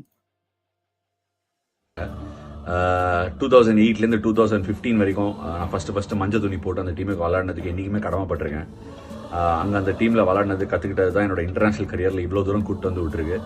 கிட்டத்தட்ட கடைசியாக நான் CSK ஆடி 10 வருஷம் ஆக போகுது. 2015 என்னோட last season. எப்படி சொல்கிறதுன்னு தெரில. இந்த ஆக்ஷன் எடுத்தாங்க சிஎஸ்கே ப்ரைஸ், திரும்பி வரேன், ஹோம் கம்மிங்னு ஏகப்பட்ட விஷயங்கள் இருந்தாலும் எனக்கு ரொம்ப நாஸ்டாலஜிக்காக இருந்த ஃபீலிங் வந்து 2011 ஆக்ஷனுக்கு எப்படி சண்டை போட்டாங்களோ என்னை எடுக்கிறதுக்கு லிட்டரலாக அதே மாதிரி ஒரு டவுன் த மெமரி லைன் போச்சு. ரொம்ப ஒரு ஸ்பெஷலான ஃபீலிங். அன்பிடன் ஃபேன்ஸ் அப்படின்னு நிறைய சோஷியல் மீடியாவில் கடந்த ஒரு 9-10 வருஷமாக பார்த்துருக்கேன். அதுக்கு முன்னாடி இன்ஃபேக்ட் நான் ராஜஸ்தான் ராயல்ஸ்க்கு விளையாடும் போதெல்லாம் சிஎஸ்கே ஃபேன்ஸுக்கு எதிர்த்து விளையாடும் போது ரொம்ப கஷ்டமாக இருக்கும். எப்படின்னா சுத்தமாக ஒரு நிமிஷம் கூட கத்த மாட்டாங்க நம்ம போலிங் போட்டாலோ இல்லை பேட்டிங் ஆடினாலோ. இப்போ திரும்பி அந்த ஃபேன்ஸ் முன்னாடி அந்த ஒரு எவர் க்ரோயிங் ஃபேண்டம் முன்னாடி விளையாடுறதுக்கு I am so looking forward to it. So glad to be back to play alongside MS Dhoni and of course to play under Ruturaj Gaikwad. Thank you once again. That was a really nice acceptance, not acceptance, like a hi guys, I'm back in CSK message from Ashwin. There's one more from Shreyas Iyer. Excited to join the Punjab Kings family. I can't wait to kickstart with the season. Looking forward. Short and sweet. All right, so we had several things that we can actually discuss from this just this auction, right? Day one had a lot of talking points. I think we were very quick to sort of judge, and that's understandable. That's how every auction goes. We were really quick to figure out what the teams were trying to do in the first half of that auction, especially after the marquee player list, when we saw a lot of teams spending big. We saw big money going in for players like Shreyas Iyer, Rishabh Pant. Understandably, because so much was spent up front, we saw players like KL Rahul sort of get a bit undervalued, I think, which is a conversation we can continue to have. A lot of teams needed to plug certain very specific gaps in their playing lineups, and it's not even something as specific as you need like a left arm spinner or you need like a specialist spinner. It was literally they need wicket keepers, captains, opening batters. Some like RCB needed to rebuild their entire squad. They didn't have one hand in each department which they could sort of build something around, right? So in that sort of a sense, let's just quickly go through how the teams look at the moment. And we'll go via team by team, and then we can wind up this live stream and then revisit the auction again tomorrow when this whole exercise begins again with plenty of places still left to be plugged. Before that, I'm just gonna try and show you guys who our top buys are for the day. But before that, I would definitely like to tell you guys, some of you have been with us, I think, throughout the day.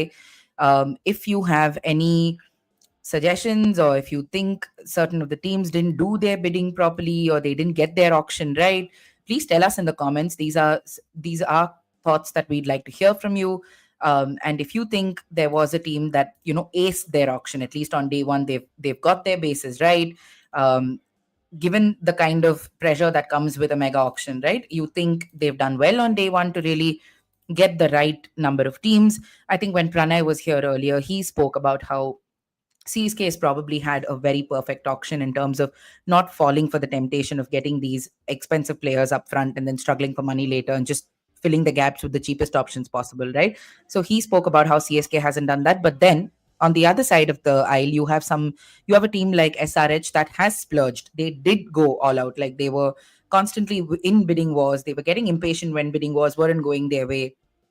We'll probably have a lot more clarity when it comes to the people at SRH, either Daniel Vittori or Kavya Maran, actually explaining what their auction strategy was or what their wish list looked like. I'm sure we hope to at least hear from them at some point. But given that, I think with the kind of retentions that they had at the end of the day, like it was pointed out, SRH actually has come out with a pretty decent squad, right? So there's all of these little things to look at. And given that these are players or contracts that they're at least stuck with for the next 3 years, it's an interesting mix of players that have really been brought into the team setup by a lot of these teams. So here are the top 10 buys that we have on day one, with Rishabh Pant topping that list with 27 crores to his name. He went to LSG. Shreyas Iyer went to Punjab Kings for 26.75. In fact, Punjab Kings features quite a bit in this list because they went for a lot of big ticket purchases. They went for Arshdeep, 18 crores. They, in fact, used their RTM and kept him back. They also went for Yuzvendra Chahal, also for 18 crores. So 3 big buys, with Punjab Kings contributing to this top 10 buys of the day. The other big talking point, I think, for the day was definitely Venkatesh Iyer and his sale to Kolkata Knight Riders for 23.75 crores. We had a little mini meltdown that happened for a few Kolkata Knight Riders fans, not because they picked Venkatesh, but because they picked Venkatesh for that kind of money. And to be fair, if you look at KKR squad also, I think Anish, my colleague who's been doing some of the raps through the day, he described it as one good pick, one bad pick, one good pick, one bad pick. So it's just about sort of yin-yanging their way through the rest of the auction, I suppose, if they have to balance out some of the picks that they maybe shouldn't have spent as much money for with maybe more economical buys in the auction. So there are those gaps to be filled as well. We had Joss Butler, who went in for 15.75 crores. In the Sportstar team, I think there have been mixed responses to Joss Butler's price tag of 15.75. Some people think he's been undervalued. Amol thinks he's been overvalued. So there's a perspective there which you guys can also contribute to. You can always tell us in the comments which side of the aisle you belong on.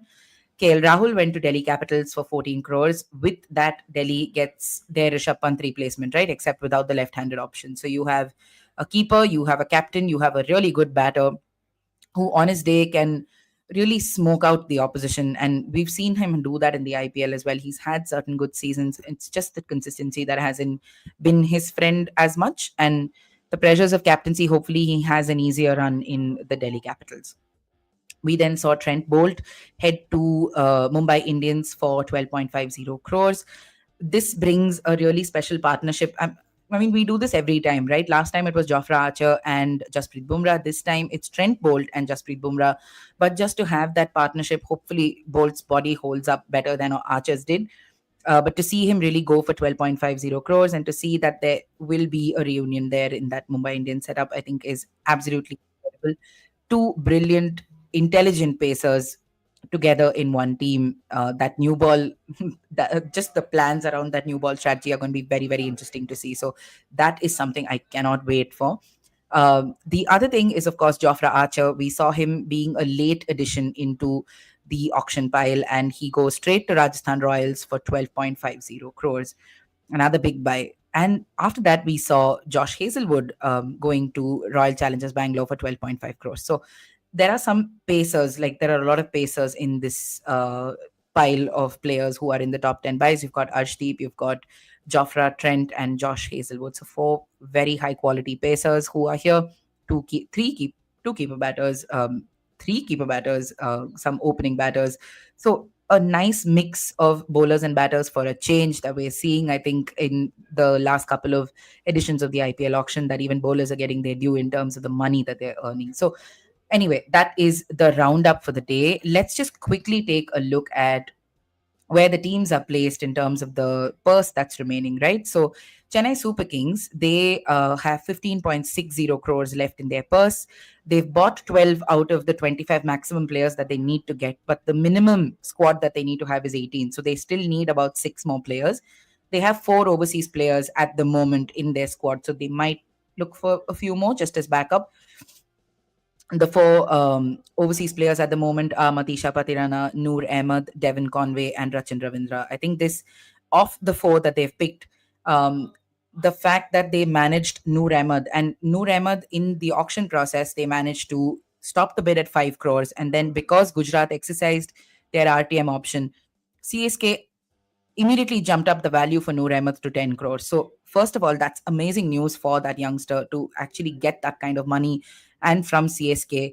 And it also means that he will get to play 7 matches in easily one of the most spin friendly surfaces in the country, and alongside a very enviable spin attack, which will feature Ravindra Jadeja and Ravichandran Ashwin. So, this spin trio, I think, perfect news for CSK, given that they tend to favor spinners a lot, given that Chennai is the kind of spin friendly surface. Um, Great news for CSK, and just great news for anyone who likes watching quality spin bowling. You have 12 overs of actually top class spin coming in from this team. So great news, good buys for CSK, particularly that Noor Ahmed purchase. Besides that, they of course retained Rituraj Gaikwad, Ravindra Jadeja, Shivam Dube, Matisha Patirana, and MS Dhoni. So besides that, they've managed to bring in Noor Ahmed, Ravichandran Ashwin, Devon Conway, Khalil Ahmed, Rachin Ravindra, Rahul Tripathi, and Vijay Shankar. Now, Vijay Shankar in specific, I say this because he's not a conventional welcome buy, given that he has tapered a little bit here and there, but given how well he's done domestically in the Ranji Trophy and all that, so bringing back a homegrown boy, this team itself is bringing back a lot of ex CSK players. It's like the core coming back again. So that whole family feeling is very, very strong with this team and with MI. So we're seeing a nice little bunch that's built up here. I am particularly really excited about that spin trio. So we need to see 15 crores is what CSK has, 15.6 crores, and they need at least 6 more players tomorrow. So they'll need to balance out how they go about their auction on day 2. Delhi Capitals has 13.8 crores left in their purse. They've bought 13 out of the 25 maximum players they can buy. 4 overseas buys are there in the squad at the moment. The squad basically has 4 retained players: Akshar Patel, Kuldeep Yadav, Tristan Stubbs, and Abhishek Porel. And around them, they've managed to get in KL Rahul, Mitchell Stark, Natarajan, Jake Fraser McGurk, Harry Brook, Ashutosh Sharma, Mohit Sharma, Samir Rizvi, Karun Nair. That's a actually decent bunch of people here. How this works, I actually want to see the end of how this team really comes together. But some really good batters in this department. We've seen Jake Fraser McGurk coming back. Delhi, Harry Brook on his day is really good. Tristan Stubbs, of course, we know is a very potent player. Ashutosh Sharma now brings in a little bit of domestic heft into this lineup. Mohit Sharma, with his pace, comes in with a lot of experience. Karun Nair is also a strong bat. Samir Rizvi is an all-rounder. So it's a nice little mix of players. Nothing really stands out to me, barring actually, and this is a personal opinion, barring that top and middle order combination of people like KL Rahul, and then you have Tristan Stubbs, Jake Fraser McGurk, Harry Brook. There's a lot of firepower in this lineup. So to really see them make best use of it would be very, very interesting going forward. You then have Gujarat Titans. Gujarat Titans have 17.5 crores still left in their purse. They've bought 14 out of the 25 players that they need to buy and have 3 overseas buys in their squad at the moment, with the overseas ones being Rashid Khan, Joss Butler, and Kagiso Rabada. So they will be looking for 1 or 2 more foreign players, perhaps, to just pump up that requirement. And they, of course, need to get 4 more players at least to round up their squad, the minimum requirement, right? Around these 3 international players, you have Shubman Gill, who's been retained, who's the captain, Joss Butler, Mohammad Siraj, who's come in. You have, of course, Rabada, who was taken in, Prasidh Krishna. You have Sai Sudarshan, M. Shahrukh Khan, Rahul Tewatia, Mahipal Lomror, Kumar Kushagra, Nishant Sindhu, Manav Sutar, Anuj Rawat. So a nice little bunch of domestic players are there in this outfit. We will need to see how they round out their squad. I'm actually interested to see what kind of players they go for tomorrow.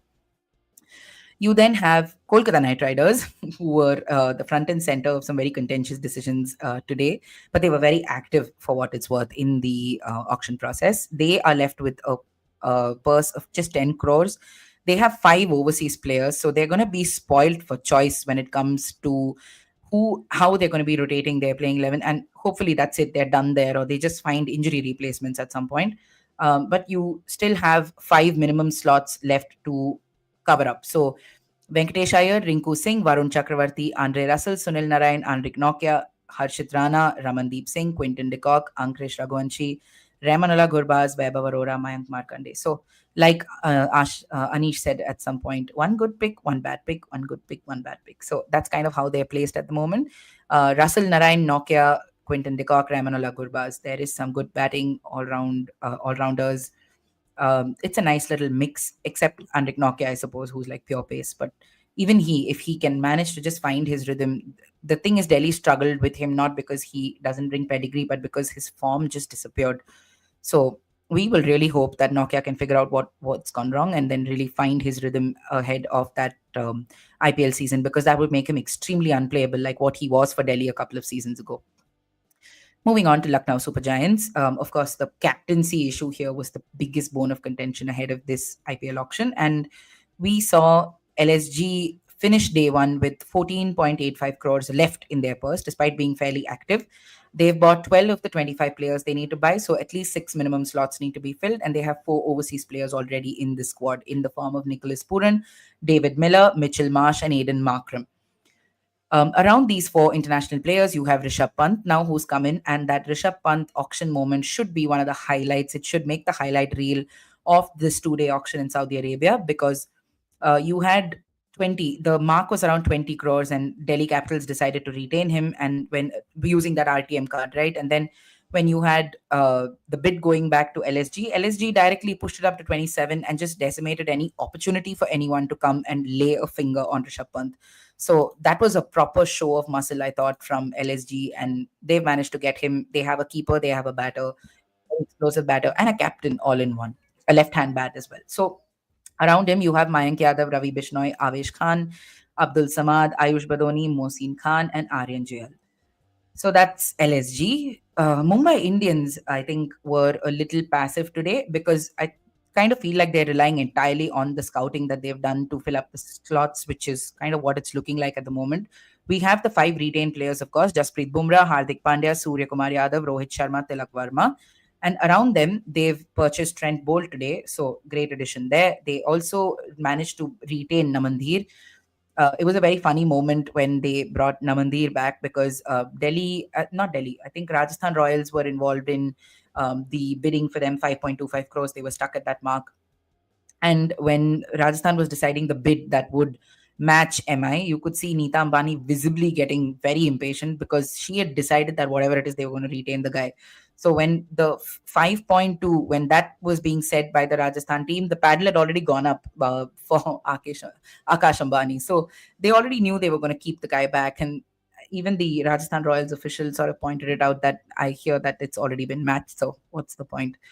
They also have Robin Mins and Karan Sharma. So it's still not taken shape yet, I feel, around that core. So we'll just wait to see what happens tomorrow and what kind of picks that they're going to be taking on day 2. Punjab Kings, oh my God, they were so active in the auction today. In fact, I think they took the most amount of time in deciding their picks, which made it frustrating as well, because it took a lot longer than required to zero in on certain decisions. And in fact, some decisions could have just, when they weren't even going to bid, they just took some time. I get it. There's money involved, there's players involved, but oh my God, I just hope we could have finished 1 hour earlier than we ended up finishing. So Punjab Kings came in with 110.5 crore purse, and they now finish with 22, in the sense they finished day 1 with 22.5 crores still left in the purse for them. They've bought 12 of the 25 players they need, and they have only 2 overseas buys so far. So there's plenty of shopping left to do for Preeti Zinta, Nes Wadia, Ricky Ponting. There's a lot of work still left to do here. The retained players are, of course, only Shashank Singh and Prabh Simran Singh. So they've built a little bit of their squad around these 2 players. The 2 overseas players they bought today are both Australians, Marcus Stoinis and Glenn Maxwell. Glenn Maxwell is particularly interesting to me because he spoke out about the kind of treatment he got at Punjab Kings under Virender Sehwag, and he's spoken and written about all of these things, and now suddenly he finds himself back in the same franchise. So I kind of want to know how Maxwell would react if he was asleep during the auction when he wakes up, how he's going to react to know that he's come back to Punjab. I'm a little interested to know. Around these players, you've got Shreyas Iyer, who in a lot of senses, I think becomes their automatic captaincy choice. But Ricky Ponting said Shreyas Iyer has not picked up his call. So that's a conversation we'll have to pay. Maybe he's picked up the call now. I don't know.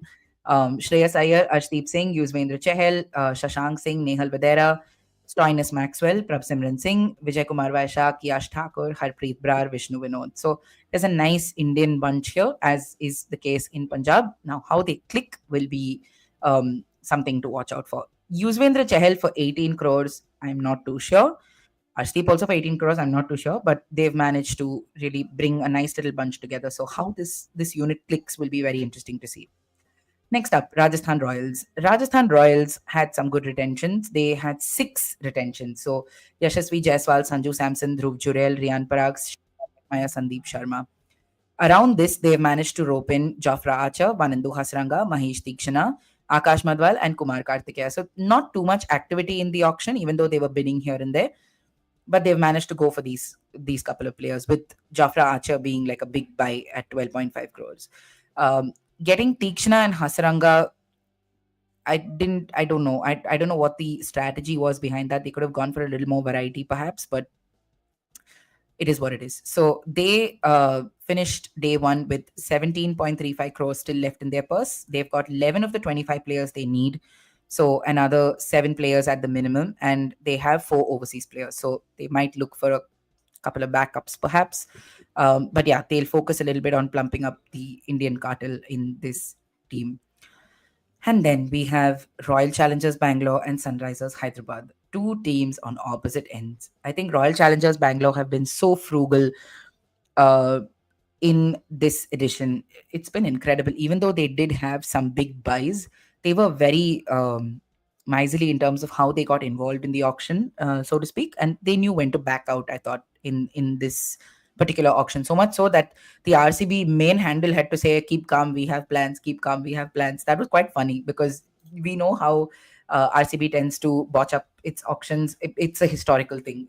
Studies have been done on this, threads have been written on this. So it's understandable to see why people were a little anxious about how they were going about their auction behavior. So yeah, so that's one thing. But they have the retained players. There were just 3 retained players: Yash Dayal, Virat Kohli, and Rajat Patidar, all Indians. It was an interesting bunch of Indians also, like Yash Dayal, how they picked instead of Siraj, or going for Rajat Patidar. These are little things that, I mean, there is value in these players, but you would have always thought it could be somebody else and stuff. So they've now managed to get in Josh Hazelwood and Phil Salt, 2 big international buys today. 12.5 for Josh Hazelwood and 11.5 for Phil Salt, but 2 solid players, 1 Australian pacer, 1 England keeper batter. So brilliant players. They also have Liam Livingston, very big hitting player in that small ground at Chinnaswamy. 7 games there. Hopefully, if he finds rhythm and if he's in form, nothing like it. RCB can just imagine the kind of totals you'll manage with this batting lineup. So that's one. They've also got Jitesh Sharma, Rasik Salam, and Suyash Sharma. So how they still need to complete the squad a little bit. So to see how they round it out will be interesting, because it can't always come down to these 4-5 players, right? And of course, last in the list is Sunrisers Hyderabad, and they'll hope they're not last in the table this time, which is why their picks also have been like that. Heinrich Klaassen, Pat Cummins, Abhishek Sharma, Travis Head, Nitish Kumar Reddy were their retentions. Klaassen, of course, going for the most amount of money with 23 crores to his name. Around this, they've managed to get Ishan Kishan, another keeper batter. Mohammad Shami surprisingly made his way to Sunrisers. Harshal Patel is here. Rahul Chahar is here. Abhinav Manohar is here. Adam Zampa has come into the Sunrisers. And then you have Simarjeet and Atharva Tavde. So again, a very fascinating bunch of players. I still don't know how they're going to sort of figure out their foreigners, if they're going to buy more, because SRH tends to be a bit trigger happy, but it sort of felt like even a jet lag Daniel Vettori was able to really tone things down and figure out the balance between who they should go for and who they shouldn't. So they've got 13 of their 25 players, and they need at least 5 more to complete the squad minimum. And their overseas buys, they have 4 out of 8. So they don't need anything there, but they look for a few reinforcements in that department as well. So, Rishabh Pant and Shreyas Iyer were picked at record bids of 27 crores and 26 crores. Both were above last season's maximum of 24.75, which is what Mitchell Stark got. It's, first of all, very heartening to see Indians get back on that thing again. RCB, of course, has the most purse left at the end of the day with 30.65 crores, and they also have 3 RTMs intact. So, great day for them, very frugal, there's a lot of planning involved, so they have a lot of time to make mistakes or correct their mistakes or really strategize for day 2. CSK's spin department has to easily be one of the best that we're seeing, with Jadeja pairing up with Ashwin and Noor Ahmed. PBKS was a big spender today. They managed to splurge to get all of these Shreyas Iyer, Yuzvendra Chahal, Arshdeep, all these guys. So a fat load of money sort of went in for this. SRH was also a fairly active bidder today, with a number of interesting purchases. So you can take a look at all of this information, any and everything that we have done around the auction on the Sportstar website. It's been really good to have some of you join us through the entire day. There's been a lot of Sportstar employees also on this sort of engaging with us on this feed. Thank you so much. It's been 9 hours of streaming. It's not easy. I can't imagine what the franchisees must be thinking, and I'm going to go give my throat some rest. So we'll see you guys tomorrow when we have some clarity about what the teams are going to finally look like. Amol is busy filing copies for the newspaper, so he's going to chat with us a little later in the day, which we will put up on our YouTube channel. So until tomorrow, where we will see you again for day 2 of the auction, take care and goodbye.